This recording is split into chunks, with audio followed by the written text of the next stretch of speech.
gas masks and hand grenades. Yeah, nice. All right, there we go. That's cool. What a cluster fuck. All right, Rick is backstage apparently, as I've been shitting all over him. I love you, Rick, man. You know I love you, bro. I was very amused. I love you, bro. I love you, man. All right. First time I was on here, I was back there for like 15 minutes while fucking Jeff just dicked around on his phone. Well, that was get out of here, man. All right, and there's Andrew too. All right, everybody's here. Very, very good. Welcome, everybody. Welcome to Gas Masks and Hand Grenades. I'm your host, Jeff.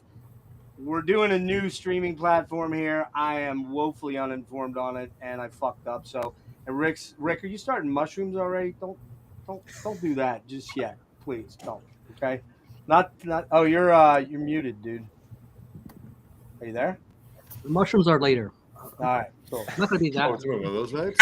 I'll just warn you. One of us here might be a police officer. I'm not sure who it is, but one of us might be. So just be careful. Logan. Make sure you're in a state where that Yeah, that's the legal ones. He's fine. Make sure you're in a state where that shit's legal. Anyway, everybody, welcome.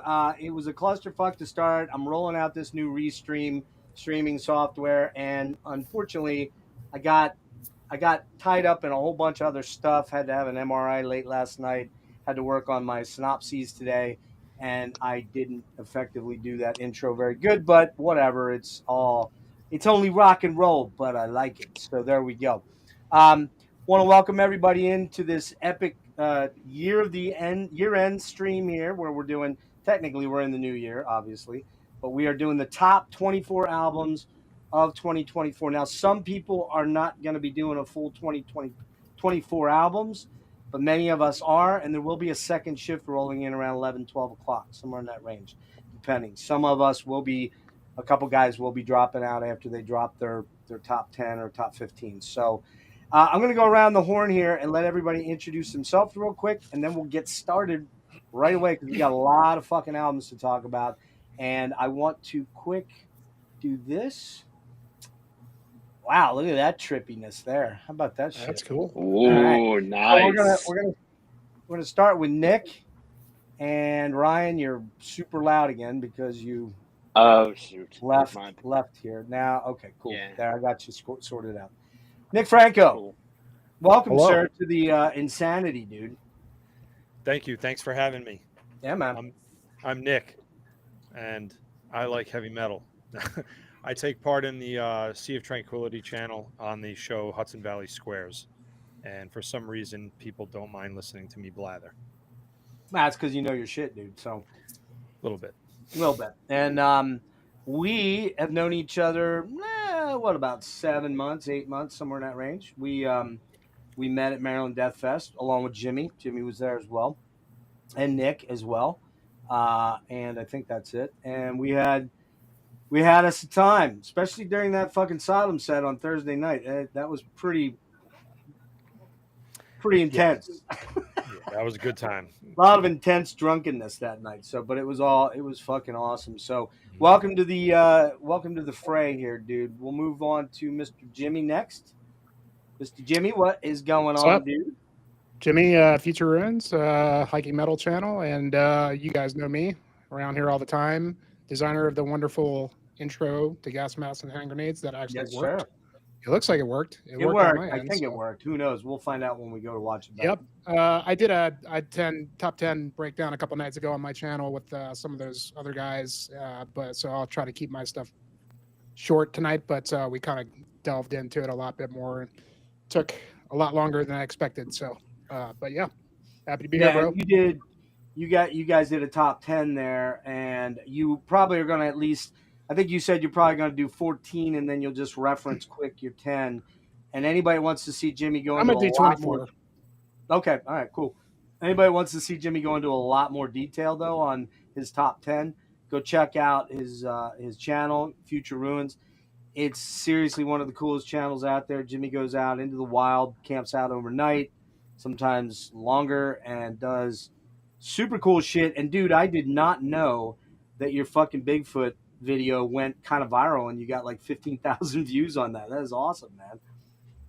Yeah, it's kind of crazy. If you want to, bump your channel up, just go do a Bigfoot video. And That's what I'm going to do. Yeah. I'm gonna do No, it's that. not to diminish it. I put a lot of work into that video, so I'm glad that it did well. Yeah. So That's All the awesome. costumes are sold out though. I don't know. It's awesome too. So, all right, next up, Mr. Ryan, aka Demon Master. You have like 14 different names for all your channels. No, I've had this nickname since 2014. Okay. Yep. right. I'm Ryan Arnold. Like he said, aka Demon Master Reviews. I'm from the channel Damaged Incorporated Network, and obviously on my channel I did a 50, but in this one I'm doing kind of an abbreviated one with all the ones that I physically own. So Cool. Glad to be here. Good to have you, dude. All right, Kellen, Mr. K, what up, yo? What's up, Kellen? I'm on the Killing for Company is my personal YouTube channel, but you can also catch me every Wednesday night on the Heavy Metallurgy Album Club.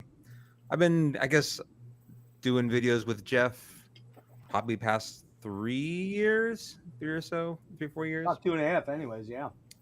But yeah, this is my, I think, the second end of year stream. Happy to partake in this event.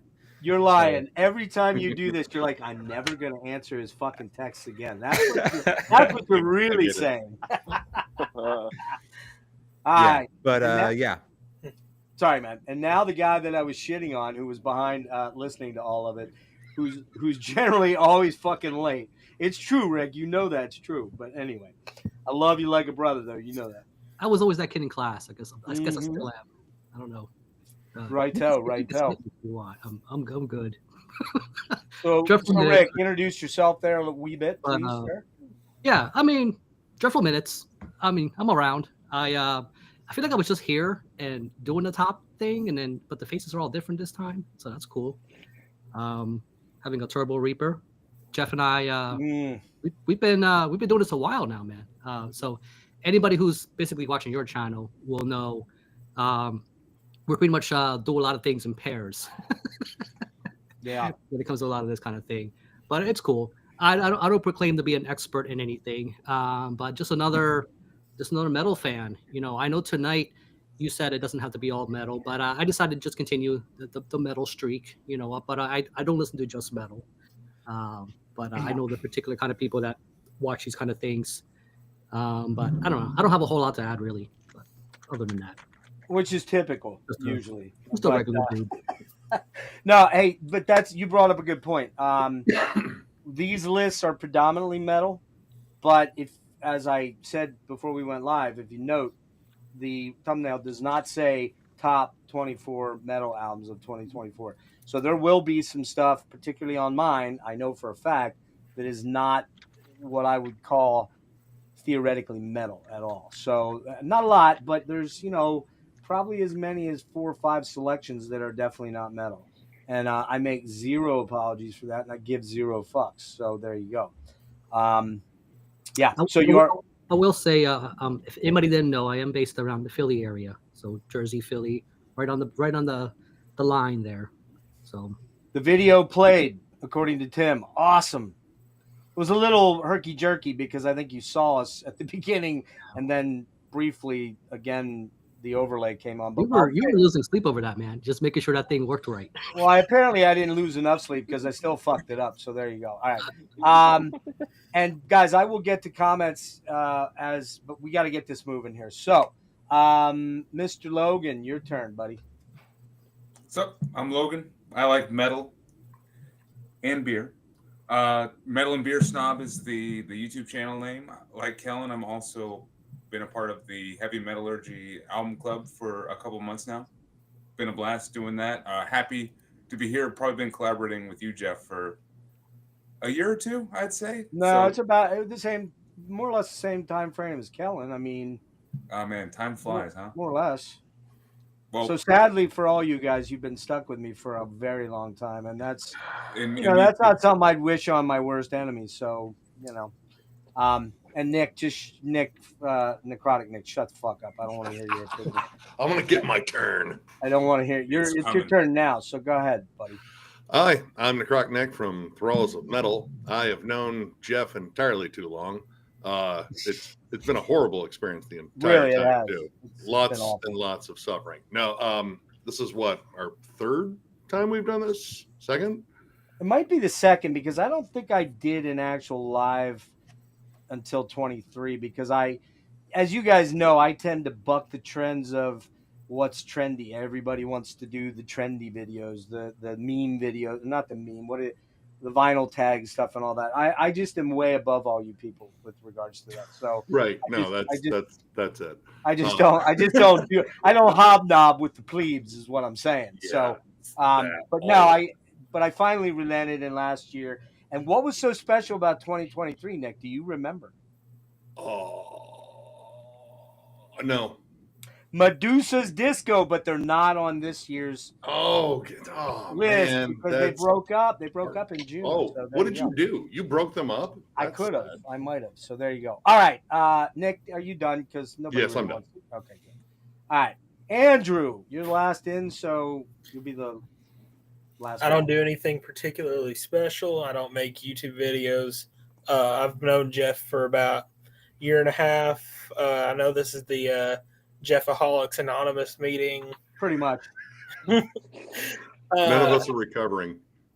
Yeah, We keep trying to quit, but I can't even recover from myself. Figure that one out. There you go. I'm only doing 10 this year because I spent most of my year just listening to shitty, obscure 90s black metal albums like Grimoire and Bishop of Hexen type stuff. So, yeah, I've only got 10 this time. No. And unfortunately for Andrew, Worm didn't put out an album this year, so he's probably going to cry after the stream's over. But he has a killer repugnant shirt. All right. Yeah. All right, guys. I think we're going to get rolling here now. I think, how's this going to work? Because I just noticed when I pull somebody up, it doesn't go back into the same place. So I'm going to need somebody's help to kind of maybe write the order I go in down, and then remind me each time, like if I can't remember. I'm not smoking any weed right now, so I should be good for a while. So there you go. I got you, Jeff. I've got a notepad on my other screen, so I could just write it down. All right, awesome. Okay, so Andrew, you're up first. Give me in your case, it's going to be number 10.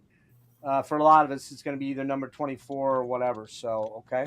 I didn't do mine in any specific order, but I will start with what I would probably call my 10th favorite, which was Dissimulator, Lower Form Resistance. It's kind of like just a tech thrash album, but it's got like death metal vocals on it. Everything's like played super well.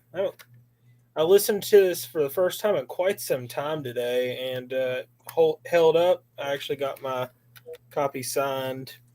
Yeah, nobody cares about that. But yeah. From who? From Andre? Antoine, yeah. Antoine, sorry, yeah. I always call him Yeah, Andre. yeah. Well, like it's a 3-piece band from Quebec. It's kind of like Voivod with death metal vocals on it. Yeah, that's my number 10. This is the one I'm also the least familiar with on this list, but okay. And you weren't here when I told everybody because you arrived fashionably late, which I didn't expect. I expected you to be the first one here, but Ryan was the first one here, which was not a surprise, of course. We're going to go through our picks, and then we'll have a quick group hug at the end of each selection, and we'll talk. We can offer proper comments on everybody's selections if necessary. So, all right. Okay, so Ryan, number 10. Are we with it here, Ryan? Are we with it? Yeah. Number 10. All right, number 10. My number 10, which in my 50 was number 19. Crypt Sermon, the Stygian Rose. I had to re-listen to this very recently, and what I gathered from when the first time I listened to it was more, like I said, the epic doom was apparent there. I also heard U.S. power metal and OPEC style prog death, which I think when I wanted to clarify when I was talking about those. basically the U.S. power metal stuff. It's kind of more power chordy type riffs in there. And then when I heard stuff that were more of the Opeth prog death, I heard haunting melodies pretty much. And yeah, definitely deserving of the praise it's been getting by pretty much everybody here that's reviewed it. And yeah, it's my number 10 in this. Cool. All right, good selection. You might hear that name quite a bunch of times throughout this stream. So, all right, Kellen, I think I'll go with you next, sir. All right. All good thrash these days comes from Chile, in my opinion. So I've got Mayhemic's Toba. I think early Sodom or Creator, that kind of like blackened thrash, but it's not quite that sloppy. So I think Sadis is probably your other reference here. So that's Mayhemic's Toba. Yeah, I've heard some good stuff about that, so we'll talk about that in a minute. But how to spell that in the chat? That sounds interesting. Yeah, if anybody wants to in the chat wants to hear or wants to know what somebody chose, just say so in the chat. I'll try and keep an eye. Maybe can all you guys see the chat or no? Yeah, and I can write stuff down and mention it. Yeah, maybe too. one of you guys take rotation or something. Yeah, Ryan. I will say it's. Ryan, trust I do me. want to say about that. It's kind of difficult for me to see the chat because Okay, I'm Ryan, on I wasn't referencing you. I was actually hoping Logan would do it. Logan, if you would just pump in each person's selection. Okay. All right. Cool. All right, Rick. Okay, so we're starting at 24, right? Not 10. Right. All right. Just the people that are doing 10 are at 10. There you go. So it's a difficult concept to grasp, I understand, but I don't know how much of this genre is going to be shown tonight, but I didn't think it would make it to my top 24, but it's not good. I got their last EP, and it kicked me in the ass, and this one did just the same, and it's a metalcore album, believe it or not. Oh no, he said the word core. I'd be surprised if it's not on your number one list. I'd be very surprised. Number one on my list. Let's see Yeah. what you got. Let me see what you got here. They're from Tampa, Florida. They're a newer band, but I think they're one of the better bands doing this style. And it's more in that kind of 90s, early 2000s kind of. That's my golden era. That's the era I love when this kind of thing kicks you in the teeth. And it's more on the, it doesn't sound like the modern metalcore. It's more like the integrities and that kind of stuff with the more just heavier punch. So Artillery from Heaven, this is their debut album, Contention. Artillery from Heaven. Oh, you're backwards. Hang on. There we go. There we go. I might have to do that with everybody, actually. They make you mirror, and then it switches around. So go ahead. Fast, blazing. It even takes moments to throw a little bit of melody in there, but it's just blazing like all the way through. Just really, really good band, and the fact that it made it on my list for something like this, thought it was worth a mention and showing. So yeah, really strong debut. I got a couple of debuts on this thing, which is going to be. I was surprised at how many of these were on this particular showing, but I thought I start off with this one. So, Contention. Definitely Cool. Andrew, what was the name of the simulator album? I forget. The Lower Form Resistance. I have that one too. That's fucking awesome. Crazy guitars. All right. You may get some slop from me typing shit because I'm not the greatest typer. Okay. Nick is having some stress with his internet, I fear. We'll just have to keep adding you, Nick. That's all. Frank. Yeah, I'm sorry. That's okay, man. All right. So Contention, we got that one in there. That's a new one to me. It's variant. I don't see this around too much. I know they got like a beer color and a splatter, but I got this at the record store, so I'm not sure how limited that variant is, but I don't see it around that often. Cool. Hopefully they got CDs. Nick Thralls. They do. All right. Well, we already talked about Core, so it's good. I'm glad I'm not the first one to bring it up, but yeah, this album. You bastards are doing. I know it's going to happen again too. So get ready for it. Damn it! Believe it or not, it's knocked loose. You won't go before you're supposed to. I know this album seems kind of divisive with some people, but me, I kind of grew up a lot on Victor Records hardcore and metalcore, metallic hardcore, all that stuff. And this band embodies that, but with like a fiercely modern touch. The production here is absolutely scathing to the point where I think the bass drops are trying to destroy my speakers. But I dig this. This album is feral. Still kind of getting used to the arf vocals, but overall, I just like how flat out punishing this is. The atmosphere, I don't know, it's just loaded with nervous, angsty energy. And yeah, I was kind of surprised that this one climbed as far in my list as it did, but I kept coming back to it, and each time I appreciated it more. Sonically, one of the heaviest albums in terms of any metallic hardcore that came out this year for sure. But yeah, this is a fucking banger. Cool. I know that name, but I've never honestly checked them out. I know they're kind of one of the biggies of that kind of genre. I'd say upstarts. But you know me, I'm Mr. Core and Mr. Grind guy. So Grindcore Island is happening. Anyway, Grindcore Island. We'll talk more about that later. Okay. After I've had lots of alcohol and lots of weed. Just kidding. All right. Okay. We are at Logan. All right. Starting off doing 24, starting off with an EP actually from a local New Orleans sludge band. I'm here in NOLA, so I felt compelled to start off with Garguts, not Gorguts. Down here we have discount Gorguts down here. This is southeastern Gorguts. This is Garguts, and they do pissed off sludge metal. This is just a quick 3-song EP called No Man's Land. Like we worked that NOLA in there, had to. And this is definitely like all of NOLA sludge, a product of their environment.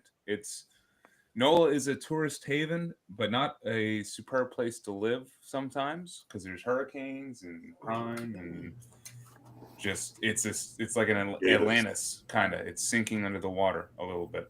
So if you like some great riffs, pissed off vocals, please check out Garguts. They're starting to come up a little bit. I think they're probably releasing something in 2025. So yeah, for sludge fans, check them out. Cool. First thing I thought it was a pirate themed Gorguts. Garguts. Walk the plank, matey. All right. Nick Franco, sir. You're up. What's up? All right. So I think I solved the internet thing. Let's hope. Okay, cool. How do I sound? Everything's good. Not skipping. Yep. All right. You sound like Nick Franco, weirdly.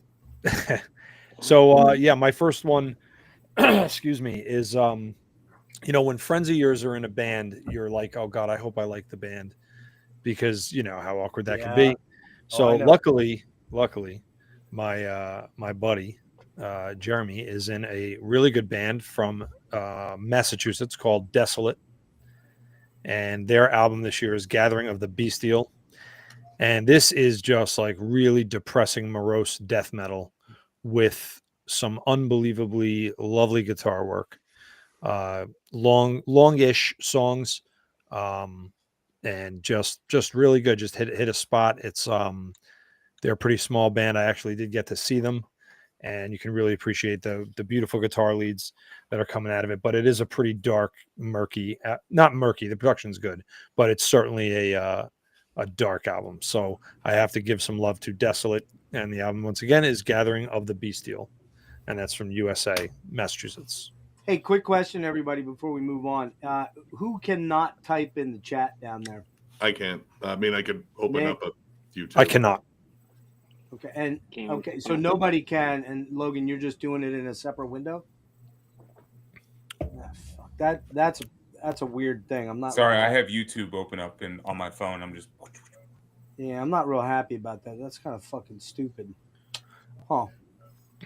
Okay, well, I'll look into that. But if you're good with doing that for me, Logan, thanks. I was going to say everybody just put your own in, but I guess I'm the only guy that can actually type in the actual thing down there. So, I can do that. Jimmy, you are up, sir. Numero. Hey, real quick, a few of you guys are showing like backwards. So if you go to your settings, But you can change it yourself if you go to the settings under your video settings and just hit the mirror camera setting, and that'll flip There you you go. around correctly. Yeah, There you go. that way it looks. I looks fixed right. Rick and I fixed Ryan and I fixed Andrew and Am I myself. mirrored or no? I don't know. I think you look all right, Nick. I'm not sure. Oh, Yeah, you'll be able to tell by looking at yourself whether it's the right orientation. it's hard with this dismember logo. Yeah, it looks the same both Yeah. ways. There we go. Okay, yeah. I think with Maiden and Graveland. Okay, I'm good. There we go. All right, cool. Jimmy. All right. My bottom 14 are all pretty much interchangeable. All these I love. Not really any specific order. Kind of when it gets to the top is where it gets a little bit more, Refined. intentional. Yeah. But my number 24, I'm going to go with the Mod. This is the Deepening. This is a Norwegian black metal band, mainly highly atmospheric black metal. They've only put out one other record than this, which was like 10 years ago. And it was a really great record, and it was kind of this long wait for them to put something out. And there was kind of a lot of hype behind this one. But it's I don't know if it quite lives up to like Waiting for 10 Years if you were a big fan of that album, but it is very good.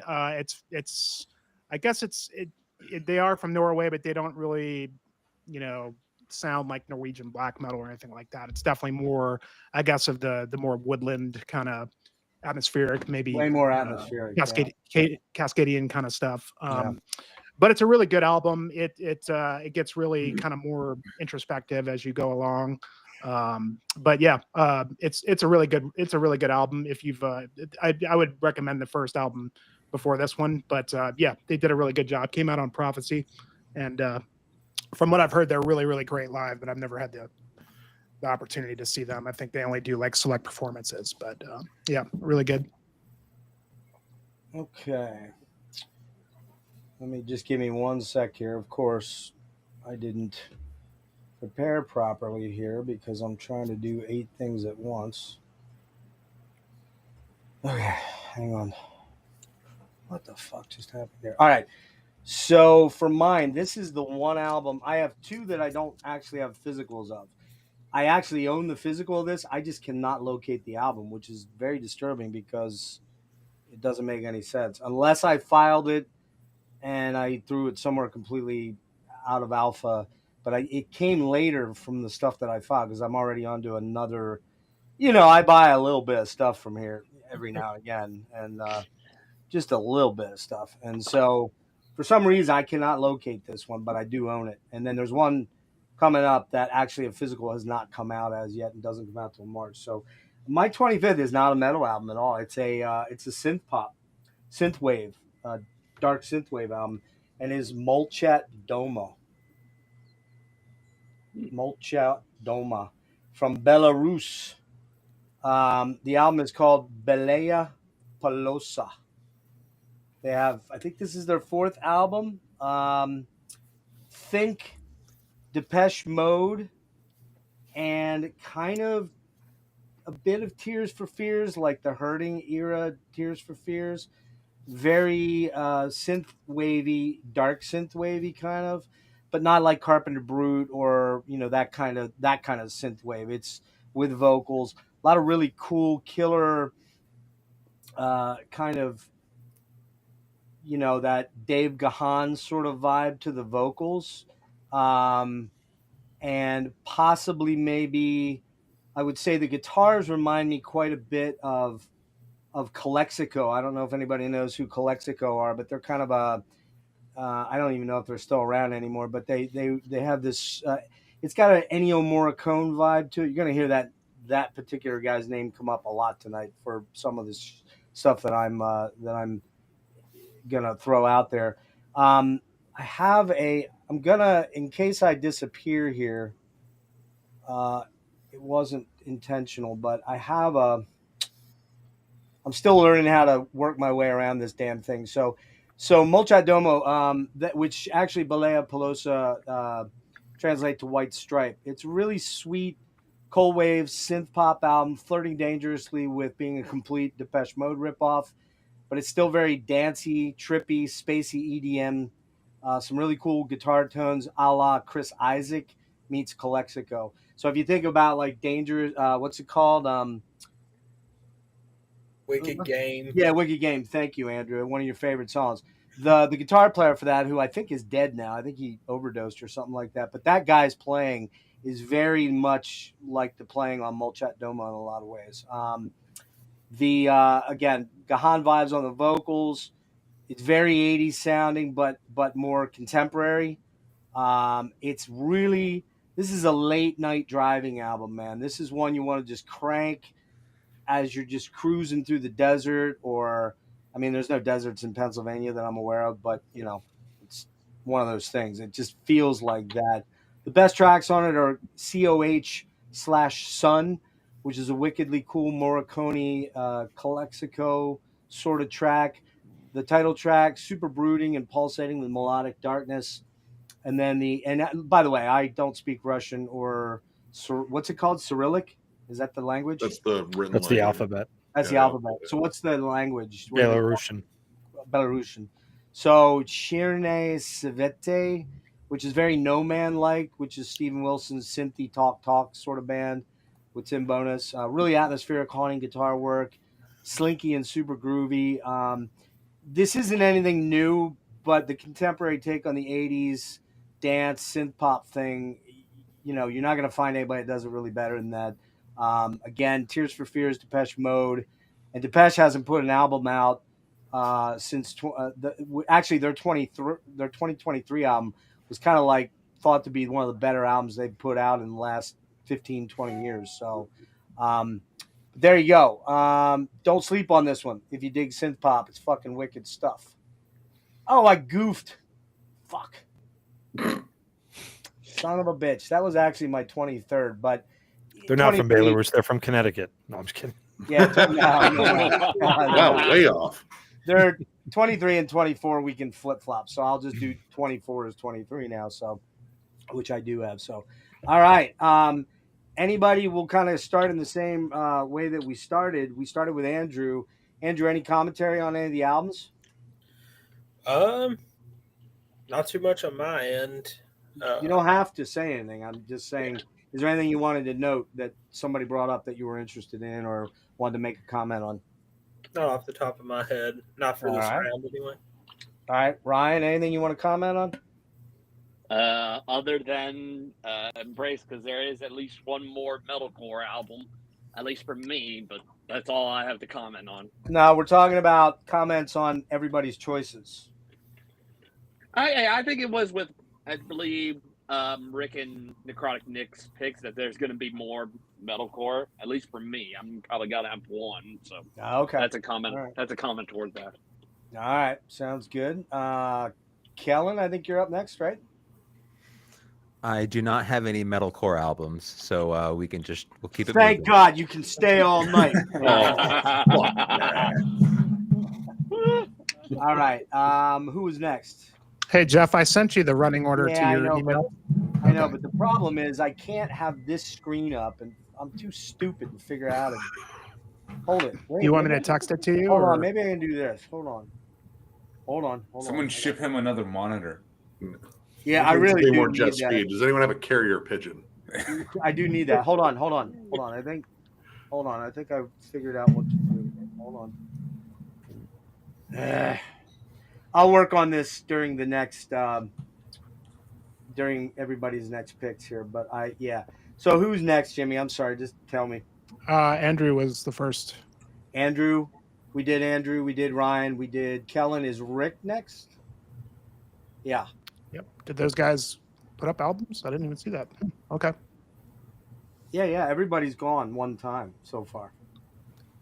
Not a whole lot to say.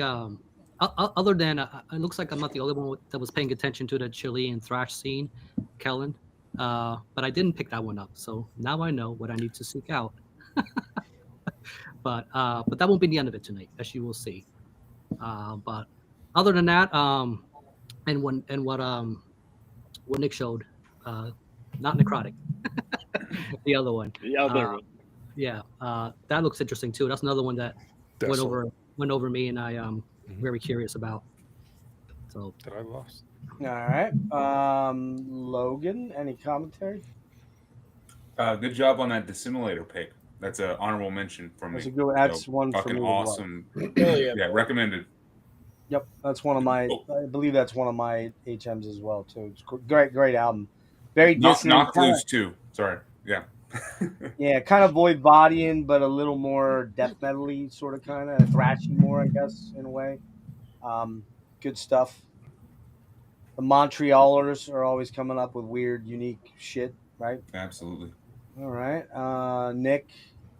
I mean, Dissimilar would have been an honorable mention for me, and I'd just say 20 Buck Spin once again had a banger year. Oh.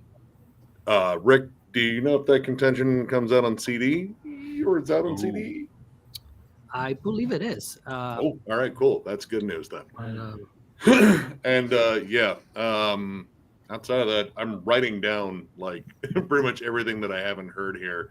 And yeah, I'm intrigued to actually get a chance to jam some of this stuff. I'm really intrigued with Garguts, though, just on the name alone. Because, yes. That's it. Okay. And Nick Franco, any commentary on where are you at now here? Any commentary on any of the albums? Well, I definitely have to check out Mayhemic because Chile is unbelievable, and I must have slept on that one. And the one you mentioned, the Mochat Doma, whatever, when you perked me up when you said Tears for Fears. You can't say Tears for Fears lightly. I love them.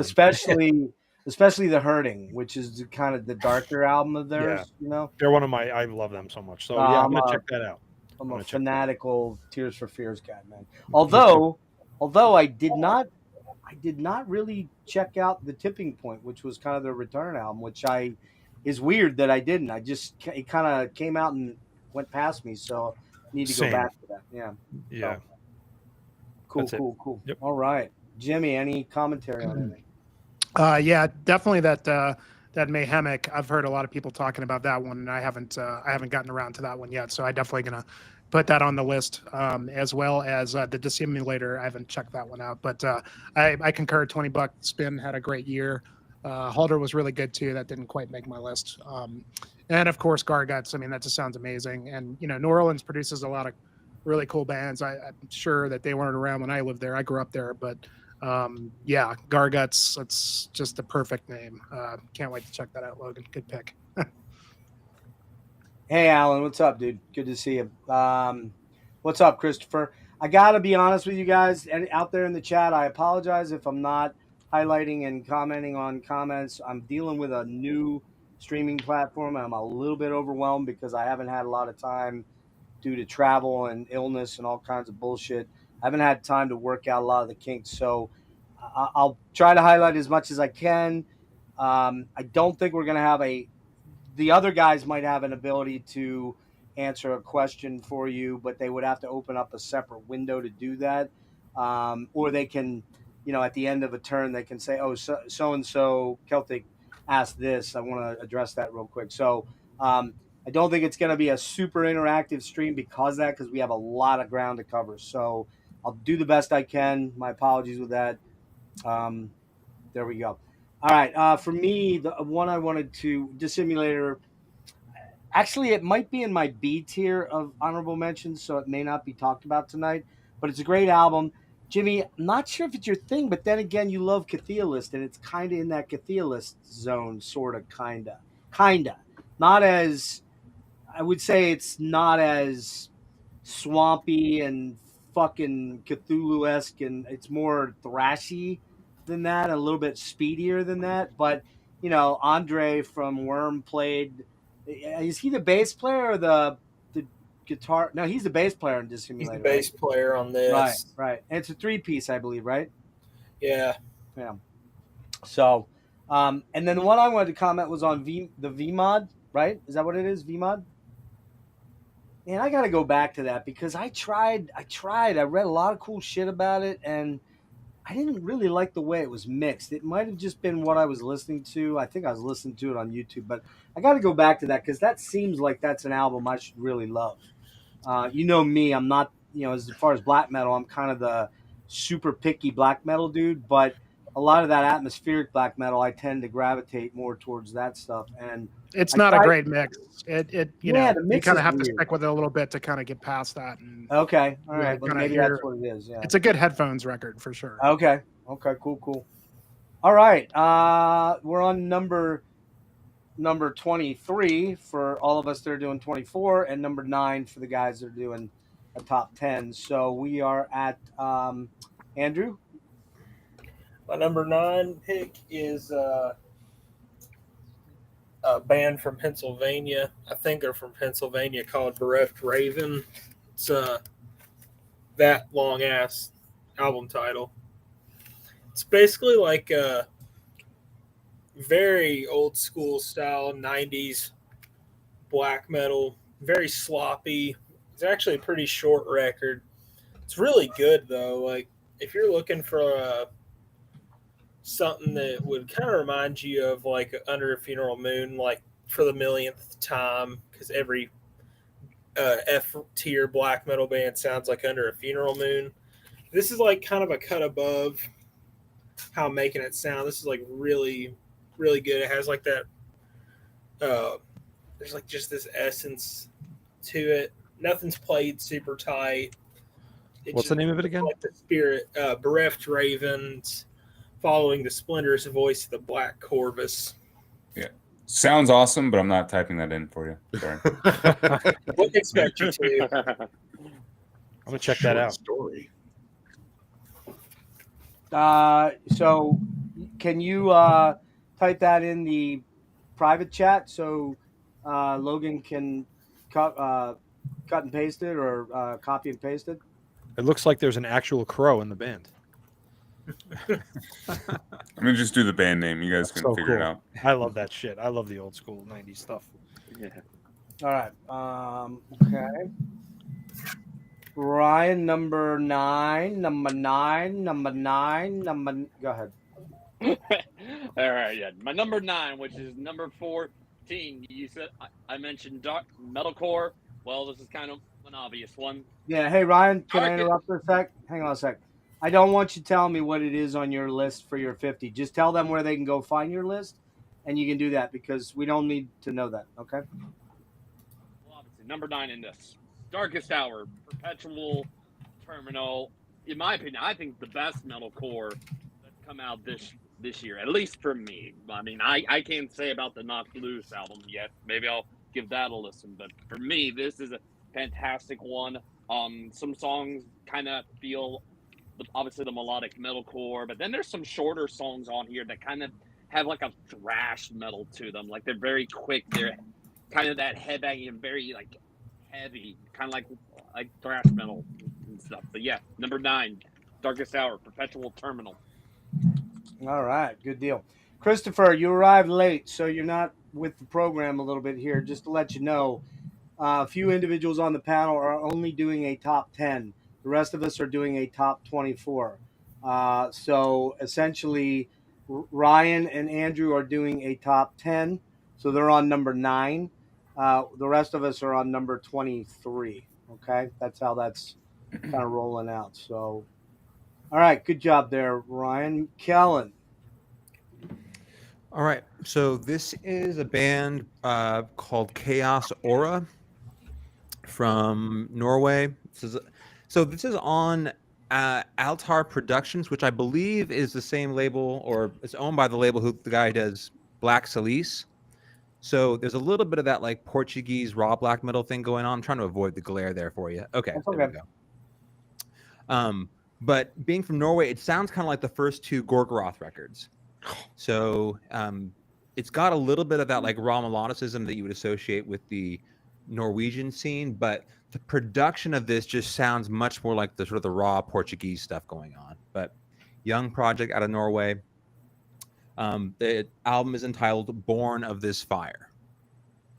I'll put that in the chat for you. Born of this That's Fire. getting checked out. That sounds awesome. That's a hell of a logo too. Okay. Alrighty. Very good. And we've got Rick. I believe you're up next, sir. All right. This one here, I was actually surprised. I didn't see it on many top lists because I thought it was pretty strong. I don't think it's top 10 strong or anything like that, but for it to be on the larger end of year lists. So this is a band that put out a very strong EP, and it was Talk of the Town with Gates Ajar. And if you're longing, and this is a band that's doing the Motley Crue Wasp thing better than those bands are doing it nowadays, in my opinion, with this debut full length. I know it's a very bold thing to say, but I thought it was pretty good. The only thing that lets it down was that I feel like it was overly long because it's been 6 years. So they kind of put the whole kitchen sink in here. That is Sabir. Sabir. Mm-hmm. Beer. With Jat, Jatt. So I believe they're based in Australia now, though I think they're Canadian. I'm not quite sure. I think they got members all over the place. This is an album where I found myself gravitating towards the first side, the first half of the album, a little more than the second side. I feel like the stronger songs was very front loaded for me. But overall, the production, this shit hits like very, very 80s. Like if I told you this was 1986, you'd believe me. I believe they're from the 80s, weren't they? No. I'm almost sure they were. That would be news to me, if they are. Regardless, I mean, despite being a 2024 album, they nailed that production. Like they were able to kind of just bring it and make you revisit that period. And also 2010. I don't know why I thought that. Yeah, and I'm thinking it's one of those kind of bands that just disappeared for 20 years and just came back, but I never heard any inkling of that. I'd be very surprised. But yeah, I mean, this is very particular. I know it's not for everybody, especially if you're not into the rap crew. And it's again, but I would say probably Wasp is the more reminiscent thing. It's very sleaze. I wouldn't call it glammy. It's more like, it's more dirty, rotten, and sleazy in that kind of direction.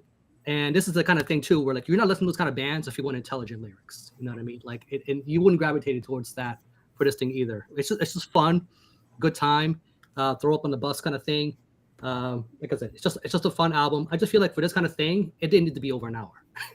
Yeah. It lets it down. If it was a little shorter, I think it would have been stronger. And I think it would have been a little higher on people's lists. It would have been a bit of a slog towards the end there. But I think I don't know about you, Rick, but I'm noticing a lot more albums are sneaking into that 46 to 52 minute range now, as opposed to 7, 8, 10 years ago, whether you were getting 78 or 72 minute albums and 67 minute albums, which is Dream Theater. I'm looking at you kind of sometimes, that kind of stuff. It makes sense. Yeah, but that's a good thing, particularly with death metal. I know in the CD era, people went hog wild because now they have all these extra minutes. They don't have to worry about flip sides and shit. And then now we're back in the digital, and anything goes pretty much. But I think this is an example of a band that kind of took a good few years off, and this is their full length, so they kind of just threw everything at it. And I feel like it kind of put them a little bit of a step back by taking that direction. I feel like they could have shortened this up and had material for the next thing. But I'm still very curious, and I still think they're a very good band. They have a female singer, right? Am I wrong about that? No. Man, maybe I'm confusing them with a different band then. That's kind of weird. That's odd. He kind of has a Blackie-ish kind of thing about him. Celtic asked, real quick, I do want to address this because I know he's being funny, but where the hell did it go? Shit. Oh, here it is. So when I go to bed and wake up at 6 a.m., I can still watch Jeff's top 10. I'm not going to say yes. I'm not going to say no. I don't know. We're trying to move quick, though, so we'll see how it goes. All right. Logan, I believe it's you. All right. Well, as a resident sludge and stoner metal fan, I have to make a certain pick for sure. And if I see a band called Hastronaut with this album cover, I've seen that. Yeah. I'm gonna fucking buy it. I'm gonna fucking buy it. I'm gonna love it. And is it like shooting fish in a barrel? Is it basically cheating at this point to make this your album cover and your band and your gimmick? Yes, you have my money. Take my money, please. It's good. It's good. It's not higher up on the list because it does feel a bit like they're just hitting all of the check boxes on like let's steal a stoner metal fan's money Right. box. But I do enjoy it. If it really does range between like the stoner rock chillness and like some of this like harsh sludge and almost even like funeral doom in sections, like certain songs. It kind of goes all over the place when it comes to this sound, and it checks all the boxes that you would want a modern sludge stoner band to check. And for that, I had to include it and had to spend my precious money on it. So if you're gonna listen to a song, check out Lung Ruiner. Of course. Well-timed cough. Yeah. And by the way, that cover art is incredibly subtle, right? It was They like cleaning space. edges. Like space and plants. They're It could all be anything, arborists. for all we They're know. all arborists, right? It could be Yeah. about Bigfoot for all we know. Plants be. in space. That's what Could they want. be. All right. We are moving on to Nick Thralls. My number 23, and this one ended up sneaking on my list because I just couldn't stop jamming it. Veil Burner, the duality of decapitation and wisdom. I've been a fan of these guys for a while. A fellow subscriber turned me on to them years ago, and I really became a big fan with their last album, which was self-titled. This is very much a continuation, but even stranger. This band is weird, and generally when it comes down to more like avant-garde stuff, I'm very picky because often I feel like atmosphere overtakes the actual music, and then I lose interest. This band knows how to balance it out. All the weird atmosphere you could ever want, but riffs, clever song transitions, wild, interesting turns and twists all throughout their music. The vocal performance on here is Insane. absolutely maddening. Bonkers. But again, it keeps your interest with the music, like the actual composition and such. It's not just this atmospheric din of weirdness. This band has like a ton of substance, and I need to go back and get more of their stuff. But yeah, I guess for fans of like Blue Dust Nord, Replicant. Replicant's a little bit more straightforward, at least in comparison to this. But this does bring a lot of like hefty, chuggy, syncopated riffs, and I mean, there's even stuff in here that reminds me of Nile too. So yeah, I would say my choice that's coming up. There's some similarities. I think you'll agree. okay, but if anyone hasn't checked this one out and they're just looking for a mind fuck with hooks, we'll just call it Absolutely. that. Check this out, Mal. That album, I'm going to interject just for a sec here. That album, Nick was bugging me about for about a month, going, dude, you got to check this out. I think it's in your wheelhouse. As fate would have it, I listened to it and I was like, I don't know what I just listened to there. That just fucking like literally eviscerated my what is left of my actual cerebral cortex is gone now. But I was drawn to re-listen to it again and again. The vocal performance is literally unfucking hinged. And you would think, well, that's stupid. Then I don't want to listen to that. No, it's actually so theatrical and over the top in a lot of ways. It draws you in strangely. It's like Attila and like Anal Nathrak. Yeah. Yeah. So in keeping with that, and Nick telling me this is a Pennsylvania band, I started doing some digging. And I went on their Facebook page and I'm like, motherfucker, man, those pictures, I know exactly where they were taken. And they're literally 6 miles across the bridge over the river here in York County from where I live. And I knew it was Sam Lewis State Park. So I reached out to these guys and I'm like, hey, my buddy Nick put me on to you dudes. I don't know what the fuck I listened to with your album. It's completely unhinged and bizarre, but we got to have a talk. And there's only really one real good, what I would say, substantial interview of these guys out there on Into the Necrosphere. I don't know if you guys know that show, Andrew. Yeah, and he did about a 2-hour deal with them. And turns out these guys are literally, one of them lives 5 minutes down the road from me. And the other guy lives in Philly, but he grew up here where I live. And they practice in a practice facility that is owned by a guy that I went to high school with that I kind of fucking hated, quite frankly. The guy was a total douchebag. couldn't stand his ass, but his parents Probably had a a lot good of dude. money, so they built like a band rehearsal space. I was down there, used to party there 25, 30 years ago when I was in my 20s. A friend of mine's band practiced there. I actually sang for a couple bands down there, so it was like totally weird. The upshot of it is they will be coming on Gas Mask on next Saturday, the 11th, at 9 p.m. and Nick may or may not be joining us for that interview. So we will have, what are their name? Mephisto, which is Chris, and what's Dave's name? Jesus, they have them listed in here. Yeah, I can't remember the name. Nope, just all the strange lyrics. All right, well, we'll move on from that. So yeah, Veil And Burner. It did not make. Infernium. What is it?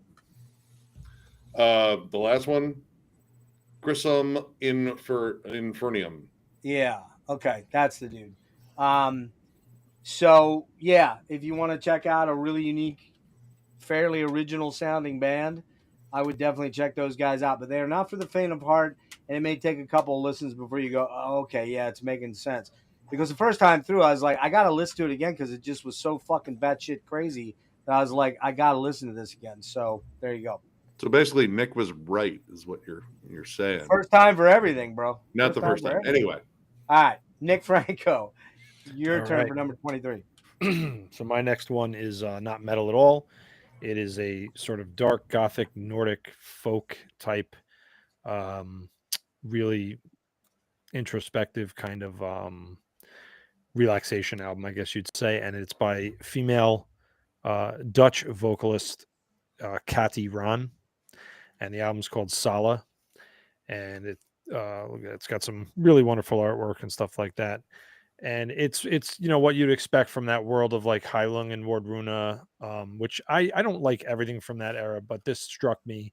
She's got a really nice voice. Some of the lyrics are her poetry. Some of it is like old Nordic, tales and such. My favorite song on it is Stone Pillars, and I highly recommend it. She's gotten some traction in the like the video game world, soundtrack kind of world. She has a lot of guest vocalists on this. She's got Gal from Gorgoroth on there. Oh, yeah. Or Gal's Veered at this point. She's got even Mitch Harris from Napalm Death Mick Harris makes an appearance on here. A lot of cool. I mean, you can't be like, oh yeah, that's Napalm Death. It's just them kind of contributing vocals. This is like a inspirational creativity type album. It's one of those.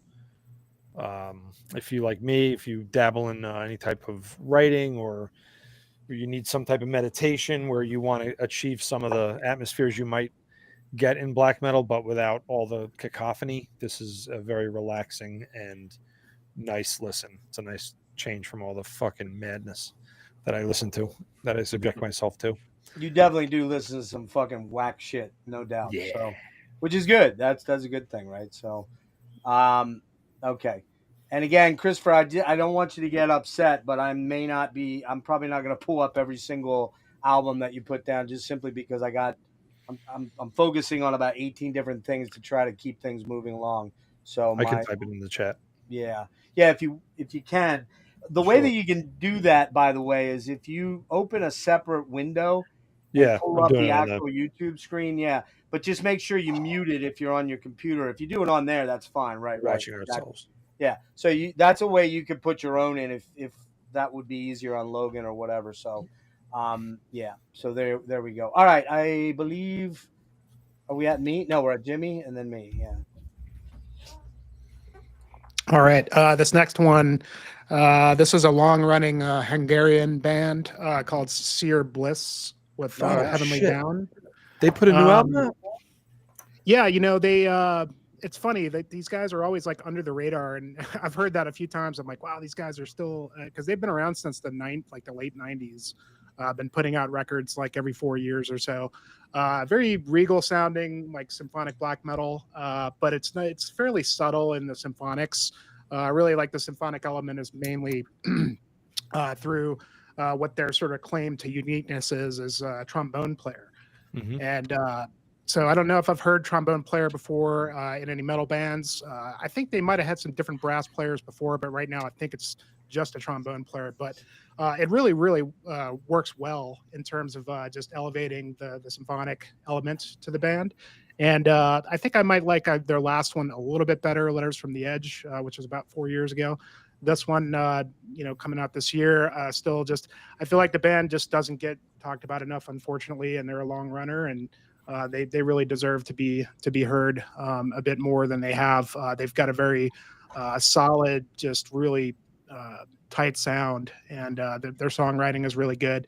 It's not too overly complex or anything like that. They sound European in terms of the black metal, but just really good melodies and just good stuff all around. Really great record. If you're into the symphonic stuff, you should definitely check these guys out. And I would say check out their back catalog as well. It's all really solid Yeah, stuff. Jimmy, I have this one, Blaze of Perdition, or Blaze. Oh, that one's Glory great. and Yeah. Perdition. Mm-hmm. Yeah. Yeah, that one's great. The last one was really great, and there was I don't remember the other one, but they've got probably 7 or 8 records, and they've always kind of just, they'll come out with a record, disappear for about 4 years, come back with another one. I don't know if they play live very much or whatever, but black metal with a trombone, can't go wrong. So killer. Trombone metal, the best. There you go. The best. All right. Patrick, good to see you, buddy. Thanks for popping in.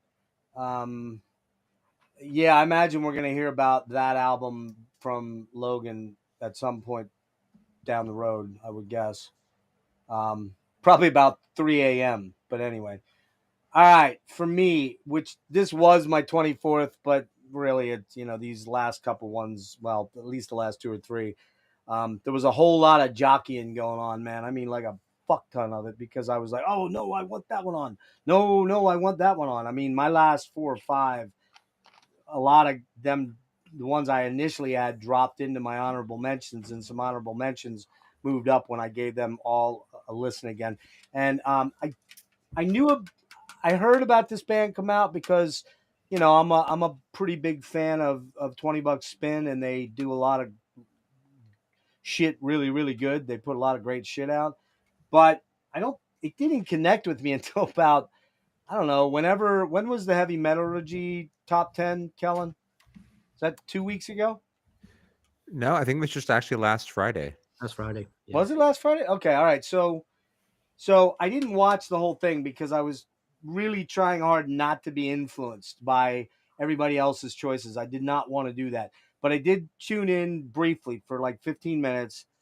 And I think it was when Rick was showing like his 899th honorable mention. Just kidding. No, it was actually, I believe, Melanie, which I don't really watch her channel. Sorry, Mel. I don't watch a lot of metal channels. I don't think anybody's really super surprised by that. I'm pretty open and honest about that, mainly because I don't want to be doing what everybody else is doing typically. So that's kind of why I don't do it. That sounds dickish. I don't want to be influenced by what other channels are doing that would make me go, oh, I got to do that too because everybody's doing it, that kind of thing. But I believe it was her that brought this album up, and it is Slime Lord, and the album is Cithrodium Kaiser, whatever, Relinquished. Good luck with that one. Yeah, some kind of pond type amoeba-like single cell disease or something like that, I and think it's a fungus. or a fungus, yeah, a fungus among us. But what I forgot about this, so I ordered this last week and I threw it in, and I was like, holy fuck!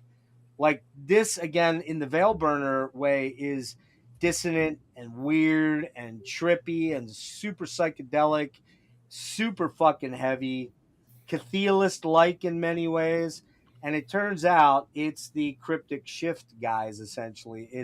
I forgot about this because I interviewed Xander, who goes by Xander and Cryptic Shift. And if you know me, Greetings from Enceladus was one of my favorite albums. And we did like a 2-hour interview on the whole thing. Anyways, long story, the whole trip, the whole storyline and everything. And I forgot that he was in this band. And I think it's like mostly all the dudes that are in Cryptic Shift, or at least 3 or 4 of them. I And think that's right. Yeah, man. Fuck. Now, Nick, I know you have this, or you at least know it. Oh no, I Anybody haven't. else? We reviewed it. Anybody else familiar with this one? Rick, I think know you know Brad it. Moore did the art. Yep. Oh yeah. Yeah, I was gonna say if it has his art on it, it's a safe bet. Yeah, I think it's very Cthulhu, but less in the more linear song structure way.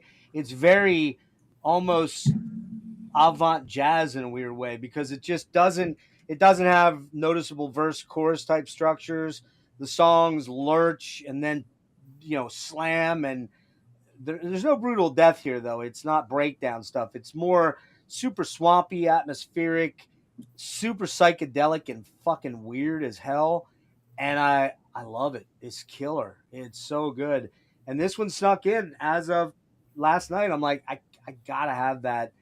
It would probably be higher if I'd had more time with it, but I just didn't have a lot of time with it. So Slime Lord CHY, I'll put it in the chat, but yeah, I don't know what the word is. Anybody got any commentary on we're gonna do it this way instead of going around each person. Anybody got any major commentary they want to make on a particular choice of somebody else there? I do need to check out the Chaos Aura album. That's a name I've seen around a few times. I just haven't gotten to it yet because you gotta check this one out too, dude. I do need to check that one out. Yep. I don't know why I haven't checked out the Slime Lord either. Yeah. And interestingly enough, I'm gonna check out that Seer Bliss album because I literally discovered that band probably 3 days ago. So I need to check that out too. All right. Anybody else got any comments they want to make on picks? There are no bad Seer Bliss albums. One at a time here. Rick, anything? I was gonna say there are no bad Seer Bliss albums too. So I would say, I mean, if you're gonna start in the catalog, I mean, yeah, I would say start your way back and work your way up. But if you want to start from the newer one and work your way back, that's also. I mean, like I said, they're that kind of. I think I heard the first album a few days ago. So thanks, Jimmy. Way forward. All right. Yeah. Sure. All right. Metal Kev, I'll put it in a minute here once we get through the round robin stuff here and I get to the first choice. Jimmy, any comments? Oh, Slime Lord is in the chat if that's what he's hold on. Oh, you put it in? Thank you. Yeah, I typed it in there. Here's what I'm going to do. I'm going to just call out a name. If you got something to say about somebody's thing, I'll blow you up. If not, we'll move on. Jimmy, anything to say? Yeah, I need to spend some more time with that Slime Lord, but I definitely want to check out that one that Kellen showed. That sounds amazing. Never heard of it. Looks really killer. Dude, as much as you love Cthulhu live at MDF, I think you dig Slime Lord. It might be a little slower. Yeah, I just need to sit down and spend time with it. I just hadn't spent enough time with it. Okay. Nick, anything? I know I was going to say Slime Lord was pretty much an honorable mention for me. I didn't get into it as much, but it's a really weird, unsettling listen. Yeah. Like lots of strange atonal stuff in there. Lots of field recording stuff that they put in, like swampy sounds and birds and loons. The atmosphere's you can almost kind of feel it, and it's damp. Yep. Yes, you feel like you're literally in a fucking swamp somewhere, but it's the not. Song structure, like it's almost progressive in a way, but it is. It's a strange fucking album. It's kind of like, I would call it more like psychotic, psychedelic death metal with some doom edges to it, but it doesn't have a real linear structure. I think the song, what's it called here? The nature trip goes bad. Like you did the shrooms out in the forest, like, oh god, they're turning on me. Yeah, like the song Gut Brain Axis. And Batrachomorphia Resurrections Chamber and the Hissing Moor, they're all just fucking out there, and I love it. That's why I love it. It's so bizarre. I don't know what the staying power will be because that came out in March and it took me all the way to December to find it. So there you go. All right, Kellen, you got anything? Nope, we'll just keep it rolling. All right, cool. Logan, anything? Shameless self-promotion real quick. That Slime Lord album cover by Brad Moore. I released a top 15 favorite album covers of the year. Yeah. And that was in there. So go check it out. Metal and Beer Killer. Snob. Ryan, any quick comments, bud? Ryan, you're muted, dude. I knew I was gonna regret this. Ryan, you're muted. Nobody hears you, man. You're not muted on my end. Like, you're muted, dude. I don't know what you're trying to say, but anyways, Nick, you got any commentary? Nope. Okay. Ryan, you got to figure out your issues with your thing, because you're not muted on my end, but you're muted on your end. So, okay, I think we got everybody right. Yeah. So, okay, we are at number 22 and number 8. So we'll start with Andrew again. Number 8. So my number 8 is this. It's Disparity, the Incessant. It's a one-man doom death band from the Netherlands. This kid's younger than me, by the way. He's like 17, and this shit is fucking awesome. Did I mention he was from the Netherlands? You did. And it basically sounds like old school Catatonia, like that Black Doom era of Catatonia, and like the Peaceful 3 Death Doom. It basically sounds like that. It's got like some twin guitar harmonies. It's got like some very slight black metal tinges, not much. It's not like extremely slow or nothing. And there's actually another band on my honorable mentions that didn't put out an album in this style, but they put out a couple demos in this style that I might mention briefly. Okay, what's the name of the album again? Or what's the name of the band? Incessant Disparity. Has like that nice old school look. You got that, Logan? If you like Paradise Lost Gothic, or Turn Loose the Swans, or Serenades by Anathema, you'll dig the hell out of this. Dance or even Catatonia's Black Doom, Jehovah Elameth demo, you'll dig this. Dance of December and a little bit of Brave Murder. Yeah. Okay. Yeah. Maybe not so Brave Murder Day, but the earlier Dance of December Souls and Jehovah Elameth demo. Yeah, that one. Cool. All right. Ryan, are you back or what? Is it working now? Yeah, it is. Okay. I didn't want to quickly because I was going to mention something. The Veil Burner album. I didn't really give it a fair shake, but maybe this next time around I will. But I'll get to my list here. Number 8, Sonata Arctica's Clear, Cold, Beyond. I didn't write much for this. Really great power metal that with each song it just gets better and better with each one. And I'm not counting the bonus tracks on this one. Just count the regular ones. So yeah, number 8, Sonata Arctica. All right. So Ryan bursts our no power metal in the stream bubble. God damn it. All right. I know there's going to be more, and it's going to pain me. I'm not going to lie, because, right there with grindcore is my favorite genre is fucking power metal, European power metal. Woo! Bring it on, bitches. All right. Yeah, for the rest of my list is power metal, just forewarning you. Hey, Andrew, I needed this space for someone else. It was great talking to you. So, anyway. All right. We are moving onward to Mr. Kellen. All right. So if Grind Island ever happens, this will be on the list. It'll happen. Are you holding your breath right now, Kellen? This is Deterioration, Paranoia, and Violence. This brand's been around since the early 2000s. They're definitely in like the grindcore, like Hemdale style. 2 dudes from Minnesota, looking handsome there. This album opens with the scene in Predator where Jesse Ventura's sort of blown through the chest and they open up the minigun and just destroy the forest. That's like the beginning 30 seconds of this record. I knew it was going to be great grindcore after that. So you already sold me.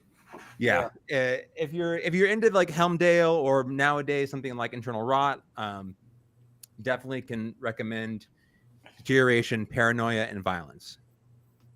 All right. Cool. Oh shit, Rick, there you are. Rick, I need you to talk for a minute while I go get a beer. La la la la. Be right back. All right. So this is a fun one. And how many here are gamers? So there you go. Okay. I knew it'd be the younger guys.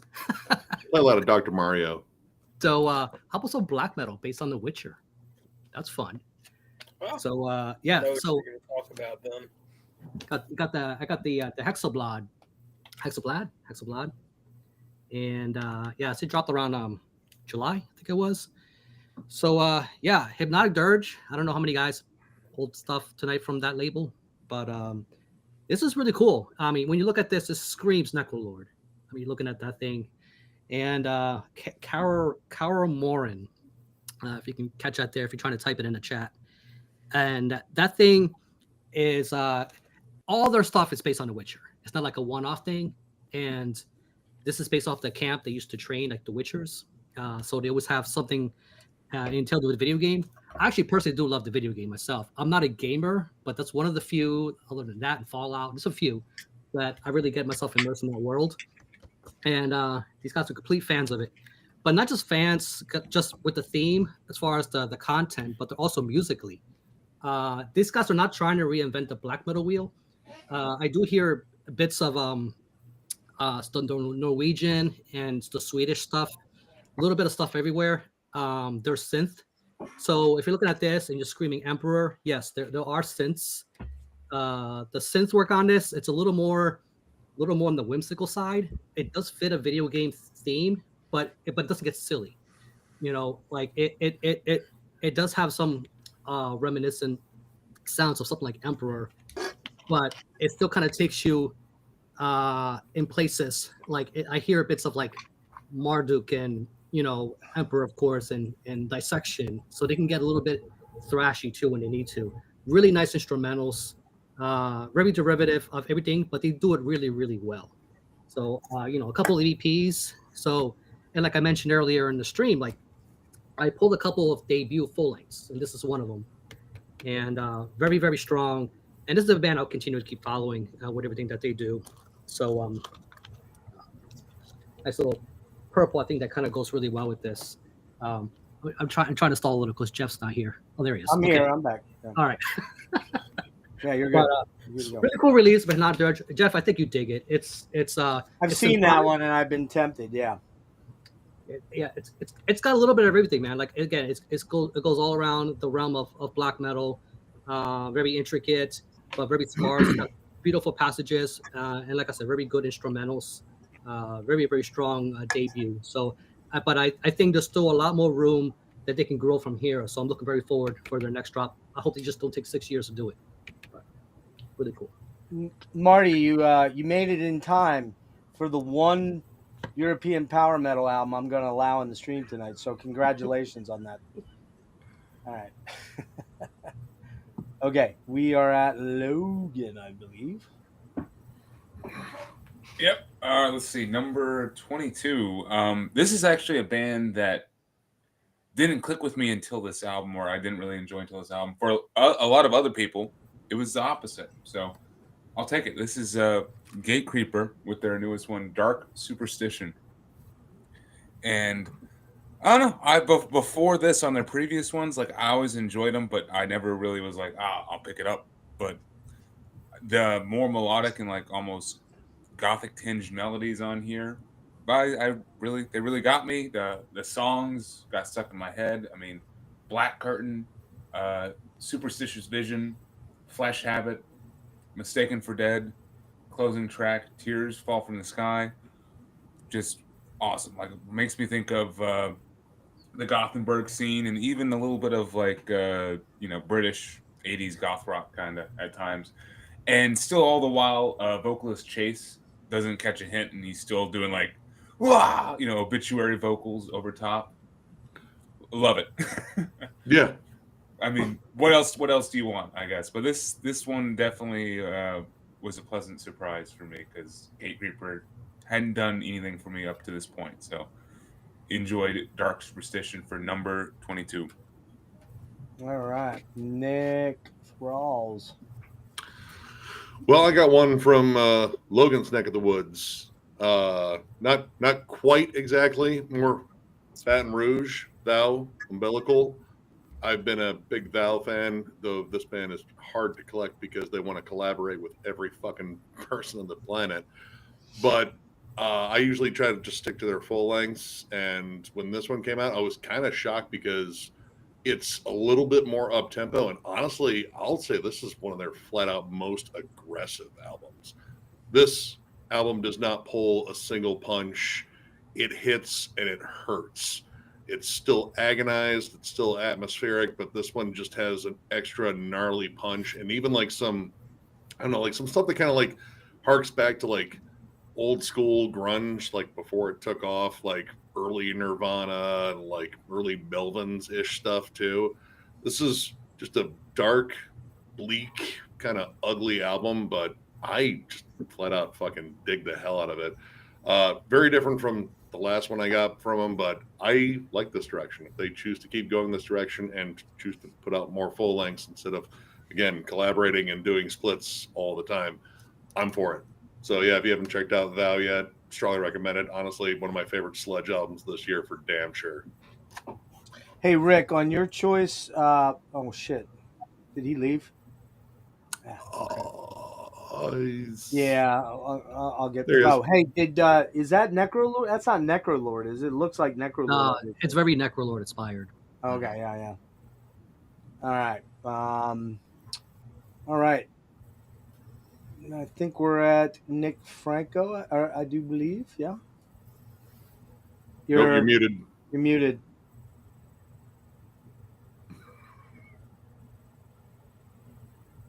Look down on the bottom below you there. There's a camera and a microphone. I was like, I'm not going to do that. I'm not going to be that guy. You were that guy. I was that guy. We're all that guy at some point. Yeah, exactly.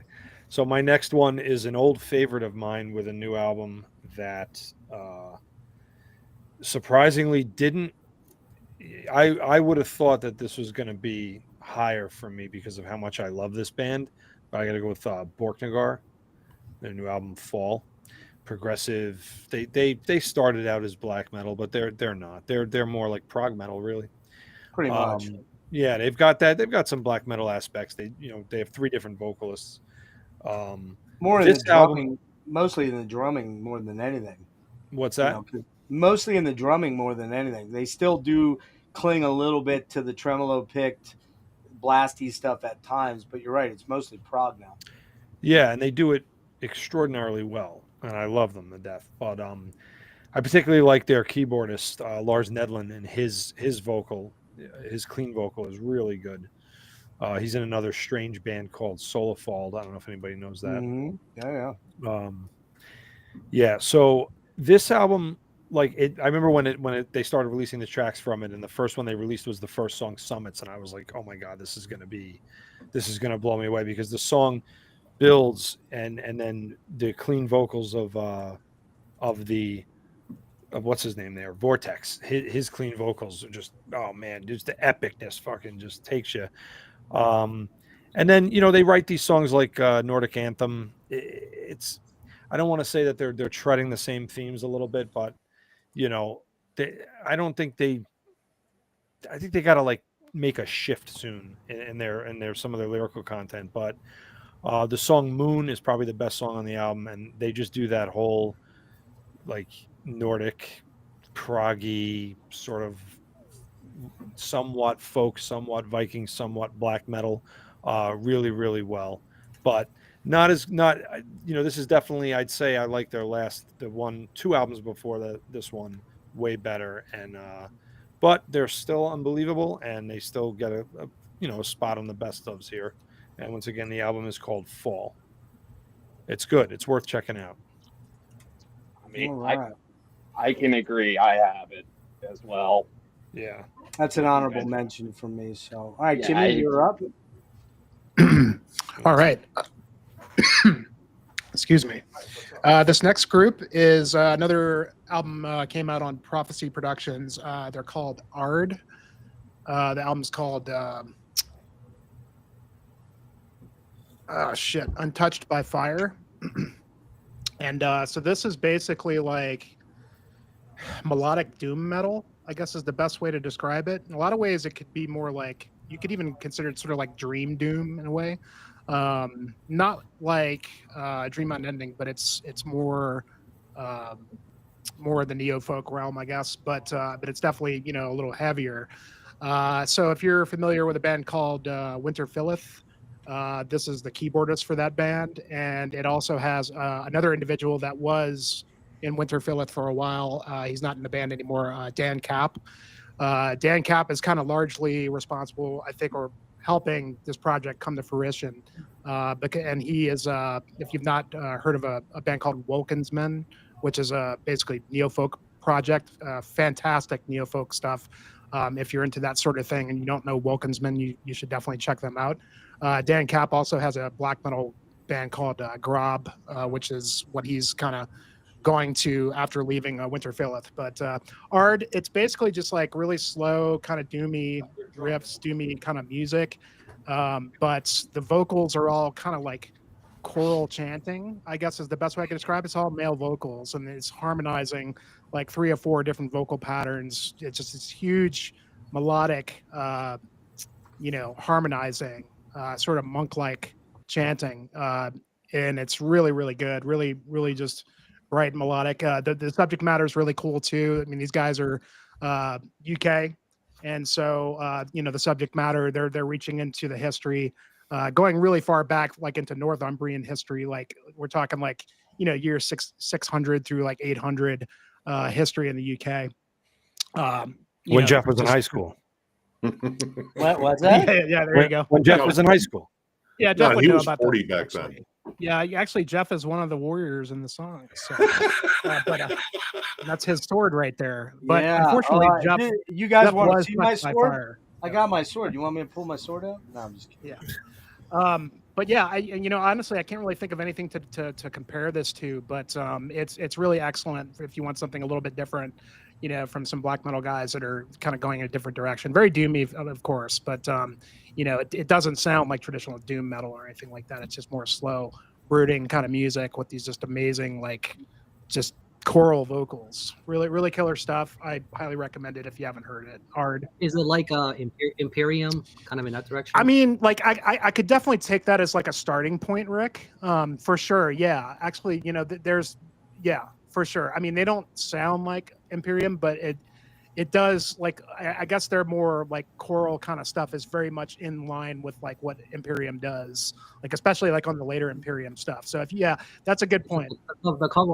The cover art screams Imperium. Yeah, and it's the same. It's the same label too. So yeah, if you dig Imperium, I think you would definitely like this. This is the second album as well. They have the one previous to this was really good. But great stuff, Ard. Thank you, Russell. This will be archived. There will be hours to watch. I hate to say that, but there will be hours to watch. So, stop back. If you're not subbed up, sub up. Because we do stuff like this all the damn time. I think somebody says That's that. it. I'm fucking suing you. Yeah, bring it on, motherfucker. Anyway, all right, my turn. All right, man, I didn't want to choose this album, but fucking A, it's just too goddamn good. And it's another $20 spin. Man, I didn't want to choose it. I'm not going to get into why, but I have a personal sort of relationship with somebody that tangentially was involved, not with this project, but with something else. That's all I'll say. And I kind of know some things that I don't really want to know. But anyway, Neon Nightmare, Nate Garrett of Spirit Adrift, and this is a 100% no fucks given, no apologies necessary love letter to Typo Negative, and it is fucking very, very, very, very good. It's kind of weird that nobody has really done this before. Not really, but it's total Typo worship, including even ripping off some of Peter's melodic vocal melodies to a T. I'm Looking at You, She's Drowning as comparative to Burnt Flowers. And parts like the intro to It's All Over for You, aping In Praise of Bacchus.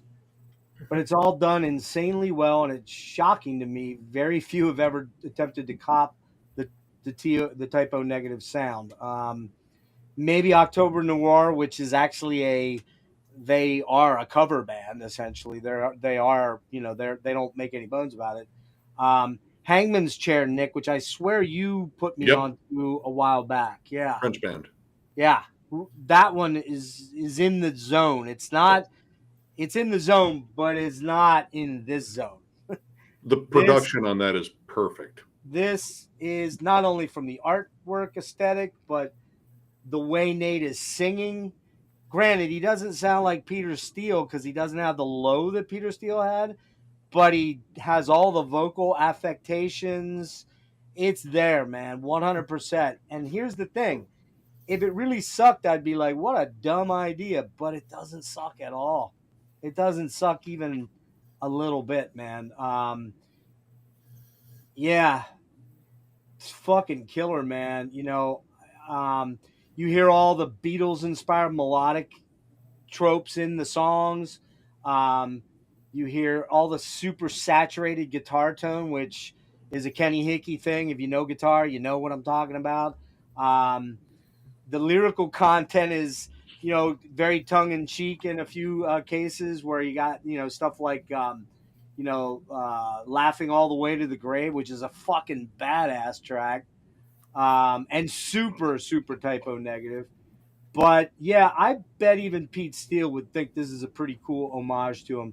My favorite tracks, Lost Silver, It's All Over for You, Laughing All the Way to the Grave, She's Drowning that's probably the song that is so typo negative it's not even remotely escapable that Nate, no offense, he kind of ripped off like a lot, but it's cool. I'm cool with it. And then the look, They Look Like Shadows is kind of My Girlfriend's Girlfriend or I Like Goyles or something like that. It's just got that tongue-in-cheek weirdness, kind of punky energy. It's fucking great, man. It's absolutely fucking great. I don't know, man. It's the last track is the one that kind of is like, I don't know. That one doesn't do much to it, but otherwise, the whole album kicks maximum Benson Hoist lesbian choir ass, if you know what I'm talking about. Okay, so there you go. Neon Nightmare from the album is called Faded Dream, and I know you know this one, Nick. Anybody else? Rick, I think you know it. Yeah, there's a channel, right? They have a segment called Big Riff Energy, and that guy gave it like top of the list. Weird.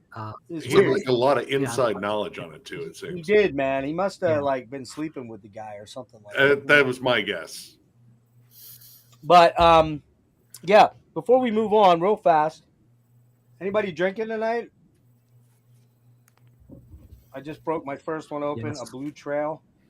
Lancaster Brewing Company. Anybody else? I know Logan was. That was a dumb question. Jeez, you're really going hard and heavy with the good stuff, bro.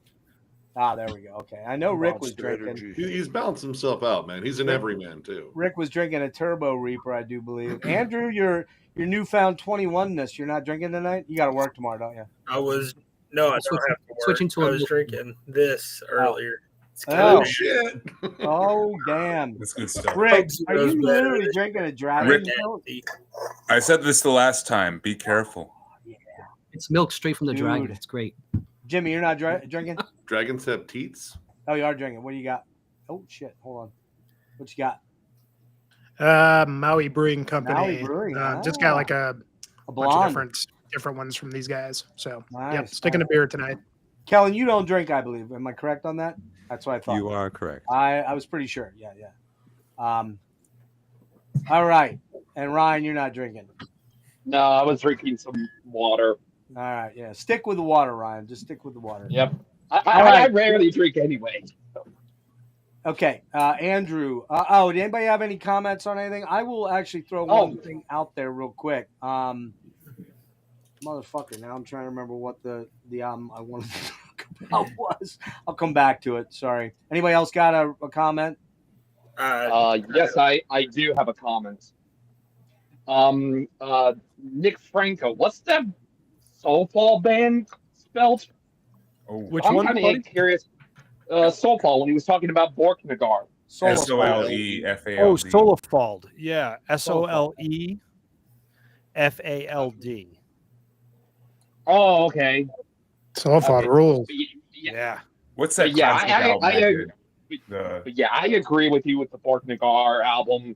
I even heard a little bit of maybe progressive and melodic death metal in there in times, especially with the clean singer. My God, his clean is so fantastic. And Yeah, that's Lars. yeah, and Dane. the Great Neon guy, Night too. album, I'm definitely gonna check that out. Anybody else got anything? Yeah, I got a few quick comments. All right. Rick, did you say you were drinking dragon's milk? Oh yeah. I have that in my Yeah. fridge over there. I have a big ass bottle of it in my fridge. Dude, I just drink it haven't tonight. drank it You'll yet. feel great.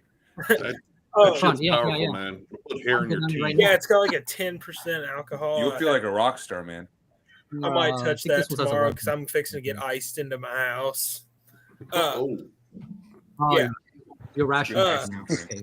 Just a couple quick comments. I shamefully have not heard the new Borknagar album. I love that band. They're awesome live. I don't know why I haven't listened to it. The Witcher black metal album, I need to check that out. I've seen it around. I need to check that out. And the Neon Nightmare, I am so surprised I haven't heard it. I mean, I haven't checked it out. I heard about it like once. And being the big Typo Negative fan that I am, You're gonna like it, dude. I have 3 copies of Bloody Kisses. You're back gonna love. there. You're gonna love it, man. So, I mean, you're gonna feel like you heard it. yeah, it's as close as you're gonna get Yeah, to TON coming back. it's like the Coke Oh. Zero version. Kind of. Like, yeah, you know what? This I've is seen pretty many damn times. close. Yeah. Yeah, but that's the closest I've heard. Like out of the many attempts over the years, but I think that one, hit it. But Nate Garrett, I mean, that guy is a talent. I mean, it's not his usual style, but you can tell the guy's a real. I mean, a lot of us are fanboys, but he's a real huge. Rick, you got any comments on anybody's choices? Quick. You gotta keep these quick. Gatecreeper. That's one of the ones that kind of pained me to not put as high on the list. I did really enjoy that one. That's actually my favorite one so far. But there's some other death metals that kind of just made it just a little bit higher on the list for me, just overall. But it's a really good album. Okay. Kellen, any comments? Oh, sorry. I mean, I definitely need to pick up the newest Thou release, but there's like an entire thing I should probably spend more with the later Enslaved, Borknagar, and Dodheimsgard records. Like that inside of Norwegian black metal that got more progressive. I probably just need to spend a whole lot more time with that era. Yeah. All And by the time. way, mentioning Dodheimsgard, Nate Beltran noted that Veilburner has a Veilburner, going back to that one, has the vibe of Dodheimsgard. Some of the more wackier shit, I think. Some of it. So it's not as black metal. It's a little bit more death metal-y, but there's definitely some weird, wonky, fucking circus-like shit going on that doesn't sound like Penzies Nocturne or something. So, okay. Blah, blah, blah, blah. I Nick had one. Franco, any comments? Okay. I love you. No, yeah, so much I good love you stuff too. being talked about. I'm gonna check out much of what you guys are putting forward, especially that Okay, art. cool. Yep. Logan, are you keeping up with choices? It's not Thank- Logan. Try. Are you keeping Logan, up We with look it? similar. Appreciate No, it. I did want to chime in on the Gate Creeper thing. Okay. I like that album. I do appreciate the touch more melody in there, but honestly, like I came into them with their first album, so that one I'm kind of on the other side of it where it is a little bit of a drop off. I could have used a bit more of a balance in terms of just like the beat down hardcore meets death metal stuff that was on Deserted, and, Sonoran Deprivation, but still, I thought it was pretty decent. Yeah, shit. I totally lost track of where I was going with that because I pulled up a comment that distracted me there. On Gate Creeper. So I saw them with Worm and Frozen Soul back in September, and great band live. I just cannot get into Chase's vocals, man. that bellowy sort of like he does that weird fucking thing, and it just does not work for me at all. Oh, I love the On every song. so much blood. Every song he does that howling sort of like a weird bellow. I don't know. I just did not get into his fucking vocals at all. So maybe I need to revisit that. But okay, so we're back. We're down to number 7, right, for the guys here. So we're gonna have to pick it up a little bit, I think. Hey, one comment really quickly. I'll yeah. give Ryan a complete huge pass because Sonata Arctica's first 2 records are excellent. I have not heard that new one, and I haven't kept up with them at all because a lot of their stuff I couldn't get into. But those first 2 albums, man, doesn't matter if you're into power metal, great records. It's all about Ecliptica. I do want to chime in on that. Absolutely. I think I heard they went back to their roots, kind of going back to like the straightforward power metal on this new one. So it might be worth checking out. I wouldn't know. I don't know what they sound like. So, all right, Andrew, what you got? My number 7 is they're a Norwegian and American black metal trio. This came out on Amorfati. This is a Ilvili that I don't speak Norwegian. Sorry. I do a little bit. Let me see. Nope, not a bad take. Der Nordavinden Dancer. Okay. I have like a 600-day streak on Duolingo. If Roger is here, he could. So it's basically like the singer kind of sounds like a mix of Attila Sihar and Nocturno Culto. So like automatically, it's kind of just like really solid, Norwegian style, kind of newer style Norwegian black metal, done pretty solid, pretty well. I've spun this quite a few times, so while it's not anything super groundbreaking, it has like that. It has something that keeps bringing me back to it, and the song "Storm Gang" in particular is my favorite song on the record. So if you want a taste of the record, check that out. And I think there's copies still of it somewhere. The drumming's good. There's some pretty good riffs, and it's not too long, not too short. It kind of sits in that right in that like sweet spot lengthwise. And I think Sonorous Night put the cassette out, and then Amorfati did the vinyl. Real quick, just want to address this. My take, Cody, not a bad take. My take, and that's cool. You like it? That's cool. A lot of guys here do like Gate Creeper. I like the music. I just didn't dig his voice at all. I thought it was it was actually grating enough that I kind of split early. And looks like other people. Yeah, that's kind of what I felt like. He's got that weird upper bellow squeak that comes out often, and it just, I don't know, it just annoyed me. So the music was cool. Yeah, no issues here, Jason. It's cool. There's no problem. So we don't want any of that kind of shit in the chat. Let's keep it cool. Okay, Ryan. Alrighty, my number 7, The Passy Lightless. Release Season of Mist. Basically instrumental Ne Obliviscaris. Because it has, I believe, at the time, ex-drummer Dan Presland and Benjamin Barrett doing guitar solos on this.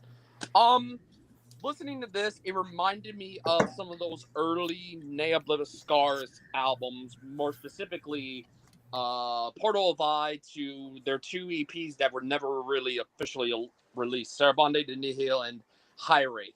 And I instantly think this makes Ne Obliviscaris' more recent releases, Earn and Exol, look weak in comparison. So, yeah, number 7, The Passy Lightless. All right. Never heard of them here. All right. If it sounds like Ne Obliviscaris, I'm interested. Yep, I can confirm. Actually, I think I have checked out Ne. They're Australian, right? Yep. Yes. Yeah, I have checked them out. Kind of a little over the top for me at times, a little too symphonic, but I get it. Yeah. Dude, the violin playing on their albums is fucking amazing. Yeah. All right. We are at Kellen. Sorry, Kellen. I'm doing okay still, and I got a little bit of a buzz. So, wait, shit's about to go off the rails soon. Yay! All right. So, Stygian Crown. This is Funeral for a King, a doom band out of California. Sounds like the Tales of Creation era Candlemass meets like the Fourth Crusade or For Victory era Bolt Thrower. So at a time when Bolt Thrower sort of created a little bit more like a melodic thing in their death metal riffing away from the crust stuff that established who they were early in their career, and then when Candlemass started to sort of riff at a little bit faster pacing. So this is their second release on Cruz del Sur. Stygian Crown, sort of doom, traditional doom. Yeah. It's. I mean, it's. I would say on the epic side of things, but the guitar tone and production standards come much more from like a death metal side of things. So if you like a much heavier sort of production and guitar tuning, it's got like then it's detuned. Okay. The vocalist is 100% epic doom, but the actual sort of rhythm section and all the guitar tuning is sort of death metal stuff. If anyone may recognize the style of the artwork, this is a Chris Fairwimp artwork, who's probably best known for his work with Absu. Yeah. So sort of a nod to their sort of extreme metal sort of interest, but on Cruz del Sur, a little bit more of like a traditional heavy metal label. So anyway, Stygian Crown. Yeah, Melissa's voice. I like Melissa's voice on that. I think if you like the female fronted kind of doom, if you like the smolders, She's got some gruffness too. That's what I like. You're up, Rick. Oh, is that why you blew me up? Okay. Yeah. So this is a Philadelphia band. No, it's not Crip Sermon. So I know that I say that because that's the band on the marquee right now when it comes to some of the top albums coming out of there right now. But this is one that I feel like has been overlooked. It kind of just dropped kind of silently. Second full length. And I can get into the depressive stuff, doom, of course. But sometimes I need something that's just fun, and so a lot of these lists, I think when you talk about best albums, when we talk about how good the production is and how proper, how intricate and whatever, and progressive. This is not trying to be any of that. It's just fucking balls out fun. And this is a band that kind of takes heavy metal and they make it kind of blackened. If you like if you're familiar with Dawnbringer, if you like that style. I don't know why people aren't talking about Morgul Blade. Heavy metal wraiths. If you like Cloak, Knight, but throw in some Eternal Champion in the mix. How does that not sound fun? Are they? Where are they from? Is that Philly? Philly. Okay, I thought so. Yeah. It's got really nice punchy riffs. Production's really good actually. It doesn't try to be outright crisp. It's still trying to harken back to that spirit of the stuff you hear in the 80s without being too derivative of that time period. It's got plenty of lead guitar, which I really enjoy, but it doesn't try to overwhelm you with any too much of one thing. It's a nicely paced, sectioned off. There are some really good headbanging moments. If you play this in the car, you're gonna have a really good time. This is a really good car album, I think, just overall. Especially if you're having a bad day, put this shit in, man. Heavy metal rapes. And that artwork is killer. Dude, that's fucking sick. I don't know if it's as good at the Stygian Crown, but this has crowns. And they're raised. Is there Balrog metal out there yet? There needs to be. This would fit in totally. Yeah, no remorse put this out. So, that artwork is such a step up from their previous one that it's like a major leap. True. What you got, Logan? For me, I'm gonna tread some ground that has already been discussed for my next two picks. This one, I believe, was Jimmy who first mentioned Vamad. Yep. I'm just gonna second everything he said. This is a beautiful album. If you haven't checked it out, anyone, please do. It's atmospheric, definitely, probably a little bit more so than it is black metal. Like, this is not a harsh black metal listen, but it is a beautiful one, and it's worth it alone for the final title track, The Deepening, that comes in at the very end. It's like 16 minutes long, absolutely gorgeous. just across the board, this thing checks off a lot of what I look for from like an atmospheric black metal listen in 2025 now. So definitely had to mention these guys. Vamad. Okay. Ryan, what is going on with you? You're in, you're out, you're in, you're out. Like, what is the deal? Maybe it's internet issues. I don't know. You popped out, and then you came back in, then you popped back out, and you came back in. Are you talking? Can you talk? Oh, God, I knew I was going to regret this. Can you hear us? No, you can't hear us. Okay. Yeah, great pick, Logan. It's killer. Just making sure we all know. But yeah, Yeah. Vamad's a great pick. Yeah. Great artwork in there, too. Which also, speaking of artwork, I just got this in recently. I do think the new Morgul Blade album cover is better. I'm just going to probably get both of those. That sounds like it's 100% up my alley. All right. Sorry, I'm dealing with something here. All right. Nick, you're up. Right? No. Wrong Nick. First Nick. Wrong Nick. There we go. First Nick. Hey, man, my first fuck up. Not too bad. So I didn't have a lot of black metal on my list. There wasn't as much that grabbed me, but in terms of black and death metal, the new Necrowretch, Swords of Dajjal, maybe that's how you say that. I miss Melakesh. They haven't put out an album in a while. I love their take of like Middle Eastern themed black and death metal. They didn't put an album this year. Necrowretch filled in that void perfectly. Yeah. Like, this is almost a fucking Melakesh album.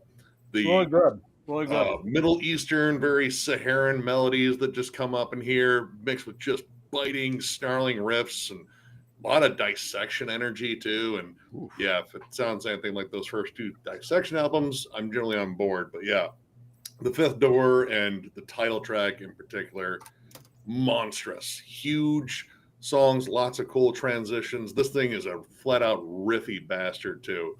Catchy, snarly. Yeah. Melakesh. Actually, I think Melakesh actually commented on our video and said we're working on a new album. So I am happy about that. I also didn't get to see Melakesh this year, no, last year now. But yeah, fantastic listen. If you're a big Melakesh fan and you just like riffy fucking black and death metal, I guess it's pretty much black and death metal. There's a lot of thrash in here too. I don't know. Really This good. is just flat out awesome. Yeah, it's Jam really it. good. Sounds great. All right, Nick Franco. All right, going over to England for the return of Adorior. I don't know if you guys know this band. Yes. Yeah, the new album is called Bleed on My Teeth. And yeah, it features the vocal talents of one Melissa Gray, and she sounds like she was shot out of hell. It's extremely chaotic and, I mean, almost unhinged death metal, blackened. I don't know, man. The words. This is just one of those albums that, from start to finish, just grabs you by the throat and doesn't let go. With song titles like "Sips of Sarin," which is excellent. Yep. "Begrime Judas," and just freaking. They haven't made an album. This is only like, I want to say, the third album they've ever made. I was going to do all kinds of notes before this, but I kind of ran out of time. But they don't make albums very often. They haven't made an album in a long time, and they took their time with this one. And as chaotic and destructive as it is, it's very well crafted, very well played. It probably gives you, the same feeling as like when you first heard like that Rain and Blood kind of energy. So I highly recommend it. They are from England. And it is called Bleed on My Teeth, and the band is Adorior. Don't sleep on that one. That was high. Yeah, man, dude, I tried. That shit's fucking whacked. It's so savagely fucking frenetic, man. Yeah. It sure is. and then, furthermore, to realize that's a female vocalist, it's like, what the hell is going on? I gotta address something here. Ryan, you gotta get your shit together, dude. You're causing me a lot of distraction, and that's making it tough on me. So please get shit worked out on your end, or I gotta move on. Okay? You understand? Speak a minute, because I don't even know if I can hear you. Is it working now? Oh, Jesus. Yeah. Why do you keep going in and out? What the fuck is going on? I was trying to because I couldn't hear you guys. All right.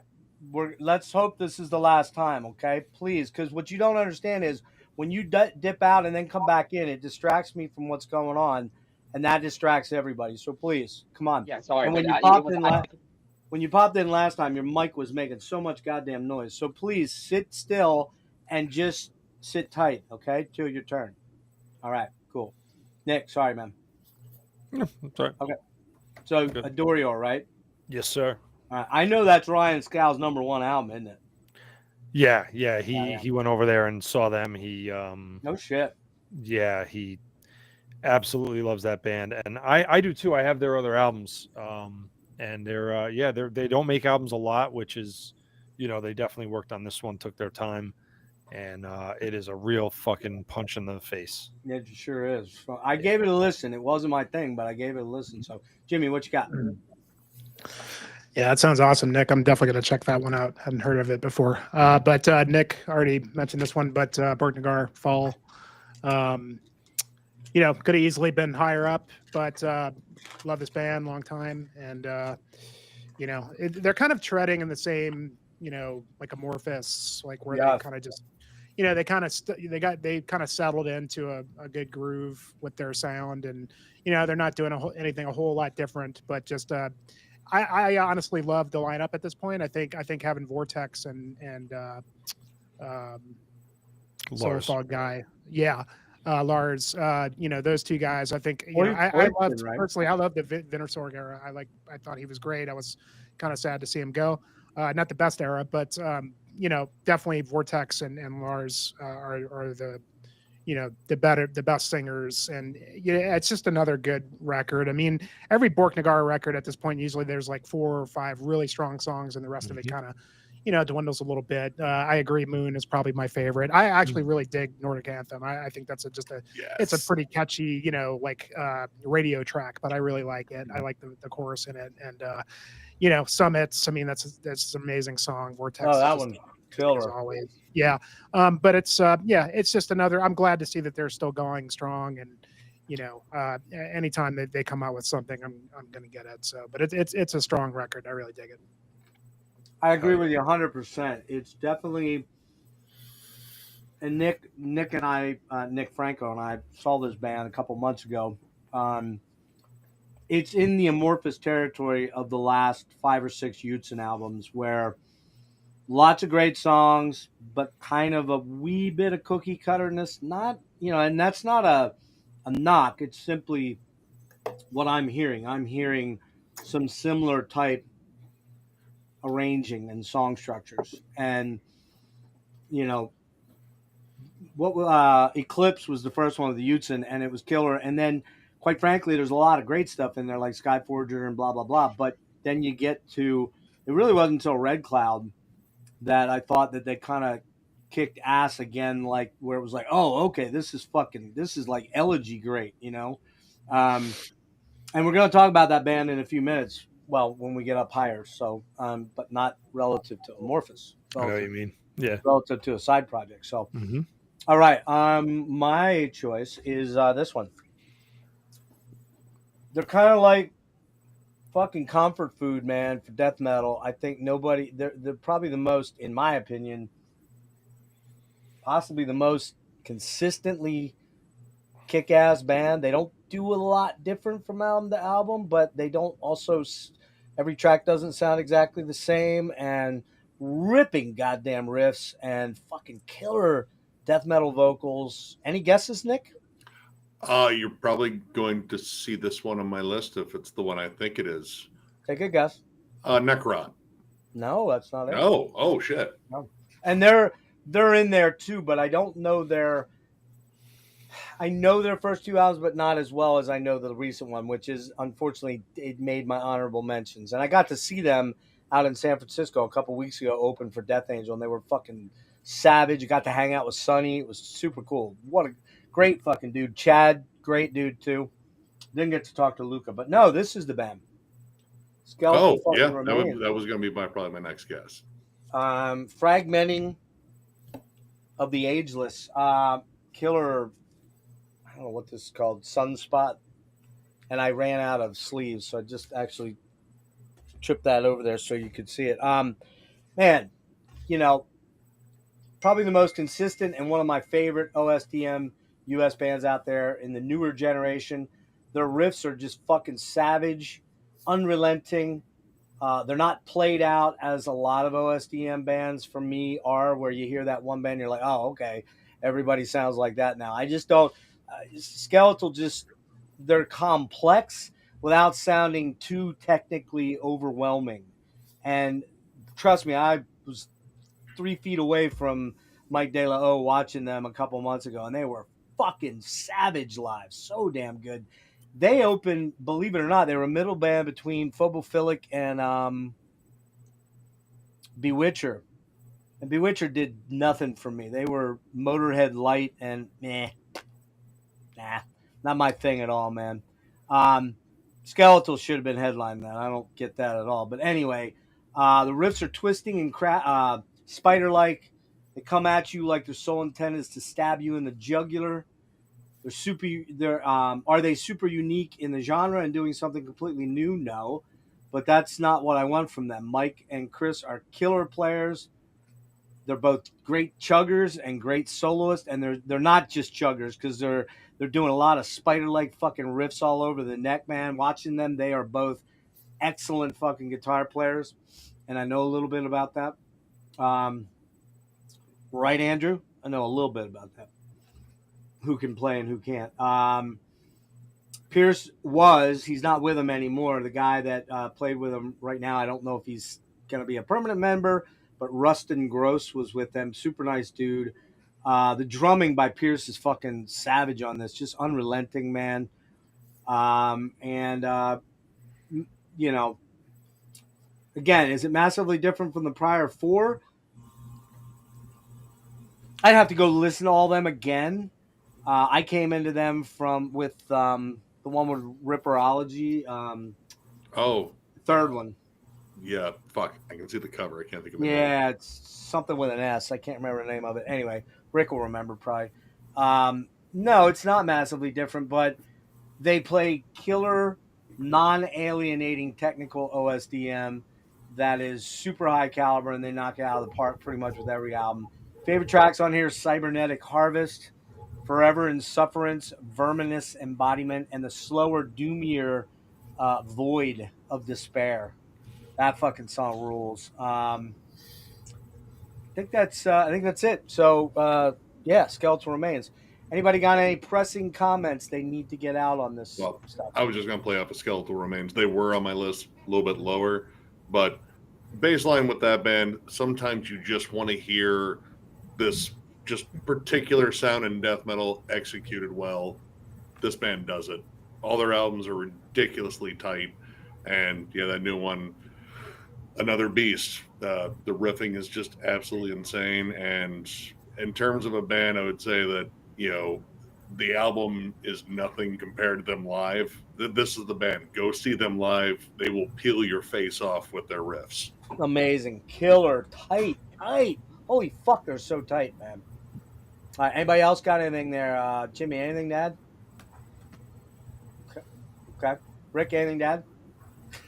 Think about Skeletal Remains. I'm noticing they're like becoming the modern death metal legacy band, if that makes sense. Because yeah, they kind of are. Even newer bands being like compared to Skeletal Remains, you know, Yeah. or at least a derivative of that sound. Like they kind of carve their own thing too at the same time. So really good album. I didn't rank it as high, but it does definitely deserve position in that spot. I mean, they're just as good as a lot of the other. Well, there could have been Necroc could have slid in there. Oh, easily. 4 or 5 other Engulfed definitely could have slid in there, so that didn't make my top. But that Engulfed album is fucking vicious as hell in the same sort of vibe, a little bit more swampier and doomier, but heavy as balls. There we go. That's Skeletal Remains' biggest crime. They're not from Turkey, you know, and then it changed. Logan, you got anything? I guess real quick on Ryan's pick of Aposty. Neobliviscaris ruined all modern prog for me with their album Portal of Eye. It's so good, nothing is as good as that, and I can't listen to the genre anymore. So, thank you, Neobliviscaris. Citadel's awesome too. Yeah. The last one I thought was good. It just didn't match up. The first two are like kind of next level albums. Citadel is close. I agree. I'm good though. Okay. Andrew, anything? I need to check out that. Is it Ardorier? Is that what the band was called? Yep. Yes. I need to check that out. That sounds amazing. I was a big like Marduk dude in high school, and I still am. So like that sounds right up my alley. Mhm. I love a good 30-minute blast beat fest of an album. Dorio is right up your alleyway. Yeah. Yes. Knowing what I know of your very questionable taste. Nick. Yes, he should check it out. Anything Angie else? likes it. Angie likes it. Angie? She likes Adoria. Angie. Yeah, that's all. Let's keep it moving. All right. Did I hit everybody? Colin. Okay. All right. Let's see. Where am I at? Andrew. Number 6. All right, here's where I start getting to the boring. Everybody knows these fucking albums. Part of my list. I think this album made the list mainly because I didn't listen to a ton of new stuff this year. But I do really like this. I have returned to it a few times. It's that new Dark Throne record, Obligatory Dark Throne. I do like Epic Doom stuff like Solitude Eternus, Candlemass. That's kind of what they do now, but with like blackened vocals on top of it. It's a spice called Celtic Cross, and you just sprinkle a bit over it. Yes, absolutely, and Hellhammer. I wasn't really big on Eternal Hails. Like I got about halfway through it, and I haven't listened to it since. And then I didn't even listen to Astral Fortress, but my buddy told me to listen to this one, and I ended up checking it out. And I'm like, man, this is pretty good. Like, I mean, there's not really a whole lot else you can ask out of a band that's 20 some odd albums into their career. But yeah, it's got some enjoyable riffs. The drumming's all like, it's kind of what you'd expect from them. They do a couple different things. I think there's like a triple guitar harmony on one of the songs. I can't remember which song it is, but yeah, I mean, it's worth listening to. I really enjoyed it. All right. Not much more to say. Ryan, what you got?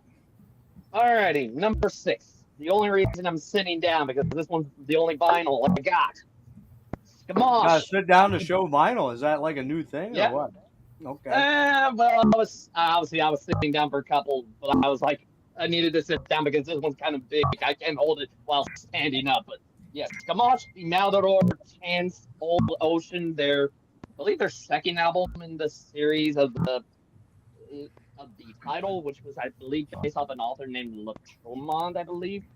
But yeah, what I've written basically still kind of has some of the accessibility from their. What in the fuck is going on with your audio, dude? Apologies. But yeah, basically just it's like growling. Are you guys hearing that? Like, yeah, there's like a burp. What the fuck, dude? Did There you is? switch when you came on initially? Were you just on your phone? Did you put your headphones on or something?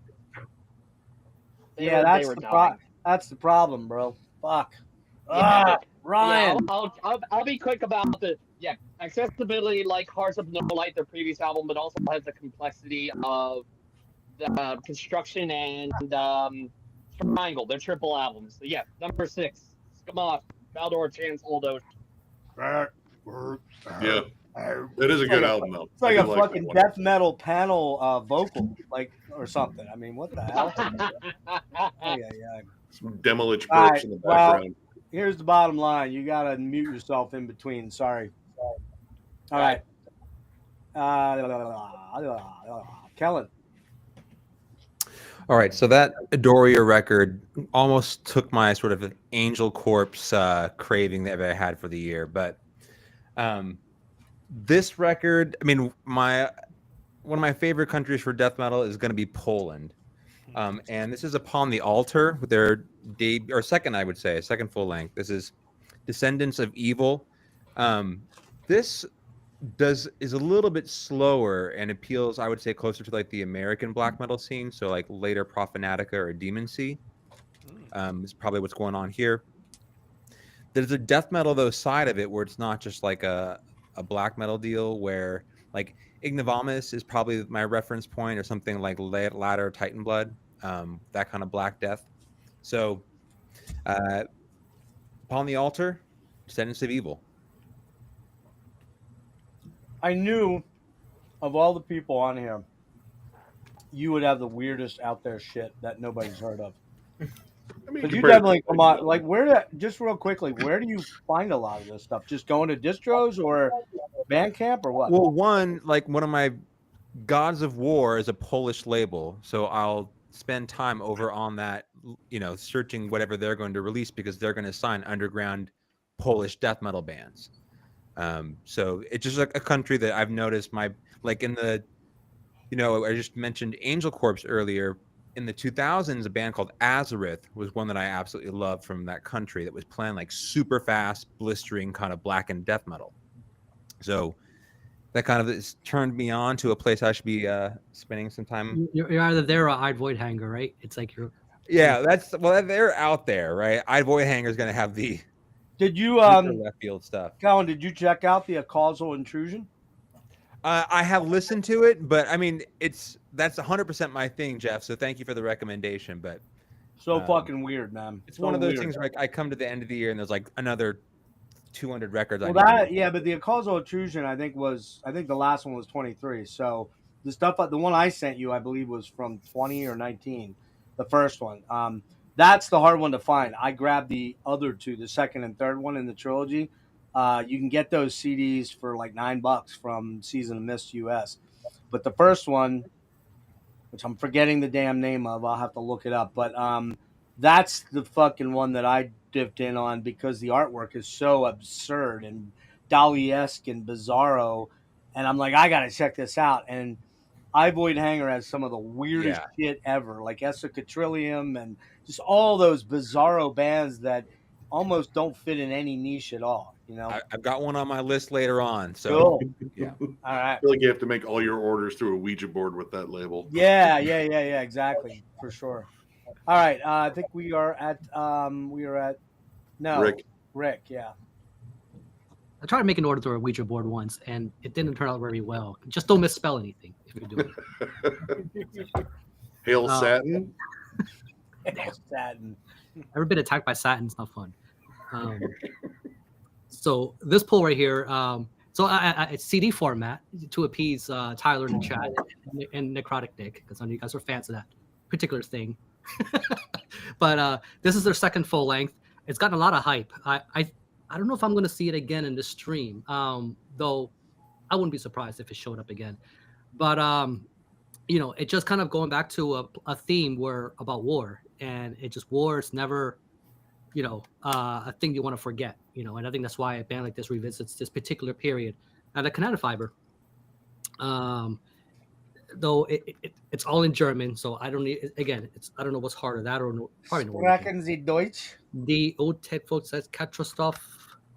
But yeah, I mean, this is, how do you describe it, right? It's like blackened death metal with melodic black metal, kind of just all kind of intertwined into one thing. I pretty much got all their stuff. So I do plan on picking up this on vinyl sometime soon. But this right here, one man thing, for those who don't know, I think he goes by Noise. And he's able to craft something of this caliber, being a one-man thing. I know he has a live, what do you call it, setup with other musicians, but being counted as a one-man project, it's something that I think it's this is kind of a really good example that other modern bands can also look at and just kind of see what levels you can attain with something like this. It's somebody who knows what they're doing. It is able to get through the sounds of something mechanical, like industrial, like machinery, but at the same time, something that sounds like gunfire. And he wants to sound bloody. He can go bloody with this, and you kind of hear those nuances and the way he does the riffing, like he's telling this sort of this narrative, which I thought is a very important thing to point out, because most of us can't read German with this to kind of know what's going on. So he's kind of take that approach and adapt that to in a way that is able to make you feel that sonically. And I think he does a very, very good job with this. Do I like it more than the previous one? I don't have a definite yes, because the previous one was very strong too. So I'm kind of on the line between where I fall if I like it, but I do hear a progression, But I think that as far as the chops of the songwriting, maybe because I'm just so used to hearing the previous one more, but there's a really good reason why this got a lot of mentions in the list and why it got a lot of hype around it. It's really, really, really good. It didn't go higher on my list again because I think I might like the previous one just a little more, but not to take away, this is an amazing release. All right. Yeah, I need to check that one out, Rick. I've heard a lot of good stuff about that one. I haven't heard it yet. It's good. I got it. I feel like it was hyped up a lot. That was my issue. Like everyone kind of was like, "Oh my god, the greatest thing ever." All right, Logan, you're up. Repeating a repeat that's been repeated over here.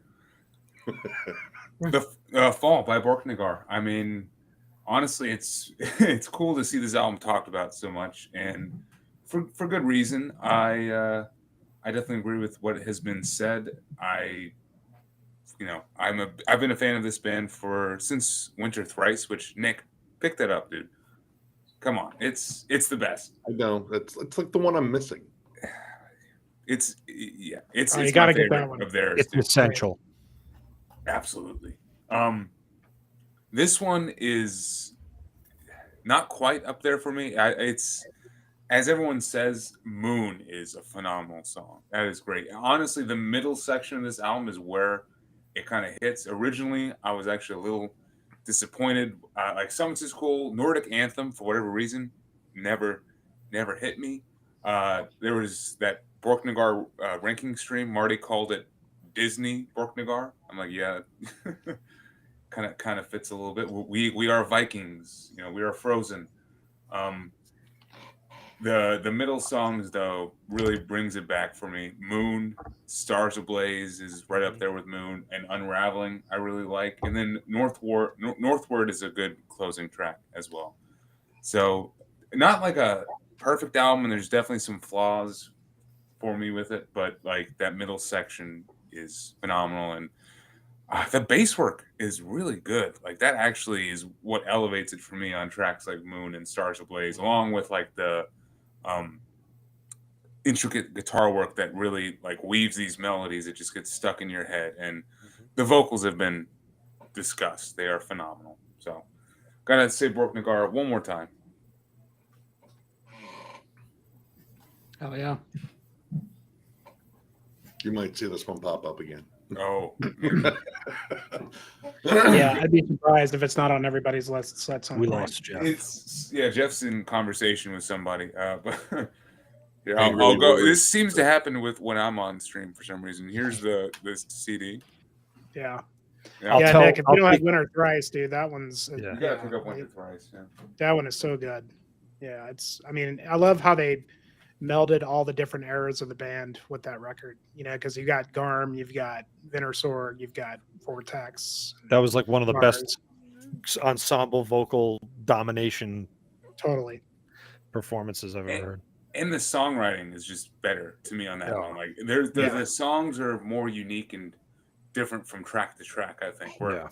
This one, it blends a little bit more, and they really go a lot longer on these tracks. Like there's like 10-minute tracks and 8-minute tracks, and it blends together more for me. But it's still a great album. Hell yeah! All right, Nick T. All right. Here lately, I've been hearing this cool trend of like that old school peace-filled death doom sound come back, and I fucking love that. Like, I love the dreary, melancholic, but also very melodic sound. And one band that has been doing that pretty much perfectly since their debut EP, and it's culminated in a brilliant full length. Oh yeah. Mother of Graves, the Periapt of Absence. My God, yeah, this is My Dying Bride, Paradise Lost, Early Anathema, all kind of wrapped up into one.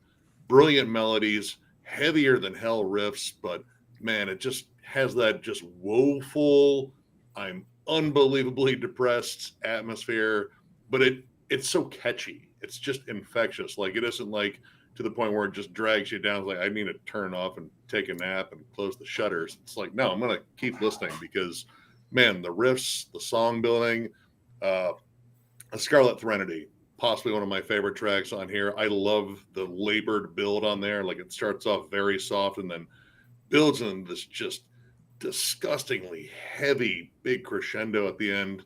Yeah, this is, I mean, very much rooted in a sound that I love. And I mean, they're not really doing anything super different, but in terms of an homage and executing it on an unbelievably high level, yeah, this is incredible. Check out all their stuff, EP, the last album too. They don't have a bad album. If you love peaceful death doom, yeah, this, get it. Wow, definitely gonna check that out. All right, Nick Franco. Amazing record. Yeah, Oh, holy love it. shit, that's cool as hell. All right, so on the pile, we're going over to Finland, and the band is called Concrete Winds. Has anybody heard of this band? Oh man, these fucking guys just, you open it up and it's just like lines, and that's what's left of your brain after you listen to Concrete Winds. I happen to know somebody who knows them, and they played recently in a place called Åland, which I visited a number of times years ago, which is like kind of in between Sweden and Finland. And these guys just, it's like a little bit of grindcore meets, it's probably the closest. I'm not a big grindcore person, and it's probably like the closest to that I've gotten on a new release in a while. Besides, like, well, I like Caustic Wound. I definitely like them. Yeah, they're incredible. So yeah, Concrete Winds kind of scratches that itch. It's a good name, Concrete Winds, because it does feel like you're getting hit with concrete, but the music breathes just enough where they like change the dynamic pace up a little bit and go from totally blasting to like a slower section that you can kind of bang your head to. So yeah, the more you listen to it, a little bit more of it opens up to you each time. And now, of course, I can't read the song titles, but fuck yeah, there's one song like right in the middle. 1, 2, 3, 4. The 5th track I remember and the 7th track just getting like, holy shit, where you might think like a bit of a pit would open up if they played it live. And they did just play live, and like I said, I wanted to go, but who the hell can afford, I already go overseas a couple times a year. It's about all I can afford.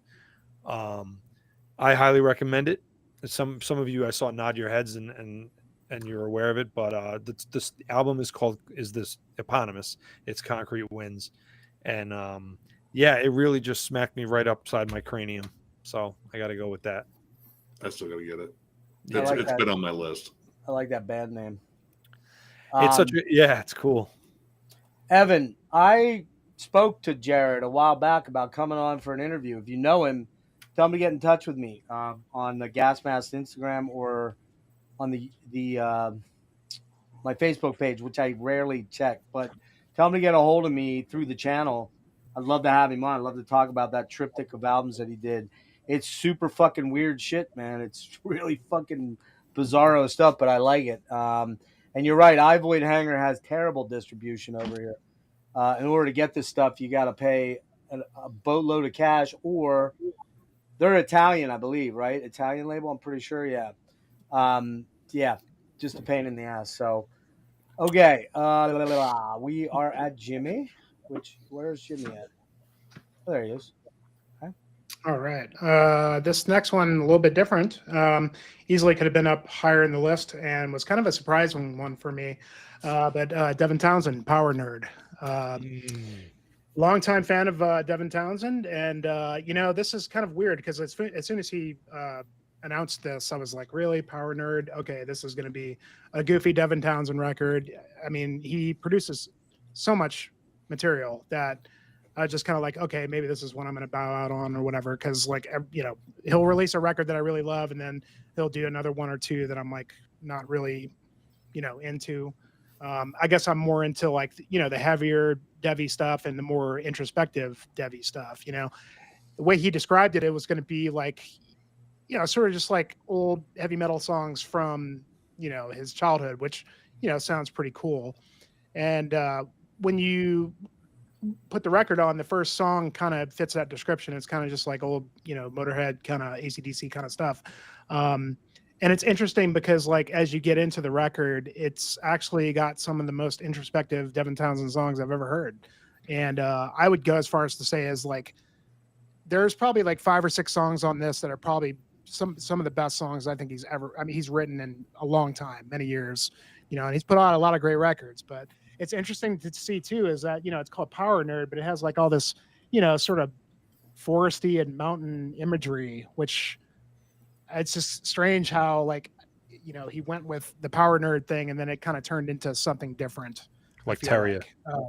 Yeah, kind of, but once you get past like there's a little bit of goofiness going on here, and you got to love the last track, which is like the song that he writes about how much he loves coffee, and it turns into this crazy like black death metal, my favorite track on that album. Killer. But man, like, you get past like the first, couple of tracks and you get into like Dreams of Light, Eubelia, Janism, Younger Lover, Glacier, and Goodbye. All those songs front to back are just like some of the best. I mean, it's Devi at his very best, in my opinion. Catchy, introspective, melodic, just beautiful. Lots of really just sounds that really resonate. But yeah, I came away just absolutely loving the record. And, he always, when I think he's going to prove me wrong, it's a no-brainer. One of my favorite artists of all time. But great record. If the Power Nerd title kind of threw you off, don't, if you're a Devi fan, don't miss out on this, because I really, honestly, I think some of these songs they could be as good as like, my favorite Devi stuff, solo stuff is the early, first 5 records or whatever, Ocean Machine, stuff like that. I think some of these, yeah, I mean, I think some of these are up there with, especially just like Janism and Glacier, those two, Younger Lover. It's just so good. I think it's the most fitting title for him.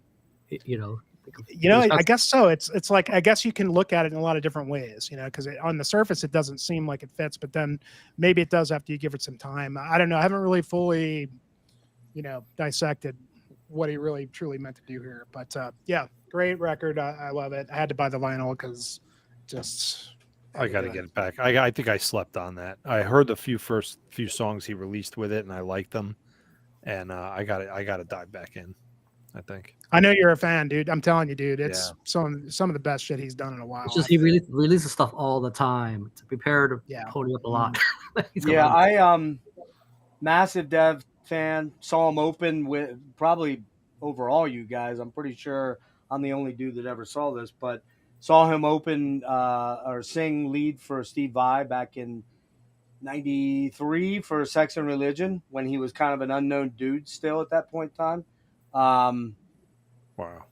Yeah, I just somewhere along the line, man, it just became almost too much to keep up. And Epitaph, was that the last? Or no, that's a while back, right? 3 or 4 albums ago. Right? Empath, yeah. No, Lightwork was the last one, and that one was good too. Lightwork. I was love really Lightwork. Good. Yeah. And I need to sit down and take a day and go, all right, just go back and visit these albums, because I have a good portion of, I've got Terry, I've got Ocean Machine, I've got Accelerated Evolution, I've got all the Key, everything but Ghost in that 4 quadrilogy, I've got Epicloud, I've got Ziltoid, but it's like of late I don't know, I sort of slightly burned out on them a little bit, and I probably need to go back and sort of revisit some of this stuff, because I know Jimmy, when I was out there, you were raving about this album, and we didn't listen to much music at all, except for the night at your place when we were doing mushrooms and drinking. And then your boy here got all like weepy and shit, that night. I should have put this on that night. Because I think you would have. Maybe you it would have been right on it. really, Yeah. would have connected with me. But we were too busy with Opeth and Anathema and. Yeah, he was laying right over here out. Yeah. Yep. It was eventually. Did you take any pictures while he was doing it? You should have. Yeah. Jimmy, It's funny you didn't think to actually take video of me, but the problem is I put you to bed long before you fucking would have gotten any incriminating video of me. You know what I mean? Yeah. Jimmy, do you have a fan going, or do you have ghosts?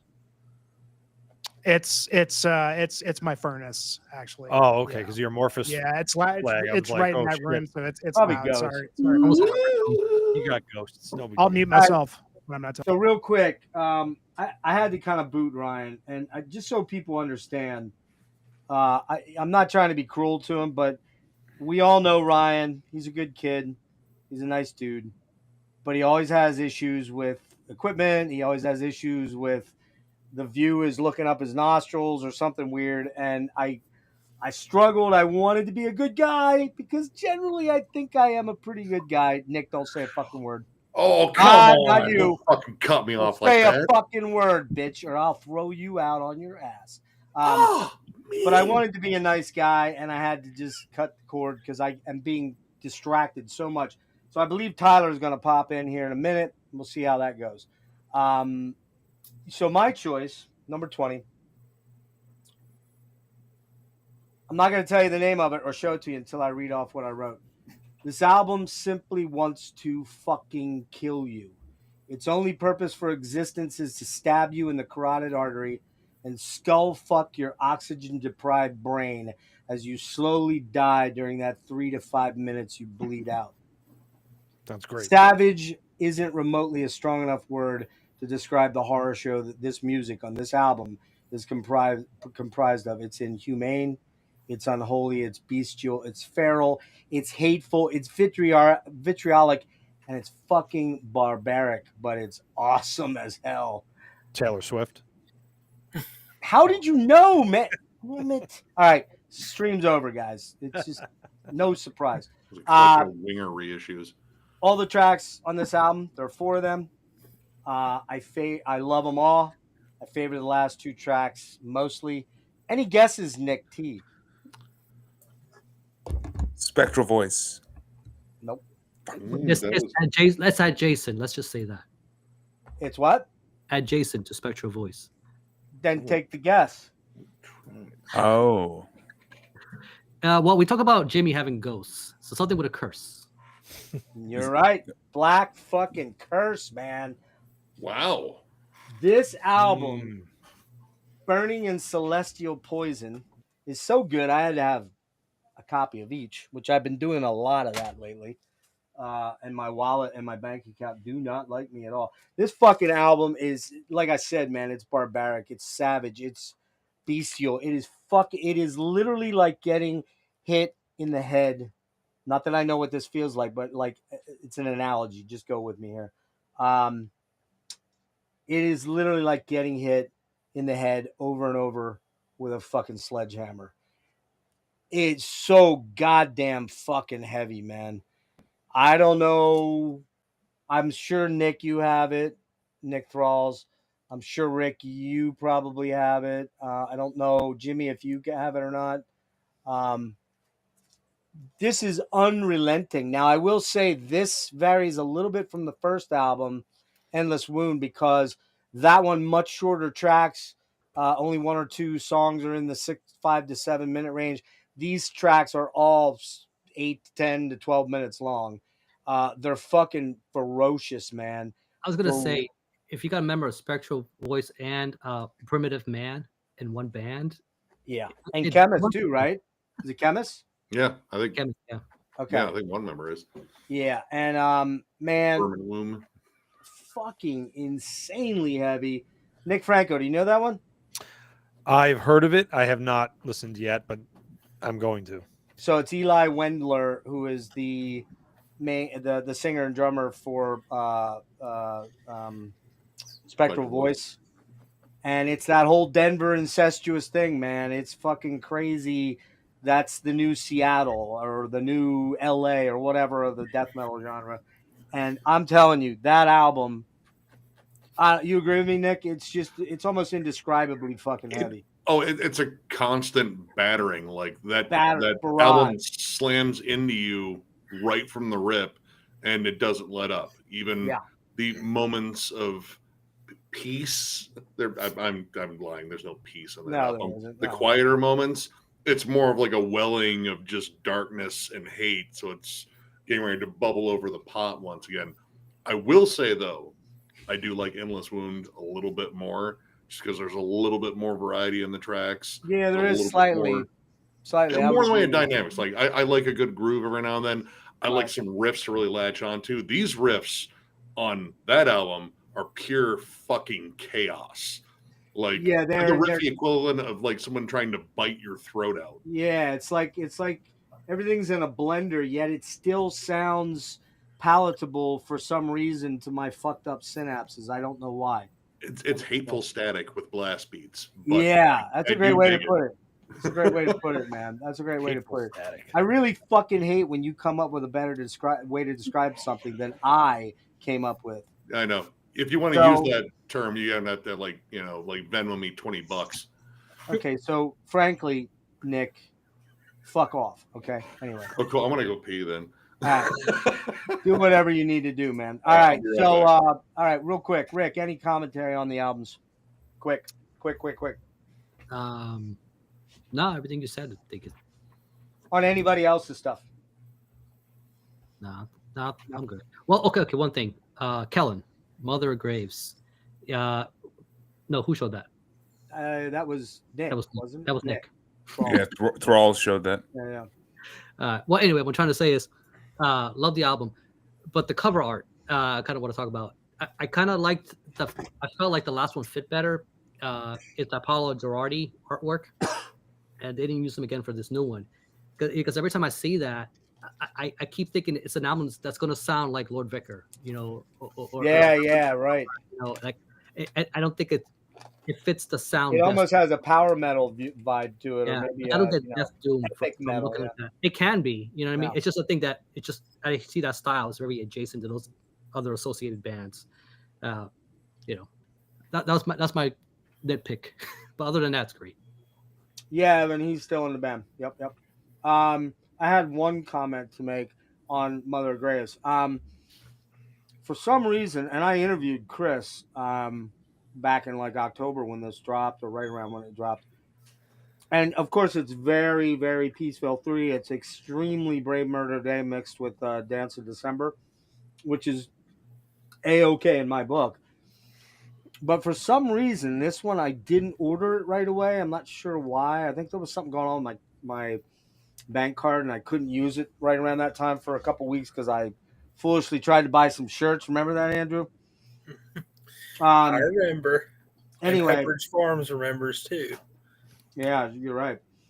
I need to go back to that one because I know it would be one that I would really like. It's on my honorable mentions, but it didn't make the top 24 because I didn't have it. And by the time I was doing this, it was like, well, I got to have a copy for everything I do, even though I have one that isn't. But yeah, really cool album. Really captures that sound perfectly. But it's not a ripoff though. It's not a complete ripoff. You just hear that sound pretty vibrantly throughout. Gothic, My Dying Bride probably like Turn Loose the Swans there and stuff. So, all right, Nick, Franco, any quick comments? You guys are making me realize that I did a shitty job of finding new albums this year. The whole point of doing this, man. I know. I mean it in a good way. We've made a couple repeats, but how many guys are we? And almost everybody has vastly different stuff. Not much so far. Yeah, I think we'll start to see some overlapping when we get into the 10 range and stuff like that. But yeah. All right, Andrew, quick. I I haven't kept up with Devin Townsend like really at all in a few years. The last one that I checked out was Empath. So but from the description that Jimmy gave, I think I am gonna have to check this new one out because it sounds. I think he's been doing like more ambient type stuff the last couple albums, and like, I mean, I like ambient music, but I kind of No, like he it did, whenever Devin's being super bombastic and just more is more type stuff, like Empath. Yeah, or Empath was like Ziltoid. Empath reminded me a lot of Deconstruction. Was that what it was called? Deconstruction with Michael Ockerfeld on it. The one album with Mike on it. Yeah. It just everything in the kitchen sink on that thing, and it's like too. I mean, my ADHD brain is like, fuck, man, cut me a break. It's just too much. So, Well, mine enjoys all this crazy shit going on. So he does, yeah.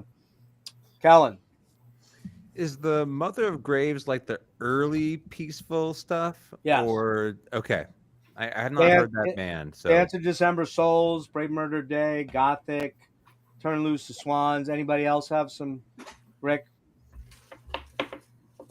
Jimmy. I would say like it definitely has some early Edge of Sanity as well. That's I right. Yeah.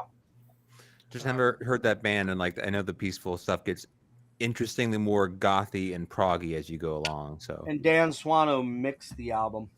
Oh, It's more of a modern take on that stuff, Kellen. I mean, it's but modern. but it's very good. It definitely has the spirit of, I would Which say one was more it? of the old Catatonia than anything. But yeah, definitely the Peaceful Three in there. That's what I hear the most. Dance of December Souls and a little bit of Brave Murder Day in there. That's the one I hear the most of, and a little bit of Gothic or Gothic probably. Maybe Draconian a little bit too. Which one? The Mother of Graves. Oh, a little bit. Yeah. All right, Nick, did you have any commentary on the stuff that we just talked about quickly? I need to get Concrete Winds. That's been on my list. Like I got to pick that up because everyone's like, "Oh, guys, you're gonna go over fucking Concrete Winds?" It's like, I keep forgetting about it. And it's fucked up because I was in the same distro picking up fucking Black Curse, and it was right there. Like, oh, I'll get it later. I fucked up. Whatever. But yeah, I'm writing down a lot of shit. Yeah. This is gonna get expensive. I think everybody got it. Oh, Logan, anything? Dude, Concrete Winds is an honorable mention. Great pulls all around, though. Cheers. Amen. All right, everybody, let's welcome Mr. Baldy. Is he the only bald guy? No, Nick, you're kind of bald, right? Nick Franco, right. Kinda. I'm not just Texas kinda camera bald. too. Yeah. Shimmering. We have Mr. Oh, yeah, what's going on with your camera? You gotta flip it. Oh, yeah. Okay. I would just say be prepared to not be able to read any Oh, of the there you stuff in the show. Or pronounce it. Yeah, October Tideway. That's a good one. Very Catatonia-esque. October Tide. And a little bit more heavier than some of that early stuff. Everybody, please welcome Tyler, Mr. A.K. Bergwander. He is going to pop in here and talk about 24 black metal albums that nobody except for Nick Franco is probably going to know about. And maybe Andrew, weirdly, because Andrew's like the 21-year-old, 60-year-old, or 54-year-old, no, 52-year-old black metal dude that lived in a hut somewhere out in Norway. So maybe Andrew will know some of this shit, and I know Franco will, but I will have no fucking clue what he's talking about the whole time. he always posts shit that I don't even know what the fuck it is. So Well, I probably and won't you know think that? either. And you think this guy's bad? Wait till Peter the Metal Vault shows up, because things are really going to get fucked up then. So, because even I believe Peter posts stuff that even Tyler doesn't even know about. So there you go. But he won't talk about anything past 1994. Yeah, This is true. a 2024 drop stream, so that's a good thing. All right, so we got to move on here. We got to keep things clipping because I got other people coming soon. Andrew, what you got? All right, time. Hey, real quick, is my mic okay? Yeah, by the way, you're fine. Yeah, you're good. I can adjust you on my end if you're too loud. All right. Now this is all new, the whole restream thing. So a little. Yeah, I got you. You're all good. Boring pick number 34. The new holder is pretty good. It's basically like Eternus, like those first 2 or 3 Eternus albums and the first 3 Satyricon albums put together, like super down tuned, heavy as fuck. It's pretty like claustrophobic sounding too, but the drums are just fucking unhinged. Yeah, it's just like this dense wall of blackened evil. And yeah, I mean, like, they also blew. This is the album that really like hooked me at this band. Like their other stuff, just it's okay. It's very okay. It's just kind of like the songs kind of get too long on some of the older stuff. It's a little too. But this shit right here, if they keep going in this direction, man, they got me hook, line, and sinker from this point on. Because I'm a big Eternus fan and a big Satyricon guy. So I don't really hear the Saturnus because Saturnus has keyboards in there. Is it on the album? Is there keyboards? There's a little bit of keyboards, a little bit of folk, but I'm hearing because we saw him live. Rick and I saw him live back in March, and all sounded the same. No, you're thinking of Solitude Eternus. I'm talking about Eternus. No, Eternus. The Moon. What's the first album? Moon, Beyond the Wandering Moon. Beyond the Wandering Moon. Yeah, there's not really a lot of like this has that like doesn't have necessarily the swing to the guitars, but it has like a very similar sonic quality to those first 2 Eternus albums for sure. Okay, I'll check the album out. I mean, they're very good live. They're great live. Tanner Anderson plays with them live, and I think it's a husband and wife, bass player and singer and guitar player, and they're very solid. Mm-hmm. People loved them, but I wasn't that blown away with them. Well, I'm the same way. Like I don't think any of the material. Okay, the EP that came out before this too is also really good, but like everything before that's kind of That's how I feel. Hang on one sec here. So we're gonna, to keep it all the same, I'm gonna add Tyler into Ryan's spot. Tyler, do you want to do 2 picks each turn until you're caught up? I can. Yeah, I can. Okay, go ahead and do that. So we'll see how it works I'm not out. cutting in and out, right? Just real quick, I'm not cutting in and out. A little bit. Well, a little bit. You got some wavering in. Yeah. On my end, it's the same thing, and I also got I got a bar across the screen that said that I wasn't even connected. So. Yeah, maybe try going out and coming. Do your pick here and then go out and come back in. We'll see how that goes. Okay. All right. What do you want before I even start? Do I want to dip out and come back? Go ahead. Go ahead, quick. Okay. I'm your 2. I'm going to dip out. We'll try this again.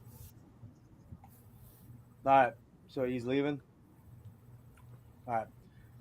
Hopefully that isn't a problem, but Jesus. Anyway. So where were we at? We were at Kellen. All right. Well, I'm sure this would be a pick that Tyler would appreciate. And I do believe Rick showed it as one of his honorable mentions. We did our... The edibles might have been kicking in at that point, so I don't know. Anyway, this is Sweden's Tornen, and definitely didn't show it as honorable. Yeah, we'll know why later. So I guess the Under the Wisdom of the Raven, I believe, is the name of this. How it translates from Swedish to English, but this is a black metal project out of Sweden that kind of sounds like. My point of reference would be Arcanum or Armageddon.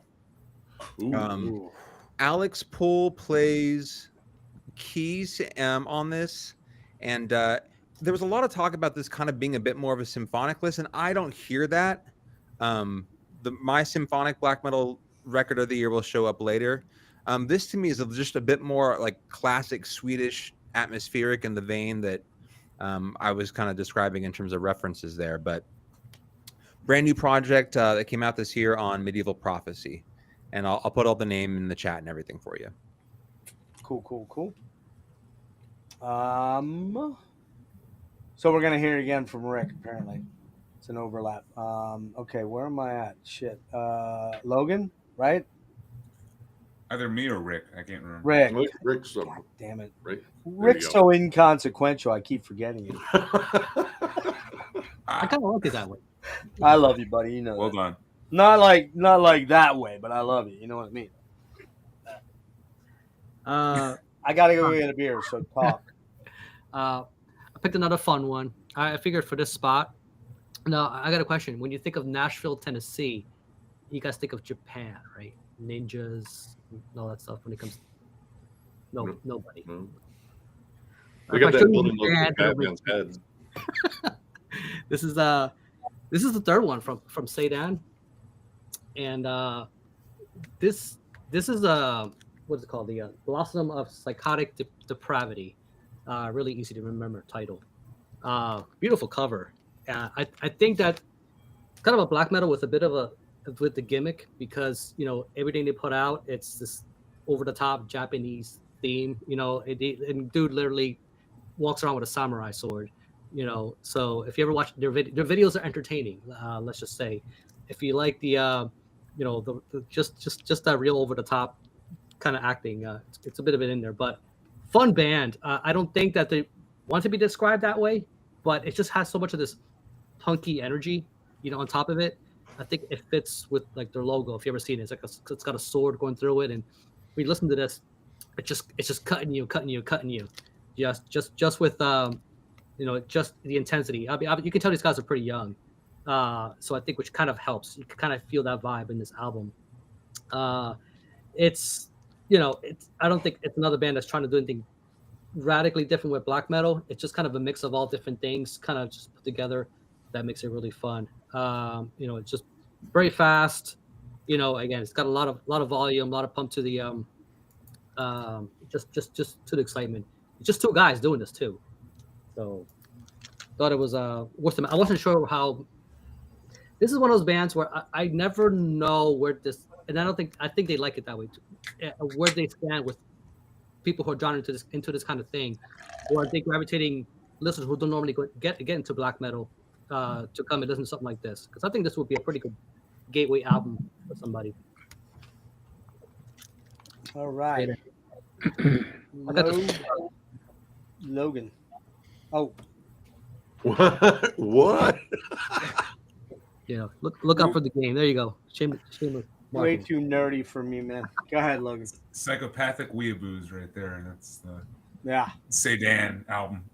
You want fun though? I forgot something. Oh, God damn it, Rick. My last pick. I just realized the color scheme is like almost exactly the same. She throwing up gang signs. Once like ugly, once pretty. Rick, how many THC gummies have you had so far? Just curious. I only remember one. Okay. I only remember one. Okay. Shit could really go off the rails soon. All right. Logan. Soon? Yeah. Yeah, soon. You want fun? Don't look at anime. Come on. I got fun. Look at fucking NASCAR. I Am the Intimidator with their self-titled debut album, I Am the Intimidator.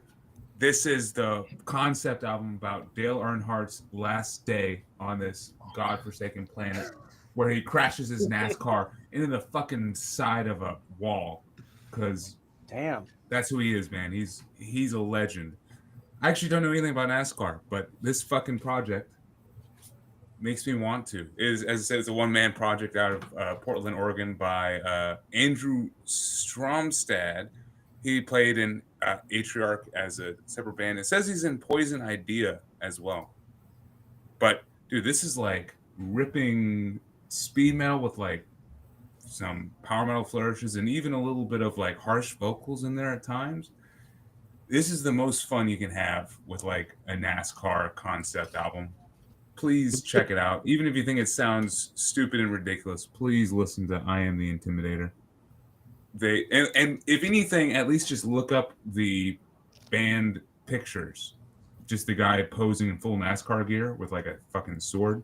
Does he have a Dale Earnhardt mustache? I don't know. He doesn't lift his visor ever, so like, I don't know. It's something like straight out of that Magnum PI show from the 80s or something, right? Remember the But movie totally Wraith? metal. Yeah. Remember the movie Wraith from the 80s? Oh, Yeah. dude, I fucking love that movie. Me too. Love that movie. All right. Nick. That Nick. All right. Well, I guess I'm going to go with fun. I don't know. It's kind of fun. I don't know. It depends what kind of mood you're in. Unto Others. Never Land. Yeah, the goth rock thing bit metal this year, and tons of bands became infected by it. But I love it. Like all this fun Sisters of Mercy, Cure throwback stuff. It blends in so well. And this band was already kind of doing that pretty damn well on the earlier albums, even back when they were Idle Hands. But this album, I don't know, it might be their catchiest. Like legit, every single song on here is a fucking earworm. Gabriel's vocals, I think, are unique. Like he kind of has this almost monotone, robotic delivery, but he does have like these just catchy passages. Like, I mean, there's like a almost cynical sense to it too. Like all the songs are depressing, and then you'll hear these crooning lines, and then you'll hear him just say something like, "Huh, right." It's just fun. Like Suicide Today, dude, Fame, Mama Likes the Door Closed. It's probably like the lone like super heavy track in here. Like this kind of has more in common with like straight up goth rock than it does metal, but it's got enough metal on it to be considered metal, I would say. But yeah, this album's just pure fun. Like these songs are dark but joyful and infectious as hell. I played this for my fucking mom on a long trip out to fucking Cleveland, and she absolutely fucking loved it. It's like, wait, what are they talking about? I was like, oh no, it's about killing yourself. It's great. It's fine. Don't worry about it. But yeah, excellent album, catchy as hell, and this is not going to be the only goth rock thing on my list for damn sure. Okay. Yeah, I have something to say about that album then in a little bit. Okay, so we are at Nick Franco. We'll come back to you, Tyler, then. Put you at the end. So No, you're good, man. It's cool that you. What happened? Oh, it's cool that other Nick mentioned Unto Others, because the next one I have here is right in that same vein. And Nick, I agree with you. The mixture of this Cure, Sisters of Mercy, post-punk shit into the metal, I am here for it. And it is embodied by this band from Canada called Poltergeist. I don't know if you guys heard this one. I got it. I heard it, but I know that band. Yeah, the album is Knocked Music. He's from Calgary, Alberta. His name is Kalen Baker. I think he conceived this kind of by himself, and from what I read. And you want to talk about? It's funny because Unto Others, Idle Hands, Unto Others has gained so much popularity so quickly, and I think that you could finally say here's an album directly influenced by Unto Others, because there's a song on this album, I believe it's, if I'm correct, I believe it's Ethereal Nightmare. I mean, it sounds so much like an Unto Others song that like it's like very close to like the like melodic chorus with a shout at the end, like kind of thing. Well, I love that. Yeah, I love it too. I mean, it's very close. It actually takes like some of the best moments of Unto Others and they make it, their own. And yeah, it's strong all the way through. Young band. I think this guy Kalen is probably pretty young. Not a damn weak moment on it, man. There's Swallowed by the Ocean is beautiful. Cold in September. It really is. It's like the Cure, Unto Others, Sisters of Mercy, and all put together, and it just works so well. And it really it's something you could just throw on and just fall into. It's really, really good. Poltergeist. I gotta check that one out for sure. I'm probably gonna buy that. This is the Poltergeist where the O has the slash through it, which you find in Norwegian O. Yeah, because there's a lot. Like the cool guy fucking O. That one. Yeah. Called the null set. Yeah. So I highly recommend. The Cobalt O is what we're talking about here, right? I don't know. The O with the slash. Nick's like, what the fuck are you talking about? The Cobalt. It's CV. Yeah, whatever. Anyways, moving on. Jimmy, what you got? Glad Tyler's on now because I'm curious to know if he's familiar with this one. But this one could have been pretty high up for me, but definitely a really awesome record is Cantique Le Preux with Le Banissement. Oh yeah. This came out on Eisenwald. You know this one, Franco? Yeah. do. So for those that don't know this band, I think Fortress. They're basically Quebecois, French, Canadian French black metal. They sort of embody that sort of style, which there are very kind of few bands that kind of claim that they're the Quebec metal noir, black metal noir kind of stuff. I don't want to say they sound like they're. It's not as. I would compare it to the last Fortress record, in that it's not quite as scathing as that. It's a little bit more, wintry, kind of icy black metal. And in fact, I think one of these guys was on that Fortress record. I think it was the bass player, one of them. But I don't know what happened to that band. Great band, of course. But I mean, if you're looking for the itch missing from Fortress, Cantique Le Preux is a great one to go to. They have 2 other records. This is the 3rd one. And yeah, man, it's just really good black metal, really good riffy. I mean, like the riffs are, very tremolo kind of stuff. But I mean, I don't really call it like atmospheric. The kind of, sort of bleeds into that sort of atmospheric kind of realm. But it's very like riff driven, very guitar, just really scathing, icy black metal, killer drumming, just fast black metal, but it is atmospheric in that sense that it does have. And the cool thing about the these Quebec bands is they also really delve into their history and their heritage. And I think it was kind of a sleeper record, but yeah, if you're into Fortress stuff like that, I think Le Preux is really will scratch that itch. And if anything, I might even like this band better. But really killer stuff. Yeah, glad some of you guys have heard this, because I don't heard anybody talk about it. So, man, dude, when we went to Twist and Shout, and I ran into that last Fortress, I was like the happiest fucker ever. And then it got even better because they had a vinyl copy of Mort, Blue Dot Snored's Mort, and I was very good at not spending a lot of money on vinyl until I got to California later. But out your way, I really only bought 5 CDs and 1 album. That was it. And yeah, you found some good stuff.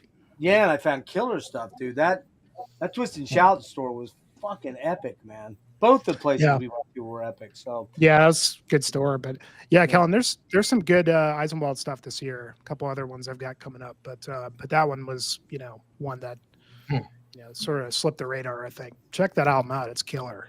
All 3 of their records are awesome stuff. Okay. Yeah, I did want to mention that Fortress while I could still think of it. Because we got Jake's about to head in here shortly, and then Peter's going to be coming by. And if he comes by, like when I told him to come by, Andrew, how many you got to go yet? I got 4. Okay, I might have to move you through 2 at a time. You kind of knew that you were going to be like one of the first to go out because you have a smaller list. So it's nothing personal against you. It's just, to get those other I don't want to be on here for 1 million hours. Like, what are you implying there, young sir? I know, hanging out with Jeff is a fucking chore. Oh, no, right? I've been up since like 4 a.m. Oh, note to self, fuck Andrew when you put together panels in the future. All right, so moving on to my selection. Possibly Australia's is it the most popular death metal band from Australia? I'd have to think long and hard. Somebody's probably gonna school me on this and say but I would say now currently they're probably they're New Zealand. They're from New Zealand. Yeah, I fucked up. If it's ulcerate, then it's New Zealand. From New Zealand. Yeah, I said so there you go. So Cutting the Throat of God from Ulcerate. Oh, fuck. Man, this band just creates their own universe of sound, man. Nobody sounds like them, and the people that try to sound like them kind of pale in comparison to me. They just sound like nobody else. And many try to imitate them, but generally come off sounding like second-rate copycats. The angular, dissonant, yet highly melodic and chimey guitar riffs by Mike Hoggard are pretty unique to them and them alone. Yeah, I suppose you could maybe draw some parallels to DSO at times. There's that weird angular chiminess to their stuff, their earlier stuff. Paul's vocals are crazy massive, especially live, man. I saw them November of 23. Was it 23 or 20? Early 20? Or was it 22? No, it was 23. Yeah, it was 23. I saw them on that same tour. Man, dude, just fucking, man. They're the combination of the lighting, the smoke, the angular dissonant chiminess and hanging in the air riffs, just fucking amazing, man. You know, do they make Jake? You got to cut the screen, dude. All right. Yeah, man. Just I don't know, dude. This shit is fucking mesmerizing. Jamie St. Marat, that dude might be the most goddamn epic fucking drummer in all of metal. Watching him play, it literally, you hear these analogies like, oh, he's an octopus. That motherfucker had like 42 arms. It was just like, you're like, how the hell is he creating that fill when he's playing that blasty and that fast? I mean, he might be on a whole nother level than all other death metal drummers. I'm just being honest. I know that's accurate. There's a lot of great dudes out there that are really fucking good, but that guy is fucking insane because he plays this creative jazz-like fills in between the blast beats and the fucking you gotta listen to the album. It's just insane. Viciously crushingly heavy, yet they still have a unique melodicism to them that's hard to copy live. They're jaw-droppingly heavy and sonically mesmerizing. I've only gotten into them since the Vermis album, so I kind of got to go forward. And I know, Kellen, you prefer some of the earlier stuff that I got to get to. I haven't gotten there yet. I already know how to answer what you're coming at me with. But, the one thing is, they keep perfecting this sound. They have this sound that nobody else really has, and they keep perfecting it. And there's a lot of copycats, and they just don't measure up for me. This album here, favorite tracks, Ashen Hearts, Further Opening the Wounds, fucking A, man. To See Death Just Once, and the monstrous title track, Cutting the Throat of God. Man, I know, Kellen, you're not as high on the later stuff as the earlier stuff, and you can go ahead. I love it all. It's just the willow tip era of that band means so much to me personally. Like when you have a nostalgic attachment to it. Yeah, like those records. I mean, that's the turning point for the band. Is Everything Is Fire. The first band they come out as much more of like a tech death era. I don't want to go, and we want to go quickly through this. Yep. I love their newer stuff with Deborah Morty for sure. Ulcerate Deep Dive on the horizon in 25. Okay. So yeah, that all the songs are monstrous on this album. I don't really want it to be number 19, but I don't have a choice because there's other stuff that just beat it out in my brain in the moment. I think we should also note that, which we didn't start out the stream with this, I'll make it very quick. As a fan of death metal and music in general, but as a fan of death metal and metal music, man, I don't know if there was a better year than 2024. Recency bias, of course, but fucking A, man. Like, I easily bought 60 albums this year, scarily, and I really had the most difficult time putting this list together. Just incredibly difficult. So, same. Logan, quick hits. Oh wait, hold on, Tyler. All right, we'll try this again. Still spotty on my end. Okay, Tyler, I don't know what's going on. Yeah, you are spotty, but do me a favor. We got to quick hit these, okay? So get into them now. Yes. Yeah. No worries. 24. Skjalborg, Auf Ketten Tomp der Tod, German black metal, really melodic. Earlier stuff's more about Vikings and heathens, but this one's themed around World War I. From Bosnia, number 23, we got Triumph. Basically, it's just 4 hateful tracks documenting the Bosnian Chechenian War. Pretty savage stuff. Weird sound samples. Good times, really fun. New Russian black metal, Yasa. The path to the unspeakable abyss. So, I guess the simplest way to sum this up is they're out hate foresting hate forest right now. Like if you missed that little something on the last couple of Hate Forest EPs, I recommend this Yasa album big time. Nice. Real quick. Hang on one sec. Hold on. Yo. Peter, hang in there, man. There's a little bit of overlap, but Andrew's going to be leaving after like 2 more turns, and then I'll bring you in, okay? Because Jake came on a little earlier than I anticipated. So go ahead.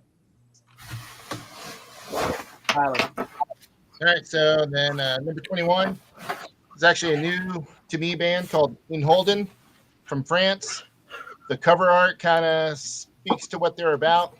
Very nature, heathen theme type stuff. Very melodic, very catchy. First debut album. Excellent. Highly recommend it. And then, see that. This should be number 20 then. UK band called Blaspheme. The album's called Black Legion. And this is black metal with a nice dash of heavy metal throughout. Like heavy metal riffage, some heavy metal solos. Just good, straightforward. I don't find it particularly dark. It's just a good, fun time listen. Like, again, highly recommend it. Okay, one more. Catch you up. So that's number 2. Yep. And then my number 19 is the new Natranar. You fucker. And only because I didn't get to spend enough time, get enough spins with this. Huge mistake. It would have been higher on my list, but well, I also bought like close to 200 new releases this year, so I had a lot of shit to wade through. And same thing happened with my next pick. But yeah, Natranar, extremely densely atmospheric black metal, and this is probably the most densely atmospheric work to date from the band. Oh, you're going to hear a lot about that album in a while. So, everybody, please welcome the Upside Down Church dude, Mr. Jake, the new. Yeah, what's up with that, dude? You got? Oh, there you go. I was like, your fucking head looked like it was like cut a bowl in your head or something there. You're muted. Muted. Better. I had a thing drop down in front of the camera. Okay. Everybody, welcome Mr. Jake to the program. We don't see Jake a lot anymore. Audio and videos are good here. Yeah, we don't see Jake a lot. He's a relatively new father. Good to see you, Jake. 1-year-old, and so he's busy a lot. Yep. Works his ass off a lot, like a good pop should. But we miss you, dude. So we're glad you're here.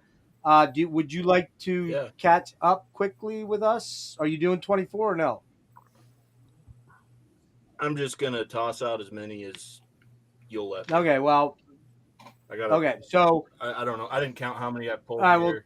I don't think it's not 24. Okay, we'll start. Go back. Get down to like 5 quick here, and then I got to get Andrew in so we can move Peter in then. So go ahead. Do like 4 of them. Just shoot off. Yeah, shoot 4 out at us. Okay, first I'll just throw up 2 7 inches. Terminal Sleep from Australia. This is Spineless and Shadows, or it's Spineless / Shadows, not Spineless and Shadows. 2 tracks. Killer metalcore with hints of deathcore from Australia, and then Grand Cadaver. What? Oh yeah. I love anything Michael Stane touches, and this is just brutal Swedish death metal. 2 tracks, Terminal Exit and Skinless Gods. I'll pick up anything these guys do. I'm not a big death metal fan, but Michael's vocals really put this one on the map for me. Real quick before you get into your In the death four, metal vein. before you get into your four, real quick. Nate, you mentioned about 18 more picks, and I probably won't be able to name a better drummer, and I agree with you fully. So go ahead, Jake. In the death metal vein, this is probably the last death metal thing I'll show tonight. This new Fetid Zombie, I think it's an EP, Where Worms Crawl, is pretty good stuff as far as death metal goes. I'm sure most people know Riddick. the sound of Fetid Zombie. That's Riddick, right? A lot of guest features on here. Yeah, cool stuff there. I just talked to Jeff about this one yesterday, I think. Yep. Midwife with No Depression in Heaven. Sorry about the glare. This one's still in the shrink. It's being sent out as a gift. Thank you, buddy. Yeah, this is killer. To me, it kind of falls in the same realm as stuff like Chelsea Wolfe, Emma Ruth Rundle, Marissa Nadler. Nadler, that kind of stuff. But it's a lot more shoegazy. Some feedback there. It's a little more solitary. very It's a little more simple. solitary. Chelsea has mostly band around her, so does Emma to a degree. Yeah, It's all- this is like it's stripped down. It's one Yeah. person. And as I told you, I could almost draw a beeline from her, Marissa, a lot of these artists back to a girl named Liz Harris, who was Grouper. She had a project called Grouper. Yeah, Grouper. That was the name I was looking for. Yeah. I'm not familiar with Grouper. Yeah, but you it's mentioned so them, I'm gonna check Grouper Grouperish. out. It's not even funny, man. But it's really, really cool. And Rick and I Yeah, this is a saw them open. great album. Saw her open for Blood Incantation back in November, and then I saw her also in Baltimore myself. So which is a weird opener, but it makes sense in the fact that they're both from Colorado. I think they're both in Denver. They're Denver, yeah. And I think it was cool of them to do because they took her out and got her a lot of exposure to a lot of people. And on top of that, Morris did a track with one of her tracks. He comes out and does like a lengthy guitar solo on it. So Yeah, and the tracks worth checking out on this is Autoluminescence, Vanessa, Killdozer, and the title track are the highlights for me.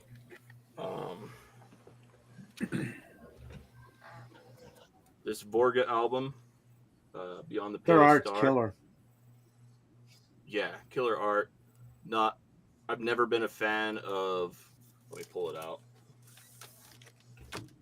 How Transcending Obscurity does like the metallic spot gloss on their albums. To me, it's overboard, but on this one, it works pretty good with the artwork.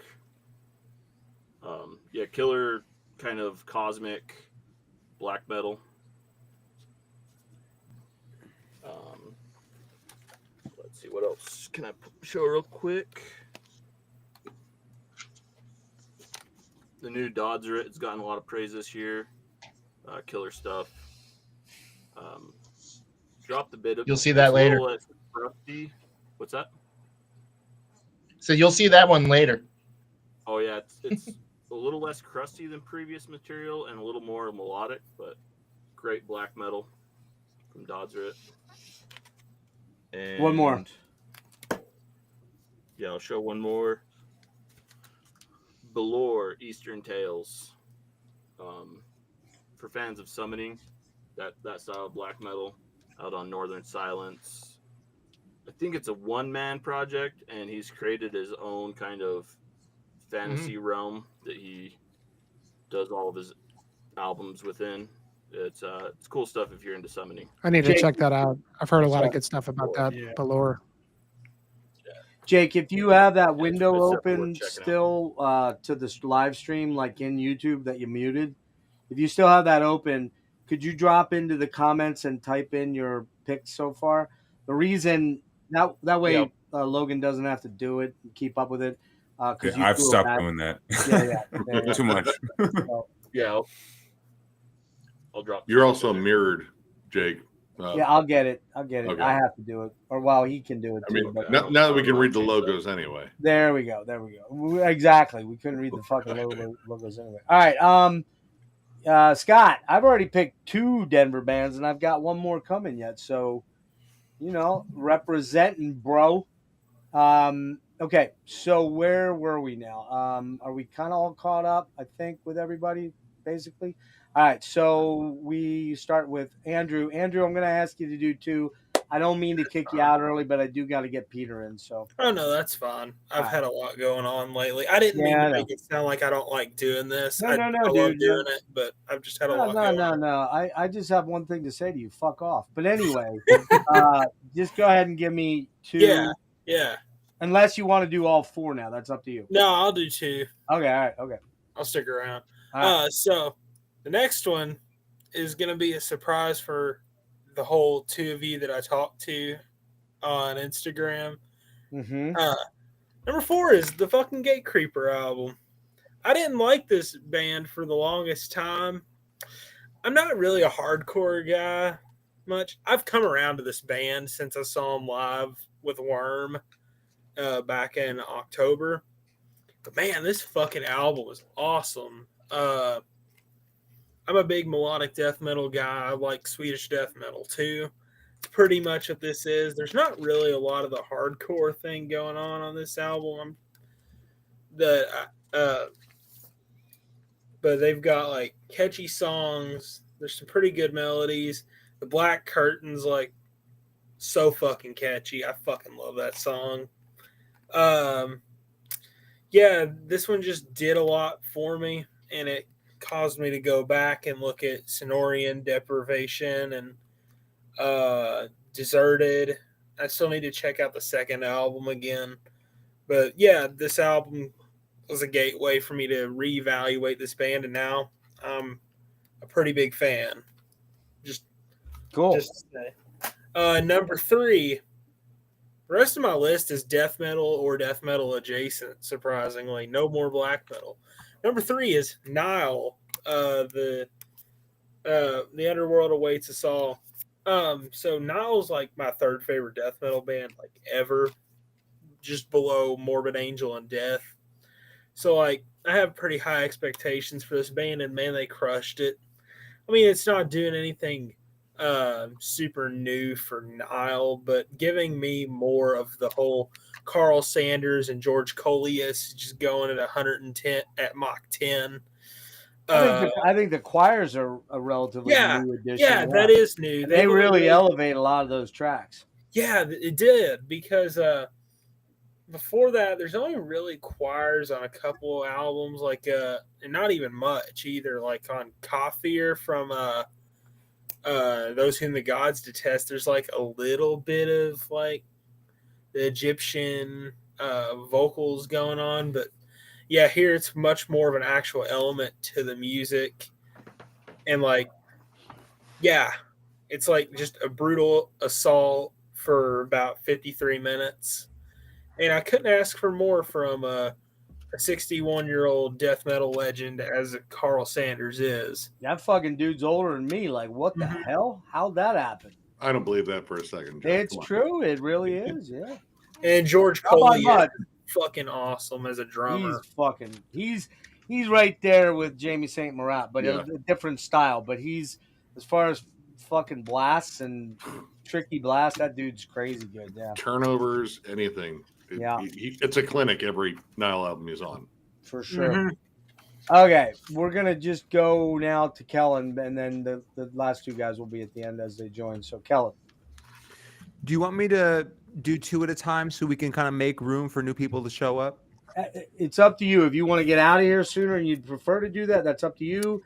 If you don't want to, that's up to you as well. So, okay, well, I will, for the next few, I guess, since they're new, I'll do 1 at a time. But yeah, feel free, like, if you want to bring people in. I know Roger and Peter will be coming in. So Roger and Peter, the last 2. So I mean, we'll get Peter in, and Roger's not due to show up for a little bit, and I think I'm gonna hold him off for a little bit more because he's actually 6 hours ahead, so he got some sleep, I would assume. Although I think he's up early. Roger, if you're watching, hang in there a little bit, and maybe we'll pull you in more like. Well, just let me see. Just hang in there a little bit. We're definitely going to get you in here one way or the other. So I'll show two Go at a ahead. time too. If you do it, Kellen, I'll do it too. Yeah, I just want to make sure that the newer members get a chance to talk a bit more and take their time. So sure. Thinking for okay. This one goes out a little bit more towards Rick and Logan's side of the spectrum when it comes to this stuff. So this band came back from 2009. This is Black Pyramid. And they had a record that came out in 2009 that I really enjoyed. They lost their singer and I fell out of favor with them. But this is once a year during the summer. Like I become incredibly lethargic, and the heat just crushes me at my Pacific Northwest soul. So this is a slower, doomier, I don't want to take stoner, kind of a psychedelic doom record. But over the course of the summer, this got a lot of play, and that's Black Pyramid. The paths of time are vast.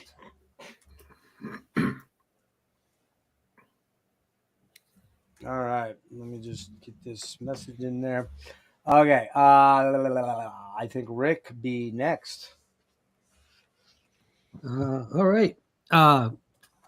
Kellen showed Chilean thrash earlier, and I think that this particular album, I put it on. I wasn't really expecting it to fall in love with it as much as I did. I love the cover art, and this is a band that put out their last album quite a while ago, but I was familiar with the name. This is Pentagram, Chile. Chile. Oh, they're great. Kind of like this. It just has. They're not doing anything new, but this is not a new band. These guys have been around for a long time, but didn't actually release their first full length until just a couple of years ago. Yeah. And so they're back. These are truly old school guys. It's not a bunch of kids trying to capture that old sound. These guys are the old sound, just doing it many years later. Again, it's more mid-paced than what you might be used to if you're listening to a lot of the faster bands. It kind of takes a bit of the mid-tempo pacings of bands that are familiar with Slayer, Possessed, just during those moments. So they kind of have that 80s, very heavy thrash. I even hear Sepultura in here. Again, if you like the Beneath the Remains era, I think this kind of captures a bit of that magic too. So if you long for that sound, this is a good, quote, modern band doing this. I gotta check them out. Being around as long as they were. Again, not when I expected to be this high on this list. I saw it. I saw Alan at Heavy Metallurgy do a review on it. I'm like, oh yeah, it's like I forgot about that band. And I think in my mind, it's one of the best releases, well, at least in this category of the year. Excellent. I blind bought that one. Oh, I'll do one more, right? Okay. Well, hang on. We'll start with the next round. Because some of us might want to move. I hesitate to do that, but I understand exactly what Kellen's saying. Whatever you think. Just let me sort of feel this out, okay? Just hang with me, all right, guys? I've been pretty good at doing this, so just stick with me a little bit. I think I can work this out. I've been so good at this, I forget where we're going. Logan. Yeah. I knew it was you. You did. I know. I did. Jeff, here's what I'm thinking. Like, for maybe us metallurgy guys, we did a top 10.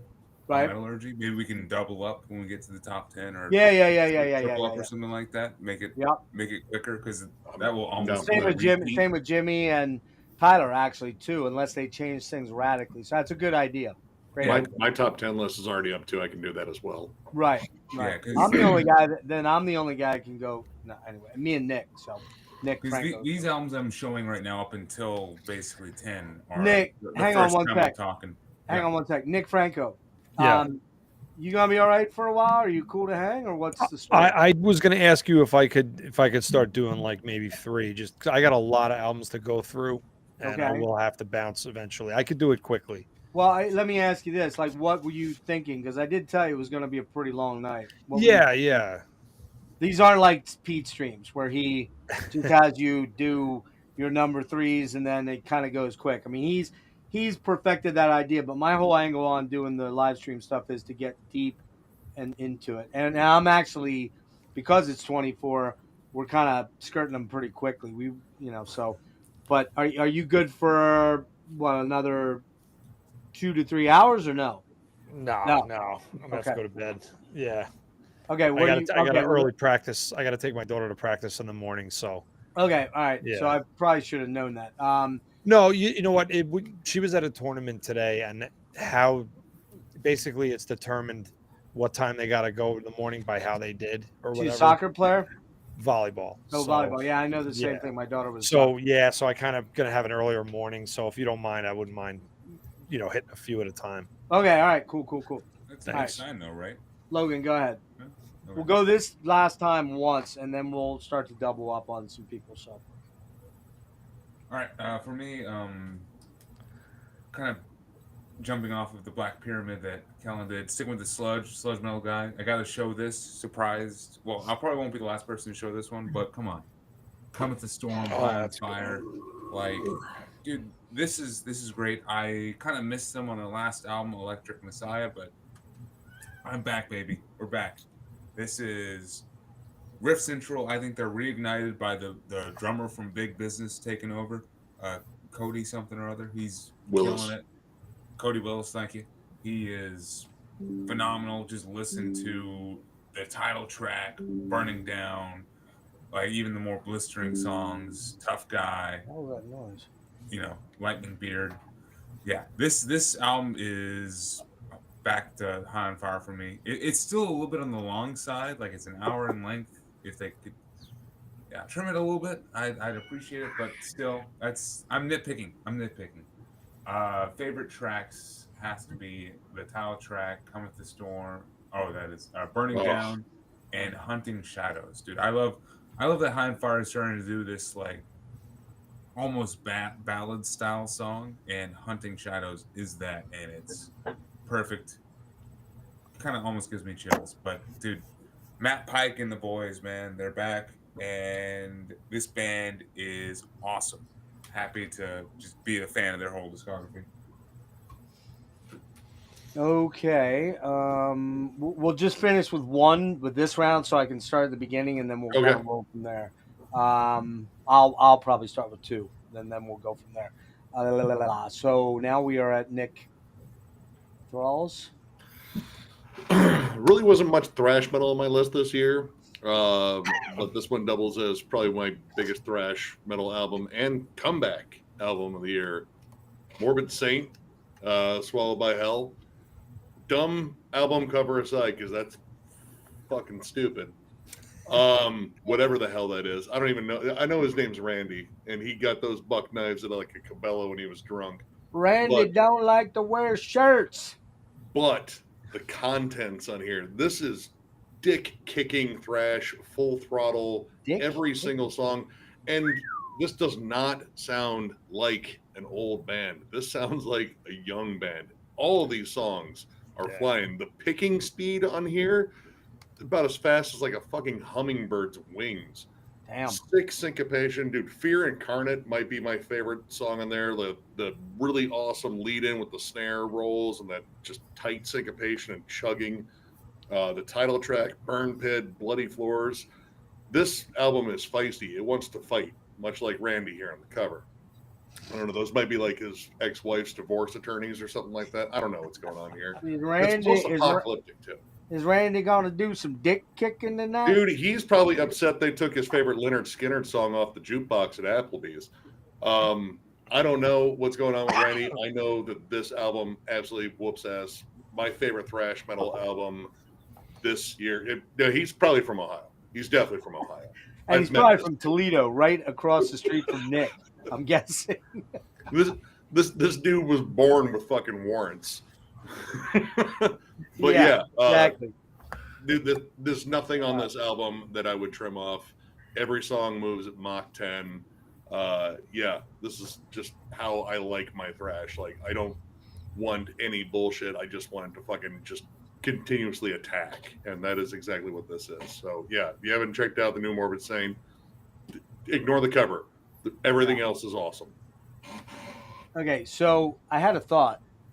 Next time I do this, we're gonna double up on the first 15 or 14 in this case, which is what we should have done, because what I don't want to do is get to number 10 and just start fucking blasting through two at a time, because I would hope that people would have more thoughts on their final 10. So we'll rip through that, and then we'll see where we're at. I mean, the sheer number of people does slow shit down, and I probably should have put the ixnay on the commentary nay, that like just anyway. So I'm rambling. So where are we at? Fuck, Nick Franco. So Nick, since you want to move, how about I let you do? How many do you want to do? 3? 3. Yeah, right. We'll make it nice. Make it nice and tight. All right. All right. For the next one, going over to Finland to my boy Werewolf and Satanic War Master, Exaltation of Cruelty. This one is filthy and lo-fi, like some of their earlier stuff, and I could wish for maybe a little bit more dynamic changes within the songs. He tends to hold the blast beat for a while before he lets the tension drop off, but the man is a master songwriter. I would give Harken the Bells of Damnation as my favorite song on the album. It's definitely an excellent addition to their discography. And look at him all angry sitting there, like he's watching his team lose. But he's like, shit. That was me watching the New York Rangers today, but that's another story. So, yeah, that's some good filthy Finnish black metal right there from a guy who really knows his way around the songwriting acumen. And then I'm going to go to something like Monty Python, and now for something completely different. I might not look like it, but I like synthy industrial dance club music. And most of us do. Yeah, I love that shit. So I found this Belgian duo called Ultra Sun a while ago. And yes, they're a couple, and we try to focus on the music, I know, but man, there we go, I'm backwards. She's beautiful. She's beautiful. You pick things up. He's a really hot dude. Yeah, and he does not look a hot happy. dude, man. Are you pointing at the He guy? knows we're checking her out. Look at him. Does he play a saxophone by any chance? That's my wife. That's my girlfriend or wife. No, they are. This is so good. Like, it's just that backbeat, that synth wave beat, man. It's just great dance music. Like, the freaking Pope would start dancing to this if you put it on, I think. So I gotta give that some love, man. Ultra Sun. Oh, the album's called Us, by the way. And yeah, I like that kind of music. Now moving along, I don't know if you guys have heard of this band. They're from Sweden, and the band is called Alpha Han. Has anybody heard of them? No. Looks cool. They're interesting, yeah. So the name of the album is Our Time Is Now in Swedish. Vår tid är nu.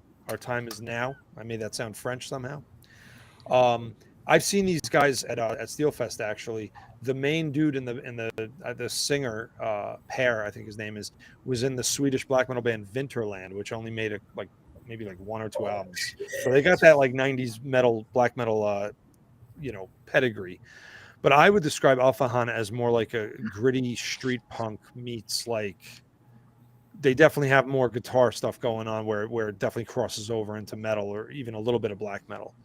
And for them to play a black metal fest and fit right in, but they're just something else. There's something else going on. Really sharp songwriting, driving beats, real head nod and head bang and shit. But I don't know. It's hard to explain. They're kind of closer to punk than metal. And I highly recommend these guys. They're kind of I don't know why they're not more popular. It could be because everything they're always singing in Swedish, I think. But when I saw them live, I was like, you just wanted to sing along to every song. They're catchy, but they got this grittiness, this dirty grittiness to them. And I really want to know what they're talking about in the music because they're fucking cool as hell. Cool as hell. So that's Alpha Han, ALFAAHANNE for the group chat there. Definitely recommend that. Fucking kick ass album. Yeah, if you want to put those in there for anybody that's interested. Yeah, I'll throw it in there. Go for it then. Yep. Tyler, what do you got? Let's do 2. 2? Okay. Mm-hmm. So next up, I got Arstuther Lifson's the Ardlock album. Fucking so, you want to talk about sonically dense and scholastically dense? That is this band in a nutshell. Kellen did a very, very in-depth and awesome review on this on his channel, so I would recommend going to check that out because he pontificates on stuff a lot better on this album than I ever will. But if you know the band, you know what you're getting into. It's a 2-disc album.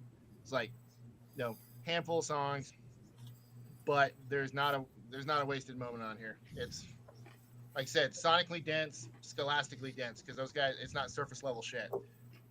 And then next up, I got the new They Came From Visions.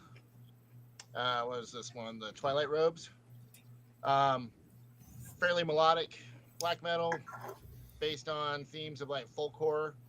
The band looks like medieval beekeepers. There's medieval folk instrumentation throughout this. I mean, the artwork is kind of representative of what you're gonna get. What the fuck? It's a very I forget where these guys are from. Do you guys, any of you guys know who this is? Nope. Nope, but I mean, I am kind of intrigued. Oh man. Say the name again. No, They Came From Visions. Okay. I can't remember. I'm brain farting where they came from. I'll tell you. I don't know. I'll be like Jamie on Joe I wanna say it Rogan. was like Ukraine. There you go. It was like Ukraine or something like that. All right. Ukraine, Kiev, Ukraine. Anyway, yeah. Oh shit! I skipped right. Jimmy. I skipped Jimmy. Yeah, another band on Eisenwald. I skipped Jimmy by accident. Yeah, Sorry about that. Eisenwald Dude. band. So that's It's all good. Give me 2, dude. Yeah, I'm going to do a 2-fer when it makes sense, but I don't really have a whole lot of death metal on my list this year, and I'm a huge death metal fan, but I just feel like as the years wane on and I get older and older, I just find myself really being kind of like just not as into, like, there's a lot of great bands and stuff, I just don't find myself listening to it as much, but there's no denying that the new Necrot, and I'm sure this is going to show up quite a bit tonight, is a great record. Awesome record. It just, paint by the numbers, three piece, not doing anything new or different. They don't need to. They just write great songs, great riffs, and just strip it down to the bare basics in a very just perfect way. And it's an awesome record. I really like it a lot. And then I talked about that Ard record earlier, which I really dug, and I thought Winterfilleth had a great year, even though my hiking metal cohorts didn't agree with me on this one. It's definitely a hiking kind of record for me. Atmospheric black metal from the UK.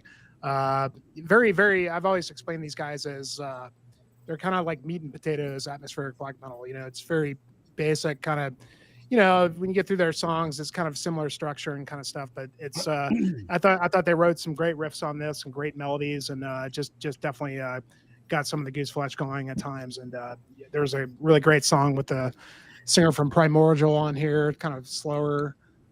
But yeah, man, I just think they're a great band. I think they're always doing cool stuff, and they kind of really didn't get mentioned a whole lot this year. Honestly, they kind of took a little bit of a hit with their lineup with Dan Cap leaving the band, and but they're still gone. They're still keeping it strong. I wish there was a little bit more variation in the record, but I still really dig it a lot. But great atmospheric black metal from the UK. Dig that sort of thing. Winterfilleth.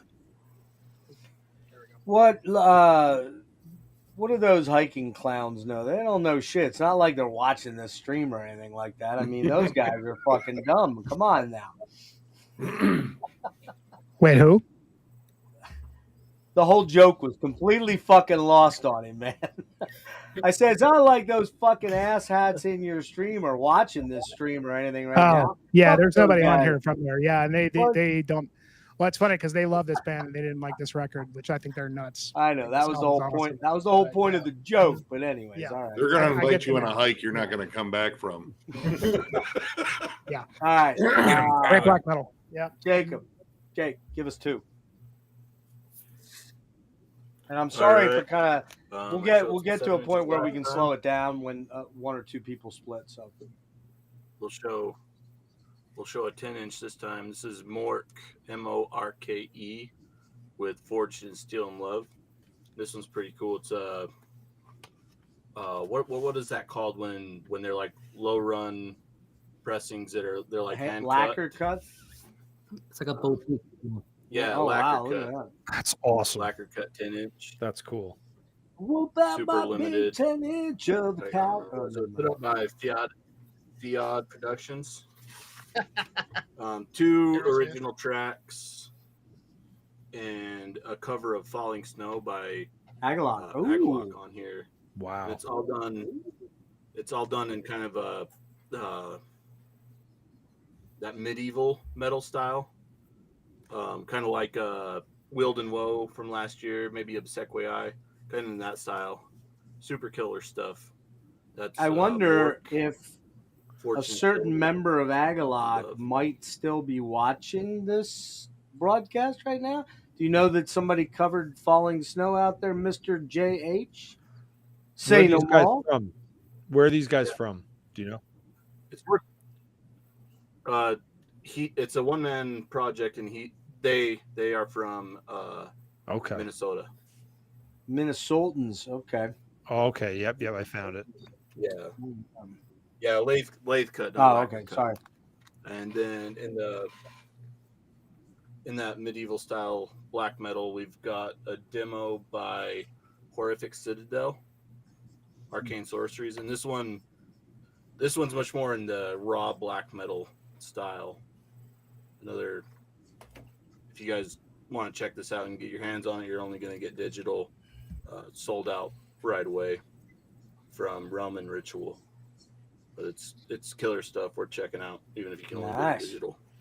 Jake pulling out the tapes, man. He's not fucking around. All of us guys are kind of total. This is I'm serious about this shit. I get it, man. It's a lot of poser canoe shit here, brah. So we'll get to that shortly. All right. So I believe it's me, correct? I believe it's me. All right. So I'll do 2. And the first one I have is okay. Another Denver band, which I said I showed 2, Scott. This is the second one. Yeah. Cavernous Funeral Death. You know who it is. It is Spectral Voice with Sparagmos. And it's so cool. I have 2 copies because, I'm that fucking nerd. Man. Right in there with that. They're kind of like the antithesis maybe of Black Curse. In that they're kind of like Black Curse, in that they're fucking heavy and disgusting and vile, but they're on like 30. They're Black Curse is on 78 RPMs. Spectral Voice is on like 45, or no, 33. What's lower than 33? A lot of numbers, actually. Wow, don't be a dick. It'd be 45.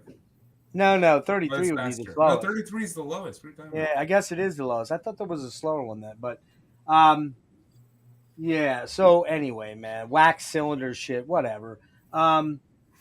This fucking album is, when it came out, Eroded Carters of Unbeing is like one of my favorite albums of all time. It's just fucking insanely dank, disgusting. You can literally hear the fucking moisture dripping down the walls as they breathe in it. And I had a lot to live up to. They really had a lot to live up to. And you know what? When this album came out initially, I remember taking it on a trip out to Pittsburgh for one of my myriad of magical mystery tours that never lead to anywhere. And I put that in, man. I played it 3 times, and I was like, it's all right. It's all right. I don't know. And I put it away for a long time and did not come back to it for months. And then we went right before I went to see them up in Brooklyn in May, and then saw them again at MDF with Jimmy and Nick. I put it back in, and I was like, "What the fuck was I listening to? What was I hearing when I first played this album? Like, what's the deal?" So my quick hits on that is that, first of all, the whole album's killer. Than the other night from Jimmy's stream brought up a really cool point I hadn't thought of, and I totally agree with him. And the first song, "Be Cadaver." Is there a better title for a fucking Death Doom song than that? There just isn't, man. That is the shit. "Be Cadaver." And then I really love "Red Feast." That song is fucking killer. And "Sinew Sensor" is fucking insanely killer. The last track kind of meanders on a little bit long for me, but I like it. I've grown more to like it more. Sporagmos, man, this, it's funny because, as many of you know, I've interviewed Isaac, who's not in that band though, and Rick and I got to meet the guys and hang out with them. They're all super fucking cool in another band that we're going to talk about, 3 of which are in there. You know what I'm talking about. And I don't know, man. There's something going on in the fucking air out there, or the water out there, but they just don't miss. These guys do not miss. Whether you like them or not, or whether you think they're overhyped or not, this fucking album is brutal. It's just amazing. So, okay, next one up. Oh, man, they're just like copying this other famous band. You're right. They totally are. They totally are copying this famous band and this famous singer. But this album fucking rules, man. I don't give a shit what anybody says. Man. Okay, here's what I got written. Yeah, they are just like, they're a rip-off band. I'm not going to say the band yet. The rip-off bands in many ways, but they fucking do it better than I think anyone has tried to do it. They have killer riffy traditional metal mixed with occult and satanic lyrical content and imagery. Again, it's nothing new here, but it's been done many, many times before, but not this good, I think. The album is better than many of the later era of this band, and includes a little bit more of a black metal vibe than most of this band, with a lot of tremolo picked melody lines. The singer is very much in the style of a very infamous singer. I'll just show it. Okay. It's Attic, and it is Return of the Witchfinder General. Van Records. Cool. Spent way more than I wanted to on this, but I've spent a lot more since then, so whatever. Of course, we're talking about King Diamond. We're talking about Merciful Fate. The guy has a very much King Diamond style, which I used to be in the camp of, and I know, Nick, you're not a fan, but I used to be in the camp. I fucking hated King Diamond. I thought it was the goofiest shit I'd ever heard in my life. And I come in at the very beginning of this, 1983, summer of 83, with my buddy Dave Ernst playing me that album. And it was 84, summer of 84, played me that album, Queensryche's Rage for Order, and Metal Church's first album. And the first 2, I'm like, fuck yeah, man. And then he puts this album, I'm like, come on, man, is that real? But I couldn't deny the riffs were great, and I couldn't deny the songs were great. It's just I could not get into King. I don't know what happened, man, but somewhere in like 2018, 2019, I kept going back, maybe it's going to click. Maybe it's going to click. And every time prior to that, it never clicked. And finally, I'm like, wow, okay. I prefer Merciful Fate. Huh? I prefer Merciful Fate than King Diamond's solo. Yeah, I think I probably do, except for maybe the first 2 albums. But because his shtick is kind of getting a little played out. But I got to say, man, I went to see him back in October for the first time ever, and it was fucking amazing, man. Fucking amazing. He is a great showman. He seems like a warm guy. Loves his audience, and people were going ape shit. It was super fucking badass. So my real quick finish up there is I'm totally cool with them aping King Diamond and Merciful Fate, because this shit rips hard, man. There's some great fucking melodic solos in here, great vocal melodies in here, great songs, memorable songs. I'm cool with them. I'm seriously cool with them aping the whole thing. Favorite tracks are Darkest Rites, The Thief's Candle, Oral Offerings to Balberith, plus possibly the best, or at least I think it's possibly the best or top 3 or 5 of album artwork. I think the artwork is fucking superlative, and that copy comes with a giant, like, frameable poster. It's so wicked. If only Van would print some new tees for this design, I'd be all in. And let's see. Weirdly, I hear very similar vocal inflections in the dude for Attic as I do from Midnight. If you listen to Midnight carefully, there's some very similar vocal inflections when he's in that in-between falsetto and his normal voice. It sounds a lot like Midnight, man. Now, Midnight was superior and stronger, but it's there. And listen, man, get into Attic, brah, or the ghost of Poser Douche Canoes, past and present, will eternally wear all of your lacy pink panties forevermore. There you go. I have said my piece on Attic. And you got to admit, it was pretty epic. That was epic, right? I mean, we've seen your underwear, Jeff. You haven't seen my lacy pink ones, though. I'm just telling you. Not yet. No spoilers for the end of the stream. Come on, Jeff. The loose red ones. The right? dog must be on the next. Yeah.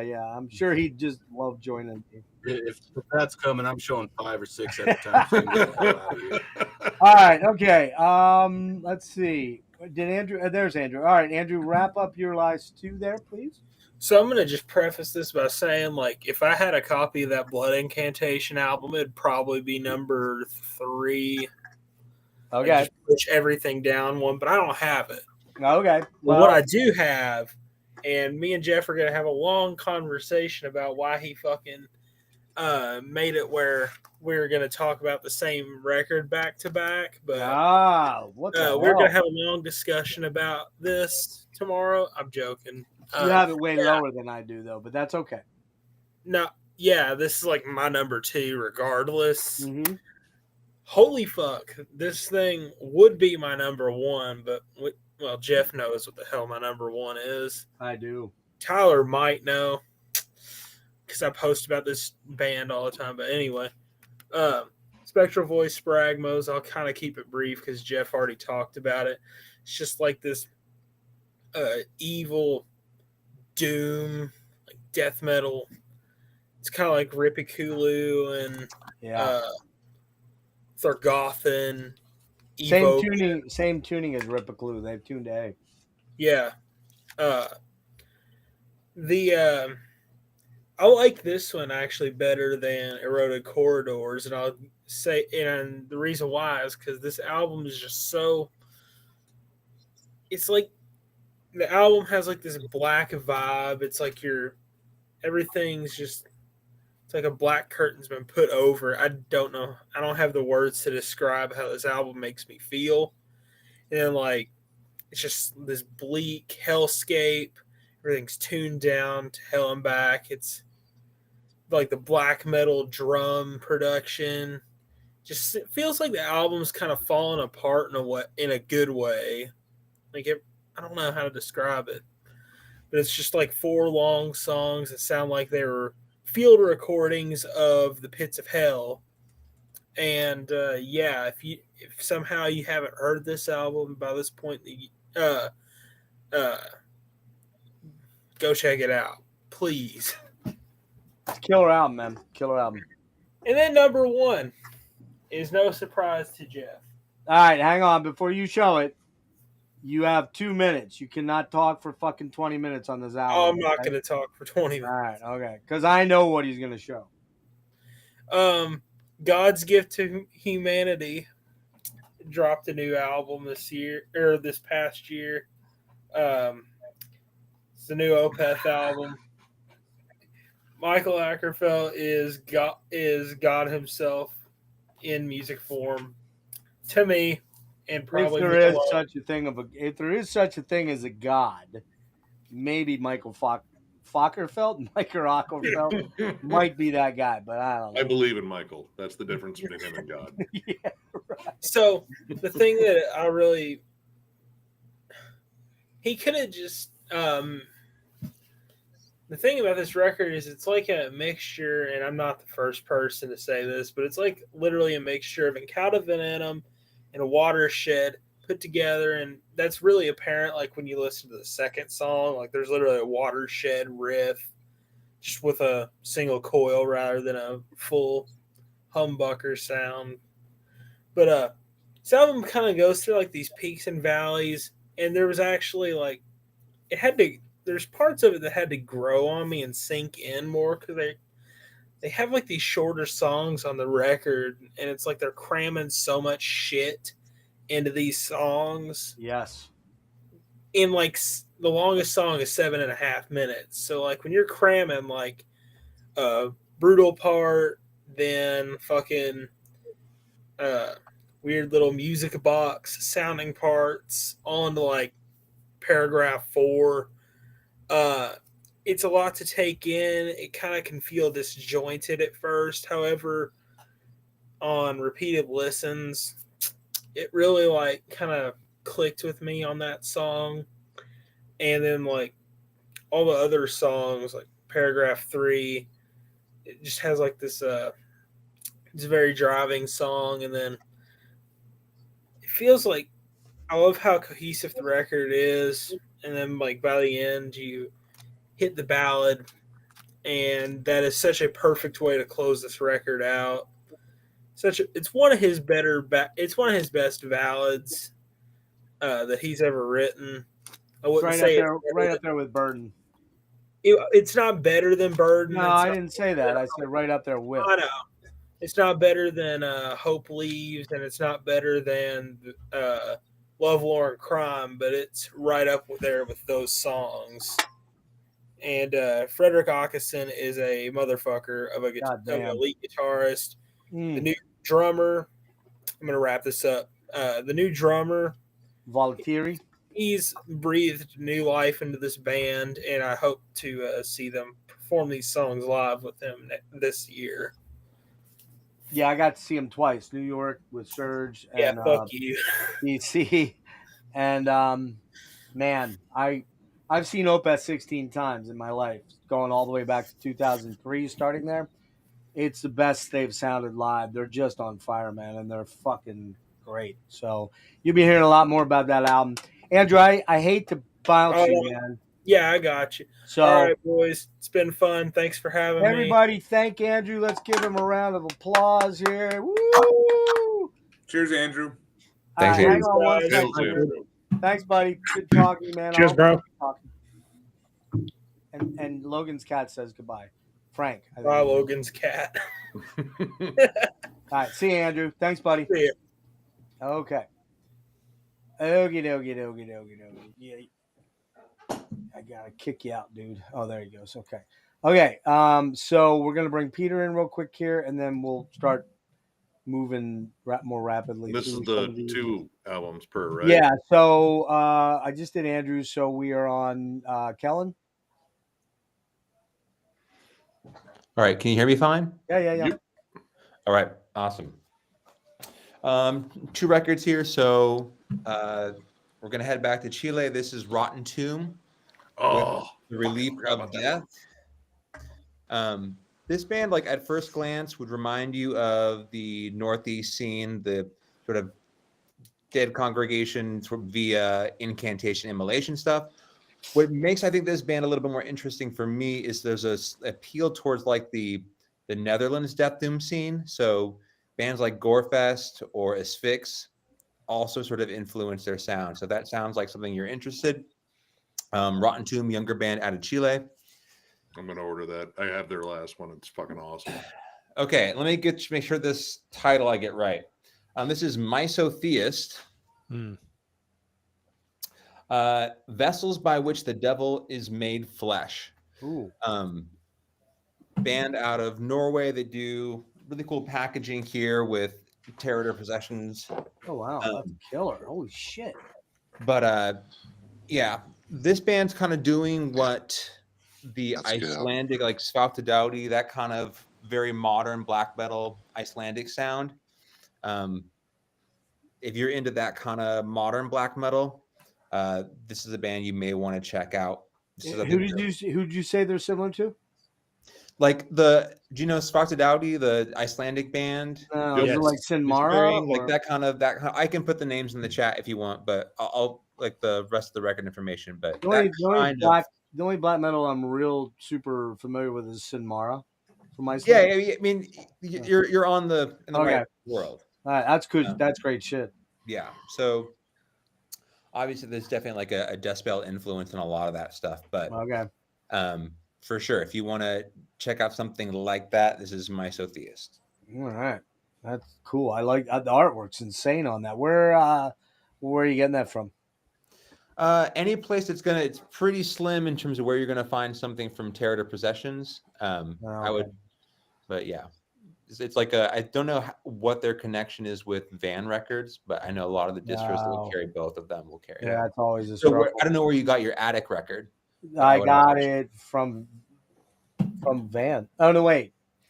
No, I ended up getting it from $20 because they got us like a real small supply of them in, and it was not cheap. It was like $47 for a single, and I was like, I gotta have it because it would have ended up costing me that from Van anyway. So, all right, and real quick, Tyler, you said there was a band. You said that Kellen did a review of. What was that band? And what was the terminology used to describe how? Yeah, and what was the words you used to describe Kellen's ability to describe it better than yours? To pontificate. Do you remember? Pontificate, yes. We all know that Kellen is the great pontificator amongst the YouTube crew. So he can pontificate more loquaciously than most of us. So there you go. I think Tyler's description is it's not surface level shit is right on par. Right. So, I think what he's trying to say is you have to have a little intellect behind this. Cerebral might be the way that we might. Hey, I created a whole story arc for Randy. All right, come on. You're a fucking dork, man. Let's be clear, okay? But you're right. I know. All right. So, Rick, what you got? 2. All right. First one already showed up here. I think it was you, Jeff. Man, back in the day when I was downloading fucking Dying Bride, Paradise Lost, like all that stuff, there would come bands to think in the future there would be bands that could combine all that sound in one. It's like this nice little blender with like the best fruits, except it's Doom Death, Mother of Graves, Period of Absence. Like I said, it's all the familiar stuff. If you love the Peaceville sound, I mean, look no further. This is one of the best bands doing it, and they're from the U.S. Kind of a bonus cherry there. So good. Swan is involved with the mastering with this, and he's a big fan of the vocalists, and I think for very, very good reason. I think right now one of my favorite voices of Death Doom right now, right here. These boys from Indiana. I've still got to pick that one up. Next one here, I'm glad Peter's here and like Tyler, because you guys, because I tried to find the most cult thing possible, kind of showing this screen, and I think you guys would not have heard of this. It's the nuttiest thing, right? Invincible Shield by Judas Priest. Who's that? I never heard of them. We should have mentioned them on our top 10. Is that like a super obscure? They are Bosnian war metal. Well, Bosnian war metal. Exactly. And and the other thing too is I heard you're not a real metal channel if you don't show Judas Priest.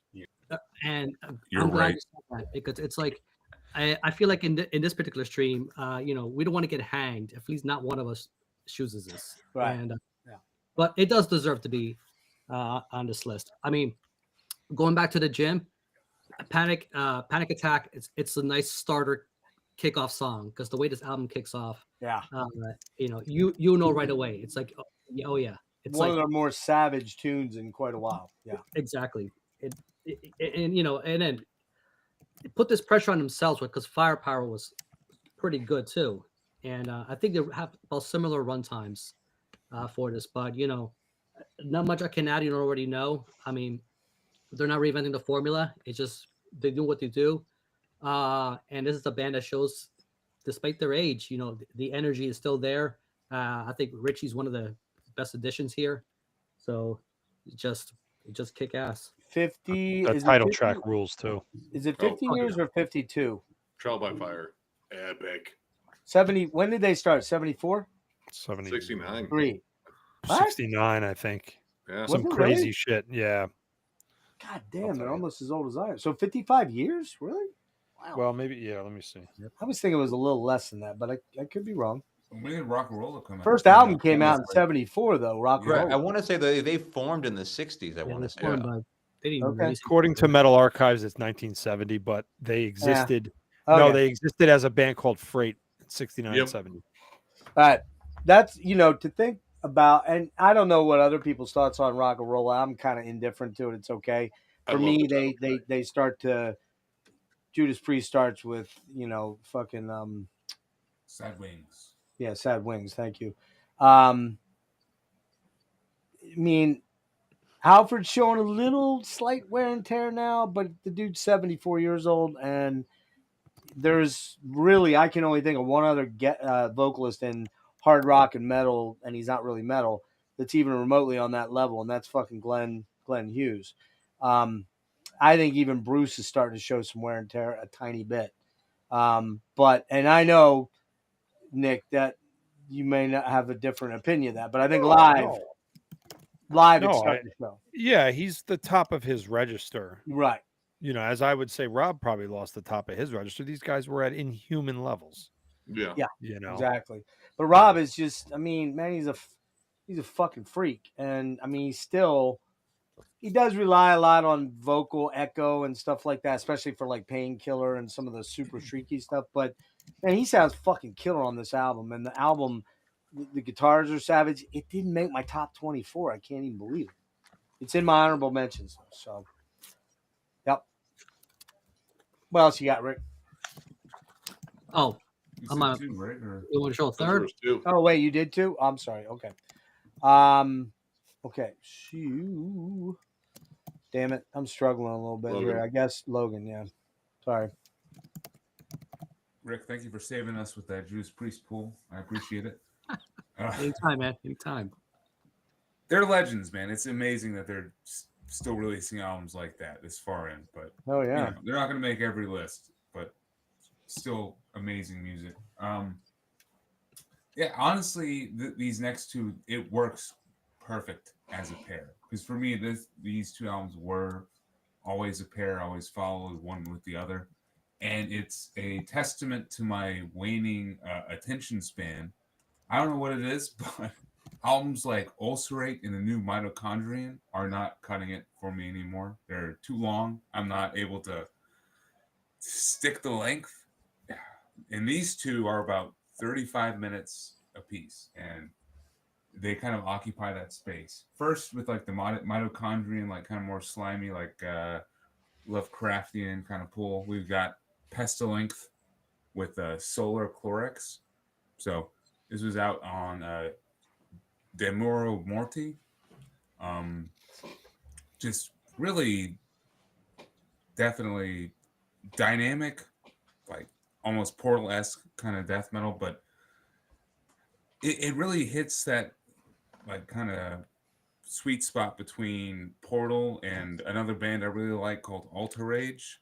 And at the same time, there is a bit more like actual, dynamic soft sections where they're like taking the gas pedal off a little bit, letting the music breathe, letting it kind of feel. There's a more atmosphere here.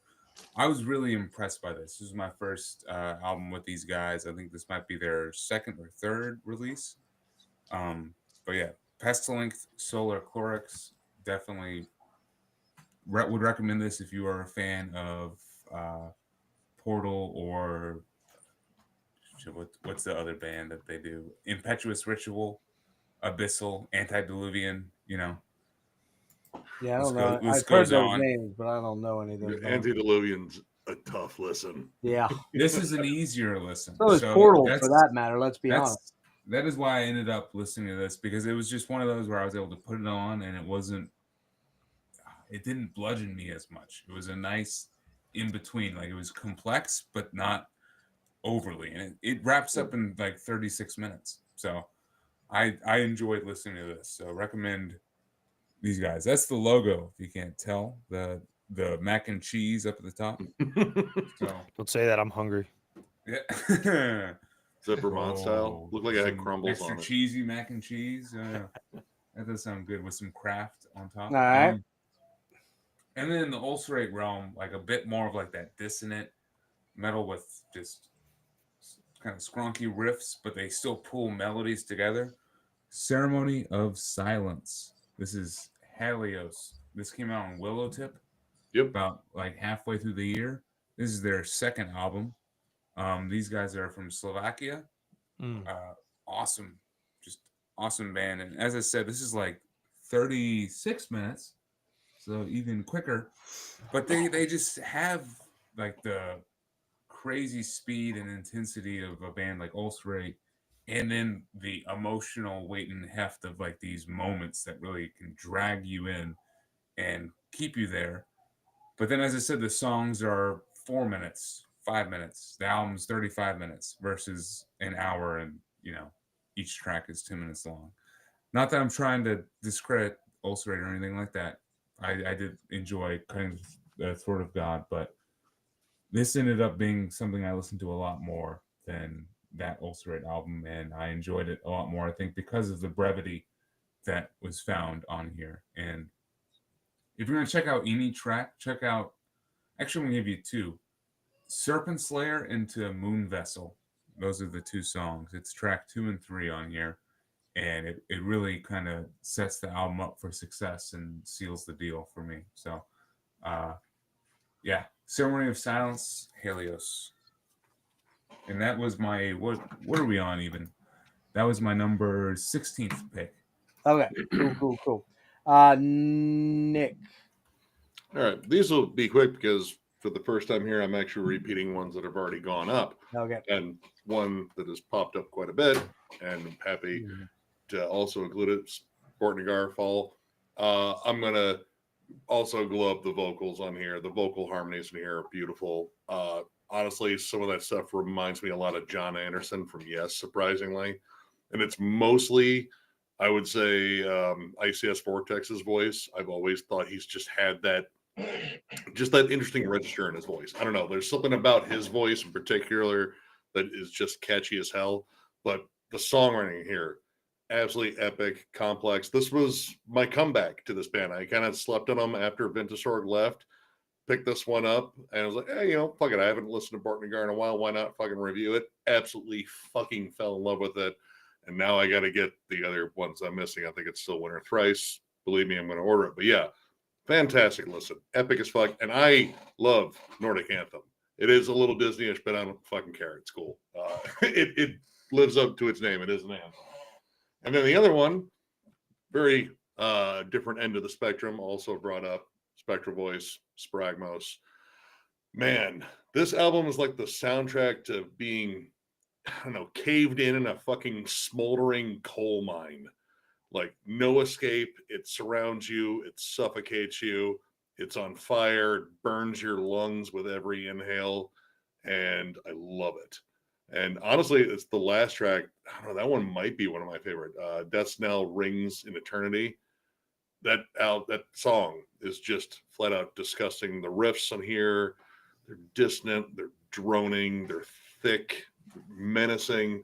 There's nothing comfortable about this listen. And I love that about it.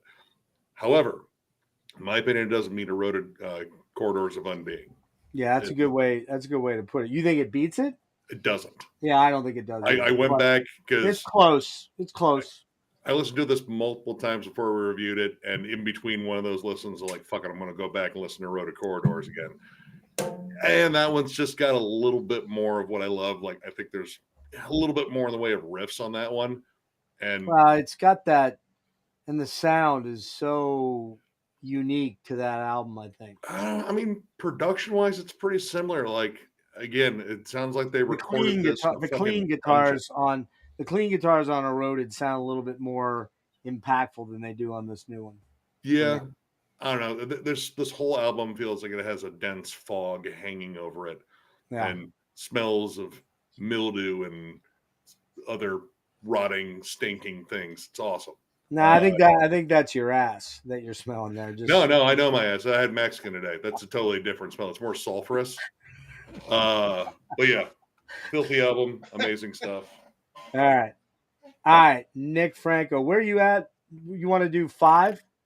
Sure. All right. So we're going to start off again in Finland with a one-man band called Finnwolf, which is easy enough. Finnwolf.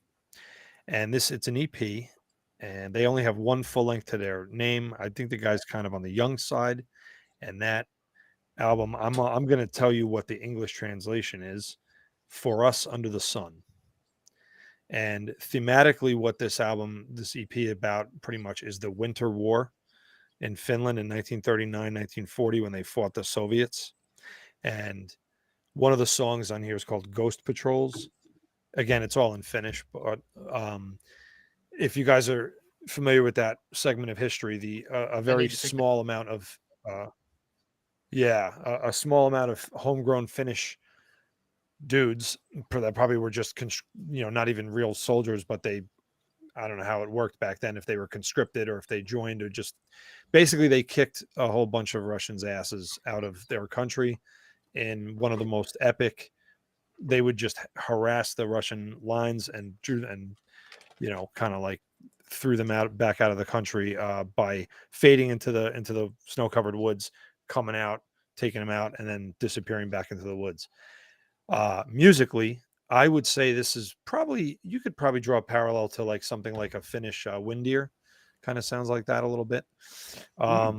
Yeah, with a little more gravelly vocals going on, but definitely worth checking out. Beautiful artwork, and I love the logo too. So there you go, Finnwolf. Next, we're gonna go all the way across the ocean to Brooklyn. This is a 2-song EP. But I got it. Their full length is coming out soon. The band is called Black Hurst, Hurst. And the EP is called Blinding Pitch of Victory. I happen to know the guitar player. I've been friends for years, and he's been involved in a lot of different projects. This one really grabbed me. I saw these guys play live and open for Varathron in New York. Wow. Yeah, so if I had to put a finger on it, I would say this. They call it pagan black metal mysticism, which is a pretty accurate descriptor. Think old Tiamat, old Therion, old Samael, and old Varathron. These guys from New York, wow, they get it right. Let me tell you, they get it right. And I highly recommend this, Black Hurst. They just did a limited run of these, but you can find them online. Actually, they probably still have some cassettes and stuff left over. Excellent band. Can't wait for the full length. And we're going to move up to Quebec. I didn't want to get into this band because man, I've seen one around. Yeah, the name of the band is Departure Chandelier, and with a title that I was just like, I refuse. What the hell is a Departure Chandelier? Yeah, but that's because I'm an old curmudgeon asshole. But the album is called Satan Soldier of Fortune, and goddamn, this is good. I want to say that there's another one of the band members might have been involved in Fortress, like you were saying earlier, but I could be wrong. So the themes of this album are to do with the Napoleonic Wars and everything endured by the common soldier during those clashes, and the lyrics are really good in English for the most part. And I would say you got this like 90s Old Man's Child sounding keyboard in there, but you got this real gritty, like this guitar tone that almost reminds me of like Shane Embury's bass tone. I don't know. It's probably just my ears. I'm probably not very good at describing these things, but there's a dirtiness to the guitar, and there's an absolute filth to the guy's voice. But it's like mid-paced, well constructed songs. So yeah, Departure Chandelier, fucking amazing. Super good. Let's see, and then I'll do. Yeah. And I gotta give some love to this maligned and not without reason maligned band, Inquisition.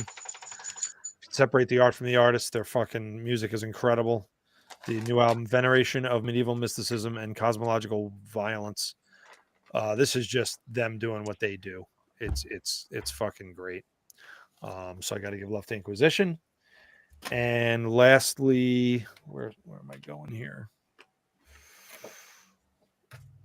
We're gonna go, keeping it obscure. We're gonna go over to Switzerland, and the band is called Ungfell. Have you guys heard of this band? Jimmy knows that well. Oh boy, the new album, De Gornt. Amazing record. Right? These guys, there's like a number of these young men that have this I don't know, they're all in like the same like 5 groups. It's like some Swiss black metal thing. I wish, goddamn, I forget the fucking, I'm starting to lose my mind here. But anyway, if you look up Ungfell and just look up all the bands that the band members share, there's something to be had in this group of guys from Switzerland. This is like another area of black metal bands that, just the way, the French scene, the Quebec scene, the Nordic scene, these guys deserve a lot of attention. It's real creative, keyboardy, but real guitar driven as well. Real everything's about some kind of ancient medieval fucking story. And I can't say enough good things about Ungfell. And I think that's 5. All right. We have a diva that wants into the stream, and I'm trying to figure out how to get him in here. So, and by diva, I think if you all think about who I might be referencing, who could I be referencing? Is he drunk right now? He is drunk. Oh shit! Allegedly. Does he love Killing Is My Business? Does he like Home Sweet Home? He likes that super horrible fucking thrash band that kind of sucks a lot of dick. Anthrax or something like that. They're bovine. Also Megadeth. Has he ever adorned himself in his own blood in a drunken stupor? Incidentally, now that you say that, he has. By the way, everybody, I'm sorry to do this here, but we got to do this. We've got the Mad Irishman here, Mr. Peter, direct from some locale, secret locale on the Emerald Isle. How you doing, buddy? You're muted. Or maybe not. I heard you earlier, but he's popping and locking. Love that Arcturus shirt. Are you on? I can't hear you. Hang on, man. Yeah, I don't. You're not muted on my end. You're muted on your end. Wait, I'll be back. 1 second. What time is it over there anyway? Maybe it's too early for the internet. 5 hours ahead, so 5:30. 6 a.m. maybe. Yeah, about 6 a.m. Peter, if you're having trouble, maybe go out, come back, see if that works. I think it's your headset isn't set up right. Try that. Yeah, we can't hear you at all. So maybe try going all the way out and coming back in again. Jake's having problems too. All right, well, against my better judgment then. Oh shit, Rick's out of here too. What's going on? Like, Rick, did you dip out or is your internet acting weird? You're fucking muted too. What the hell, man? Again, not on my end. I think it's this restream, dude. Yeah, kind of went off the rails. What happened? Did you get booted? But you sometimes have issues there, so. Yeah, it kicked me out. Okay, Peter, I'm not hearing you. Yeah, dip out and come back. All right. I'm gonna actually kick you out. There we go. All right. So where were we? I'm sorry, because Jimmy. Yeah, Nick, that Ungfell. That's going to come up again a couple times tonight. But yeah, agreed. Amazing record. Unbelievable. So cool. Yeah. Yeah, I'll go through a couple real quick. But this one is a Tyler. Thank you to Tyler for Aldridge from the UK. This is amazing black metal. This easily could have been in my top 10. Unfortunately, it was just such a hard year to rank, but it is that good. This band is that good. This is like their 5th record, I think. I don't even know really how to describe them. It's just really awesome black metal. This record is like he just went all out with amazing riffs, and like his older stuff, like he starts off with like more just neo folk, and then he did like some dungeon synth, and then he started doing black metal, and then he kind of melded like all those things. UK band, another band that's as I love in my black metal is focusing on historical stuff and things that's really kind of hard to imagine yourself, like when they reach really deep into their history, which for us Americans is kind of like hard to like when we only have 200 years of history or whatever it is. It's kind of hard to put yourself in this. Like I went to Scotland and I went to like some of the castles and tried to like put myself into like, I went into some of these museums and like looking at all the kings that have been there for like 3,000 years. It's like so overwhelming and mind blowing, but I think this guy really kind of reaches back into the heritage. And but this record is just fucking, I mean, just killer, just scathing black metal melodic, but I mean, just awesome riffs. I mean, this is all about the riffs. This record, a little bit of neo folk in the middle, but I think even Necrotic Nick, you should check this out. I think as I know the kind of black metal kind of stuff you like, I think you would dig this. Just it's all about the guitars, man. It's just killer riffs. That's and what was the other one? Don't Miss Aldridge, amazing stuff. And man, Deceased. Children of the Morgue, amazing band, always not really doing anything different, but always just, it seems like every record they release they're just getting better and better as songwriters, and this one is no slouch whatsoever. I mean, I really dug Ghostly White, but this one, I don't know, man, they just really perfected their sound in so many ways, and just really catchy, just fun, awesome, hard death thrash kind of stuff, more on the thrash. This is even more like kind of more just old school heavy metal in a lot of ways. But Deceased, man, they always bring it. I just love their brand of just the horror kind of style, and they always like harken back to like 70s horror movies and shit like that, and it just always, like, even the music kind of just sounds like it, but yeah, man, great record, Deceased, Children of the Morgue. So many good songs on here. Terror Knot, The Reaper is Nesting, everything on here, The Grave Digger. It's a long record. I mean, they have a tendency to like make their songs a little bit too long, but it's just fine enough that it's not too overbearing. But I love this band. Still haven't seen them live yet. Hopefully one of these days. Logan, I'm not sure if I'm going to make it down or not. I'm hoping that I do for the Deceased and Coroner show, because that's not coming anywhere in the West. So I'm not sure yet, but I'm hoping that I can make it down for that, because I was planning on coming down that week anyway. But yeah, Deceased, great record. They're still killing it 30 plus years, 40 plus years, whatever it's been later. Awesome band. Oh yeah. All right. Real quick Deceased story.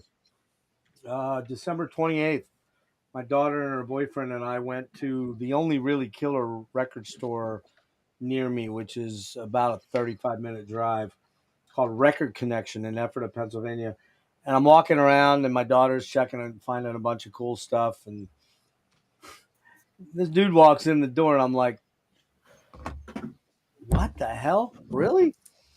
This dude right here. The King. Ah, nice. King. He walked into this record store. Now he lives down outside of Philly, and I thought he lived in Virginia. I don't know why I thought DC area, but he knew me from when we met back in March at the Voivod show. Such a nice guy, man. He's such a cool dude. So, but you know what? I only know one of their albums, and it was a long time ago. That's a band I need to kind of put some attention to and kind of rectify that situation there. So, Okay, so let's see. We were at Tyler and Jake. Oh, shit. What am I doing here? Fuck. Oh, Peter, Yep. talk to me real I think quick. so. Man, Still muted, dude. you're still muted on my end, man. We're not hearing you. What the fuck? I don't know what's going on, dude. There's no mute on my end, so it has to be something with your connection and or maybe restream. But I don't. You're drifting a little bit, but even Tyler, we can hear him, even though his picture's a little slow. So I don't know what's going on your end over there. But anyway, I don't know what to say. If I can't hear you, I don't know what we're gonna do. Do you have something that has an external mic that isn't the headphone thing? Or maybe the mic on the laptop just to see how it sounds? Although that's probably going to be pretty crappy sounding. I'll come back to you, all right? Shit. Where was that? Tyler, give me 2 quick. 2. All right.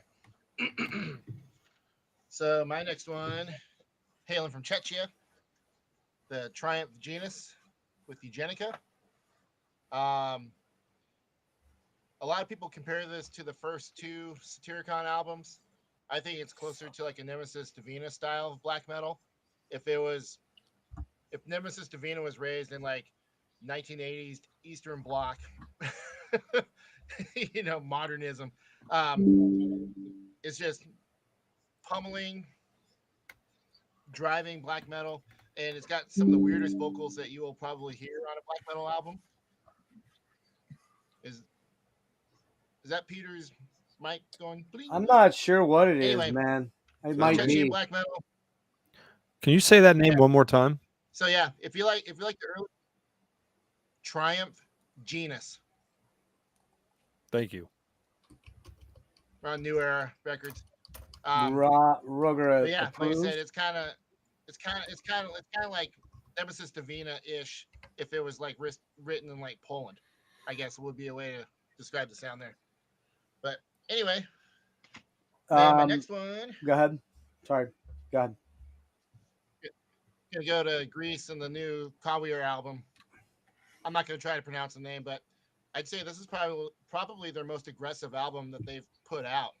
I was actually surprised at the amount of just incessant blast beats that are all over this album, but still with that kind of unique Greek style and the pagan folk instrumentation and whatever goes with it. But yeah, if you're familiar with Kawir, I don't know if this ranks among like their absolute best, but I was shocked at the intensity and the aggressive nature of the album. Good stuff.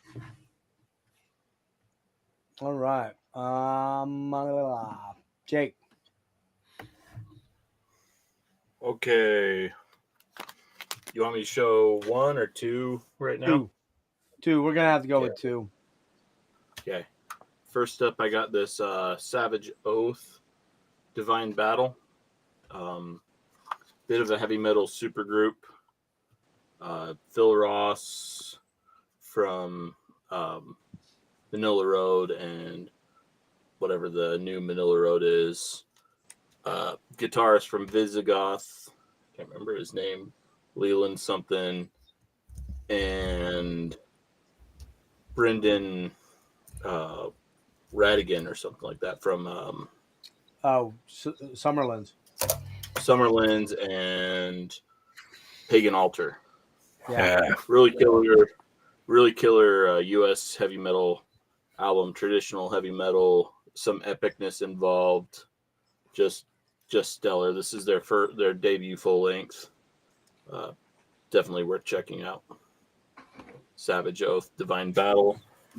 And then heading in a completely opposite direction.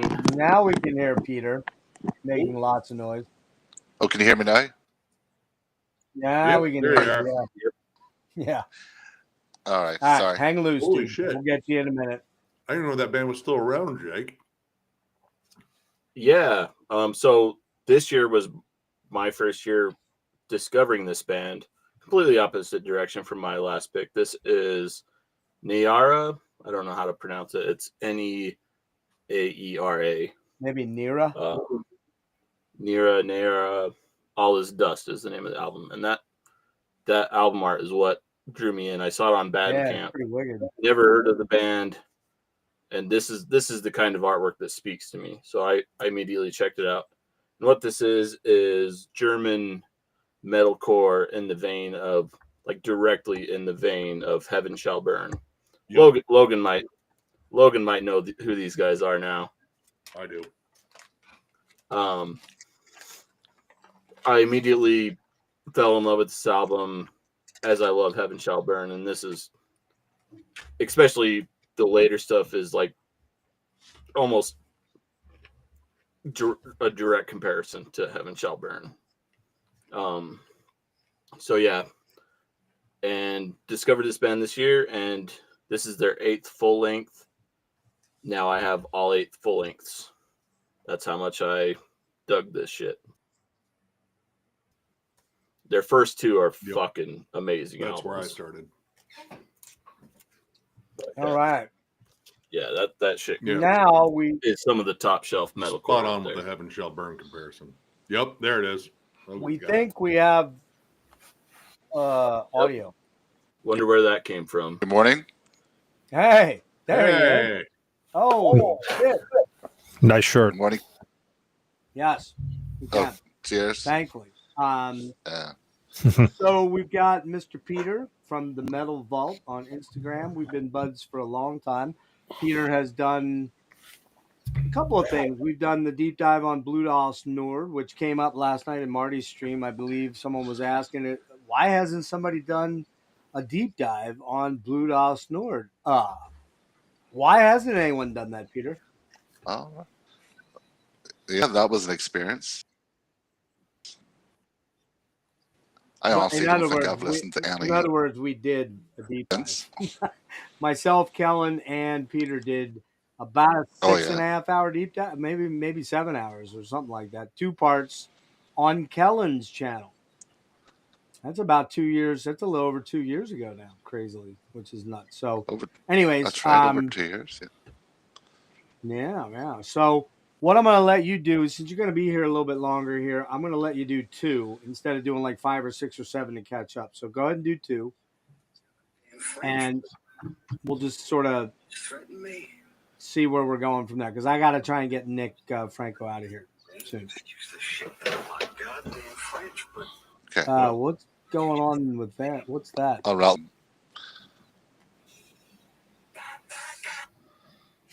What the hell is going on? What is going on my stream, man? That was boy band shit. I heard it. I heard fucking Backstreet Boys, Peter. What the hell? I invite you in, and this is how you blaspheme me? I'm back. You're back, but turn your goddamn Backstreet Boys off. I have no music. I have no music on, honestly.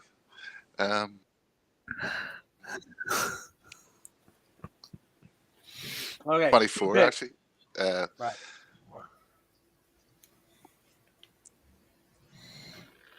So I think this year I bought close to 300 releases. Holy shit. And I thought I had a problem. So yeah. So trying to wet list was tough. I actually ditched my number 24 yesterday. Think of what to replace it with. Another EP, the only EP on my list, and that is by a band called Maruja. Oh, Peter's mirrored. Okay. So it's kind of post-punk jazz, kind of noise, all blended in. Really intense sort of builds that then just with energy, and it's a lot of spoken word. Whenever I've seen them live on YouTube, the singers with faces just bulging red, head with hands just about to pop and really intense sort of lyrics as well. So that really hit home actually in recent weeks. Only got the vinyl in about a month ago, which is self-released by the bands that do a lot of DIY stuff. Number 23, then the only threat mayhem, and it's Toba. It's a Pulchral Voice, so it's a band from Chile.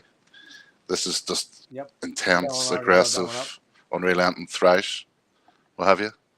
So yeah, I don't listen to too much new thrash these days, but this one sort of spot for me, and it was probably the only real sort of throughout the year. So there you go. All right, cool. Nick, where are you at? How many you have to do? 1, 2, 3, 7. All right. Do you want to do 2 rounds or you want to do them all now? I'll do them all now, brother. All right. Okay. If you don't mind. Yeah. All right. Thank you, everybody. I hate to run you through, but I know you got to get up. No, that's all right. I appreciate it, actually. But now you know the drill. When we do these, it's like all night. Yeah. So. Yeah. All right. So the I'm going to put these two together because they're kind of similar. They share the same member, Nicholas from Germany. So the first one is Horn, and their album is called Daudsbjörk. And the best way to describe them is awesome album. Very robust pagan black metal. They've been at it for a long time, and everything they put out is super high quality. It's the stuff you kind of want to put your fist in the air and sing along to. It's kind of on the melodic, more direct side. This album is a little more black metal than past ones.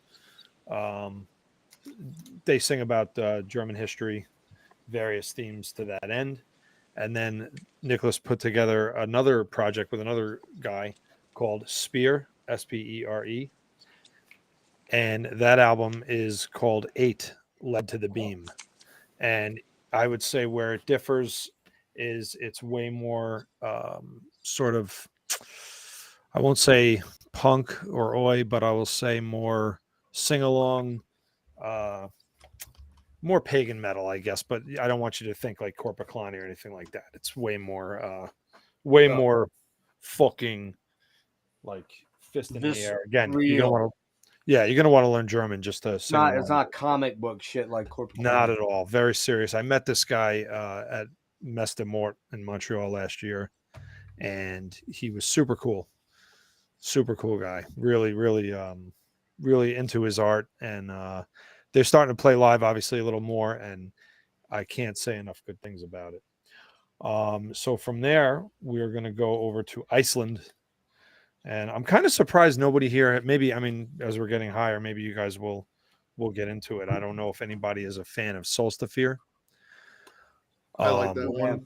Yeah, I kind of fell off this band a little bit late. Last few releases I didn't really get into, but goddamned if this one. Oh man, here it is. Whatever. It's the new 2024 Solstafir album. It's fucking amazing for a vocalist to sing entirely in a language so foreign. Yeah, Icelandic is the most out there Scandinavian. It is the birth of all Scandinavian languages, I believe, have come from Old Icelandic. For such an unfamiliar language, he really grabs your fucking heart emotionally. This dude, God, what a voice! Mostly clean vocal. But they have a song here that kind of reminds me of mid-'80s, like South of Heaven, Rain and Blood era Slayer. No. And then they have like some real sing-along kind of shit. And then they have he does this like piano-driven ballad that's fucking unbelievable. I got to tell you that this album is amazing.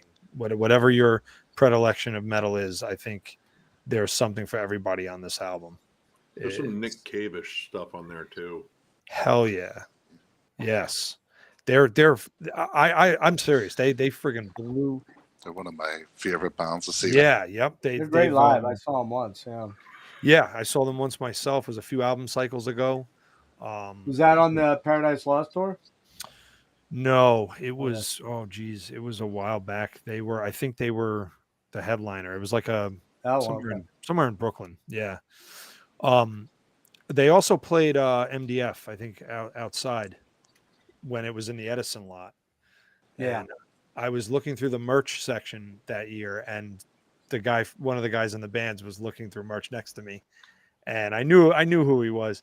And I pulled up this Live After Death on vinyl, Iron Maiden, and he just looked at me. He was like, "You gotta have that one." And of course I bought it.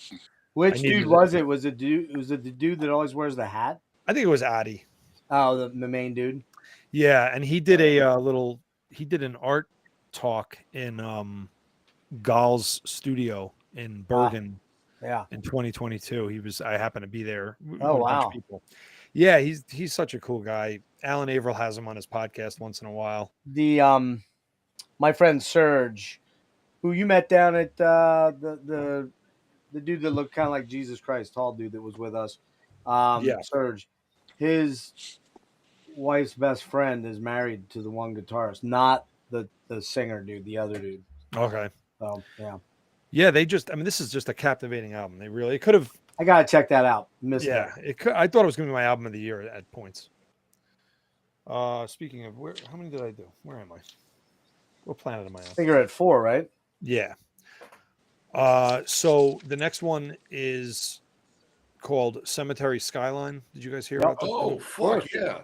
Honorable mention for me. Didn't quite Honorable make mention it. as well. Nordic Gothic. Yeah. It's first of all, it's like they just went into my CD collection and we're like, we're going to pick some dudes you love and we're going to put them together. Yep. Keyboard's amazing. Santeri from Amorphous. And then Marcus Van Halle from Insomnium on guitar. Vesaranta, the drummer of Sentenced, and Mikhail Stan from Dark Tranquility. So it's just like straight ahead upbeat goth rock that reminds me of like Evereve and Darkseed from the late 90s. They just write really good catchy songs that stay in your head, and you can't ask for more than that. There's a great ballad on it, When Silence Speaks, which is fucking beautiful. All the songs that came out for this, In Darkness, Violent Storm, these are just guys that know what the fuck they're doing, and they just made a beautiful, really catchy goth rock album that rules. Yeah, I like that album, but I do think it's front loaded a bit for me. Yeah, I could see, you would think I could absolutely see that. I think the back end of it grew on me, and that When Silence Speaks ballad in the middle. And I know Jake's a huge fanatic because he's a giant Dark Tranquility dude and loves Michael Stana. So yeah, I was kind of surprised at how really nice his voice sounds. I was never a Dark Tranquility guy, and I don't know why. I just never got into the Gothenburg sound much. Any of those bands, except for I am a pretty big fucking Early In Flames fan now. It took 35 years for that to happen, but anyway, so like I was kind of surprised at how catchy it is, but it's still got a vibe to it. But I just felt it was front loaded. That's all. Yeah. I just missed their CD release, their album release show in New York City. Well, you and I were down to see Amorphous the night before they did it. Yeah. Yeah, and we were talking to all the guys about it. Yep, I couldn't stay for that. I wish I could, but it's so good, man. They really sometimes then you get that super group thing going, and it never works, right? It doesn't deliver, but that delivers. And in keeping with that vibe, as we all know, I'm a huge, or maybe we don't know, but we'll know now. I'm a big My Dying Bride fan. I think Aaron Stainthorpe is one of the most incredible vocalists to ever live. And he recently, My Dying Bride put out a new album. It was very good. It was very fucking heavy and dirgy. Very good. But I'm actually going for the other group that he joined, High Parasite. I don't know if you guys heard this one. The album is called Forever We Burn. It was produced by Gregor McIntosh. Saw them live in November. Oh, you saw that? You lucky fuck. How was it? I bet it was amazing. Oh, it was excellent. Yeah. They were supporting Cradle with Phil. Yep. I wanted to be at that show so badly. But that what's it called? The what's that piece of the Atlantic Ocean? Yeah, Atlantic Ocean. Because I would have if I had a different kind of life, like where I could just fucking step out, I would have gone to that show. The Forever We Burn album was billed as a death pop album, and I was like, and then I listened to it and I was like, oh, it's catchy as hell, man. But what I love about it is it's like this velvet glove of goth metal, but then you have Stainthorpe coming in with his best death vocals that he's done in a while. So absolutely catchy and absolutely heavy at the same time. Get into it because it's I gotta check that one out. Oh my god, it's so goddamn good. They have some videos that go along with it. Really, like somebody way earlier in this mentioned how caused a little bit of dissension in the MDB camp though, because they're having problems. Yeah, they're having a lot of problems, and it's all revolves around that issue. I know that for a fact because I spoke to one of them privately. So, yeah. But what's interesting there is they've got Miko from Swallow the Sun doing a bunch of live vocals for them coming up in this year. So who knows whether that means it's a permanent breakup or just a temporary breakup. Yeah, I know. And look, that's going to be what it is, but just on the merit of the music alone, this fucking thing rules. It did not leave my ears for long this year at all. So now I'm down to like the last two, I think, right? The top two. As I mentioned on Sea of Tranquility, and I'll mention it again, but it got slipped down to number 2 overall. I don't go as obscure on Sea of Tranquility as I do with you guys, because we're the real underground stuff here. They have a much more pedestrian following. Anyway, Deceased. Just talked about it. Children of the Morgue. I'll listen to it. Fucking hell. Please listen to it. It's unbelievable. And love Deceased. Yeah. That was on my list, but it was a little bit lower. Actually, it was just outside like 26. Yeah. It's just such good, honest to goodness death thrash heavy metal, man. Real heavy metal. God damn. Everybody talked about a couple of you guys talked about it already, so I won't belabor it. Very high quality, very, as always, they never fuck up. They never fuck up. And my last one is obscure. I don't know if you guys have ever heard of it. It is a one-man band called Alf Norden with the it looks like a poster from the 80s, right? That's a Kellen band, I can tell right away. Yeah, it's Finney and Petraeus band from Ifernach. I don't know if you know that black metal band. Yeah. This is like Man-O-War and black metal with excellent keyboards. I don't even know. It's like it shouldn't work. All the elements of it shouldn't work. It's super catchy. It's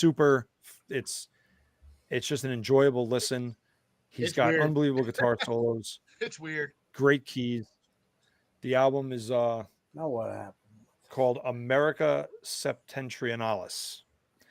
This dude lives way up in Quebec, beyond like hours and hours and hours from the cities of like Montreal and stuff. He is a First Nations guy and hunts moose and writes music. And he's a cool guy. I actually met him. And this album is stupid good.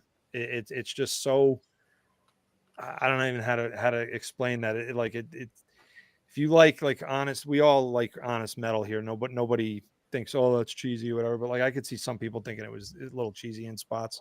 I don't think Sometimes so. cheese is fun. Yeah, it's really so fucking good and honest to goodness. And it became my album of the year. It's he really like one of the songs is called Anti-Modernist. This is a guy who's lived out in the middle of nowhere, and his experiences come through especially as a First Nations guy in fucking Canada with how they've been treated over the years. So he doesn't try to like whinge on that or really, he's not trying. It's not like a typical oh, woe is me album by any stretch. It's very strength-based music. And I've actually met this guy. He was telling me stories about like seeing a wolf in the forest, hunting moose, with his dad, and saying prayers over the animal and all that good shit. And a lot of it comes through in here, but this is more, I'd say this is more of a like down to the roots metal album. So it really is my album of the year, Alf Norden. Cool. America Cool. Septentrionalis, it's called. Yeah. All right, man. I don't know if you want to come back later, Nick, and add in the comments, put your list in, in the actual comments of the video Sure. when it's done. But, if you want to do that, that's up to you. I don't expect you to do it tonight or tomorrow or whatever. Yeah, but if you want yeah. to come back in and throw them in there, do so. Dude, it was great having you. Yeah, You really, kind of know thank you. You kind of know the fucking weird drill now, and that will lead you to probably lose my number as quickly as you possibly can. Never, brother. Like all the rest of these cunts have tried to do, but I figured out a way to make sure that they couldn't. Yeah, no, listen, the only tragedy is that we all can't do this in person because you guys are really cool. And like some of you, I feel like we're separated at birth with some of the taste crossovers there, like Kellen and Jimmy. And I know Peter, we talked to, like, all of you have something that I could learn from. And I appreciate that, Well, And the who's, cool thing is we did get to hang just a couple months ago, and that fest is coming up in 5 months. So, Yeah. I know that Jimmy and Nick for sure, he's already locked in. He's got to get my hotel shut.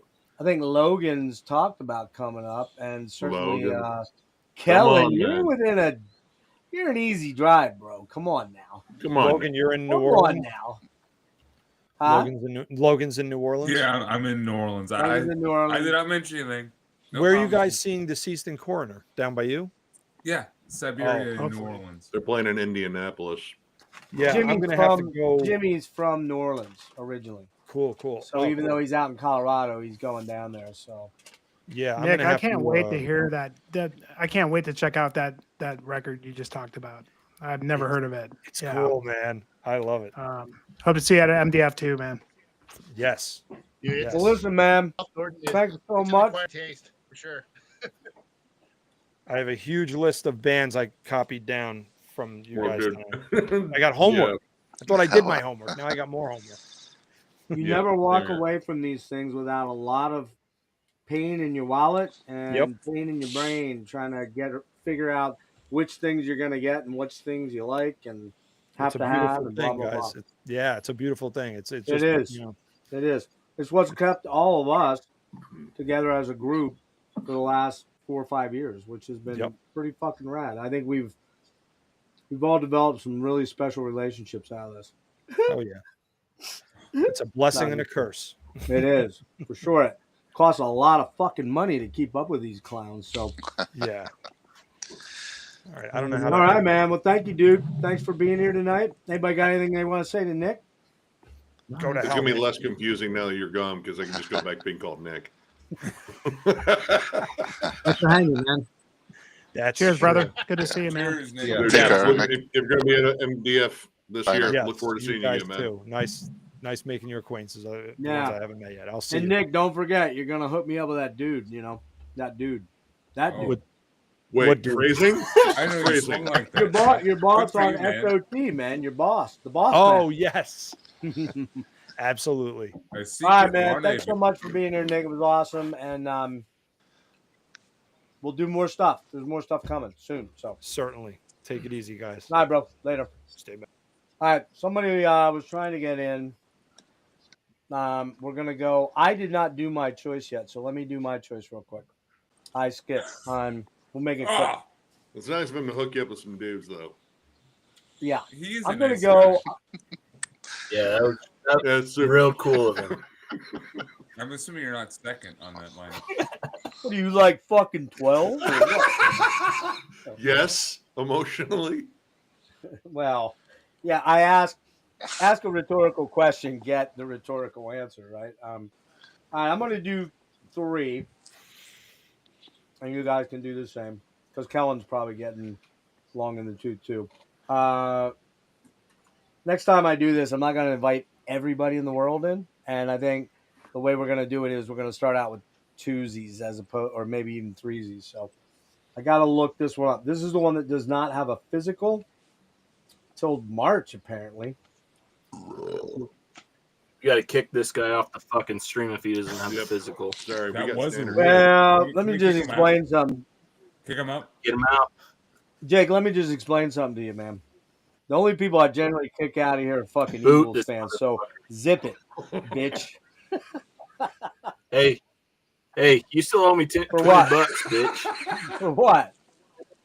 You bet me the fucking Titans would finish with a better All record right, I than owe the you 20 Eagles. bucks. I admit it. What a pile of fucking shit that team is. All right, what the fuck is? There it is. All right, I found it. All right. So this one does not have a physical till March, I believe. It's here in March or January. I think it's March for vinyl, and I want it on vinyl because I want this artwork on large format. Not my number. Oh shit! I'm going the wrong way. My bad. We're going down. I started with number I started with my number 14. Okay, so number 16 is the band Treldom.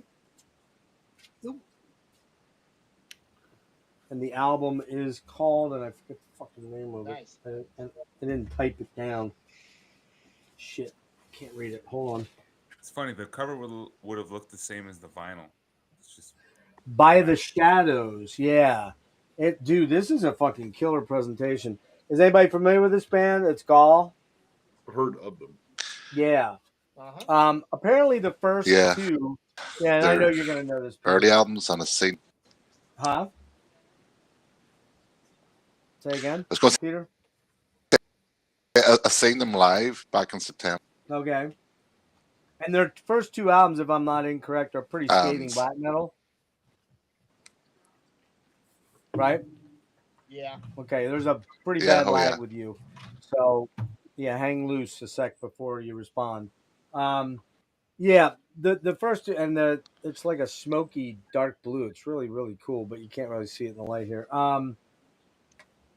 Yeah, man, I didn't expect to like this album, and I have to say that, because I'm not a big Gorgoroth guy at all, and Gall's weird or whatever it's called is kind of weird. It's okay, but this album, this is how being on Instagram and YouTube and Facebook, which I don't go on to, and TikTok, which I don't go on to, but Instagram's bad enough to facilitate my addiction really badly. This album came up with this cool looking variant. I'm like, oh, that looks really cool. And I went and hunted down on YouTube whether it was out yet, because I pre-ordered it. And I put it on, and it was totally not what I was expecting it to be. It's this super psychedelic, let me read what I got here. Really weird goth death psychedelic rock album for a band that's known for its black metal roots. Tons of weird, almost krautrock influence, wild saxophone all over the place. And Gall's mostly chanted or semi-spoken word vocals. Not sure why, but this album grabbed me and reminded me a bit of a weirder Christian Death of all things, strangely. This particular album, which is completely different than the first two albums, apparently. Also, it's got a little bit of a, like I said, Christian Death meets Love and Rockets and some crazy weird David Bowie vibes in there, especially with the vocals, man. It's totally weird, man. Oh, Roger, I think you can get in there now, dude. When you're ready. Let's see what else. Also, he sounds a little bit like Peter Murphy. Again, a lot of sax. I love it because it's fucking weird, and I like a lot of jazz. So it kind of reminds me of a weird death rock jazz album. It's very strange, avant-garde. Kind of even in a strange way, reminds me a tiny little bit of like a narcoticized Mr. Bungle in a weird way. I don't know why. It's just really it's a really strange album. And I dug it a lot. There really isn't any. Find Him to Die is really cool. The Noose track is really cool. And then the final, the closer, which is the title track, 11, or no, wait, what the fuck am I doing? I'm reading the wrong thing. I'm sorry. Exit Existence is really good. The drone psych freak out of Return the Distance is really killer. And the Sick and Creepy as Fuck Between the World is really probably the best track on there. It's really, really good, man. So apparently Roger does not feel the same about the album as I do. So what can I say, Roger? I don't know what to tell you, man. But okay, number 15. Oh, yeah? I'm with Okay. Roger. Number 15 is, and I do believe he was watching. He may not be watching now. He's probably bored shitless. But Mr. John Halm, my buddy John Halm. Although he won't tell you he's actually my buddy. I'm just saying. He's like all you guys. He'll pretend he's my buddy. That kind of shit. I was gonna say. I get same. it. You understand what I'm saying? Oh, no, 100%. Okay. Anyways, John Halm here with the third of his trilogy. And this one is called The Devil's Coil. All of them have a good bit of hang on one sec here. Oh geez, Peter's in. All right, there we go. All right. So The Devil's Coil, it's a trilogy. It's kind of, John isn't ashamed to talk about his influences. John knows so much about fucking metal and 70s rock because he's 10 years younger than me, but he knows a lot. Metal, fucking, avant-garde shit. He's just very in tune with what's going on. And he does wear a lot of his influences in this album. And I don't think he'd ever say that wasn't the intention. But so this is the Nomad Triptych. It's 3 albums, and it's very experimental, long-form tracks with influences as divergent as Ennio Morricone, Mark Hollis, and Talk, obvious huge ones. Explosions in the Sky. John's been in the game probably longer than those guys, but when the post-rock thing kind of exploded, no pun intended, Explosions in the Sky was one of those hallmark bands that kind of set the template for that genre. Let's see. Who else is on there? Oh, Godspeed You Black Emperor, who predate this too. That's another influence on all this stuff. So favorite tracks on here. I think it's a relatively introspective. The third part here is a little more introspective than the first 2 parts from my remembrances. I didn't have time to revisit the first 2 to get a sense of if that was the case. And I'm sure he'll text me and tell me, fuck you, asshole. You haven't paid attention to my music properly. But long story short, I just remember feel like this one's more introspective. Tracks that I dig a lot: To Thine Own Barbed Wire Noose Be True, the expansive and post-rocky, being the most expansive and post-rocky track, as well as the single. Very Late Night Driving in the Desert type album. Favorite tracks, again, like I said, are Noose, the ethereal Find Him to Die, plus the drony closer 1102. So, The Devil's Coil from John Halm. And then my last one is the one I don't have a physical of because it's not coming out till March, and that is Ulva and Liminal Animals, which essentially was an album that they released track by track by track over the last, I'm not even sure, 8-9 months, maybe a year or something like that. For me, Ulver rarely miss at all. There's only really 2 albums that I'm not super fond of. Blood Inside and William Blake. I like it, but it's a little fucking wacky. This is probably my favorite album they've done in their most recent dance, ambient, EDM period of late. Really enjoyed their last album, 2021 Scary Muzak. But this one has a lot more replay value in it, and it's much, much better than Flowers of Evil, which is good, but it's not immediate like this or enjoyable as this one is for me. We know Ulver ain't metal anymore. Haven't been for probably 27 years plus. But that doesn't mean they aren't still an incredibly talented bunch of sonic sculptors. They're just doing it in the EDM electronic genre now. But to an extent, they've been doing that pretty much. They've been doing fairly cutting-edge electronic stuff since '98 anyways. This album is full of incredibly catchy, dare I say very poppy but elevated dance tracks that still show a ton of experimentation and progressive songwriting throughout. Only one song on this album bugs me quite a bit. It's the song Hollywood Babylon, which I like the music too, but the lyrics, I mean, they're on the nose and they make a lot of sense. Don't fuck with America. They'll shoot you. It's just so too, it ain't cerebral, in other words. It's not deep like Kellen and Tyler were talking about that album. So that's the only thing that kind of bothers me. Favorites, pretty much all the songs, but except HB lyrically, Hollywood Babylon. The tops for me are the majestic Forgive Us, super smooth and earwormish City in the Sky. The killer Peter Nils Molliver trumpet on that is just unfucking believable. Both the Nocturne pieces are great, but especially number one, which is very cinematic, lush, and painfully emotional. And then the Red Light and the final, it's kind of a film noirish sort of soundtrack song called Hellion. And the artwork rules too, I think. I don't know about anybody else, but I think that artwork's badass. Has anybody really checked this out? I mean, Jimmy, you said it didn't do much for you, which kind of shocked me a little bit, but anybody else? I need to spend more time with it.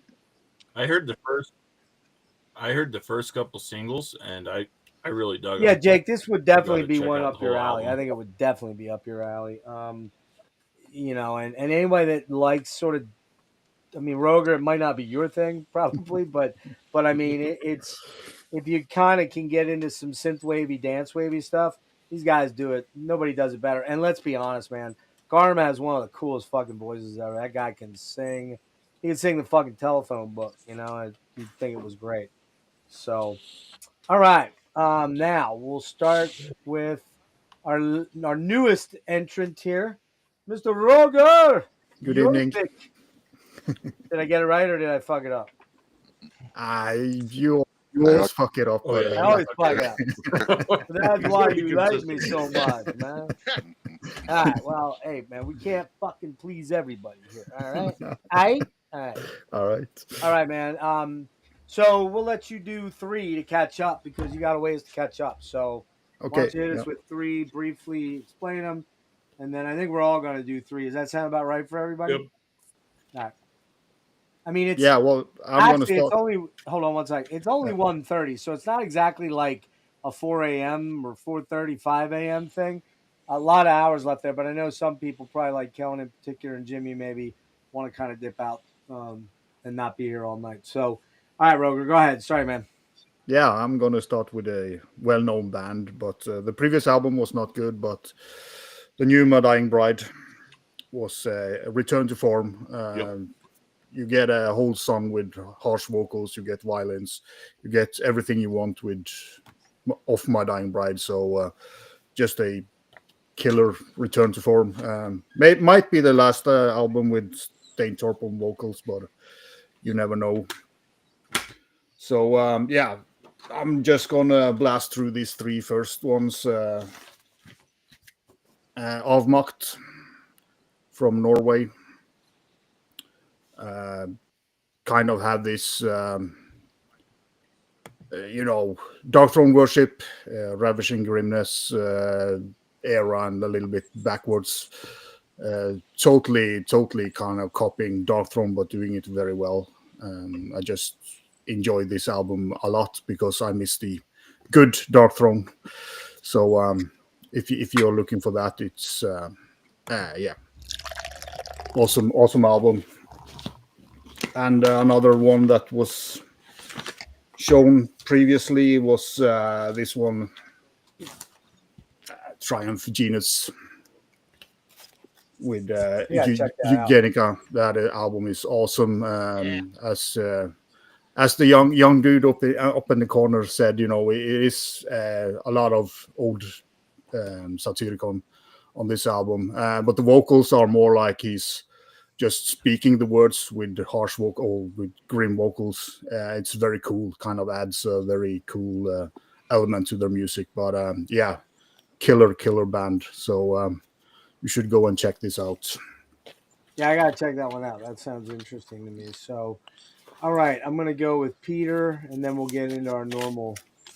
Oh wait, yeah, Peter, you only did the 2, right? And Roger's beard. Yeah. By the way. There you go. Right. Yeah. fix that shit. Look, Jeff. motherfuckers, I'm doing the best. Okay, is there any- Rome was not perfect on the first day. All right. No, it Go wasn't ahead. built on the first day. Come on, Whatever. man. You like that analogy. I like mine better. No, I like your analogies to be actually right. All right, go ahead, Peter. Give us. Peter, give us Speaking of three. Rome, All right. we'll have to Okay, so number 22 is actually a last minute entry onto my list is Operation debut. Yeah. Demonology. Very much like worship and staying here and bits lifted from songs like Chapel of Goals. There's member of Necromantheon and Obliteration. So I didn't have too much death metal on my list, and that was one of the few that made it up. 21 then is Hungarian one-man band with the album called Life, Death, and the Universe. Mm-hmm. So this guy, this is his third album. This guy is super. He just has loads of like EP, but they're all digital, and it's very real copy. So if you do want a copy of this, I think you only did 10. So some left on Bandcamp, but all black metal, very trance-like. But it's mixed with a lot of amp music. So this kind of reminds me of like mixing like Sounds of the Garden CD. If you want a nice bath, some raw black metal at the same time, I would stick this on. And this Blossom, Journey into the Silence, Listen to the Ocean, in my thoughts, and travel through the time of the universe. Man, that sounds. Actually, sounds way return to this quite a deep.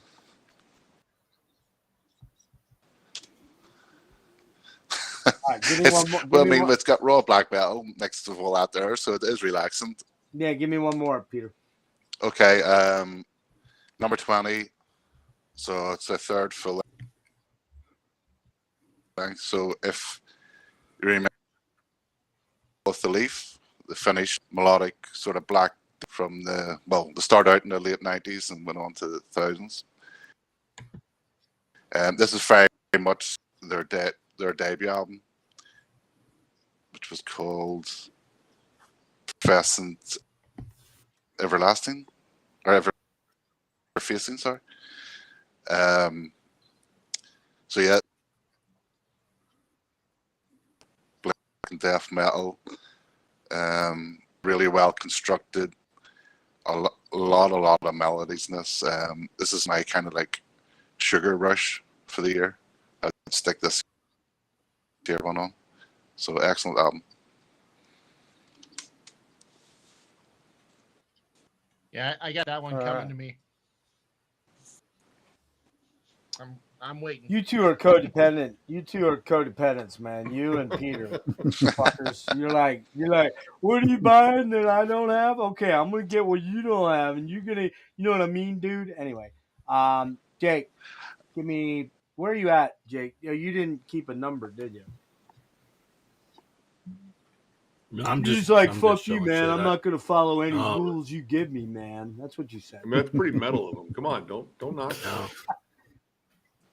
No, and this isn't like in any sort of order. I'm just showing shit. That's kind of goes 2024. anathema to having a list, you know. But you know, like top. I'll do a list. I'm hoping to do a list on my channel of my my top 10. I see. So you just fucked me. I get it. Okay, in the near future. Well, yeah. Yeah, I was like, how can I fuck up Jeff's stream the best? You know, I totally believe that. I 100% But, believe it. Yeah. Nick, before he left, mentioned the Cemetery I don't know Skyline. nothing for me. You know, I'm a stan for Michael Stan. Mhm. What can I say? His vocals incredible. The goth rock element on this fucking incredible. This album rules. I won't go too much into it because Nick covered it pretty well. Just killer goth rock. And then a late arrival on my list. I've been here. Roth IRA. If you guys are into Oh, banking yeah. black metal, all about, you know, how to invest your money in the future, Roth IRA is killer stuff. No, it's Professional? Yoth IRA. It's a pretty legible one, but Greek black metal, fucking Hellenic classic black metal to a T. This is obviously it's got Jim Mutilator from, he was on the classics, Rotting Christs and Verathron's classic albums, their debuts, and it shows here. I can't remember who else is in the band, but everybody playing on this are veteran musicians, and it shows on this album. It's what you want from Greek black metal to a T. It's just phenomenally done. Yoth IRA Blazing Inferno. All right, give us one more. Okay, one more.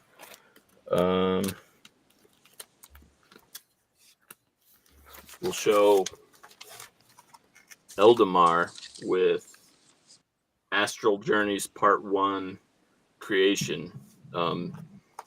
Anybody familiar with Eldamar knows that they kind of play in that I need to pick this one up. synth style of now I'm blanking on the band name. Luster. They're very similar to Luster, but this album they're departing away from that foundation. They still have that in the music, but they're going in a more he's going more in a post-black direction with it, and it's cool. I can't wait to see what part 2 entails. Killer synthy black metal heading in the post-black direction.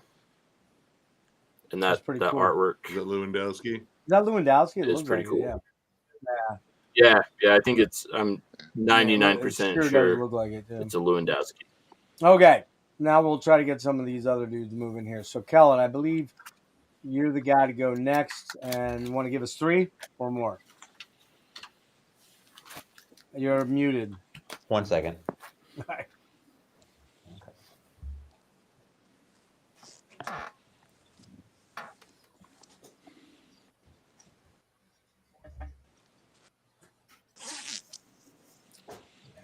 Okay, we'll do 3. Okay. First up, in the cesspit of divine decay, Oblivion. This band doing kind of an epic doom thing, but there's like hints of 1970s sort of metal and prog going on as well. So they have a different kind of touch to, I think, what people expect from the genre. Really interesting concept record based on the country's sort of history and conscription into warfare. But this band's been around for a little bit. I think they just continue to refine their sound and get better and better at what they do. From where again?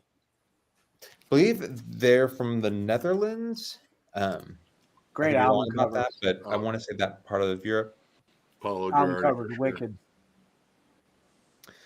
Okay, so here, this one goes out to Roger and the saxophone clarinet bullshit. This record, so this is Ingurgitating Oblivion. Yeah, I have that as an HM. Dude, that album. So fucking weird.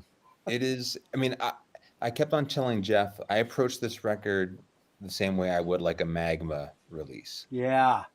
And it is just like the end boss. What's funny is like to follow their career, they started as very much similar to Illustrate. They started as a tech death band, became a bit more this sort of avant-garde thing. This record though is just something completely different. To even call it like a death metal record is a bit of a stretch. Yeah, you're right. But by far it was like a totally unique listen.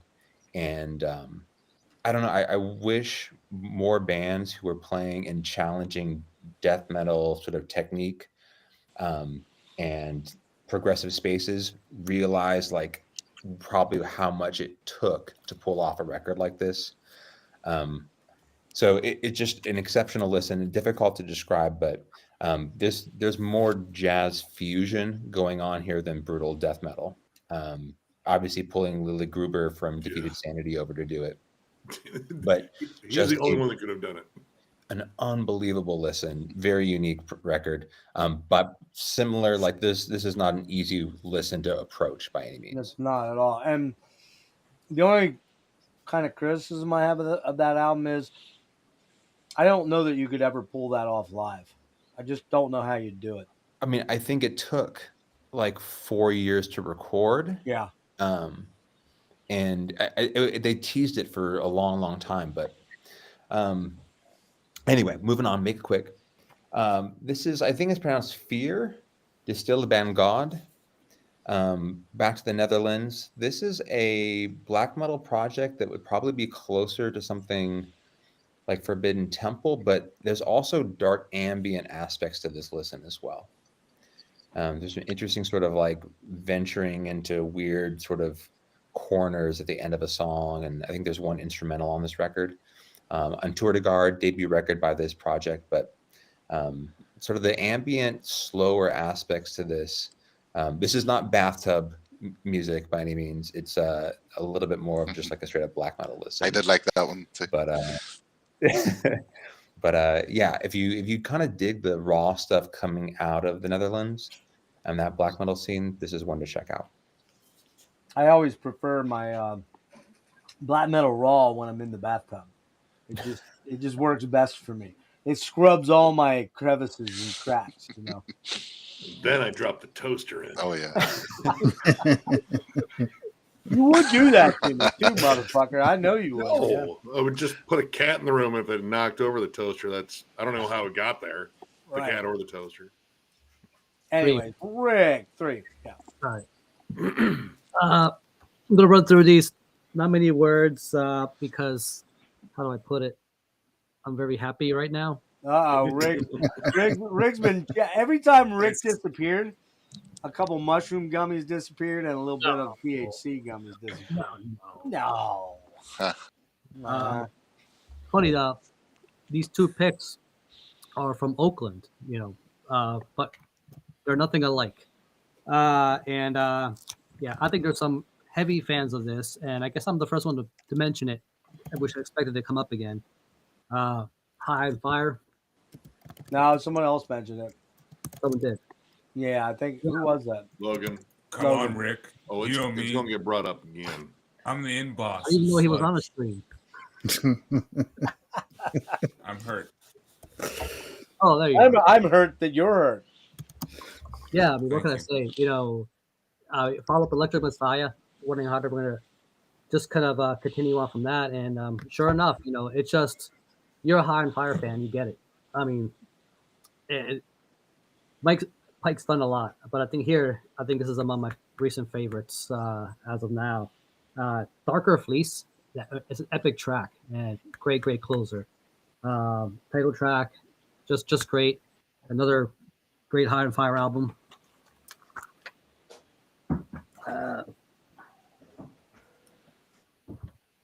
Death metal, another California band, followed up on Mortal. This is kind of on par with Blood Offerings for me. I'm not sure which was my current favorite, but banger death metal album. Love how they just get slimier as it progresses. Love the little melodic leads and stuff that garnishes this. Very well performed. Another great Necrot album, but yeah, just some of the best death metal right now.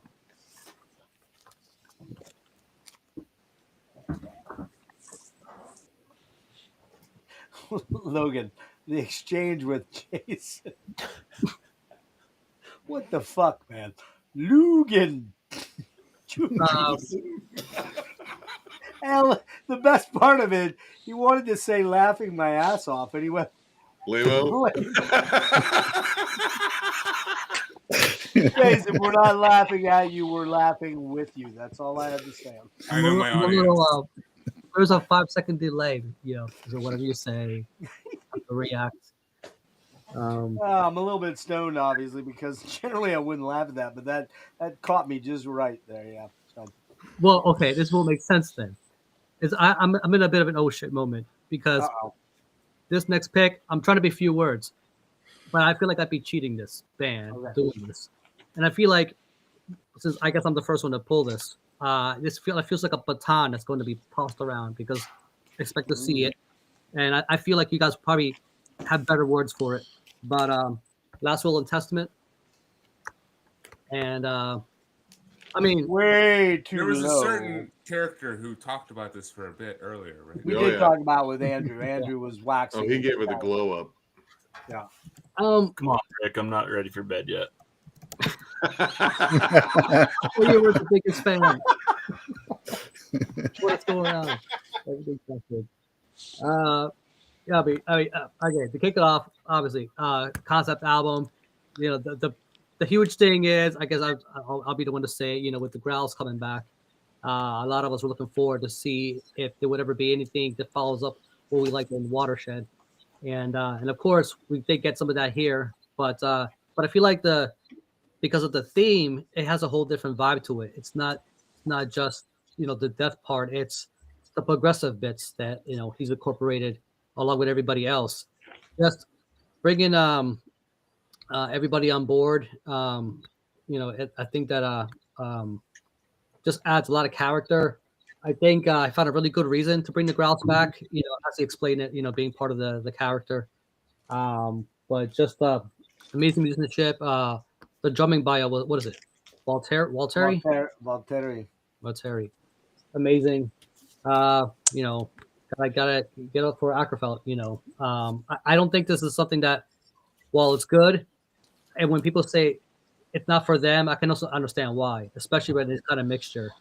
But I've always willing to give something like this a chance, and I've been an Open fan for years, so it just made sense for them to be somewhere. I just have not spent as much time with it as I wanted yet, which I think because this is one of those albums where you do get new stuff actually the more you spin it. So this just in, Frederick says the first fucking majorly retarded thing in the stream tonight. And I don't mean to use that word in such a pejorative manner, but it was... I'm surprised. It's not a shocker that he would say that because, well, Frederick, you're fucking dumb to even make a statement like that. You're just fucking dumb. Sorry, buddy. I like you, but just...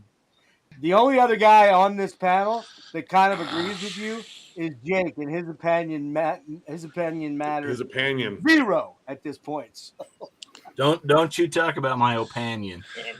Jake have zero opinion. Jake have zero opinion. Did don't have like Jake opinion. Did they have a best of CD? I don't remember. Yeah.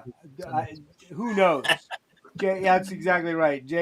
Jake doesn't have a best of Opeth, so he's just kind of whining like a bitch. All right, so now moving on here.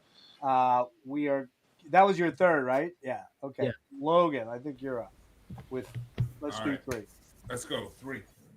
First up, just awesome death metal. Just not trying to do any kind of scene or anything like that. Just making death metal, prioritizing the music and the songwriting more so than anything else. Dude, this Trog from New Jersey. That fucking cover is it's awesome. Horrors Beyond is the name of the cover, and it's on what? Frozen Screams, or what is this label it's on? God, I forget. I ordered it on Caligari. It came with a trading card. Gotta love that when your CD comes with a trading card. Dude, this Horrors Beyond from Trog is awesome. It's like death metal, but not it's doing its own thing. It's not going to be like cavernous. It's not going to be old school. It's just awesome, just death metal. I believe the guttural monk guy from YouTube is in this. If you guys remember him, I don't remember his name off the top of my head, but please listen to Trog if you can. And whenever I see this album cover, I know it's not, but I just think crab people. Crab people. With laser eyes. With laser eyes. All right. One of my greatest fears. Inter Arma, New Heaven. I've been meaning to check that out, and I never did. This is a weird one. This is a bizarre jump from anything Inter Arma has ever done, and it's a step back kind of for me. Like I really enjoyed like the latest Inter Arma. Soul for English. Soul for English, man. And the EP and Paradise Gals and stuff, and this might be a step behind that, but just because it is a step backwards does not mean it's not good in its own right. It treads a lot of ground, almost too much. That might be the issue. It's like it jumps from being like Portal intensity to like folk, like Americana music at times, and it's a beautiful, weird, messed up album, and I kind of get what they're saying with it. It's interesting. It's fun. It's interesting. It's something that has stuck with me throughout the year. It's not it is a flawed album, but I definitely like it. Kellen is out of his chair. This fucking guy. If he comes back, I want to know what he thinks about He's this. so disgusted by your take on that album. That must be it. Even more jarring is that last track. You're like, what? Yeah. I love that last track, dude. That Forest album Service ends Road Blues. almost like a completely different album than it begins with. There he is. Come on, Kellen, sit back down. Sit back down. Okay. You're making Logan nervous. Kellen, no. Walking around. You were making him nervous. Give me your honest opinion real quick on New Heaven. Are you disappointed? like it. Are you disappointed? I'm not disappointed. No. I'll take it. Okay. There you go. All right. See how fulfilled Logan now feels. He's got the. I like Sulfur English more, but Paradise Gallows. What about like the bluesy, like folky Americana shit on this? That's always been weird. I think that's always been a part of their sound. Yep. I think so. I don't have a problem with that. There's part of their discography I like more. See, to me, that's a Kellen answer. So All right, we gotta move on now, Logan. Come on, okay. your affirmation Boobs. mining trolling is just come on now, come on. Boobs. Boobs. What is it? What do you mean? Brodequin, dude. Harbinger of Woe. That album does whoop ass. Did they crush at MDF? They did. I wasn't there, but I'm sure they did. I was going to say you were there. No, he heard them all the way 13 from there. For me. All right, we're good. He probably did. He probably heard from all the way from there. All right, one more. Was there one more, or was that three? I did three. If you want me to all right. do Okay. Okay. I can't count clearly. All right. Let's see. Oh fuck! I'm all fucked up, Jimmy. No. All right, dude. Give me three. Me. Next. Or unless wait, is Jimmy going because he's going? All right. Well, this is my jumping off point. So, okay. If you guys will give me 2 minutes, I will read through my entire list and give you my last two. Just a few comments. Is that cool with you, Jeff? Yeah, that's fine. If you got to roll, you got to roll. All right. Mork, Civ. Mork, not the Mork that Jake was talking about, the Norwegian Mork. Great band. Awesome. Crip Sermon. Amazing. Spectral Voice. Amazing. Aquilus. Bellum 2. Aquilus or Aquilus? I don't know. This crept in last night. Oh, cool. Yeah. Absolutely amazing record. I mean, like I only listened to it once and it jumped up and it might be close to number one. Have you guys heard this record? Aquilus? I haven't listened to it yet. No. Very good. Holy fuck. Okay. Oh yeah. Yeah, that's a good record. Unfell. DeGornt. Okay. Nick talked about that. Do not miss this record. Unfell. Absolutely amazing. The rest, pretty easy. Opeth, the last will and testament. just when I thought I was out, they brought That me band back in. sucks, Jimmy. You only need the first 2 albums, man. Come on. I know. Yeah, I I heard know. that I smart know. meter. It wasn't that good. Yeah. Mother of Graves, The Periaptive Absence. Amazing record. Unbelievable. Blood Incantation. Absolute Elsewhere. I don't give a shit about the hype. I don't give a shit about the hate. Posers. Amazing record. I don't care what you say. It's awesome. Alcest. La Chance du Lourd. Alcest brought it back this year. Thank God. Isan. Self-titled. That Isan record is still blowing my mind. It is like it's an Orson Welles soundtrack, you know. What's that movie he did? I can't remember. It doesn't matter. Amazing record. Isan is like hit or miss for me. I'm so glad he's back. Paul Bearer, Mine Burns Alive.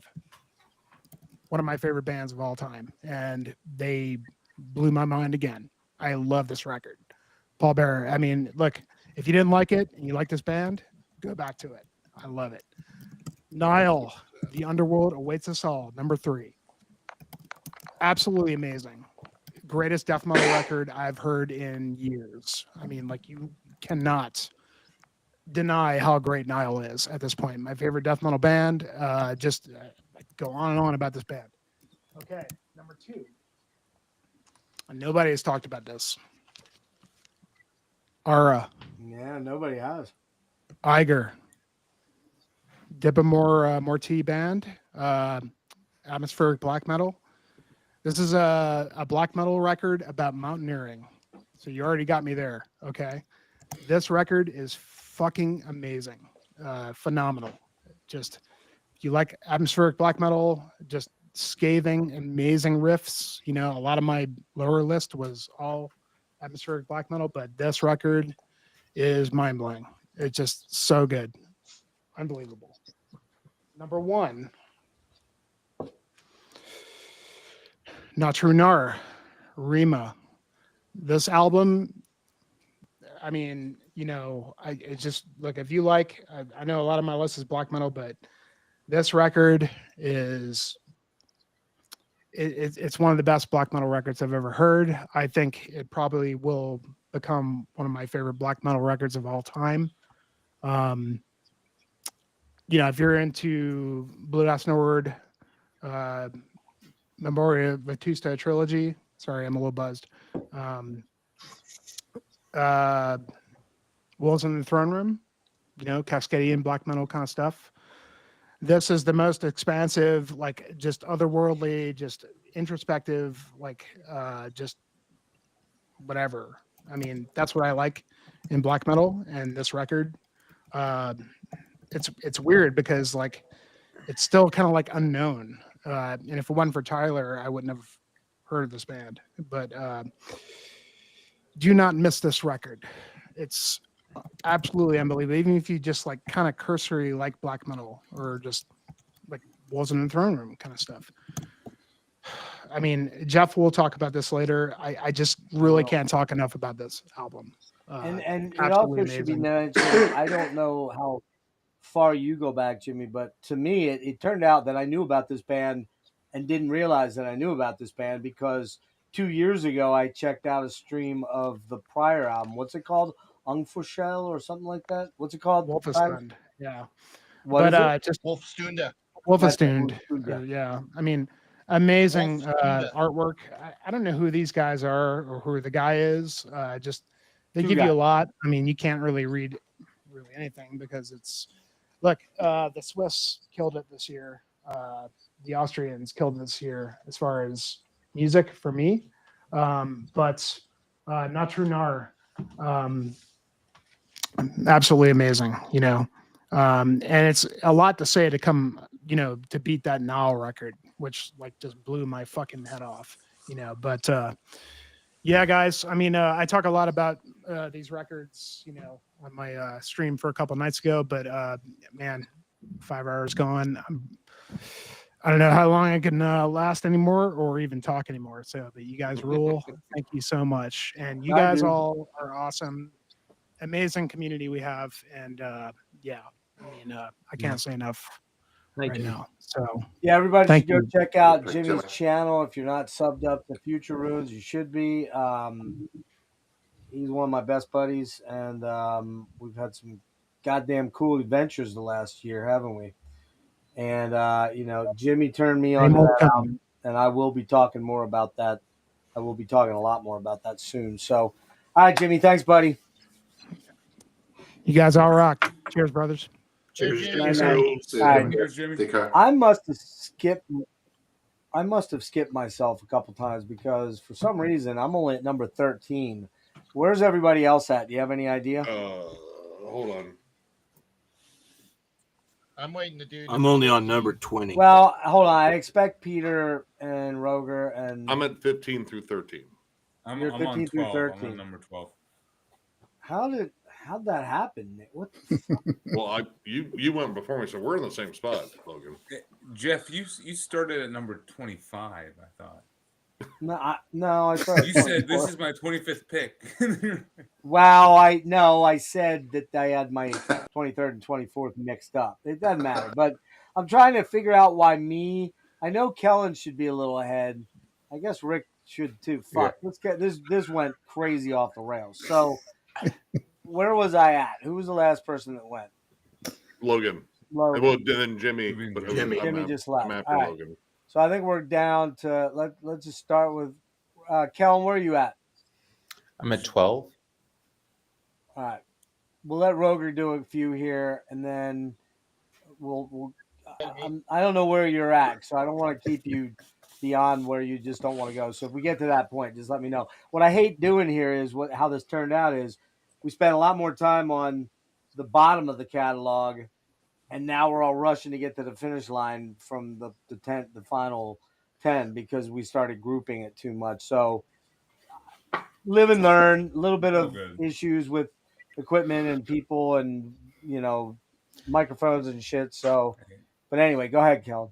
Yeah, I was going to say. I mean, why don't we let the new people take their time? I'm happy to skip a few turns.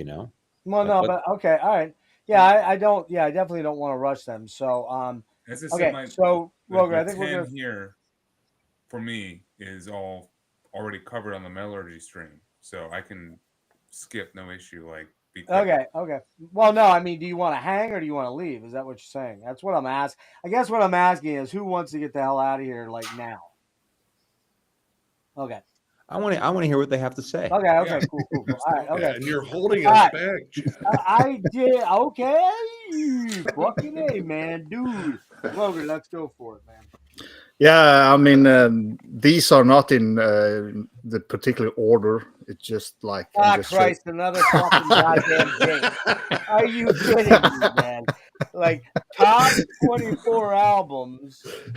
Always I would I'm just fucking with you. I had two lists, black metal and death metal. I have merged them, so it's kind of a little bit. I would cut you a break, Roger, because you're Norwegian. I mean, come on, But the rest of these clowns, they like Jake's just giving me the middle finger, going "Fuck you, Titans fan. I'm not doing anything you tell me to do, man." All right, go ahead. So Timbos, World of Abominations from UK, great old school sounding death metal. If you had said to me that this was a reissue from '92, I would believe you. It's just fantastic drumming on it. The drum sound on this album and playing is just some of the best this year. Actually, it's very kind of organic and it's not blasty or anything. It's just good old death metal done perfectly by a new band. The vinyl is green like this, but I'm not. Oh, nice. I've seen that. Somebody talked about that somewhere else. I've seen. Yeah, it's been on several lists, so it's good. Then we are going for black metal, Perplexitas with Weaver of the Black Moon. This is a kind of a international. I have a member from Sinmara. The vocalist is from Warnham Rife, Suffering Hour, guitarist, and stuff like that. This is in the vein of, I would say, more towards Achilles, but not as intense and, massive as a Cleese, but it is in the vein. But yeah, again, Territory Possession release, you get a lot of cool shit with this, but I'm not gonna unwrap it. So if you think a Cleese is too intense, you can go and check this out because it's kind of a little bit easier to listen to. Another old band, and there's a lot of old bands in my list this year, and I'm glad for it. But the new Necrophobic, In the Twilight Grey, an awesome album. I would rank this third or fourth in their discography. Wow. They're pretty consistent. Yeah, but the previous two albums have kind of been, they have had some killer tracks, but overall they have been a little bit up and down. But this album is just top notch all the way. So yeah, I just think it's absolutely fantastic. So right. yeah. Tyler, what do you got? Wait, hold on. Peter, sorry. Okay. Number 19 now. Go with 3. Yeah. 3, okay. So going from Bath, Black, good old standard. Java till end. Or can correct me if that was a bad pronunciation. It's actually funny. So yeah, this the band.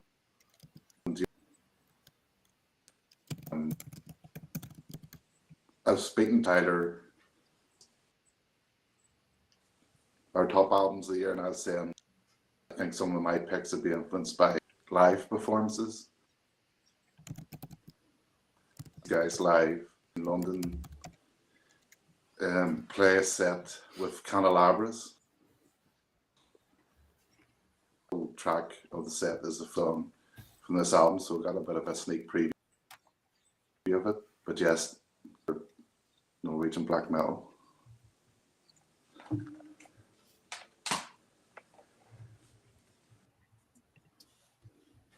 Okay, number 18.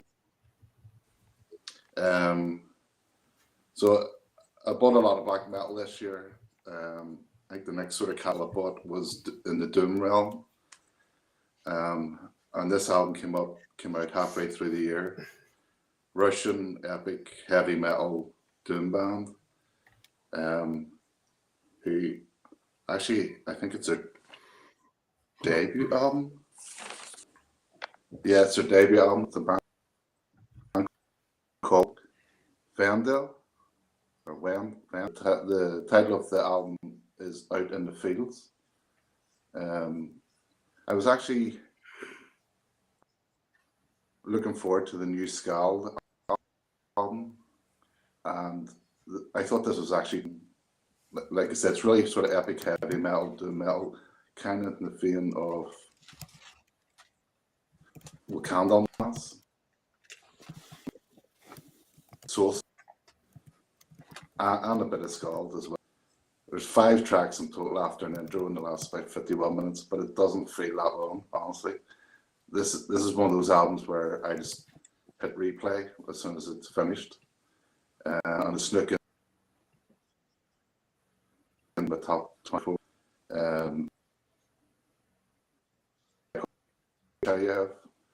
Is more in the epic music, and he's got a real, but he can also mix it up with the lower mid as well, mid range. The cover is very dark in the CD, but it's basically like a battlefield with like warriors and stuff and slaying soldiers and stuff like that.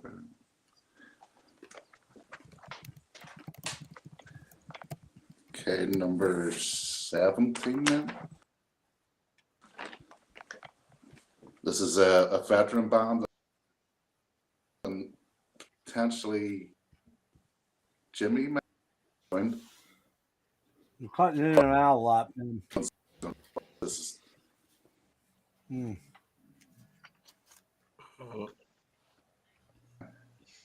Yeah, Peter, you're cutting in and out really bad. They kind of froze there for a while. Man, you froze up. Might have to dip out and come back. Okay. Or maybe you want to go out and crank the monkey up out back again.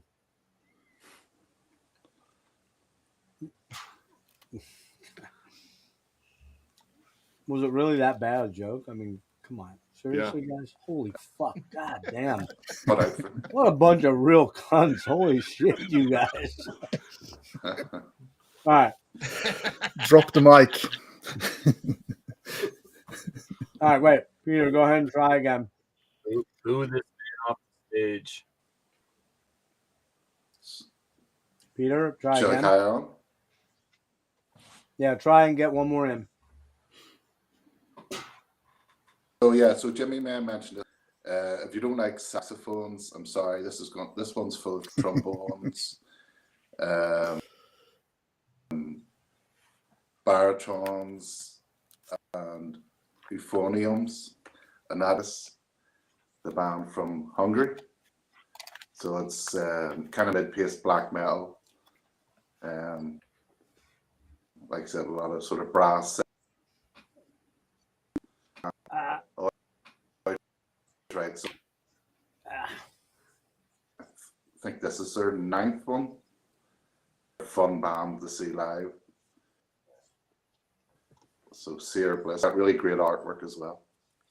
Oh, somebody talked about that earlier, right? Yep. Heavenly. Jimmy mentioned it. Jimmy, that's right. Yeah. All right. Yeah, I thought. You're cutting in and out a lot, Peter. You might want to dip out and come back. You might have to do that a bunch tonight. I don't know. Yeah. All right. Where am I at? Yeah, Where am I at? So, Tyler, I think you're up. Yep. I'm on number 14. How many do you want me to go through? 2, 3. 3? Sorry, I hate to short trip you, but no, it's all good. So my next one is the new Corpatuli album, Poyola. Best way to describe this. So this album is not quite as Scandinavian folk heavy as Storm, but it's not as raw as like the Isengard, like Vinterskugge. It's somewhere in between, and basically it's a lot of retellings of like old Finnish folk tales, and he does a lot of rearrangements of like old Finnish like folk music, like folk songs. Really cool album, really cool artwork all throughout. I mean, it's all like classic paintings, and then good stuff. hey, Tyler, real quick. Like that, kind of. Tyler, real quick. Yo, what number did you say you're on right now? 14. I want to get everybody to 10 in this next round. Okay. So so do 4. That'll get you to 10. No problem. So Corpatuli. Next up, the Cole Robinschwartz. It's a solo project from one of the current members of Lunar Aurora, and it's kind of in that same vein. A little more quirky than Lunar Aurora. A lot of acoustic stuff. Really good raging black metal moments. Really good introspective stuff. Just a really interesting album, and I fought like hell to be able to get a copy, because the dude at House of Incantation did not want to ship to the United States, and then he finally relented, and he's now shipping shit to the United States because German post is retardedly expensive. But anyway, if you like Lunar Aurora, I'd check that out. And then next up, the Dysrhythmia. I think Jake talked about this one earlier, and yeah, he summed it up. The earlier stuff was more like, it was like crust punk with a black metal edge. This is just straight raging melodic black metal. There's barely any kind of crust in it except for a couple like DB parts like in the middle of the album. Really killer shit. If you like that Swedish stuff, can't go wrong. And then my number 11 is the new Dewfall from Italy. Melodic pagan black metal. Really kind of unique folk instrumentation on this one. It's not your standard.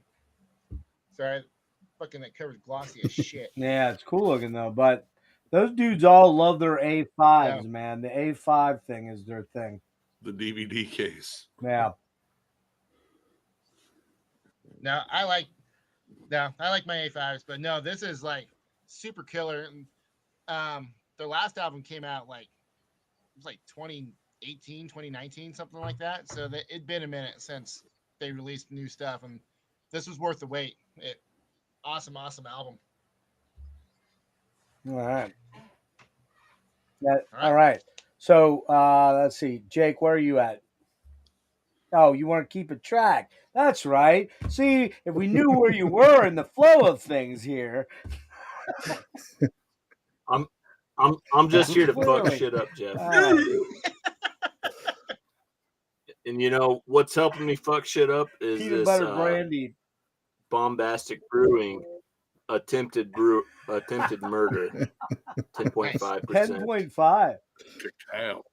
It's fucking this Your is a alcoholism fucking amazing beer. thanks you very much right now.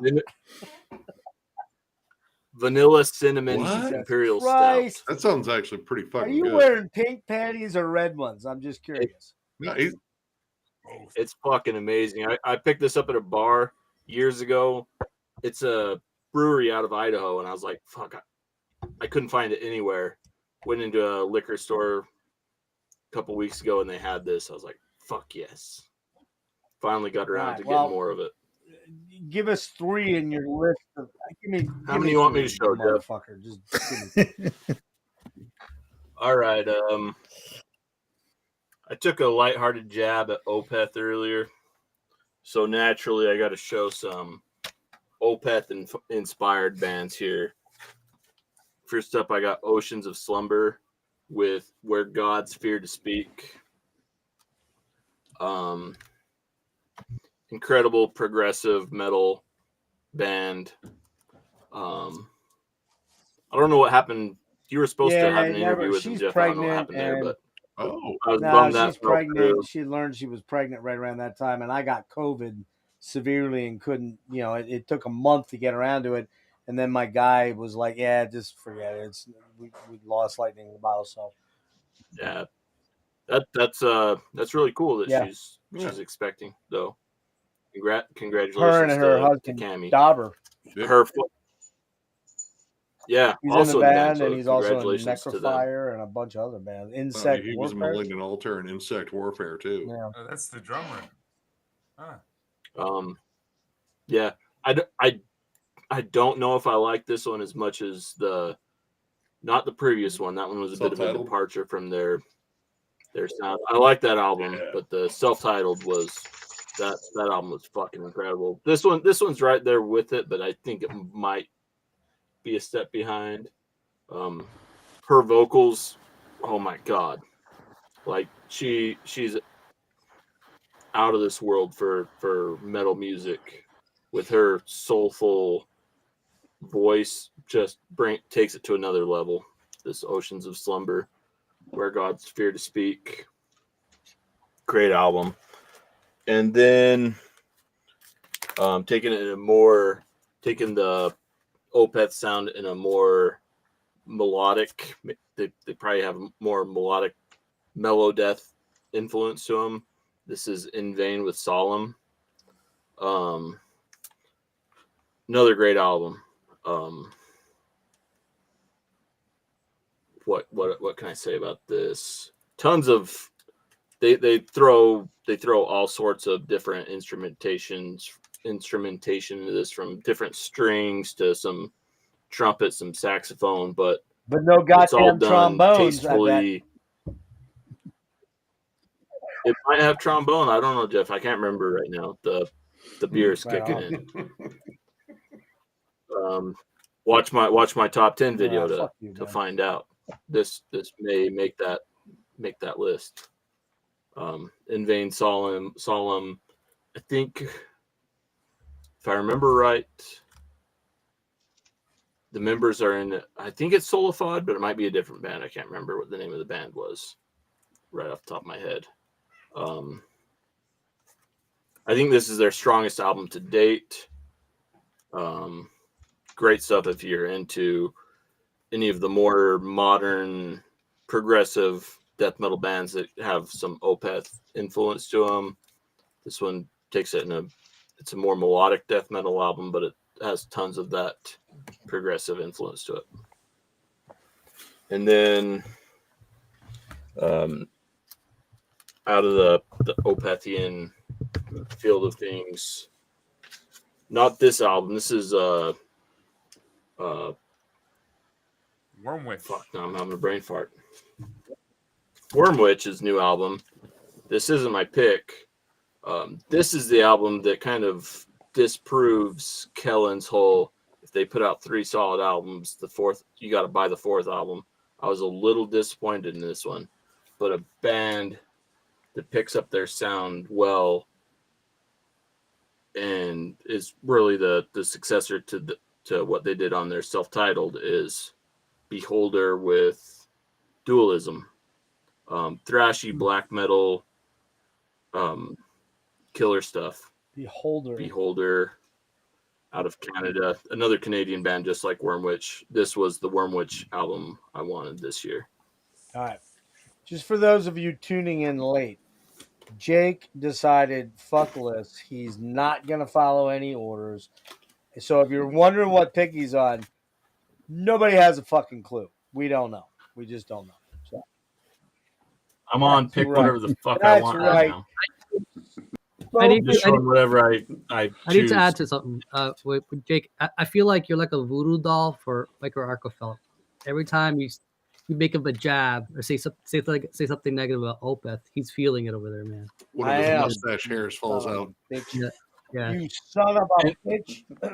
To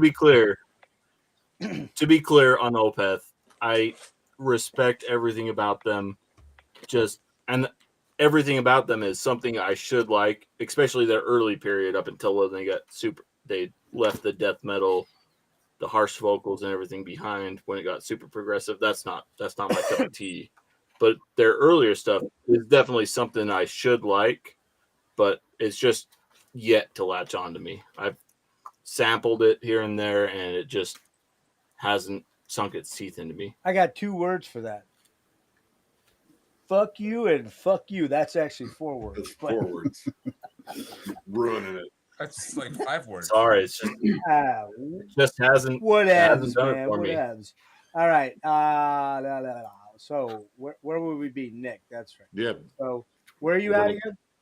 Huh? I'm at 15, so I can just run through 5 real quick and get to 10. Yeah, how the fuck did that happen? All right. Because you kept skipping over me, you fucker.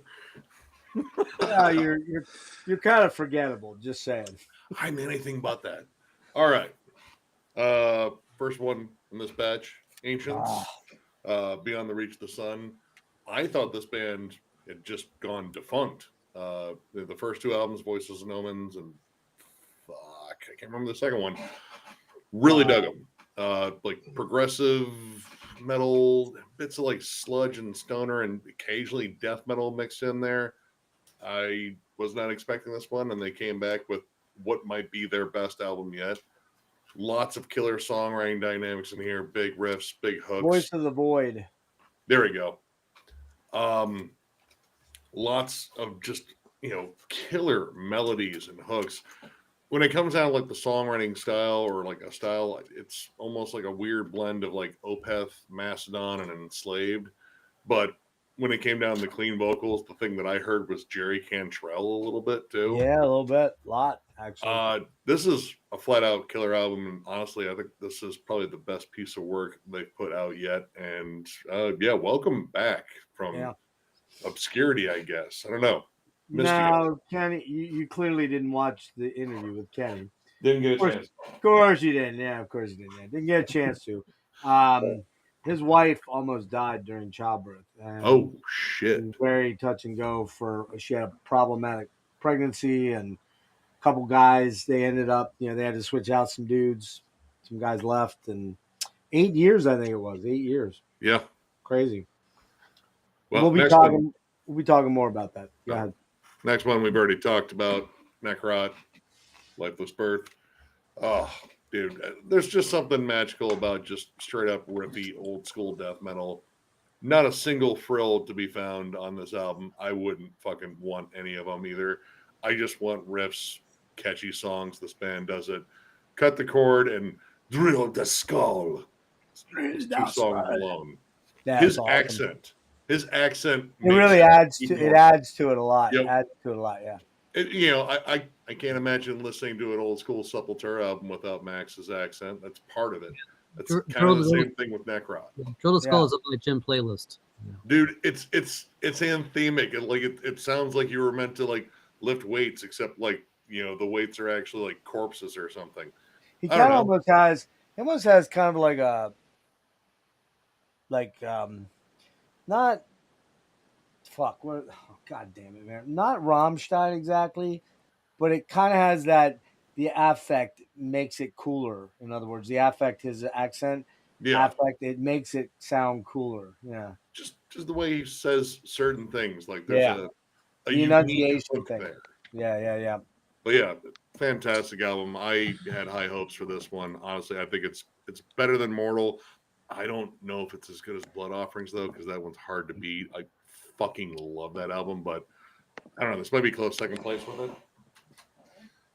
More death metal, more riffs, more insane. Undeath fucking rules. This honestly might be one of the catchiest death metal albums I heard this year. Everything in here is about fun grooves, fun riffs. These guys just have this just like energetic sort of bounce to them. They blend in elements of brutal death metal and even melodic death metal, and it all works. Like, I mean, God, the infectious hook on Disputatious Malignancy, I absolutely love it. There's like this weird groovy bounce to that main riff on it. God, Brandish the Blade almost kind of sounds like a tribute to Black Dahlia Murder in a way. There's so many good fucking songs in here. I love this entire album. It's, again, like death metal I can put on and I'm just kind of like smiling while I'm listening to something about like mangling corpses and Satan. Good fucking riffy fun. Enjoyed every second of this. Next up, $20 spin release and possibly the most illegible logo of the year. Maybe, I don't know. I've seen some pretty illegible ones tonight. Severus, Maze, Envy. It's hard to really call this just death metal. There's elements of death doom, melodic death metal. This album is brilliant. It is technical and atmospheric. The songs really stand apart from one another too. There's lots of just killer moments that honestly they just kind of like make the songs kind of jump out of it. The last song in particular being a almost like melodic death doom track, and God, man, Shrouded Crystals, Endless Symmetry. Wait, no, is that the No, it's Labyrinth Charm, not Endless Symmetry. Endless Symmetry, I think, is the interlude. Yeah, this album is flat out fantastic. Lots of Morbid Angel riffs, lots of gloom and doom, but man, really catchy and fucking clever songwriting. And then last one, real quick, Judas Priest. I'm trying to reestablish the fact that we're not posters because Judas Priest has to be in a top 10 or top 11 list. So yeah, Judas Priest fucking. That's number 10. Number 10 for you. No, this would be number 11, just outside top 10. Number 11. It still gives us some cred. All right, I tried. All right. But yeah, I got it ranked way lower than that. So. Oh, shame on you! You. In fact, it didn't even make my top 20, dude. Well, you lost all the cred. Yeah, that's it. No, unsubscribed. I'm doing that right now. Channel. I love this. I don't know, or the thing I don't like was everyone calling this a comeback album, like saying, "Oh, fuck Firepower," because Firepower was the comeback album. That's the comeback album. This one's the part two. This is just part two of.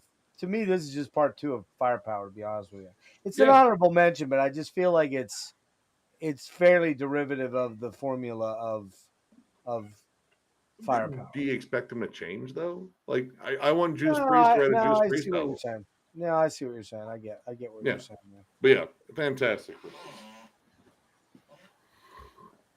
All right. And yeah, it's 10 through 1 now. All right. Let's see. Roger, where were you at again? Do you remember? Oh, you weren't keeping track either. Fuck. All right, hang on a minute. God damn, you bunch of slobs. God I told you it damn was going like herding cats. Logan, where are you at? I'm on. I got. Oh, you were at 12. 10, right? I'm on 12. Oh, 12. All right. I'm at 18, if you wondered. So yeah, hang on. Yeah, well, you guys, I'm going to give you a little more time. I'm going to slow it down once I get some of the other dudes out or done. You Rick, guys where are were already you at? awake in Europe. Rick, you're muted. Do you have any idea? I think I'm right. I'm around 10. Oh, you are at 10. How'd you get that far ahead? We might be 11, 10 or 11. Something like You're 11. All right. Well, then hang on a minute. All right. Tyler, where are you at? Do you know? I went through my last 4. I'm now at 10. You are at 10. Okay. Jake doesn't have a number, and neither does who else?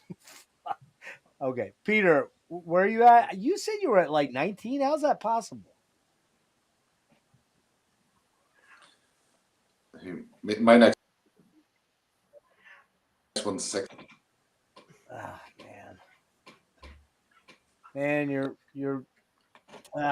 I think he's on sorry. 16. Wasn't that right? 16. 16 or 18. All right, Peter, your audio is really dipping in and out bad. You're jittery. So let's see if we can get you down to like 13 here. Yeah, it doesn't seem to like website. Yeah, maybe it's this type of software. I don't know what to say. Everybody else has been doing fine, but other than Ryan, but he was on a phone. You're not on your phone, right? You're on a laptop, right? No, my iPad. Oh, you're on an iPad. Oh, that might be why. Yeah. Huh. Well, let's see what we can do. Let's see if we can get it. Yeah, go ahead. Let's see if we can get a few out. And Kellen, where were you at again? Sorry. I'm at number 12. Oh, you still have 2 to go. Okay, shit. All right. I'll come to you next. We're Peter. at the same point. Yeah, we're more or less at the same sort of kind of point. Yeah. So, Peter, give us 3. Okay. So 16.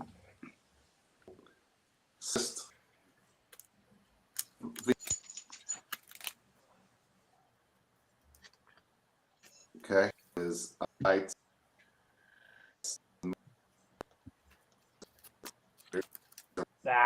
God damn it. Atmosphere.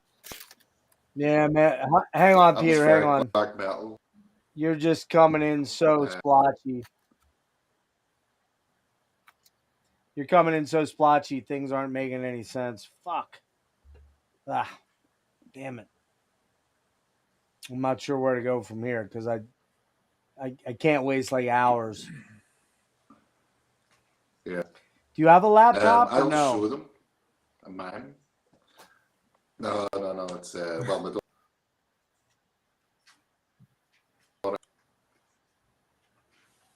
Do you want to try your phone? I can.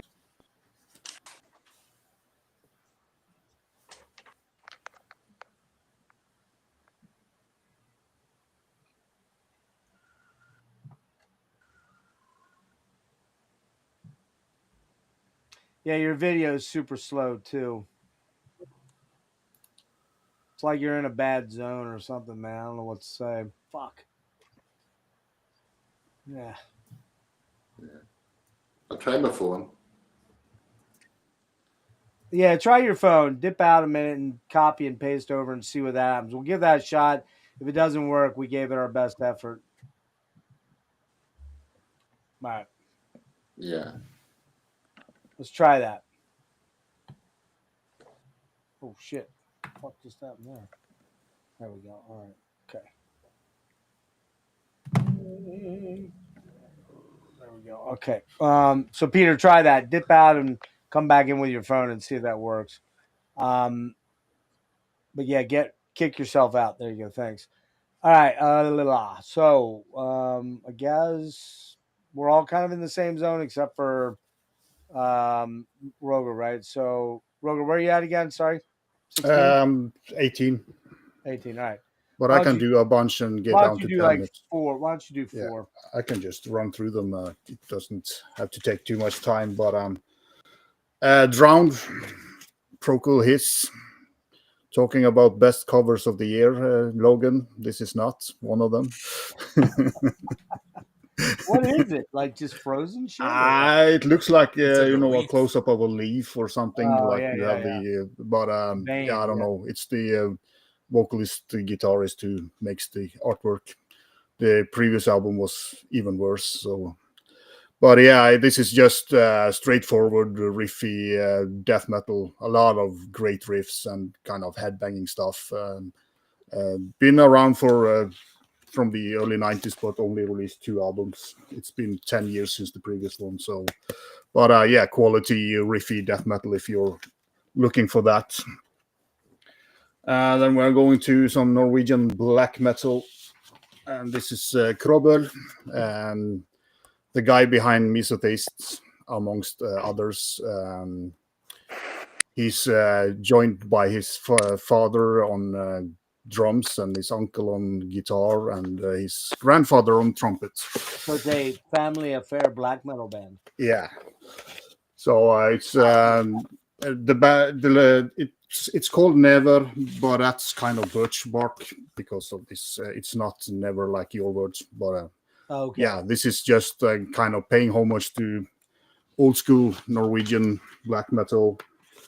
Yeah, this guy actually had 3 albums on my black metal list this year, so he's been Wow. very productive. So, but young guy and does a fantastic job. You get some some songs are more towards Burzum and Dark Throne, the old good stuff. So pretty varied, but excellent album. Again, Zeratul Possession, which is doing a great job with their releases.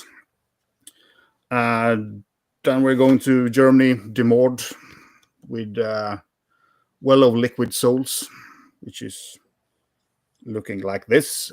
This is a very varied death metal album. You get stuff even from Belphegor. You get some Gojira riffing here. You get a lot of variation. But Where are they from? Germany. Germany. Okay. But the last song on this album, track number 9, is probably my favorite song of the year. It's just it's just like a fucking belter of a song that you can play over and over and over again.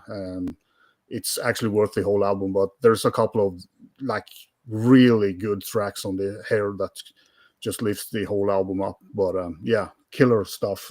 Haven't seen a lot of people talk about this. Yeah, I've never even heard that one. Sadly, so yeah, Norway again, Sovereign with Altered Realities. Yeah, killer thrashy death metal or death thrash if you want. Kind of have these technical parts as well. Just fits very well into to the Norwegian scene. Have the live guitarist from I think the live guitarist from Necromantion is on this album as well, so you get some of that energy as well. But just a very well executed death thrash album. Sounds old school as it should, and but they have these levels of technicality on it. So I don't know about this cover, but yeah, looks like a bunch of clam monsters or something. Yeah, it's kind of like a futuristic something. I don't know. So so yeah. One more. Give us one more. Yeah, I can do. I can get down to 10 if you want to. Okay. Another. We're going to New Zealand. Verberis. Fucking killer album. The first album by these guys was kind of a black metal version of Ulcerate. Oh wow! Ulcerate drummer is on this, so you get great drumming. But this album has kind of stepped away from the Ulcerate kind of stample that I felt the first album had. The drumming has kind of moved away from the trademark drumming that I feel that he had on the first album with this band. But yeah, just killer album. I don't want to try to read the lyrics because my eyes get crossed when I try to. So it's kind of reflecting a little bit on how the music is. It's kind of very all over the place. Yeah, but kind of more dissonant and I would say progressive black metal. Dodumsgard? Yeah, not that far. I'm not a big fan of Dödansgård, apart from the good old stuff. But this is top notch for me, and I can continue with the sister band. You know, Ulcerate. Amazing. Fantastic album. Do prefer the previous one. I think that was a little bit more challenging, but this is more structured. I feel they are not kind of. They make it a little bit easier, I think, for the listener. And I've seen a lot of people get into Ulcerate with this album that didn't get the previous album. So I kind of understand it. I just feel they have kind of structured the song a little bit more normally, whilst the previous album was more kind of floating around a little bit more. So, I'd agree with that. But still, I mean, I fucking love this band. You know, it's top-notch stuff all the way. Two more before I get into my 10.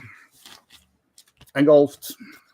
Again, an album that have been smoking a lot of fucking killer death metal from Turkey out on Mesako. I don't need to say more about this album because I think I've seen it on a lot of lists and rightfully so. It's a good step up from the previous EP or whatever it was for me. But dude, that album has some just bone crushing riffs on it. Yeah, it's awesome. And another band that's it's been 19 years between their albums. It's Adorior with Bleed on My Teeth. There's the title. And talking about great covers, Logan, this is that's the cover.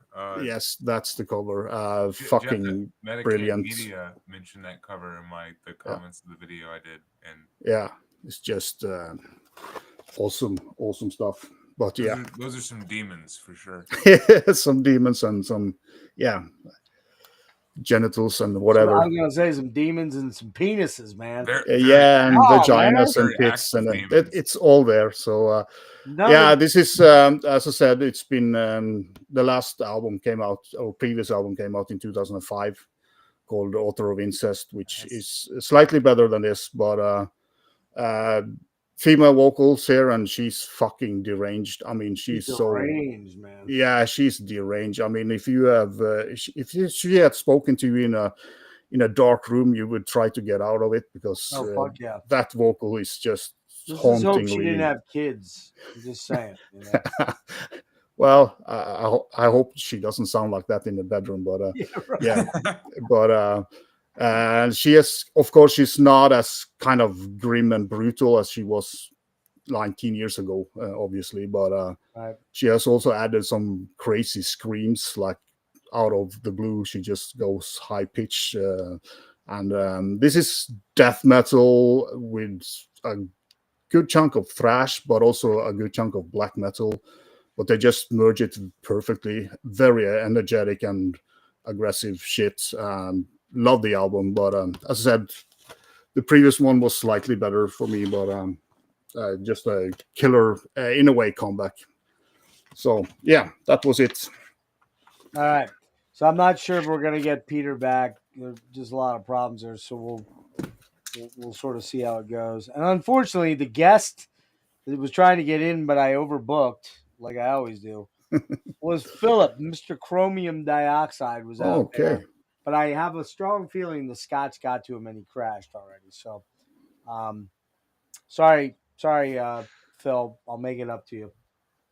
Okay. So, Logan, you're at 10. I need to get to 10. I'm at 12. Oh, you're at 12. All right. So I got 3 to go here quick. Kellen, you got, I got 3 to go. I'll make them quick. All right. So, my number 13. Chelsea Wolf.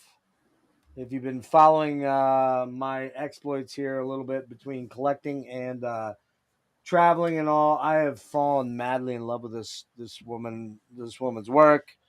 She's pretty cool too, pretty easy on the eyes, but she's very tall, so it makes a short guy like me feel very short, to be very honest with you. In other words, I would have no chance in hell, no matter what, if I wasn't 20 years older than her. But she is fucking wickedly cool, has one of the most insanely fucking epic voices you will ever hear live. Just mind-bendingly fucking incredible. Just got to see her for the first time the 12th of December out in Santa Cruz, California. When I was out there, Chuck and I went to see her. Got to meet her. This is the new album. She reaches out to she reaches out to she. This kind of returns to what I would call maybe a little mixture of Birth of Violence melodies, but with the really textural, fucked up shit on Abyss, man. And if you don't know, does anybody here know Chelsea other than Peter? But she's not here. Okay, Logan, you know, and, Yeah, and you know it. you know her. I know Chelsea. I know. Man, I for the longest time, I always thought Marissa Nadler was my favorite female vocalist, but man, her and Chelsea are and I love Emma Root too a lot too, but a different tone. They're god damn, this fucking unbelievable album, man. Real quick notes there. They said we're back to the Abyss zone with dark, gnarly, sometimes evil sounding electronic based songs in the overall track listing. Sometimes 9-inch nails, sometimes square pusher drum and bass, sometimes ambient darkness, but always Chelsea Wolfe's multifaceted voice is the overriding star of this album. Beyond amazing, yet it isn't even my favorite Chelsea Wolfe. First 4 tracks are mind blowing. It's in a circle, so of course I can't. Oh, well, I can't. Yeah, of course you did that, right? They're all in a circle, so I don't know where to fucking start. God damn it.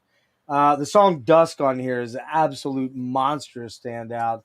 The first 4 are killer. I wish I knew where to start, though, because I forget. Whispers. Oh, here it is. Whispers in the Echo Chamber. House of Self-Undoing. Everything that I believe. Tunnel of Lights. The Liminal. The Liminal is fucking amazing, too. Great album. Great album. So, Chelsea Wolfe. This one, probably nobody's going to know, and nobody's going to put it on any of their list, but I don't care, man. North Sea Echoes came out in February, and it's essentially just Jim Matheos and Ray Alder from Fates Warning. And it's super ambient, super mellow, super melancholic. And Ray Alder sounds so damn good on this. And Jim always comes up. It's mostly synthy kind of music, although there's good guitars in here too. And man, Open Book is just an amazing track.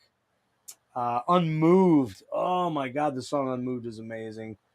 Empty is fucking killer. The Mission is killer. We Moved Around the Sun. Man, this album is just. Does anybody know this album at all? Did anybody review it or listen to it at all? I checked out a couple of tracks and it was okay. Really wasn't feeling it. You're just too into that brutal stuff there, Nick. This is a beautiful album, man. I mean, just a beautiful album. So there you go. And then number 10 or 11, excuse me. Since we haven't had an Alice in Chains album since 2018, this is about as close as you can get to prime Alice without Lane, and it's also got the vibe. It's Jerry Cantrell, I Want Blood. It's definitely got the vibe, I think, of Degradation Trip, which is his masterpiece. It's not quite as good as that double album, but it's really close, man. I think I like this better than I like Boggy Depot, and I love that album too. Where were we at? It's definitely okay. this isn't quite on par with the monster that is Degradation Trip, but it's definitely in the same area code. It's dark, heavy, a bit psychedelic, and also has those patented monster riff lord riffs and Jerry's killer laconic voice and tons of earworm tracks.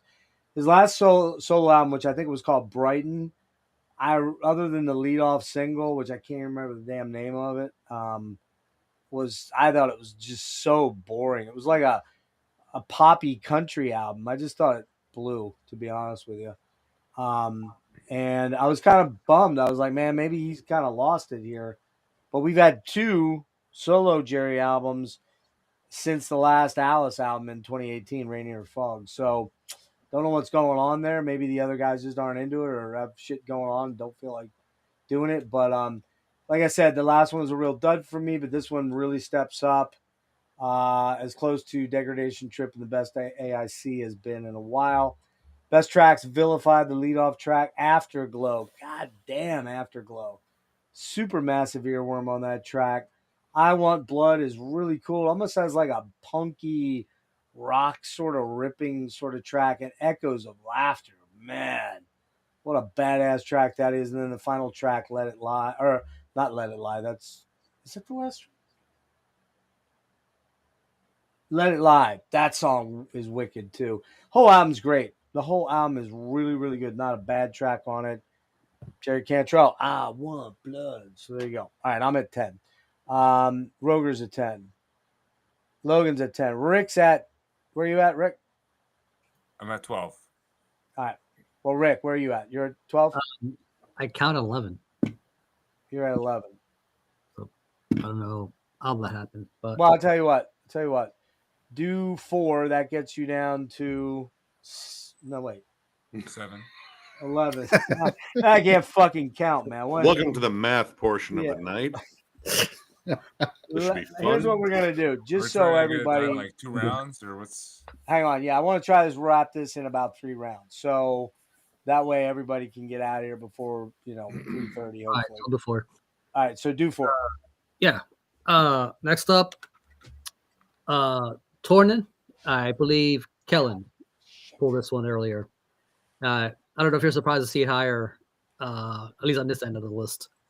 But shit, it's got a nice marriage of that sort of Swedish sound, but with the American kind of character on top of it. It's strange, and then I come to find out it's Alex Poole, who's been in a million things, Esoterica, Ringari. It's just like Chaos Moon. It's just goes on and on. I think there's a special element with the way the synths are handled here.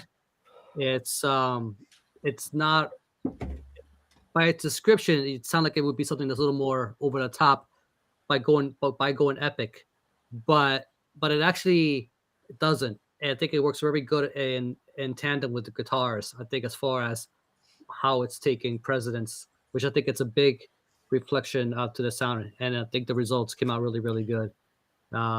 It's just really cool, kind of 90s sounding, very well performed, black metal. But Tornin, it's Swedish. I can't read the name. It's but if someone can put it in the chat. Next one up, more black metal, but very different. I showed this on the Heavy Metallurgy version of this, and that is a peculiar one because this did have a self-released 2023 drop, but this album didn't get really real headway until 2024. Some labels got to it and they got proper distribution, and then it was available on tape and vinyl for the first time. Haunt, Something Near, so out of Portland, and love how it's performed. Uses real drums. Third album in, which the last 2 did not quite grab me the same way as the way this one did. Although it's all very dark stuff. It does kind of have a bit of that necro it's raw black metal, but it's not. I think this is kind of the stuff that's mixed in such a way where it kind of still keeps it kind of grimy and just dark, and I mean, it does sound like what you see on this cover. It needs to get out in the sun a little bit. Yeah, there's no vitamin D in this album. So if you're looking for that, you're not gonna find it. I don't think there's any blood in the guy either, the way it looks. Yeah, but yeah, I was just surprised at just how much I like this one. You know, and that last track is just haunting. You know, when you got babies crying in the background, that should tell you something. Oh and, shit! Nursery rhyme poems. You know. All right, and then next one up. I don't. Yeah. Okay. Death Doom. This is a band that's been around quite a long time. They don't put out albums that frequently. If they went at a pace like My Dying Bride, that will count as frequently for this band. But they release music when they're ready, and the results always speak for themselves. This band started out a little more on the depressive end. I find in the weird twist, they end up putting one of the most Death Doom. It can be pretty somber and and pretty, it can be such a downer, but there's a beautiful element to all of this, and I think a lot of it has to do with the way the guitars were performed. That's the Fisium Trist, Hortus, what is it? Venenum. Led that Paulo Giardi artwork. It's not usually his typical style. Wait, because there's no monsters or nothing. It's just a beautiful scene. Transcendent Obscurity, I think, did pretty well with this drop. I think moving on from the Death of Gaia, I think there's just like even evolved version of the band. This is something that's no longer inventing the wheel, right? Reinventing the wheel, but I think that this is a band that takes what's already been good and they kind of just package it in a way that shows you what a perfection as far as musicianship goes, how you can take this. I think this is one of the finest bands doing this right now.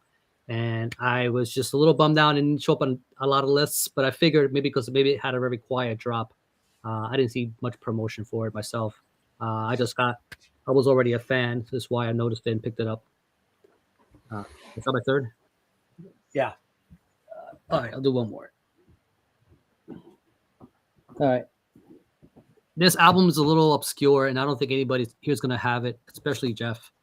And I'm talking about, I call it the SpaghettiOs because the name of the album is silly. Of course, talking about Spectral Voice. Never heard of them. You can kill somebody with this cardboard. This got some of this. Oh yeah. And this thing, I mean, you can right. cut it up and turn it into a ninja star, and no problem.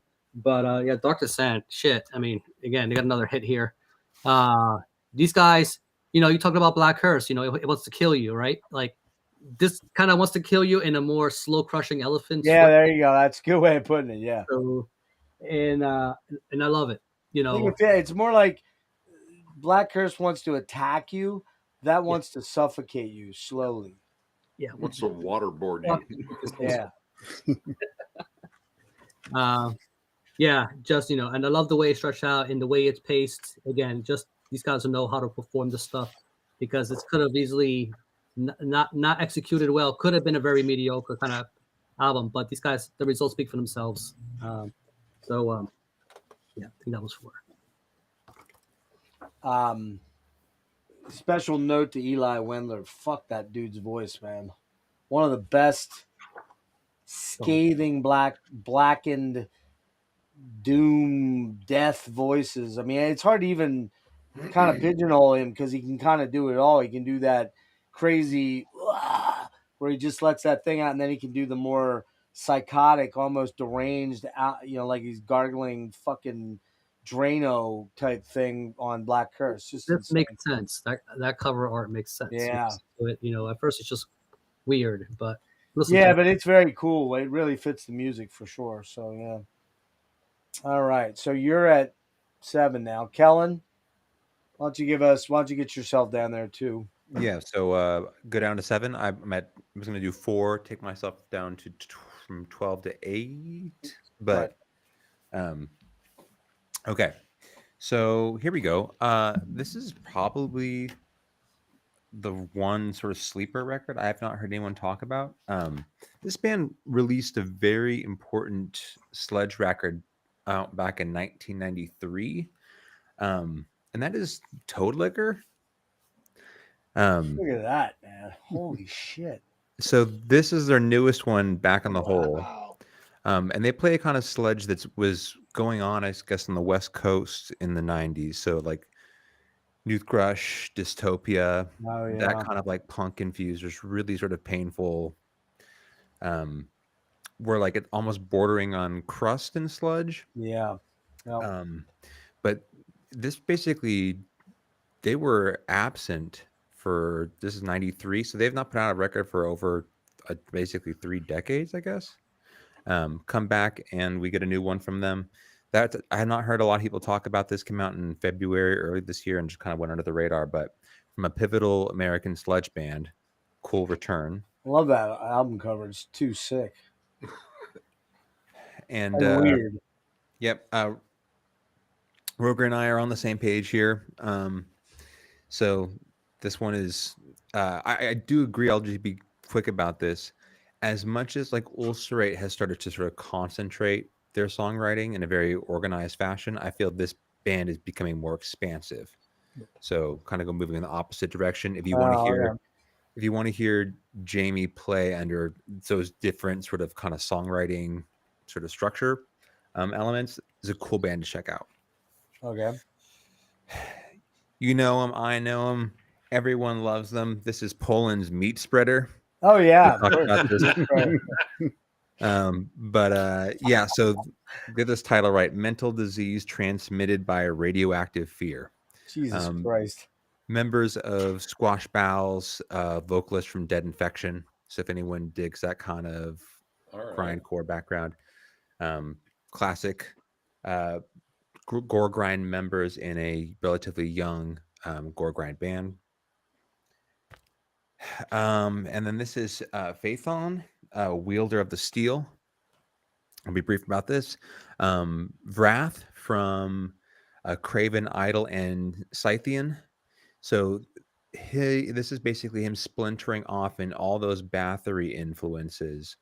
I've been concentrated in this kind of epic heavy metal project. So if you dig that kind of Viking era Bathory, but you also like something like Doomsword, this is another interesting band to check out.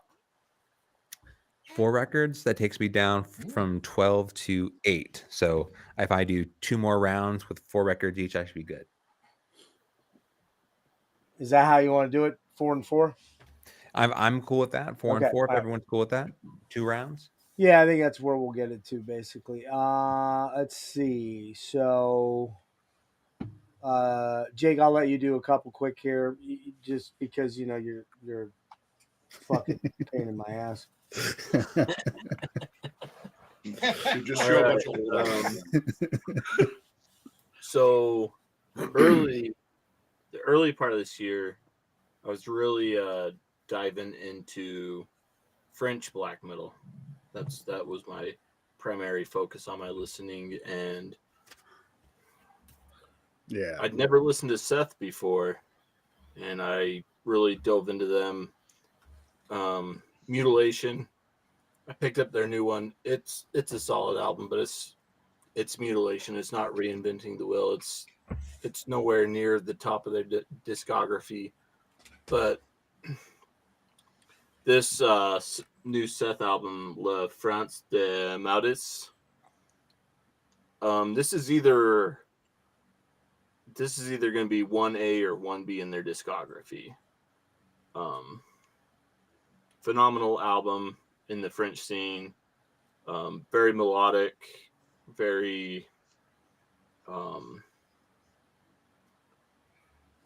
just entrancing. Great shit. If you like French black metal, check out the new one by Seth. And then later in the year, come spring, is when I just fell head over heels, and it's all, it's been the majority of what I've been listening to for the whole year. Metallic hardcore, metalcore, the new album by Contention. Was that Rick that brought that up? Yep. That was his first pick, yeah. That's right. Artillery from Heaven. Yeah, it's awesome. Just a fucking phenomenal album.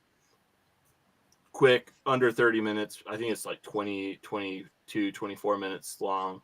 A couple cool sound clips in there. Harkening back to the 90s stuff. Metallic hardcore like Undying, Archangel, maybe Unbroken. Just thrashy, straight to the throat. Kick the door in. Metallic hardcore. Spoiler alert, since I'm not going in any sort of order and just kind of going for chaos here, this is my album of the year. Contention, Artillery from Heaven. Oh, now we have a numbering system. I see how that works. Right. Rick, Jake, change your mind. This album is everything I've been into this year. Just phenomenal shit. I'll have to check it out and forget about it rather quickly. Well, no, we're gonna do like Metalcore Island, and you'll have a chance to listen to it. Hey, Nick, what number are you on? Shut the fuck up number? I think that's what. All right. One more, Jake. Just don't pick something stupid, all right? Shit, if I knew one more, I wouldn't have ended with that one. Oh, that was your big crescendo right there? Yeah, fuck, you ruined it. Since I'm wearing the shirt chained to the bottom of the ocean. Oh, don't you do this to me, Jake, you bitch. Damn it. Ah, look at that. Sister Cruelty. Thou Worship in the just highest degree. So fucking crushing. I don't think it matches their album from last year, but it is a great follow-up. Yeah, it is right. Marty's right. Grindcore Island is right next to Power Metal Island. No, that was Metalcore Island. I don't know where Grindcore Island is. They probably have that one sectioned off. Grindcore Island is happening. And I hear that on Power Metal Island, the house band is Fairy Tale. I can't wait to check them out. I just can't wait to go there forever. In fact, I want to retire there forever and just kill myself or something like that. Oh shit! I probably just my stream's gonna get zapped now after that. I'm kidding. Well, maybe not. 7 hours in, you might be okay. Yeah, we might be Well, right. You have to live long enough to go to Grindcore Metalcore Island. Okay, Logan, you haven't got to say anything for a while, so let's get your three. Let's get you. Where are you at? Where are you at? You forced fucking Jake to take. Hang on. Where are you at? Next pick. I'm pissed. Hang on. Where are you at? It over. Logan, shut the fuck up. Number 12. Where are you at? Number 12. All right. There's a lag, dude. Well, here's the deal. You get to do 6 to catch all the way up. So go ahead. I get to do 6. Yeah. Okay. Fine. Boom. Sisyphean Cruelty by Chained to the Bottom of the Ocean. Jake did a good job. It's like a sledgehammer to your head, basically. Sludge in the highest order from Massachusetts, actually. It's in New Orleans. Full of Hell. Coagulated Bliss. Like, just demented grindcore, kind of. Very much like they're going a bit different, not as dark as their previous albums, a bit more lighthearted, more noise rock influence, more not as like harsh noise. Yeah, good stuff. Some cool guest vocals on here. Ross Dolan from Immolation and Jacob Bannon from Converge makes appearances on here. So Full of Hell goes Cabaret. Is that what you're saying? Yes. Oh, cool. They pair nicely with wine here. A nice Chianti. Yes. A Chianti. Yes. Some fava beans. And then we got Forn with Repercussion of the Self. This is like not quite Funeral Doom, but almost Funeral Doom. We're talking There's some artsy elements here. There's, extra like clean vocals. We got a female singer on here. Very much almost one long song. It's like 40 minutes, but at the same time, you can break it up. There's a lot of different elements on here. Some points sounds almost industrial. Some points sound a little bit more folk influenced. It is awesome. And here, this is my, number 9, Exhaust by Pyron. So we got just insane, like math rock, death metal kind of madness here. So just off the wall. I had that in my intensity. list for a while, but it kind of slid down. It's pretty chaotic, man. Have you listened to it? It's Yeah, I have it. I own it. Okay. Yeah, it's tough on Willow Tip here, and this is actually my favorite thing that Pyron has done. They're a bit tougher to digest a little bit at times, but this is their most accessible album, in my opinion. Kind of reminds me a little bit of Artificial Brain, kind of, sort of. Yeah, I would agree with that. But just with like some Unsane or something off the wall like that. It's a little too chaotic of a regular listen for me, but it's an interesting thing. There's no doubt. There we go. That brings me down to 8 left. Yeah, go 2 more just to get to 6. We're gonna get to 6 and we're gonna do 2 rounds. Sear Bliss, we've mentioned this before. Yep. I agree with what everyone else has said. This is just triumphant and Gotta check that out. Magnificent. I don't even know if I would call it black metal. It's just like, it's melodic black metal with like the tuba section, and it's beautiful stuff. This is my first exposure with the band. I thought like, well, what is this new band doing? But they've been around for 30 years, so I've got some catching up to do. But Heavenly Down. By the way, guys, earlier tonight, this was my most watched stream. We had 66 people in there, which is pretty killer for a channel that only has 1,300 subs. Well, 1,400 almost. So that's pretty wicked there. And we still have 39, which I guess the Euros have started popping on. So welcome to everybody that's here. I haven't been paying super close attention to the chat because I've been trying to get us down to a reasonable number of stuff. You got one more? Oryx. Yeah, I gotta check this out. You keep raving about this, man. Just please, Jeff. Who are they like? Awesome. What are they most like? It makes me think of like, we got a pink cassette first off. That's a good sign. It makes me think if you cross like Neurosis, The Sun That Never Sets with like Primitive Man, or might like Yob, that or something like that. Might like that then. I think you would. Like, I would get if you don't think this is an everyday sound, because it's not. It's not something you would want to listen to all the time, but it's mammoth. It's plotting. Where are they but from? At the same time, Denver, actually. They played at the Denver Metal and Beer Fest last year, and yeah, they've been doing great stuff for a couple albums now. This is the first one that clicked with me, but yeah, I'm trying to find their other stuff also. So Oryx, Primordial Sky, they sound larger than life. They're one of those bands that make you feel minuscule, just due to how big the sound is on it. So love that band. All right, so you're at 6.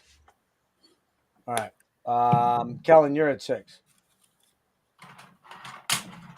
Yes, I think that was a yes. Nick, where are you at? I have 8 left. Oh, you 8 because you had to be different and go 4 and 4. That's right. All right, we're trying to get down Nick, to where are 6. you at? I'm at 10. You're at 10. All right, so get down to 6. All right. Into the top 10 we go. Better Lovers, Highly Irresponsible. I'm a diehard Every Time I Die fan, and when they fucking nuked themselves from within with a nice dramatic breakup. I was like, well, fuck, that sucks.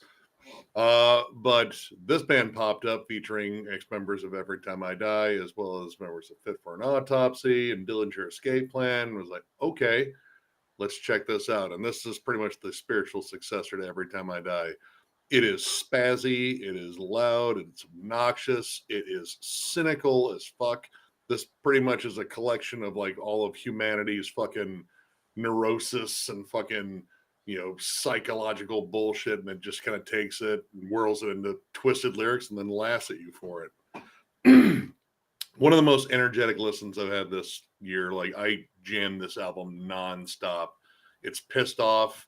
It does not like anybody, but it also kind of wants to party. I don't know. There's just a fun fucking nature about this, and I dig the fuck out of it. It just has this unbridled spazzy energy like Botch and like early Norma Jean and shit like that. And yeah, killer stuff. And then this one's already been talked about a couple times. High on Fire, Come with Storm. High on Fire, like it's just pretty much money in the bank for me. But honestly, I think this is maybe their best album since Death Is This Communion. Like, that was probably the last one I was like absolutely just bonkers for, like absolutely in love with. The new the new drummer on here, Cody Willis. I really like his style. It kind of brings it back to their earlier days. It's a lot more groove laden. The songs have more of a doomy punch. There's not as many like thrashy songs on here. But I mean, got Darker Fleece, the closer, Burning Down, the title track. The title track is so fucking good. Killer melodies, killer riffs. Yeah, just High on Fire. They just know what they're fucking doing. And this one's probably one of my more underground ones. This came out on a small Indiana label, Suffer, and it's, what is it? Grand Canvas of the Aesthete. This is like the perfect hybrid between Carcass, Suffocation, and Morbid Angel. Combine all three of those bands at like the top of their game, and you will get this band. The vocal dynamics are immensely Carcass. You get the, you know, Jeff Walker kind of growl, snarl versus the deep gutturals. You know, you get massive chuggy riffs with great fucking harmonies. They're also those creepy, sinister tremolos you expect from Morbid Angel. This album flat out whoops ass. What's the name of the band? Suffer. Just one word. They're from Sioux Falls, South Dakota, and absolutely just blistering. I love every second of this album. This is one of my favorite death metal releases this year, and this one came out earlier in the year. I want to say March. It was still cold out. It was still cold and shitty out, but that, I live in Ohio, so that means nothing. It's like that 7 months out of the year. But yeah, absolutely killer release on what is it? Wise Blood Records out of Indiana too. Really good. And then the other one here, this will get me to 6. Huntsman, The Dry Land. I've been a fan of this band since their debut. This is very like rustic stoner doom / post metal. You get elements of like kind of like blues rock mixed in with like post metal atmosphere and big sludgy riffs. There's an aesthetic to this that it just screams, I'm from the Rust Belt, and they are from Illinois. And honestly, like all the bluesier sections on here, there's something about it just reminds me of like, yeah, this song's about a steel mill closing down and everyone losing their jobs. It's kind of got that vibe. Great vocals on here. You have at least 3 vocalists on here. Great harmonies. You can get some harsh vocals in there, but you know, the riffs on here are fucking savage. And the last track in particular, The Herb Site, great stony listen, big droning, lurching riffs. Fantastic album. Like, you get elements of like Neurosis, Sleep, Monolord, but also like Cult of Luna too.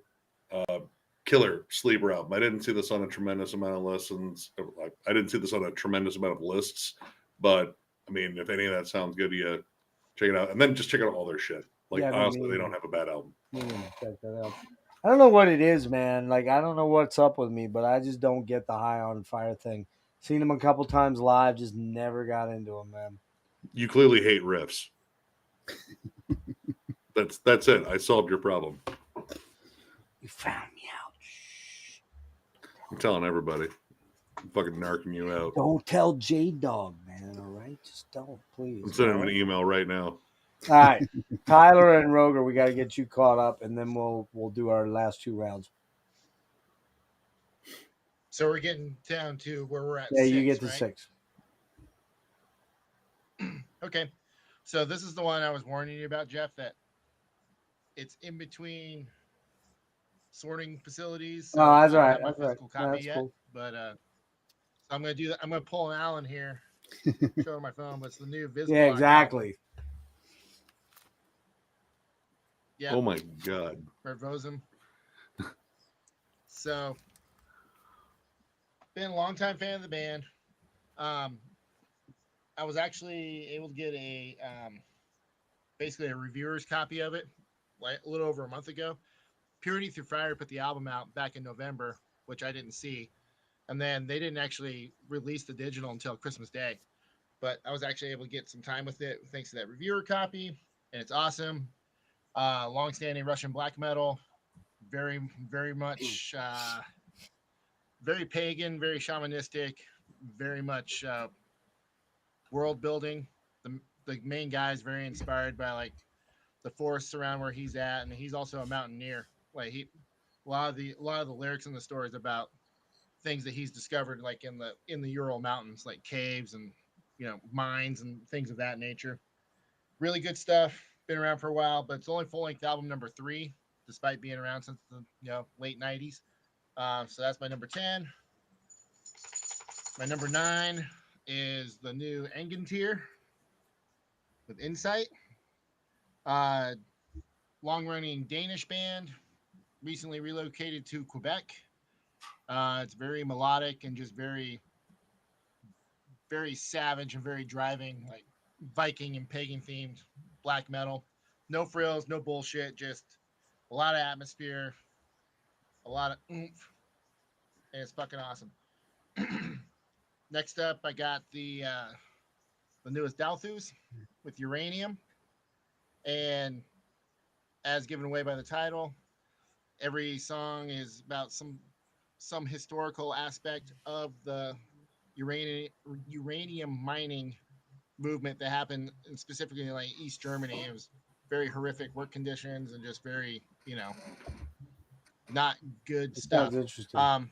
But for those unfamiliar, soaring melodic riffs. They use a lot of the single and 2-string like tremolo pick stuff that not unlike the Quebec bands that run through a course of a whole song, and just extremely varied vocals, like clean choir vocals, shrieks, growls, like it covers all the bases. And then my number 7 is actually you can almost call it a comeback album, but Old Wayne's with Stormheart.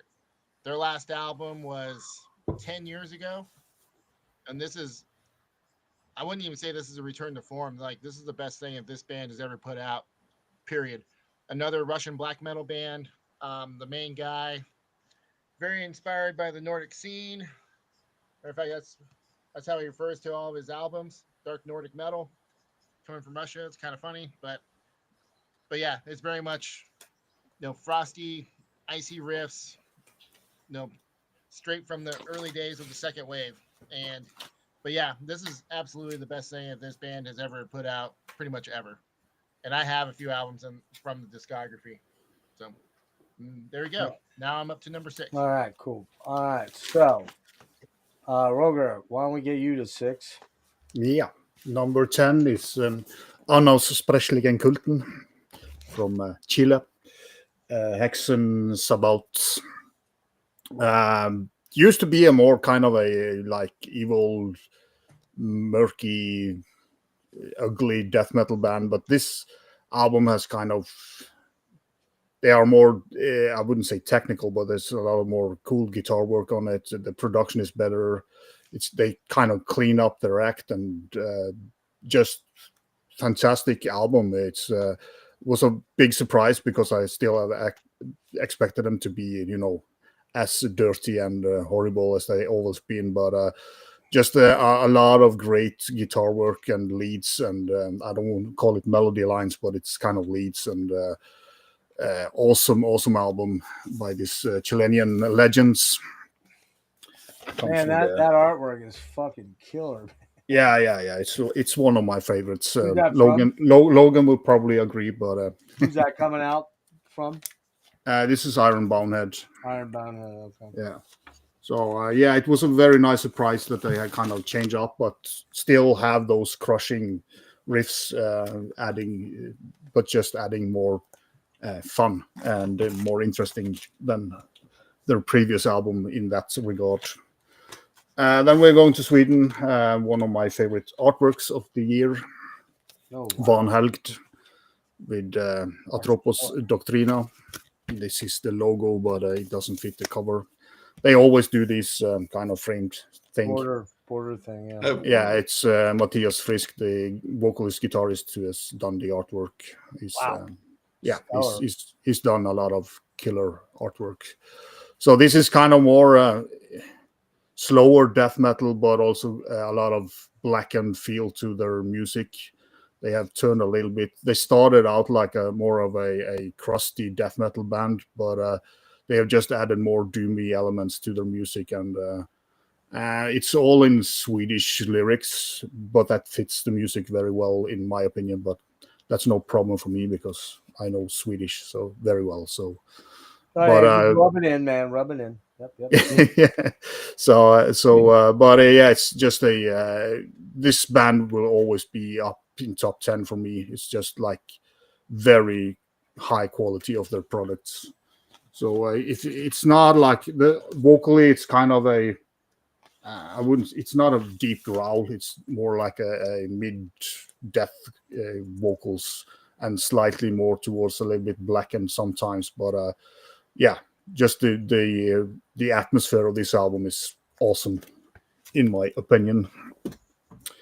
Then we are going to one that was shown a little bit earlier. It's Djävel, Not Till Ende. This album is absolutely fantastic. The only thing that kind of pulls it down is the last track is a little bit too long for me. But apart from that, this is top-notch Norwegian black metal. Has a lot of the old school kind of riffing style, but it's more atmospheric.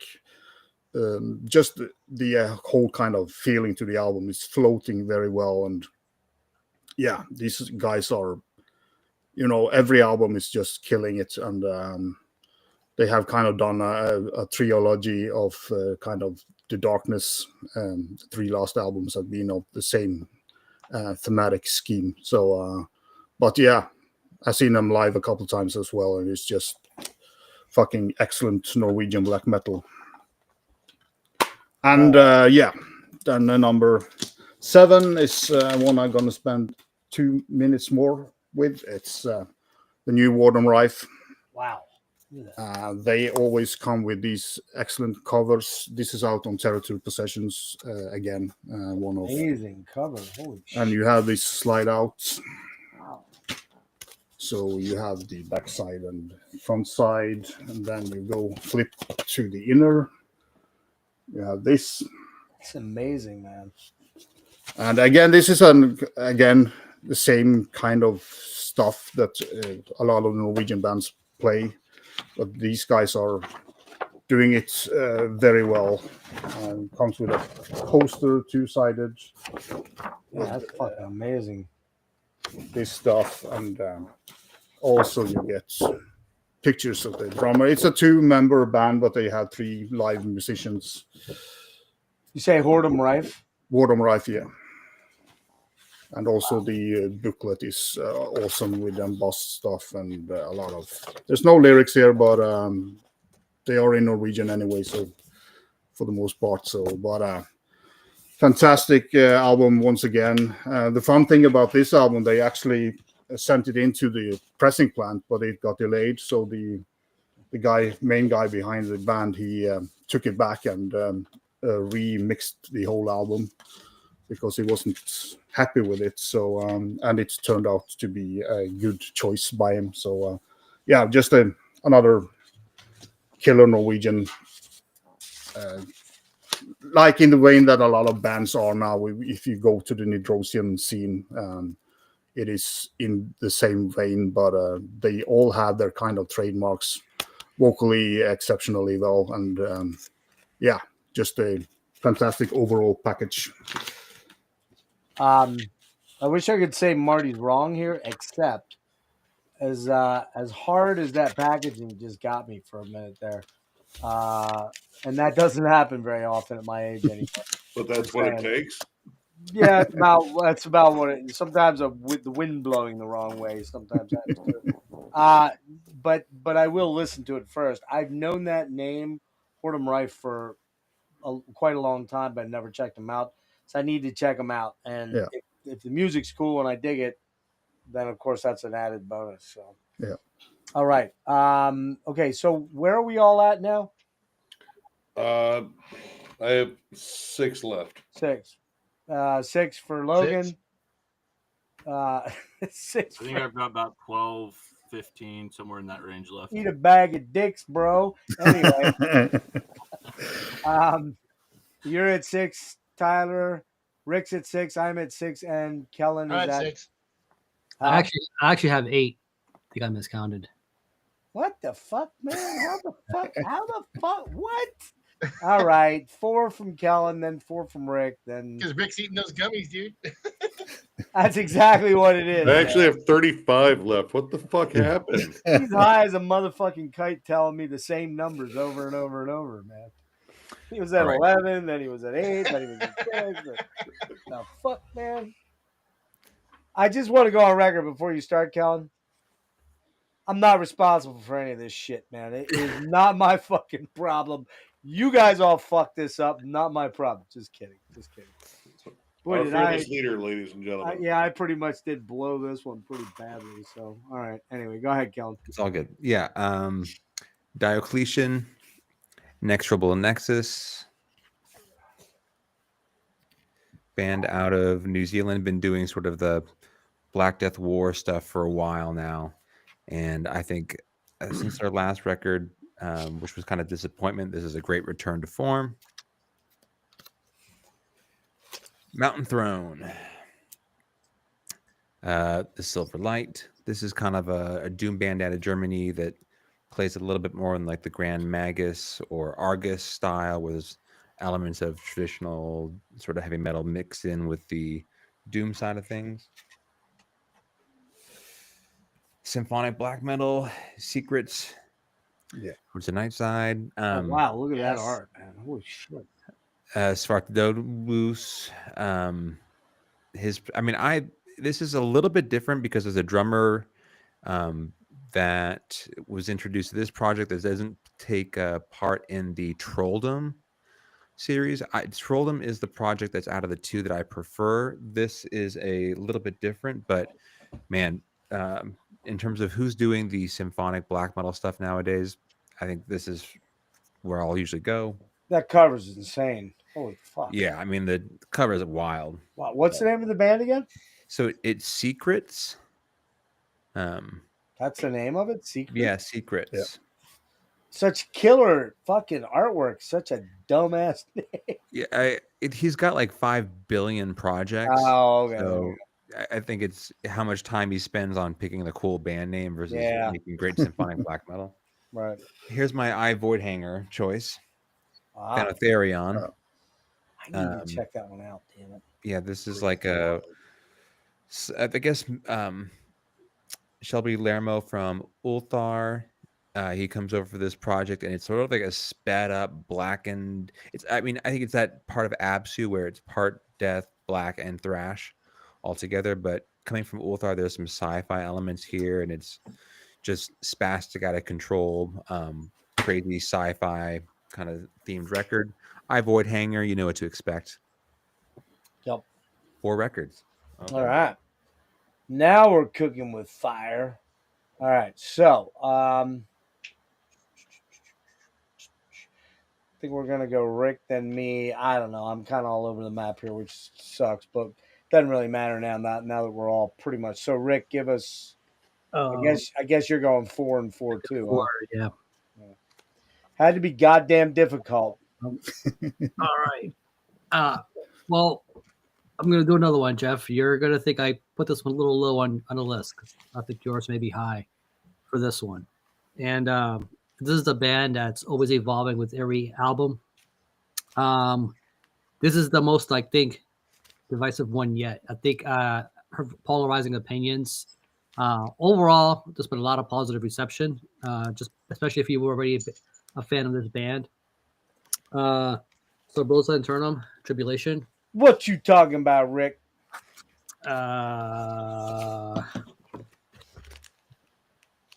Yeah, I mean, they got a changing guitarist. I think was also a big move for the band, just kind of deciding going forward. But I think there are some bands who put out albums where they do change their sound, but you always hear a bit of this transition period. It can be a little rough, but the way this band handles it, it's done very craftily. There's nothing clumsy about what they do, which in this kind of style it could have been. So was anticipated, and these guys didn't disappoint. But we might hear about that album again.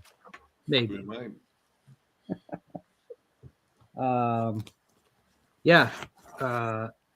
This was high on the top 10 I did. We could go Jotheria, Blazing Inferno, Greek black metal, one of the best bands doing this right now in the Hellenic style. Jimulator, once again, and with his other bands, just doesn't know how to make bad product. I think this right here, just fucking amazing musicianship. The production really helps a lot, but they've always had a good sound. Even going back to that first EP. But Jotheria, I hear people say it a little differently. Jothira, Jeff. Roth IRA. That was Roth IRA. Oh, somebody showed it. It was the guy with the hat. It was Jake. The guy that don't like lists. That guy. Yeah, that guy. Yeah, another one. It was already kind of high on my list when I heard this. It was anticipated, and again, I'm very picky about my brutal death metal. But Brodequin, Hamburger Will, made the list. The wait was worth it. Just punishes you. Really, really heavy. Just a very, very, very, very downer of a sound, but it just kind of hits you in the spot, and you just come out weighing 10,000 pounds after it. It's just pulverizing stuff. It's some of the best production, which actually makes their stuff a lot more audible, which is very, very good. But yeah, but boobs. That's the biggest selling point. But that's yes. Those 3, right? Yeah. Okay. Oh no. That was my third, right? So 4. Yeah, one more. Yeah, I love this. And I'm gonna go with what Tyler said about how this is kind of a way kind of just portraying and almost like mocking himself. And we're talking about a band with Fenris, Coffin Storm, Arcana Rising. Very awesome. Just kind of that treasures that early 80s production. It has a real dirty, but everything, it's not so rough. It's not audible, of course. It just kind of has a very sense of dread, because there are doom elements in this, but the vocals can be very over top. I think that's going to be the big thing for a lot of people. If that's something you can. Yeah, I tried. The vocals didn't work for me at all. Again, I it kind of campy when you phrase it that way, but the thing you hate about it is what I love about it. That's fine. I tried, man. I love the riffs are great on it. In its own way. It's just the riffing and the songs are actually pretty cool. They're kind of progressive in a weird way. but I just, man, that guy's voice just didn't work. All right.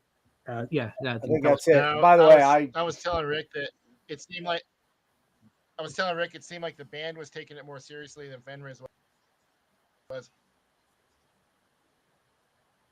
I didn't do my 10 to 6, so I don't know. Anyways, I'll run a couple here, and then we'll wrap up. If everybody's get down there. So, all right.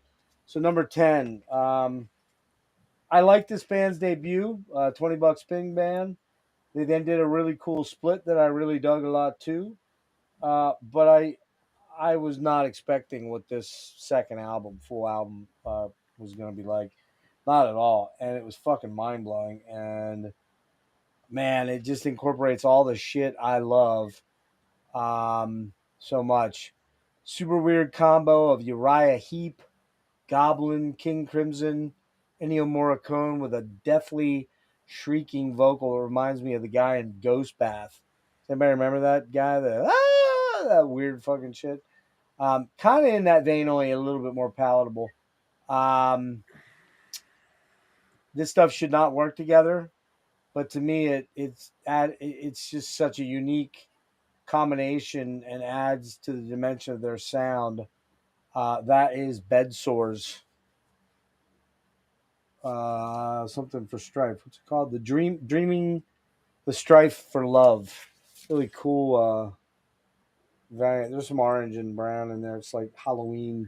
And that only came out like what, a month or two ago? It was a late year drop. November 22nd. Yeah, a little over a month ago, like 6 weeks.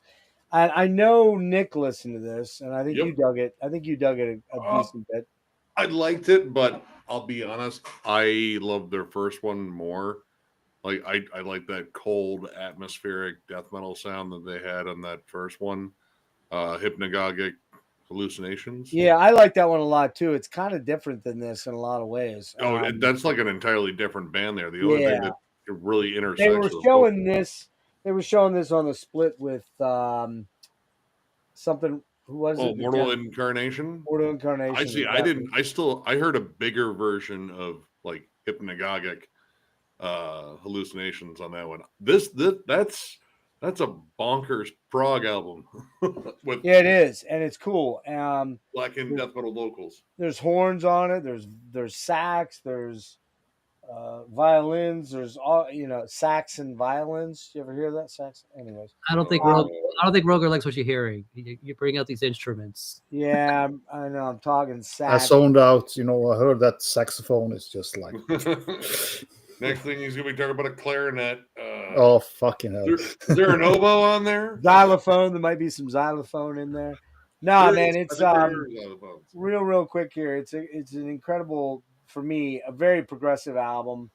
Favorite tracks are the opener, which I forget the name. Minerva's Obelisk, I think. Is that what it is? Minerva's Obelisk, yeah. And Scars of Light is a killer track. But the real monster on here is the 13-minute A Colossus, an Elephant, a Winged Horse, the Dragon Rendezvous. I mean, come on, man. Like, get out of here. That's just fucking. The Lion, the Witch, the Wardrobe, the Geldings, the Hobbits, the Balrogs. That's the shiz right there. I'm telling you, this fucking album is really, really, really amazingly. And it's even at times, what's the one? Scars and Realm and Fanfare. They all rule. They're even poppy at some and catchy weirdly. I don't know, man, but I think this album fucking rules. So that's number 10. Bed Sore, Dreaming the Strife for Love. What's next? Okay. I mentioned this kind of in passing that we were going to get back to Amorphous. And we're going there by way of this album, Octoploid. And it is Beyond the Aeons, however you say it, Aeons. This is Opu, the bass player for Amorphous, the original bass player, and then he left for a very long time, and then he came back for, I think, the last 2 or 3 albums. Man, he he wrote for me. This is a real great combination of Karelian intensity and deathiness, but with a ton of 70s prog in there, and also just super catchiness. I mean, it really has. It sounds a lot like Elegy, and a mixture of Elegy, Karelian, and yeah, help me out. 10,000 Lakes, right? Does anybody know this one? I know Logan, you checked it out because I asked you to check it out. Oh, he left. Okay. Anybody else check this out? I haven't had a Nope. chance to yet. Rick, you checked it out, didn't you, or didn't you check it out? No. You bastard. We all let you down in You. unison. You bastards, you. Anyway, this album fucking rules. I'm just telling you, it's so good. Vocalist by Tommy Kubasari does one track. Tommy Utzen does one track. So not getting too far away from the amorphous tree. But then Timo? Is it Timu or Timo from Swallow the Sun? Miko does a lot of the vocals, and then John Aldera from Ioton and Barren Earth does a track too. So really killer album. Where am I at there? Oh, this one here. We talked about it earlier. Nick talked about it. Man, so many great goddamn riffs. So much great guitar playing on here, man. Unbelievable. And like Nick said, Kenny's clean vocals, which are awesome, are very reminiscent of Jerry Cantrell. You cannot miss it at all. His death growls, man. Some of the best out there, man. Very minimal on that album. He sounds very much like a Michael Okerfeldt in his prime. Excellent album.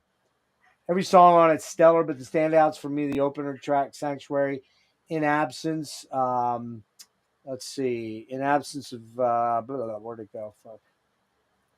In Absence of Wisdom, the closer's killer. Candescence, which is the instrumental, is fucking awesome.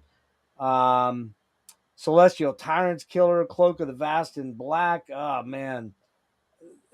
Is it your God? This album fucking rules. I played it possibly more than any other album. It didn't go to number one because there was a few late entries that I absolutely adore. So this is a killer album. Ancient, Beyond the Reach of the Sun. And I got one of the last 5 art prints of this that were signed by the band while I was out in Colorado. Thanks to Kenny. So, okay. 9, 8, 7. Here we go. Just an absolutely gorgeous, beautiful album, man. Just absolutely insanely beautiful. It's just one big ball, a beautiful melodic, blackened gaze, but it's not very black much anymore, and it's very gazy, but it's the black is pretty minimal on it. But you know, I know this is one of your favorite bands, Logan. What are your thoughts? Oh, maybe you might be talking about that soon. Yeah. Sorry. You really and no, also no spoilers, please. Yeah, this album is an album that you should not track pick on. See you, Marty. We're wrapping up soon. This is an album you just got to listen to the whole album for. You just got to. It's start to finish. It might be the most beautiful thing Nige has done. I don't know, man. And I love Voyages and Escalades or however you say the one before it. Those are my 2 other favorites, and I love Kodama too. This blew my mind, and the last week or so, as I've been reviewing, I probably have hit this one more than any other one, man. So just amazing. And then that's number 7. All right, so we should be at a place where we can rock everybody. Who's at? I guess I'm still ahead of everybody by 3, right? I have 6 left. Oh, you have 6? Kellen, you have 4? We all have 6, right? Kellen's got 4. Do we all have 6 right now? Oh. Rick? 6, yeah. Rick has 4 too, right? Yeah, so Kellen and Rick. Okay, so Kellen, you cool if we do all the the sixes down, and then we do all our final. Okay. All right. So Yeah, Nick, go ahead and give me your next three. The next three. Yep. All right. Ooh. Okay. Rip to Shreds, Sunshi. This was the most fun I had listening to HM2 death metal this year. Thrashy, grindy, riffy, melodic at times too. Andrew Lee, this dude can just flat out write. He can write hooks aplenty across the extreme metal spectrum, and even just kind of just flat out classic metal hooks. Lots of great lead play. I love this band, and their last album, Jubian, was like a really high mark in my year-end list too. I think it was also in my top 10. This one flat out blew it away. I didn't think it was possible. This even kind of crushed it in a way. Better production, tighter songs. Yeah, if you like HM2 death metal, but you also like grindcore and thrash and killer fucking riffs and killer harmonies, yeah, check this album out. It's the best thing they put out so far. Next one up. Probably going to be seeing this here again soon. We've already seen it before. Crib Sermon, Stygian Rose. This is probably the best thing this band has put out so far. A little bit more than just Epic Doom, though. I mean, Epic Doom is still kind of the centerpiece, like the Solitude Eternus, Candlemass Sound. But there's more going on here. Like some of the most intricate guitar work I think they've had yet. Lots of layers, leads, and just clever harmonies. I love the vocal turn on here being a little bit more gruff, a little bit more grim. That sinister energy, it kind of permeates this entire listen. My personal favorite is still Scrying Orb. That chorus, instantly hooky, but I love every track in here, honestly. There isn't a song in here that didn't just grab me and, you know, soars and spooks and blah, blah, blah. It's just kind of everything you'd want in a classic heavy metal and also Doom. Yeah. Yeah. Best thing. Very classic heavy metal in there. A lot of tons of it. And really I think their makes best the guitar feeling. work yet. Oh, well, Steve's a fucking shred god, man. It's killer. Everything. I mean, I had high hopes for this one anyway because I loved the last one. But yeah, this one kind of even maybe smokes that one too. And then this next one we've already talked about several times. Yeah, Opeth. I dig this, and I like the fact that they didn't just retread, like, you know, like they brought back the heavy, you know, the growls and shit. Like, yeah, of course I was excited. Michael hadn't done that for a while, at least in the studio. It's, you know, been a thing he's done live, but hearing it on an album was cool. But I was kind of worried that they were just kind of like, all right, we'll just give them like fucking Blackwater Park Part 2 and that'll shut them the fuck up. But what you actually got was something kind of new, kind of different. They kind of took all the proggy stuff that they have been doing and they kind of picked up where they kind of left off on the, you know, heavier side. Like this definitely has a lot of echoes from Watershed, and this almost feels like the logical continuation after Watershed until Michael decided he hated metal and wanted to destroy his band's reputation a little. Oh, shut the fuck up. Dude, sorry, Heritage is, it's okay. God, what a And whiny Pale cunt. Communion, Stop. Pale Just Communion stop. is boring. Boring as hell. It's elevator music for fucking people that like prog, kind of. Hey, Rick, when Nick comes out for like Decibel Fest or something, let's completely snub his ass. Oh, Like, he has no idea. you won't snub Like, me. Totally fucking Because you'll walk need me past like him, reach something Well, that's high up. Unless you're wearing, Heritage like, is platform on the shoes. bottom of the list with us. My Opeth. You know, I know a place in the Philadelphia in the what's the river that runs the Schuylkill River, man. You're I had from to there. think- You don't even know what you're talking about. Well, I had to think about the river that runs through through Philly, the Schuylkill River. I know a place where it's quite deep, and yeah, so. So, well, I mean, quite deep for you. I mean, you're what, 3 feet tall, so you can't Jesus. touch in a puddle. Yeah, right. 3 feet tall. Yeah, I'm 3 feet tall. Anyway, Sure. this album's awesome, and I'm actually excited again for future Opeth releases because I was still a little hesitant when they released the first single, chapter 1 or whatever the hell it is, I kind of figured like, all right, they're gonna tease the one song that has the growls. Nope, there's a lot of And growls on it. no, the rest of the album was awesome, and I love Ian Anderson's appearance on here. Hearing a flute solo from him and him doing spoken word, yeah, this was kind of what I wanted. So yeah, Opeth's back. All right, so you're at 3. Kellen's at 4. Rick's at 4. Jake, you're gonna have to hang on a little bit here. Go ahead, Tyler, get down to 3. All right, Cat, get off me. All right. So for my next 3, so from fuck, I hope you guys can see this cover. It's like the darkest damn artwork. I know what this one is. Yeah, the Hurt Costs. So it's another project involving members of Wadrusi Riotar, Alcohol's stores, like that circle of bands. So just that, that really rich, very, very, very atmospheric, nature-inspired black metal. But instead of the main guy of Swartz doing all the music, it's actually the other member of Wadrusi Riotar doing the guitars and the main songwriting. And yeah, it sits in that pocket between those 2 projects that I mentioned. So if you like that super rich, atmospheric,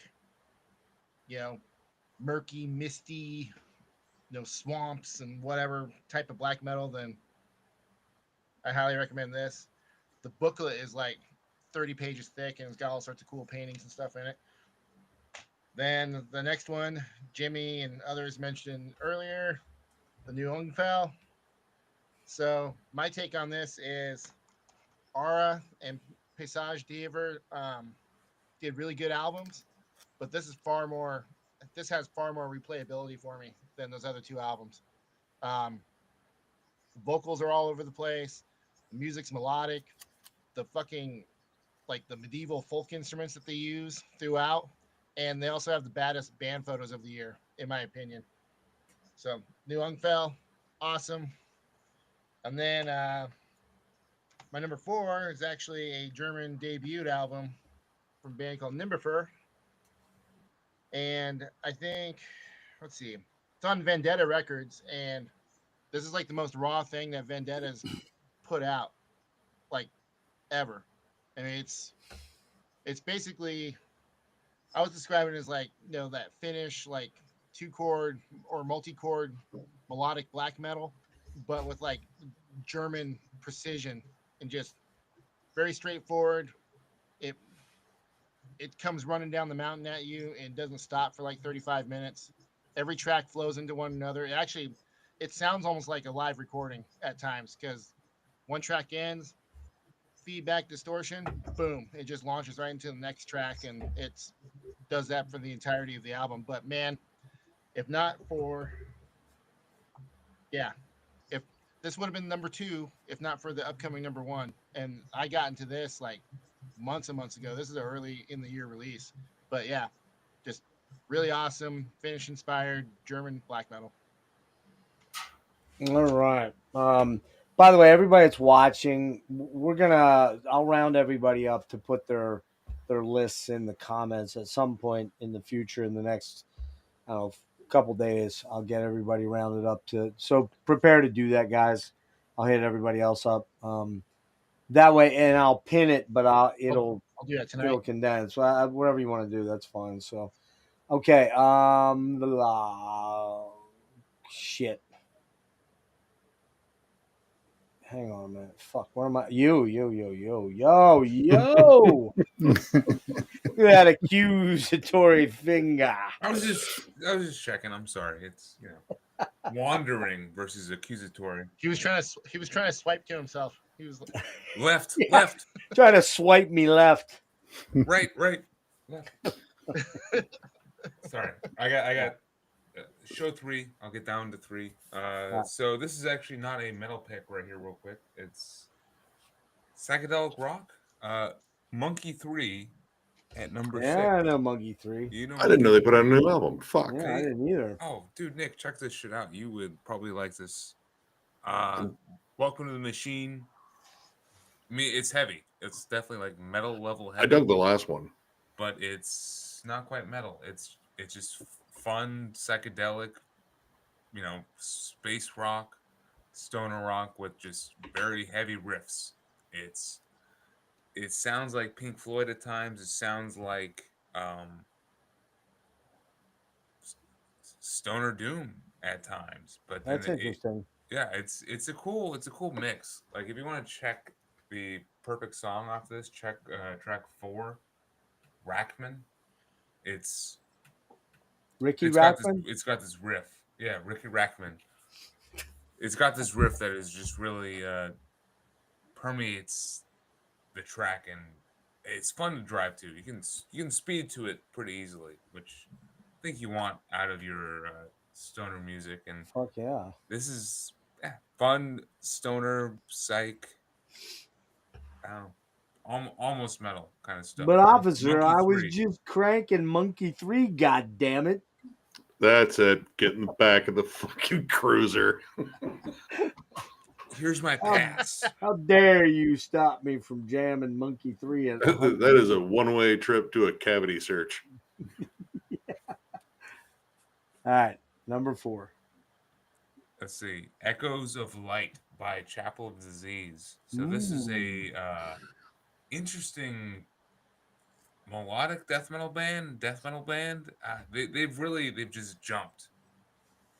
They've jumped full eras of death metal to get to here. So they started. This is their 4th album. They started at like an old school death metal sound, like a revival, and then they jumped to like more of a progressive sounding album with their 2nd, and then their 3rd is just really out there. It's like Dire Straits meets In Flames meets Tribulation. Like honestly, this sound. I wish the new Tribulation album sounded like this. No offense, I understand the new Tribulation album is good, but if it was a bit more of death oriented and like this, just fast and like fun bluesy guitar work, and just I don't know, like I miss the Children of Night kind of era a little bit, you know, and this kind of has that in there with just a bit more Dire Straits, and they do try the clean singing. Does it work every time? No. Do they kind of fumble it towards the end? Yes, they do, because this album opens up with some of the best songs of the year. A Death, Though No Loss is like a top 5 song of the year. Definitely check that out if anything. And then they end the album sounding kind of like Wishbone Ash or something like that. It's a weird dynamic. Jeff, you'd probably dig this. I would recommend. I'll check it out. I know I've heard the name, but I've never checked them out. So I think you would love this, because this is just, if you like that Bedsore album, this is similar, but maybe a bit more straightforward. It's a lot more straightforward and fun. I don't know. Okay. I definitely check out. All right, Roger, where are you at again? 6. Oh, you're at 6. So you and I got to go yet, and then we're down to our last one. I think is that your 3rd one? This is my 4th. 4th? It is? Okay. This is my 4th. After this one, I'll be down to 3 after this. All right. Nails, Every Bridge Burning. Fuck yeah, the name of the album says what it means to say. This is just pissed off. It's 15 minutes. People say it's like an EP. No, it's not. It's an album. I love it. Boom. Nails. Kind of an EP, though. No, it's not. Who said that? 17 minutes long. It's an EP. It's not an EP. I would have EPs longer. Yeah, well, Sparagmos, Spectre Voice, fucking love this album. Yep. Crushing, heavy. Every time I put it on, I kind of get surprised on how heavy it is. It's just, one of my kind of. It came out early, so you have to. Yeah. Sometimes the early albums kind of get a little bit lost. In the shuffle, but this album, fucking every time I pull it out, it's just like, wow, this is just fantastic. And yeah, don't need to say more about it.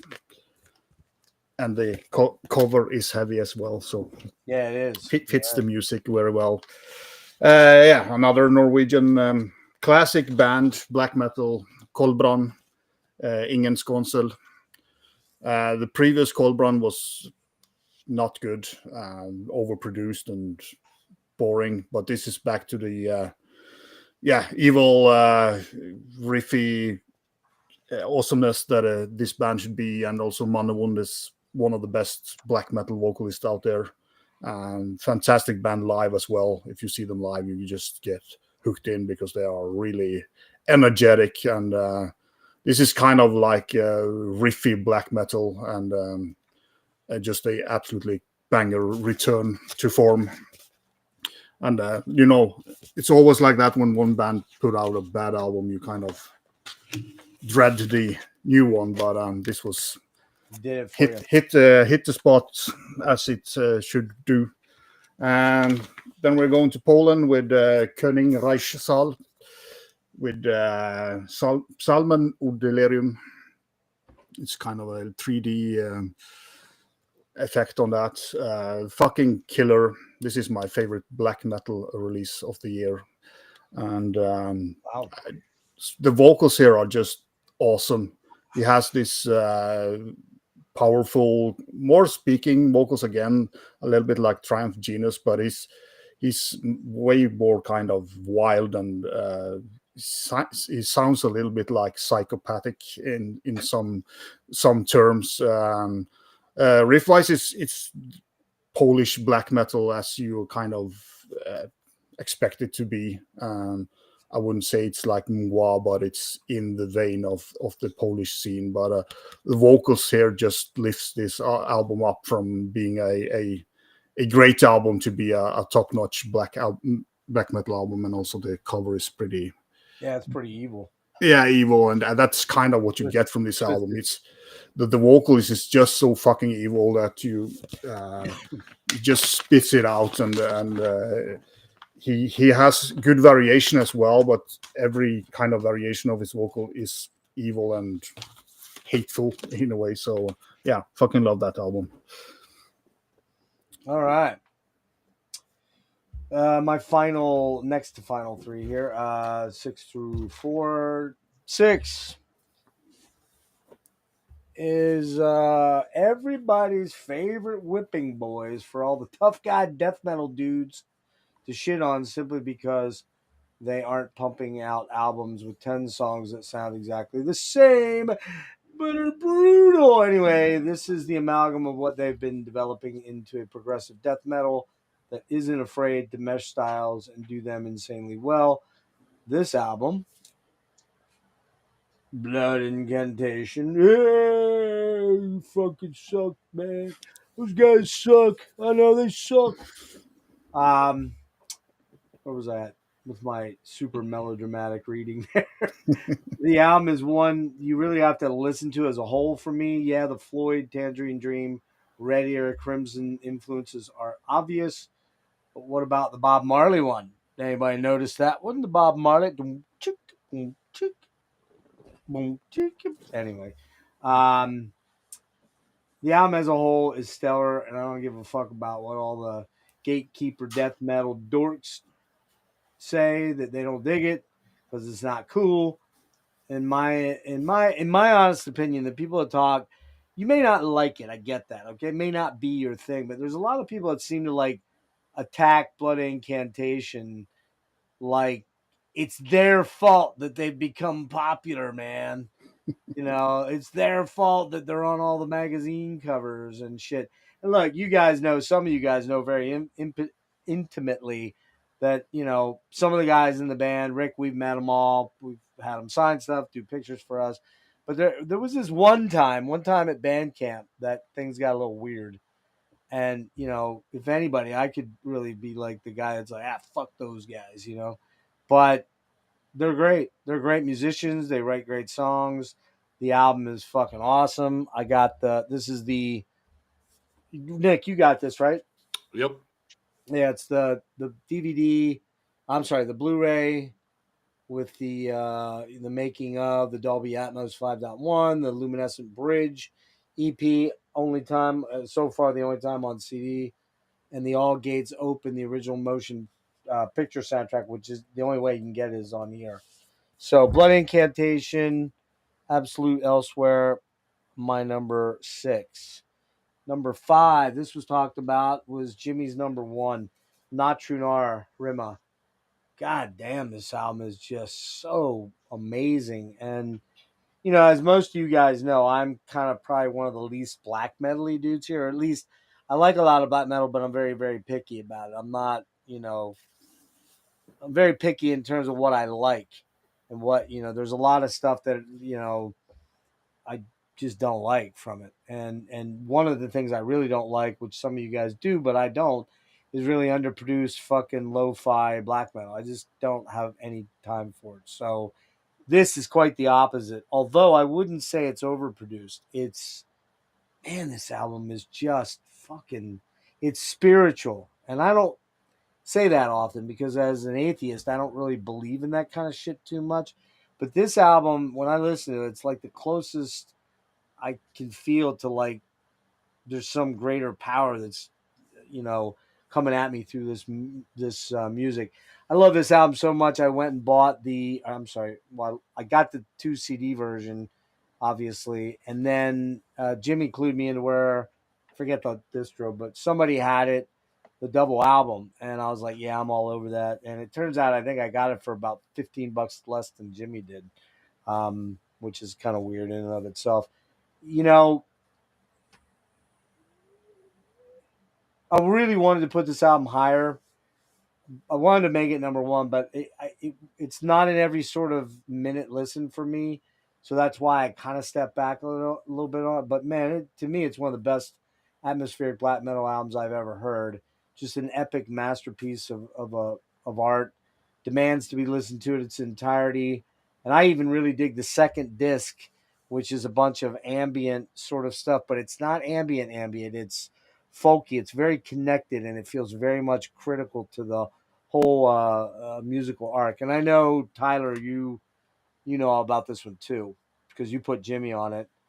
And I had already known about him a little bit before, though, interestingly. So with the last album, which I can't remember the name of. What is it again? The Wolfstunde. Wolfstunde, there you go. That album's really good, too. It's not quite on the level of this one, though, for me, but it's really good. So, Jake, I can't. Have you checked that out at all? Oh, did he duck out? Yep. Looks like he bailed. All right. Okay. Number 5, and then number 4, and of course, you know, being the BI guy that I am, I got the red one, and there's the signed set list from when Rick and I saw him in Philly, which is kind of cool. I don't even know how I got that. Somebody handed it to me on the stage. I didn't ask for it. All right. Number 4. And it would be this album right here. Last Will and Testament, Opeth. Super cool. You're not going to be able to see. Oh, there you can kind of see it. Seafoam green, sort of wild looking blue thing. You know, initially I had this higher. And it dropped a little bit, not because I don't like it, but because it's a very dense album, man. There's so much going on in it. And it's really, you know, everybody said a lot about it. I will say this. It's kind of like if you took the kind of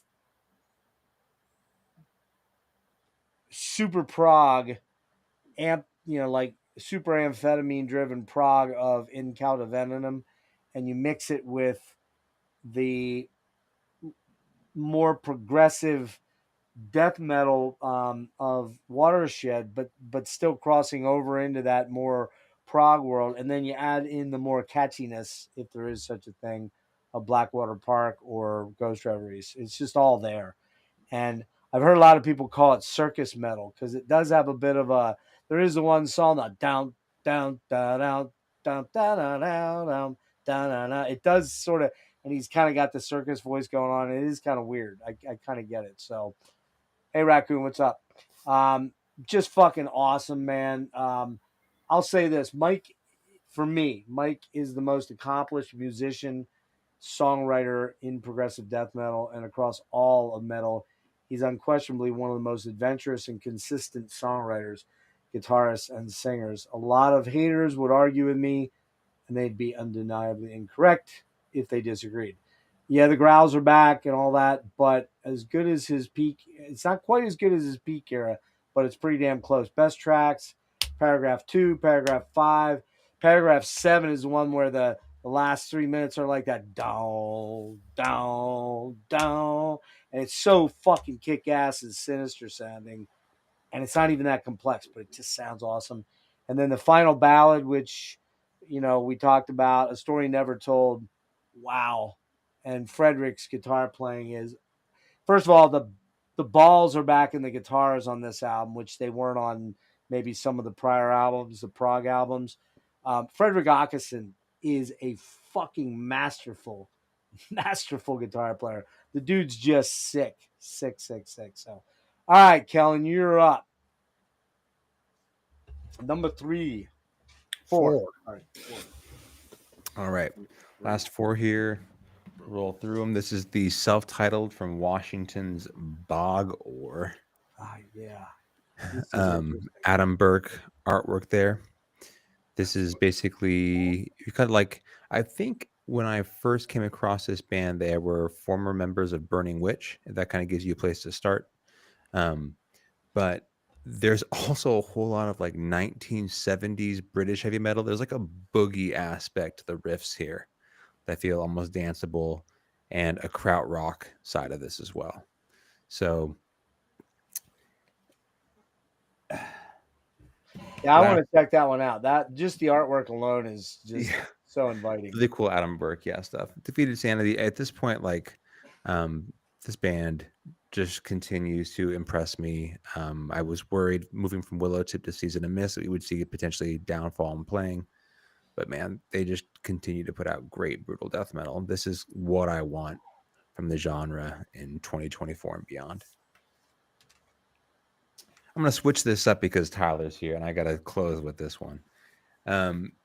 So Capilla Ardiente, as much as love as the Crypt Sermon got this year, this is the band that I want. I think that's doing epic doom in a way that Crypt Sermon has steered away from. Their more recent album is much more like a traditional heavy metal record. Whether you love it or hate it, I just think it sounds a bit more very agile guitar playing, cool songwriting. This is a true epic doom listen. Capilla Ardiente, Where Gods Live and Men Die. I'll have to check that one out. Yeah, and like as soon as this record came out, I hit up Tyler. I'm sorry. Anyway, I hit up Tyler and I was like, yeah.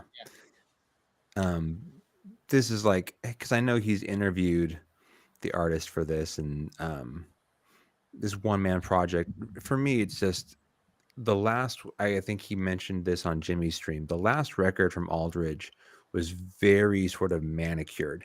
You had like a black metal track, a folk track, a black metal track, a folk track. This is almost like a seamless integration into different aspects of what made the band great. So the riffing is better, the drum production here is better, but the keys are better integrated, the folk instruments are better integrated, and at no point is the record defined by one of those aspects.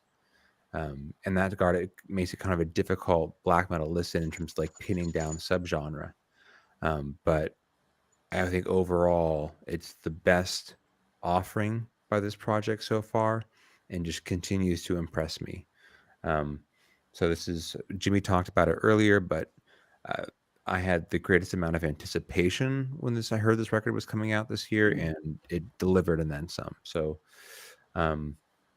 for death and glory to the gods I cry. I gotta check that one out. I actually pulled it up and started listening to it. I was kind of impressed by it. So, but it, I'm not as clued into the weirdo death metal or weirdo black metal. Sorry. Yeah, it's You, on. you know what I was trying to say. It's on Amor Fati, and I don't think there's anything that's like necessarily offensive to you, Jeff. I think you would actually really enjoy it. Yeah, no. I kind of dug what I sampled really quick the other night as I was watching Jimmy's stream, which everybody should go check out Jimmy's stream from the other night because it's great. It's 5 hours as opposed to 8 hours. But anyway, but it's really good. And I was sampling stuff as I was going. All right, fuck, there goes another $20 out or $30 out the door. All right, Rick. All right, last four, right? Yep. God, you look stoned as fuck, dude.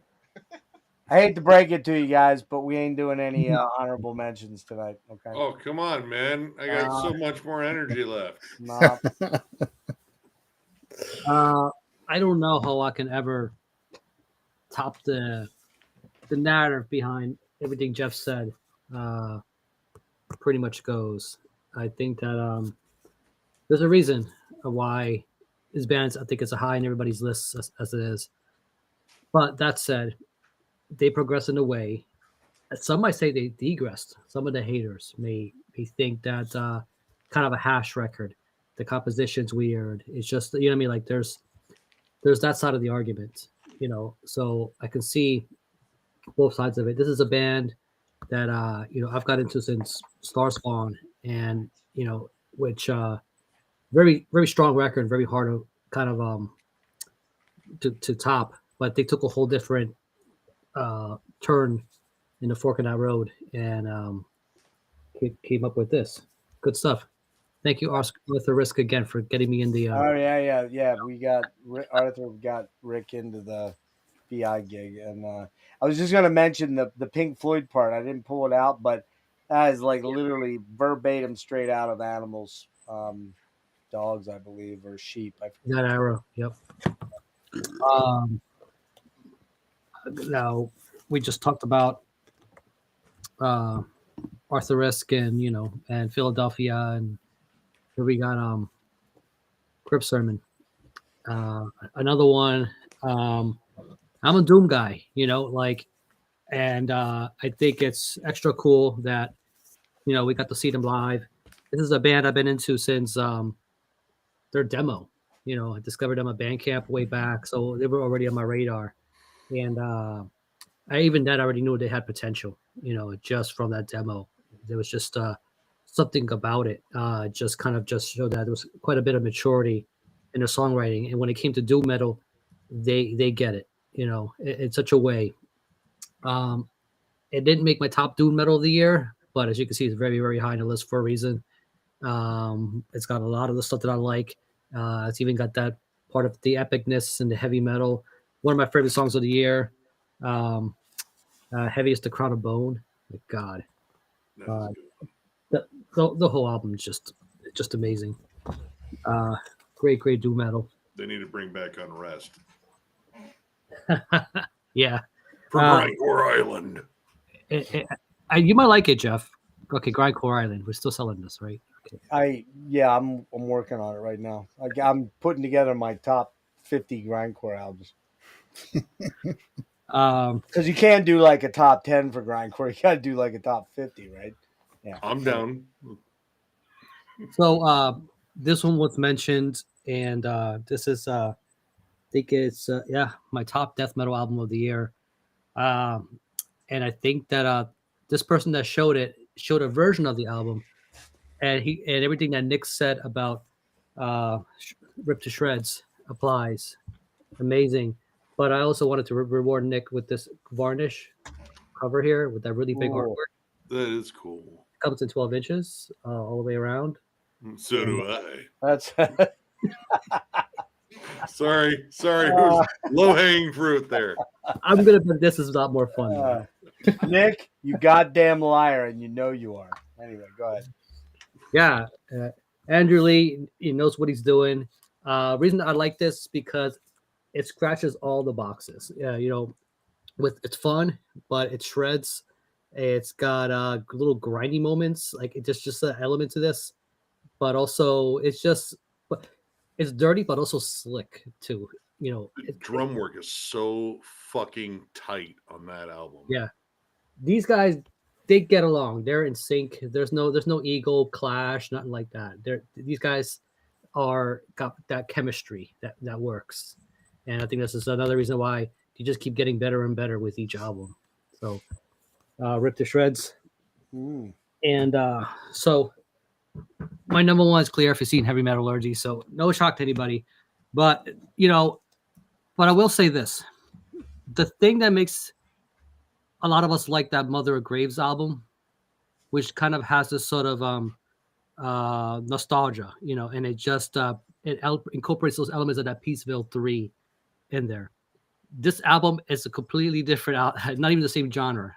But what the point I'm trying to make is it combines the elements that I like about those old bands, Trouble, Candlemass, Pentagram, Witchfighter General.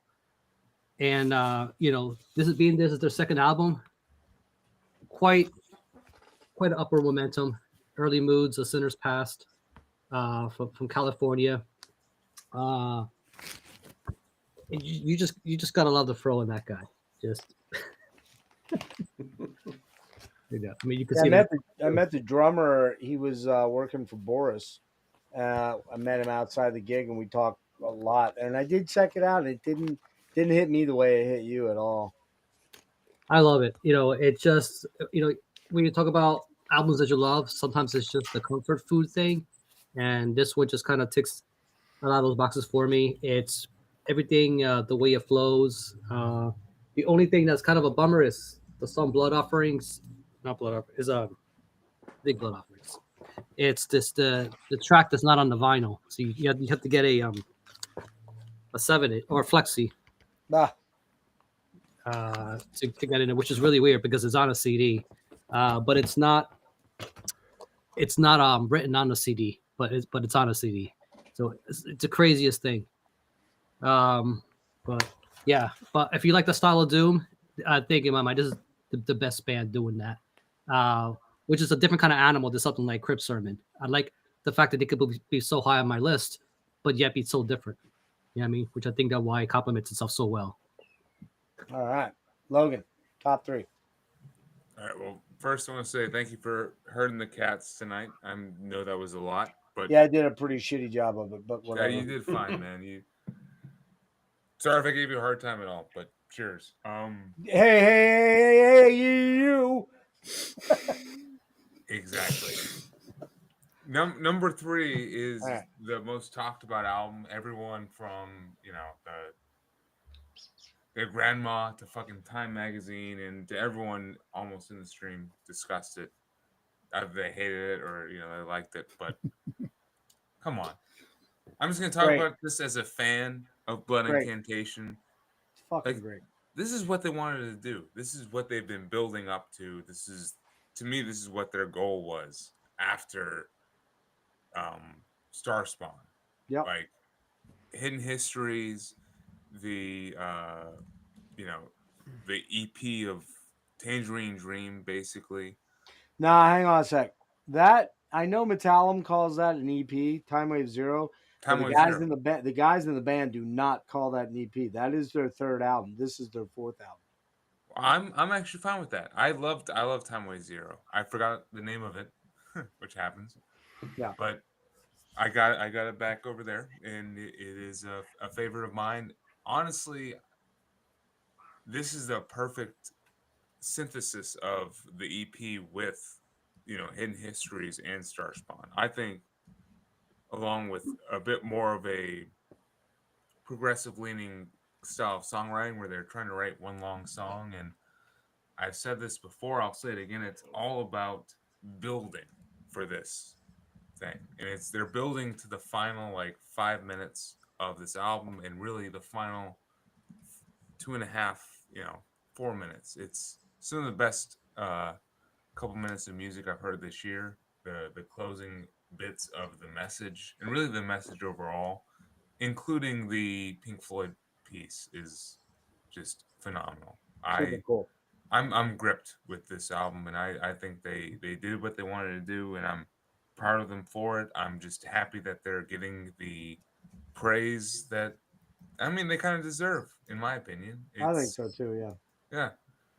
And with that praise comes whatever else that comes along with it. So, accept the good with the bad and all in between. But I think they took the leap and they made it. So, yeah. Absolute Elsewhere is definitely number 3. Number 2, man, this album, Gorgeous. Alcest, I'm not going to pronounce it, but to me, this is the perfect counterpart to my favorite Alcest album in masterpiece, in my opinion, Kodama. Like, Kodama is that, like, darker moon spirit, like, more visceral energy. This is, like, more bright and hopeful and a bit more uplifting. It treads new ground, but somehow through the same musical space that Kodama did. So that's why I think it easily matches it, but by doing it from a different angle. And I was really not a big fan of their last album, Spiritual Instinct. Yeah, I was kind of indifferent to it. It's okay. It's better than I initially thought it was, but it's not great. I had the same thing when it initially came out. No, but I've warmed up to it a lot. But Yeah. this is what I wanted. Man, dude, I forgot one line I put in my thing. I said this whole album is enchanting. It makes me think that if heaven were real, which it's not in my reality, just because I'm atheist, but this is what it would sound like all the time if you were there. Dude, yeah, I do agree with that, especially with the last track. Like the first 2, they kind of introduce the new sound a little bit lightly, and then track 4, there's like almost these, I don't want to say they're like emo melodies or something like that, but it just sounds different for them. And yep, it's great. Yeah, but Man. at the same time, it still sounds completely Alcest and completely like the band that did Kodama, and not like the Spiritual Instinct band that right they're trying to be on Nuclear Blast. Yep. This is them. I'm just happy that this is what they followed up with. And then number 1, here, I'm in New Orleans. Nick already mentioned it. Get out of the way. Thou, Umbilical. This is awesome. This is heavy. This is pissed off. This is just a flood of riffs and emotions and just catharsis. There is a lot more straightforward punk energy. If anyone who knows or has been following Thou, they know that they've been doing, maybe a little bit more like slower, doomier, more post-metal, post-rock kind of stuff. This is not that. There's a lot of punk rock in here. There's a lot of straightforward, just intense songs. There's even, like, I would say, some Nirvana style song structures, which I've heard people mention that and be like, Wow. I don't know if I heard Nirvana in here, but listen to the track The Promise if you have not. Jeff, check them out. I will check them out. I'm way behind on those guys, man. But I mean, I don't blame you. They're sludge. I mean, it's not. It's not my favorite genre, not but your I do favorite need to check genre. it out. All right, I'm gonna move us along so we can all get out of here because I know everybody's hitting that wall. Oh, So yeah, Nick, dude, I'm almost done here. All right, number 3 for me, probably going to be showing up here soon from someone else. Tribulation, Sub Rosa in Eternum. I was a little worried about this one in terms of like the change in the lineup and possibly a change in sound, which turned out to be a very real change in sound. But holy shit, I feel like this is like a lost goth rock classic. Like, this didn't come out in 2024. This came out in like 1984. And my God, did they do it right. I was kind of shocked that this is mostly clean vocals, but my God, the baritone swagger in this guy's voice. There's a lot of pelvic energy in some of these songs, especially Hungry Waters, Murder in Red, Reaping Song. yeah, these songs are infectious. The chorus for Saturn Coming Down has lived rent free in my head, as has Hungry Waters. And yeah, no, pretty much every track in there. Every track with fucking vocals seems like it just has this solid hook. The guitar play is amazing. The production is gorgeous. It has this very, just natural, very organic sound, but it also sounds very clean, very crisp. Yeah, I love this album, and reminded me that I don't own physical copies of the only two fucking Sisters of Mercy albums that I care about. So I need to get those. Loser. No, I had them because they were on a downloadable thing that my brother-in-law gave me fucking forever ago, and then I lost those files when I got a new computer. It happens. Number 2 overall, and this thing was battling for the number 1 spot for quite some time. Nile, The Underworld Awaits Us All. God tier death metal. Egyptian God tier death metal. With choirs. Dude, Carl Sanders, he is still as remarkable as he ever was. His dexterity is unfucking real, but it's also his creativity in terms of like the riff structure, song structure. George Callias, drum god. Monster. I can't even begin to understand what all he does in there, but his frequent like extending out of the fills and everything, and just like dynamic play, and how wild these songs are. Like, God, dude, Doctrine of Last Things, True Gods of the Desert. That could be one of my favorites. I don't know. Like, it was really hard to pick a favorite on here. It certainly wasn't the one with like the fucking paragraph long song title. The forced it's a good song. 4 apes forced to eat human feces. It sounds gross. This is another one of his Book of the Dead ones. But yeah, this is probably the best Nile album since Annihilation of the Wicked, I would say, and that is possibly my favorite Nile album. I don't know. Like, this is in contention with some of their best work. It's ridiculously tight. It's everything I wanted out of a Nile album, and to literally no one's surprise, my number 1, yeah, Blood Incantation, Absolute Elsewhere. In terms of an album, just kind of like flat out blowing me away, and in terms of a band, once again, pushing themselves creatively to create what is, I would say, their best, most creative, most complete piece of work yet, is Blood Incantation. This band somehow merged Morbid Angel and fucking Pink Floyd and made it work. Yep. In my opinion. To some people that I've heard from in various comments, not only in my year-end list, but also in the review of it, no, it doesn't work. They hate it. They're a bunch of fucking hipsters, blah, blah, blah, whatever. It's like, yeah, but they got riffs, so I don't know. Shut the fuck up. Lame. Yeah. This album is a masterwork, and I mean, I even went back and listened to Hidden History and Star Spawn, and yeah, like, these guys kept getting better. The song composition on here is amazing. The synth break in the Stargate. Dude, the production, the tone, the vibe. Yeah.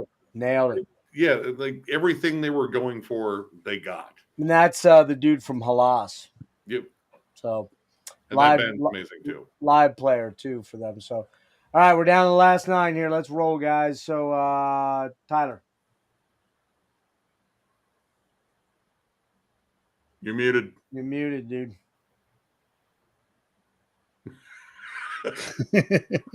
Whoop. No, I have like whiny dogs and whiny cats. And yeah, right. Anyway, so we're going obscure French black metal, Petra Carensis, something in French I'm not going to try to pronounce. But this was a very unique find for me. It's very melodic black metal, as you would expect from me. But there's a lot of very unique instrumentations, including hurdy-gurdy, accordion. This is the one you're talking about, Jeff. Like, oh, accordion metal? You found accordion metal? Right. But it's not, when I say there's accordion on here, it's not like, no, it's not like Finsterforce or you know, like, or Corporate Kalani. I forgot some other band I was mentioning earlier. So there's not a bunch of like oompa polka type shit going on. It's actually used very atmospherically, and then when you find out that the accordion is actually being played by Ardras from Sunopfer, so instead of drums or guitar, he's playing accordion for this band, and of course he shreds on it. But the thing that's most interesting about this is lyrically, it's a conceptual album about one's struggle with finding faith in Catholicism. Like, by all counts, this is basically a Christian black metal album. Come to find That's out, weird. but it's a very dark album. So like, and throughout the music throughout, like, it takes you on a journey, and a lot of it's just a lot of sorrowful passages, a lot of longing. But no, it's very unique, and like, yeah, the way it goes from movement to movement to movement is very intriguing, and it's a bitch to track down because you have to get it from the dude's label in France, but it's worth the effort. And then even more obscure, and I got this near Tyler the beginning of the Obscure, year. It's the new Ool the new Ool album. However you want to pronounce that. Basically, the Habitat of Storms is what it, or Inhabitant of Storms is what it translates to. On Metal Archives, it says that these guys' themes are like nihilism and nature, which you can hear. But musically, I keep circling back to like the first EP and the first album of Campfire, and like the first couple Himmelbjörg albums. So if you're familiar with those and that kind of pagan nature underneath like the melodic black metal bass, that's got this in spades.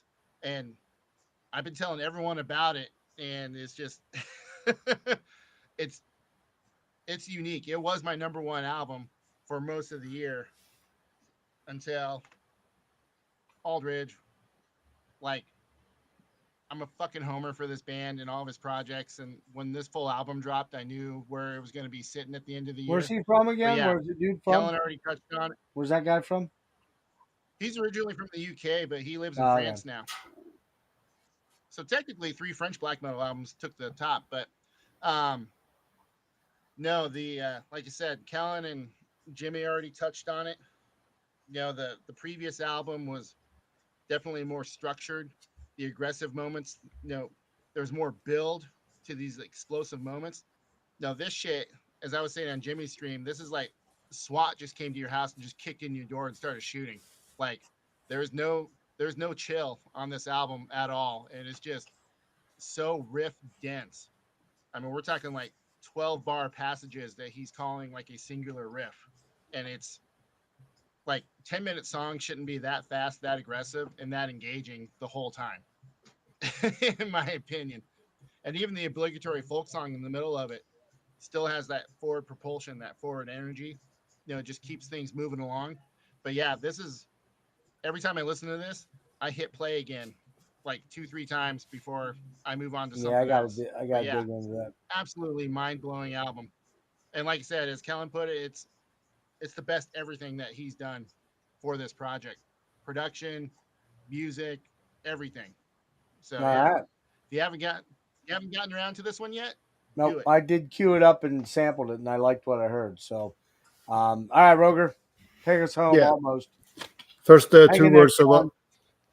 about Blood Incantation. First, I've tried, but the ambient stuff is killing it for me. I'm not a hater. I'm just I don't like ambient stuff in general, so it's there. But there's a lot of good stuff on it, but I haven't managed to listen through the whole album in one sitting yet. So, but maybe someday it will click. But I don't know, as I guys. said. Sounds like a fucking hater to me. But who? that's not hate. That if I was hate, I'm teasing. I would say it's dog shit. But I'm teasing. but yeah, my number 3 is Necroretch, Swords of Dajjal. Really cool album. I fucking love this band in general, but the previous album, like Kolbrand, was not working for me. It had a shitty cover, had a shitty logo. Yeah. It was overproduced, and the energy was lost. But this is back in full form again, and one of the most intense vocalists in extreme metal. Really good, man. Yeah. But he's kind of his barking style. A lot of people, when they try to be aggressive, they start to bark, but his style is just floating, but still had immense power.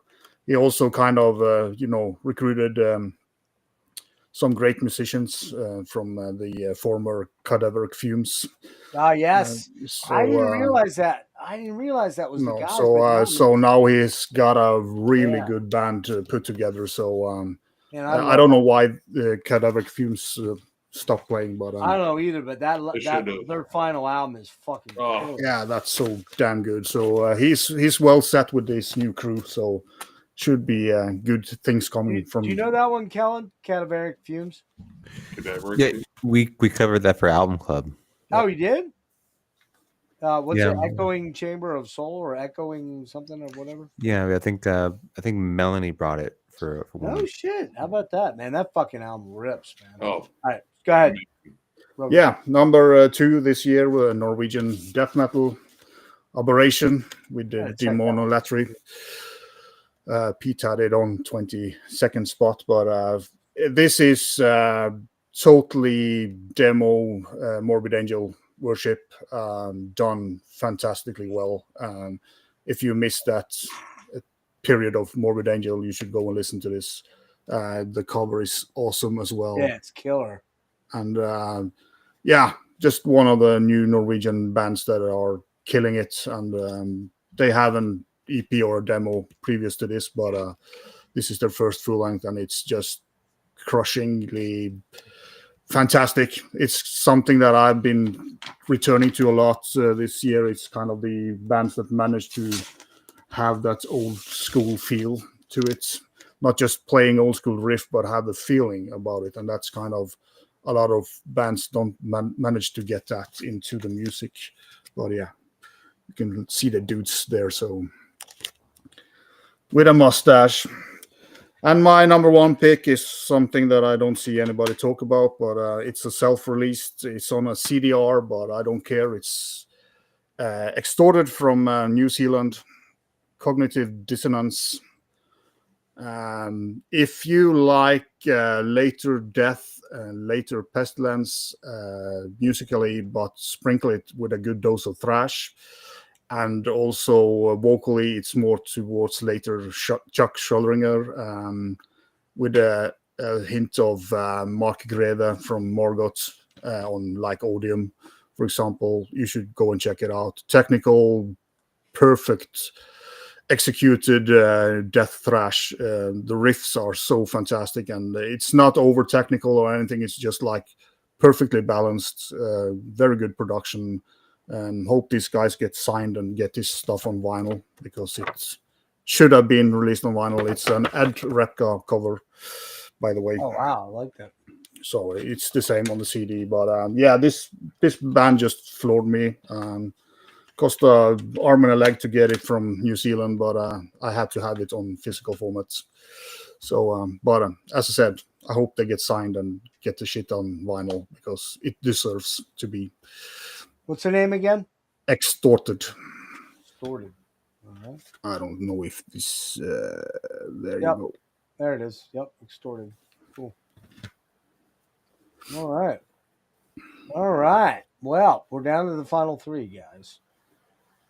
Nothing here is probably going to be real super shocking to anybody that knows me well, except for maybe this one, but not really if you know me. Number 3 for me is Oransi Pasuzu's Maratuja blah blah blah whatever Montetuja, which I thought I knew the name of what that meant, and I did hear it before, but I can't find it. Anybody know? Anybody remember? Undead Pokemon.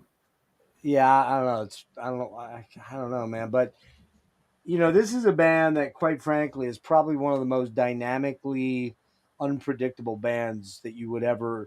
None of their albums sound the same. None of their songs sound the same. They do generally have sort of a thematic element to each album, but fuck, man, this album floored me. What I wrote was I recommended this to Stephen Wilson, my friend in Porcupine Tree. And my synopsis of the album was, if you took Richard D. James, aka Aphex Twin, added some Square Pusher, some Godflesh, some Lustmord to the mix, then forced them all into a meat grinder, you'd be left with this truly nightmarish demon child of a mix of blackened electronic tar pit creatures howling in the abyss over complex, weird cosmic beats and rhythms. Possibly their masterpiece, sinister as fuck.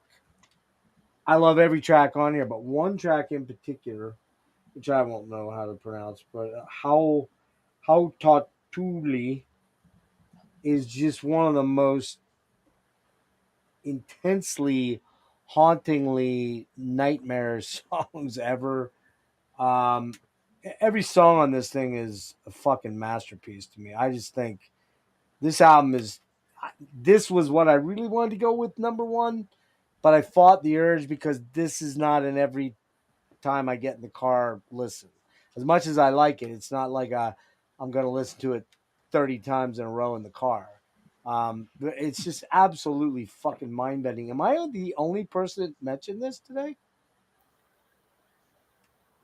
I think I am, right? Wow, damn. I'm shocked by that, actually. Just shows how much great taste I have over you guys. But anyway. Shit. Right. Yeah. All right, number two. Man, my number one and number two. I had a number one for like the longest time this year. And then my number one came out early in November, and I was like, oh, god damn you. My number one, my number two is Philly's own Crypt Sermon. I like it so much that I got the red version, and I got the special vinyl altar version to help out my buddy. Rick. What's his name? Mike, right? No, it's not Mike. Chris. I was calling him Mike. That's right. I knew that was wrong in the minute I said. So anyway, man, just as all of we've talked about it a bunch. It's epic doom, but it has a lot more like straight up traditional metal in it, which I don't give. I was there for traditional metal when a lot of you guys were just tiny little things. You weren't even, a thought in some cases. So I love that. I don't care. It's awesome. These guys are friends of mine now. Rick's too. We got to see the record release party. I got to see him at MDF. I've gotten to see him in Denver just a few weeks ago, and then I saw him one other time. So it's 4 times literally in 7 months. Love these guys. They're great dudes too. Steve's fucking super cool. Real quick, coming up, end of the month. Not sure the date yet, but coming up, Steve, Matt from Horrendous and from Crypt Sermon and the Silver, and also Nick from the Silver are going to be joining me. We're going to be doing the entire catalog of Sabotage. So Steve loves fucking Chris Oliva. So do I. So that's a perfect match. Just a great album. All the songs are killer, but I love the title track. 12-minute piece, almost epic doom, crushingly heavy, but a lot of really killer freaking detuned stuff on that one. Heavy as the Crown of Bone, Rick already talked about. Down in the Hollows, great. Glimmers in the Underworld, man. Oh, goddamn. The whole album's fucking damn near perfect. Would I give it a 10 out of 10? Maybe not exactly. Probably a 9.8 out of 10. I love this band. And they're in my number 2, but they were in my number 1 until this band came out with their album. Do you want to guess what it is, Nick? Did Limp Bizkit put out anything this year? They did, didn't they? I think. Oh, there it is. That's my guess. Tyler, any guess?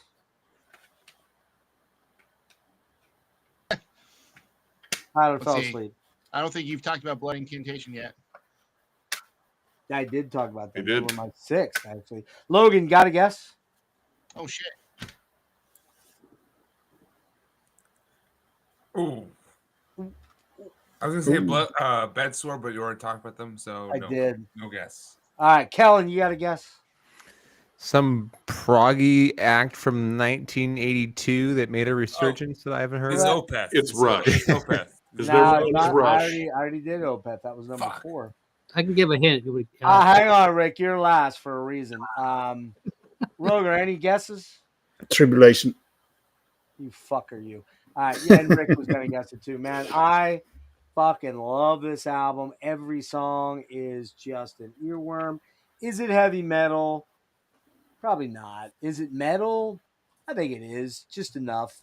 It's very gothic. It's very goth rocky. Maybe it's a little more rock than metal this trip around. Their first 2 albums are, I love every album this band has put out. I fell into them accidentally by just, I think I read a review somewhere for Down Below. I got it. I fell madly in love with their guitar riffs, their inventiveness of the guitar riffs. And then I promptly fucking forgot about them. That's how much I fell in love with them. But I swear to God, I was in love with them. But man, I've been so stoked. I got to see them open for Opeth twice. They were great. Got to meet them. I thought they were going to come on the show, but I've had run into some issues there. But we'll keep working on that, man. Other than the Unrelenting, which is kind of the intro track, every song on here, Unrelenting Choir, Tainted Skies is fucking awesome. Sutton coming down tonight. So see, I didn't sing all episode long, but I have to like, a little bit. So, Hungry Waters, fucking amazing. Drink the Love of God is great, but probably my 2 favorite songs on here, Murder in Red, that Ennio Morricone. Oh, it's so goddamn good. And then maybe goth club energy. So goth club energy. And Time in the Vivid Ore. Oh my God, that song is so fucking good, man. And look, Johannes has not forsaken the death growl. He's got a great death growl, man. But he really has pulled off the Peter Murphy meets Dave Gahan meets maybe a little bit of Ian Curtis from help me out, somebody please. Oh, Joy Division. Yeah, thank you. Just a fucking awesome album. The right length. I have it on. I have it on vinyl, black vinyl. I really want to get it on this. There's a special edition that I'm probably gonna have to pay through the nose for. And speaking of which, I have dropped stupid fucking money on all the Tribulation box set vinyls, all the CDs. I can't honestly. I've spent probably damn near close to $1,000 on everything, to be honest with you. All the stuff, all the formats. So, yeah, man. Tribulation, Sub Rosa in Aeternum, really, really killer. Hoping to get the guys on. We'll see if I can manage to pull that off. Guys, we did it. We fucking crushed out 9 goddamn hours worth of stupidity. And had we not started doubling things up, we would still be doing this at like tomorrow night around this time. So I really bit off more than I could chew. I think next time I'm going to have to ask people who wants in and maybe have a lottery if everybody says yes and stick to just one panel, because love having the Euro guys on. It's always great to have Roger on. And Peter, we tried, damn it. We tried hard, but it didn't quite work out. Man, and guys like Kellen who are not used to staying up till 5 a.m. much, I'm sure. I really appreciate you doing that. Tyler, it's fucking only not even 1 o'clock for you, so I don't want to hear any whining there. Rick's been nursing a THC alcohol buzz for, I don't know, like 16 hours now. That's fiction. Okay, man. I don't even know what you're talking. And this is even kind of late for Nick. It is. I fucking feel it. All right. Well, quit your crying fucking Eleanor, okay? Tyler, thanks for being here, man. Glad we got you in and everything did resolve with your thing. It worked out good. So, Logan, appreciate you being here, my friend. You're awesome. All the other guys that were on earlier, Jake, sorry, man. You didn't want to follow the rules, so you just got kind of put. Now I appreciate all your contributions, Jake. Everybody want to remind me who was in here. Ryan, we tried, dude. I really tried. I'm sorry if I came across harsh, but you got to get your laptop fixed, homie. And who else was here? Andrew. Andrew. Who else am I missing? Yep. Nick Oh, Franco. Is that it? Is that everybody? Thanks. Yeah, there I we think go. so. So, anybody, real quick rundown. Rick, Jimmy? you got anything major coming? Oh, Jimmy. Yeah, Jimmy. Thanks. Rick, you got anything major coming up you want to announce? No, not yet. Fuck, that might have been the best moment of the stream. It was, Rick, it was this many words. Come on. Rick tried to talk and he just couldn't. You can end it there. It's all good. I think you broke Kellen. Oh, that was fun. Roger, what do you got, man? What do you got? Yeah, doing a room tour soon to just show off the setup and stuff like that. And of course, the metal tag has to be done at some point. Still have and a bunch of like me. I don't do those fucking trendy goddamn things. Those trendy stuff. They're fun to do. So and of course, collection updates will happen. All right, yeah, because one never stops by. No, in this game, you're a lifer. Get the fuck out, brah. All right, Cal, what do you got going on? This Wednesday evening, we're talking about Evokin's Hypnagogia from 2018. That's probably the next thing. Then I'm not spending time looking at my computer on YouTube for a little bit. I just want to say thank you for choosing New Jersey. Yeah, I hear you, man. And Kellen and I, one of these days soon, hopefully soon, we'll do just a he and I analysis of the Beck album Sea Changes, because we've been talking about doing it. We want to do that.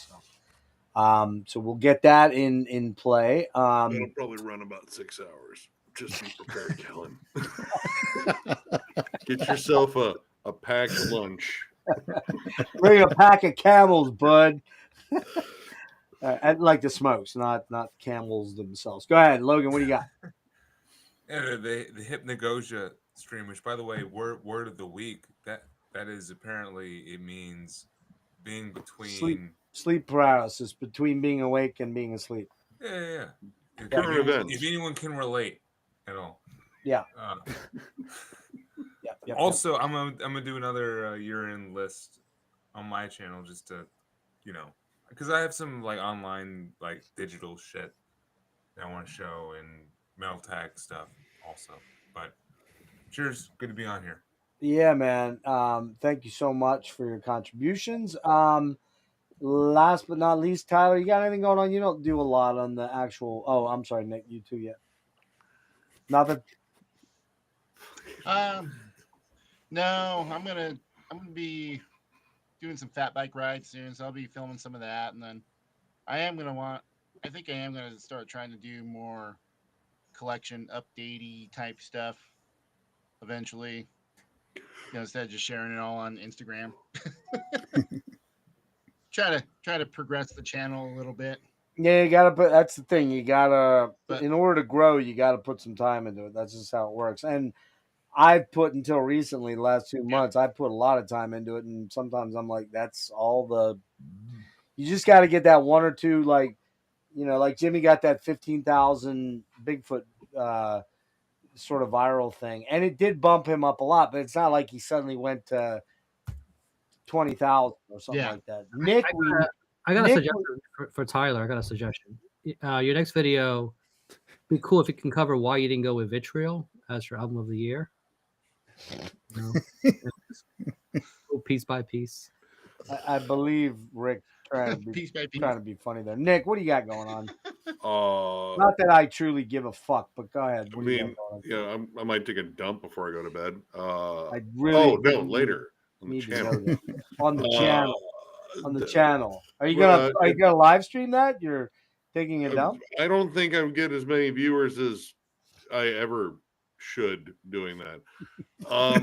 No, it's since this is kind of a slow month for releases. We're getting back to retro reviews and shit and going over some you know, like one and done, two and done, three and done, you know, bands. Mostly it's a good excuse to expose John to stuff that he's probably never checked out, and say, yeah, this band might be the reason why you like all of these bands. But yeah, people's number one there is Mark Graf Hoba Haba then whatever, something like that. So there you go. Hoboken, I think it was. Go ahead, finish. Badminton, got it. Yeah, that's about it. Eventually, we're gonna get that Motley Crue ranking done, so I can never listen to Motley Crue again. Jesus Christ, really? Yeah, dude. Dude, it's gonna be fun for me. It's not gonna be fun for the diehard fans of that band, because I'm gonna be probably kind of shitty. First two albums. I'm like, first two albums. I sound like honestly, fucking... the self-titled one. I like that one mainly Oh, that because one's it doesn't have okay. fucking Vince Yeah, Neil fucking Robbie. destroying anything I like on it. God, he fucking sucks. It's hard anymore though. I had an MRI done last night, and I was in the tube for about an hour. And I hate to admit this, goddammit, because I was just shitting all over him. But that song from Dr. Feelgood came on. Girl, don't go away, mad. Just go away. Do you remember that one? Yeah. I hate to say it. I was fucking humming it in my head. I'm like, God damn it, man. This is the problem with being born in 1966. That shit was raging hard when I was in my late teens, very early 20s. So that you had leopard pants. Who told you that? You did multiple times. That's a lie. That's bullshit. All right, real quick on this. Multiple times about your fucking lycra ass fucking zebra print leopard print pants. They were zebra, weren't they? You shut your mouth. All right, real quick here, wrapping up. Basically, on the 11th, we got the Veil Burner guys coming in. Hopefully, Nick will be joining me if he can for that. Then it's either gonna be the let me look at it real quick. Sorry, almost done. Promise. Either 18th or the 25th. I got a feeling it's going to be the 25th. I told you about the Sabotage Deep Dive Part 1 that we're going to do. Probably reconvene another month later and do Part 2. Other than the Veil Burner thing, I have not reached out to a lot of people trying to set up interviews. I'm going to start working on that in the coming week or so and try to get back to that a little bit. I will have a massive, insanely fucking dumb ass stupid update coming from all the shit I bought in California, Denver, and millions of things that I bought here lately. So it's kind of sick, kind of twisted and sick. So, all right, are we ready to rock and roll, guys? Oh yes.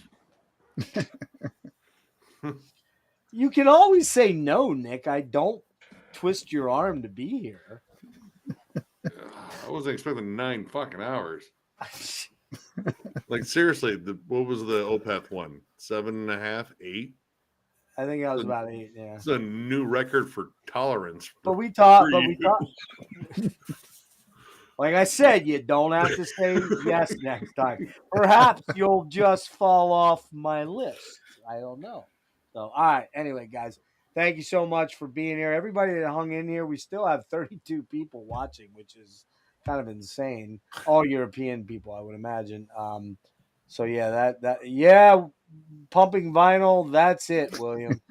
I don't know exactly why you came in here. I don't know if you're looking to start some shit, but I'm probably the wrong guy to do that with.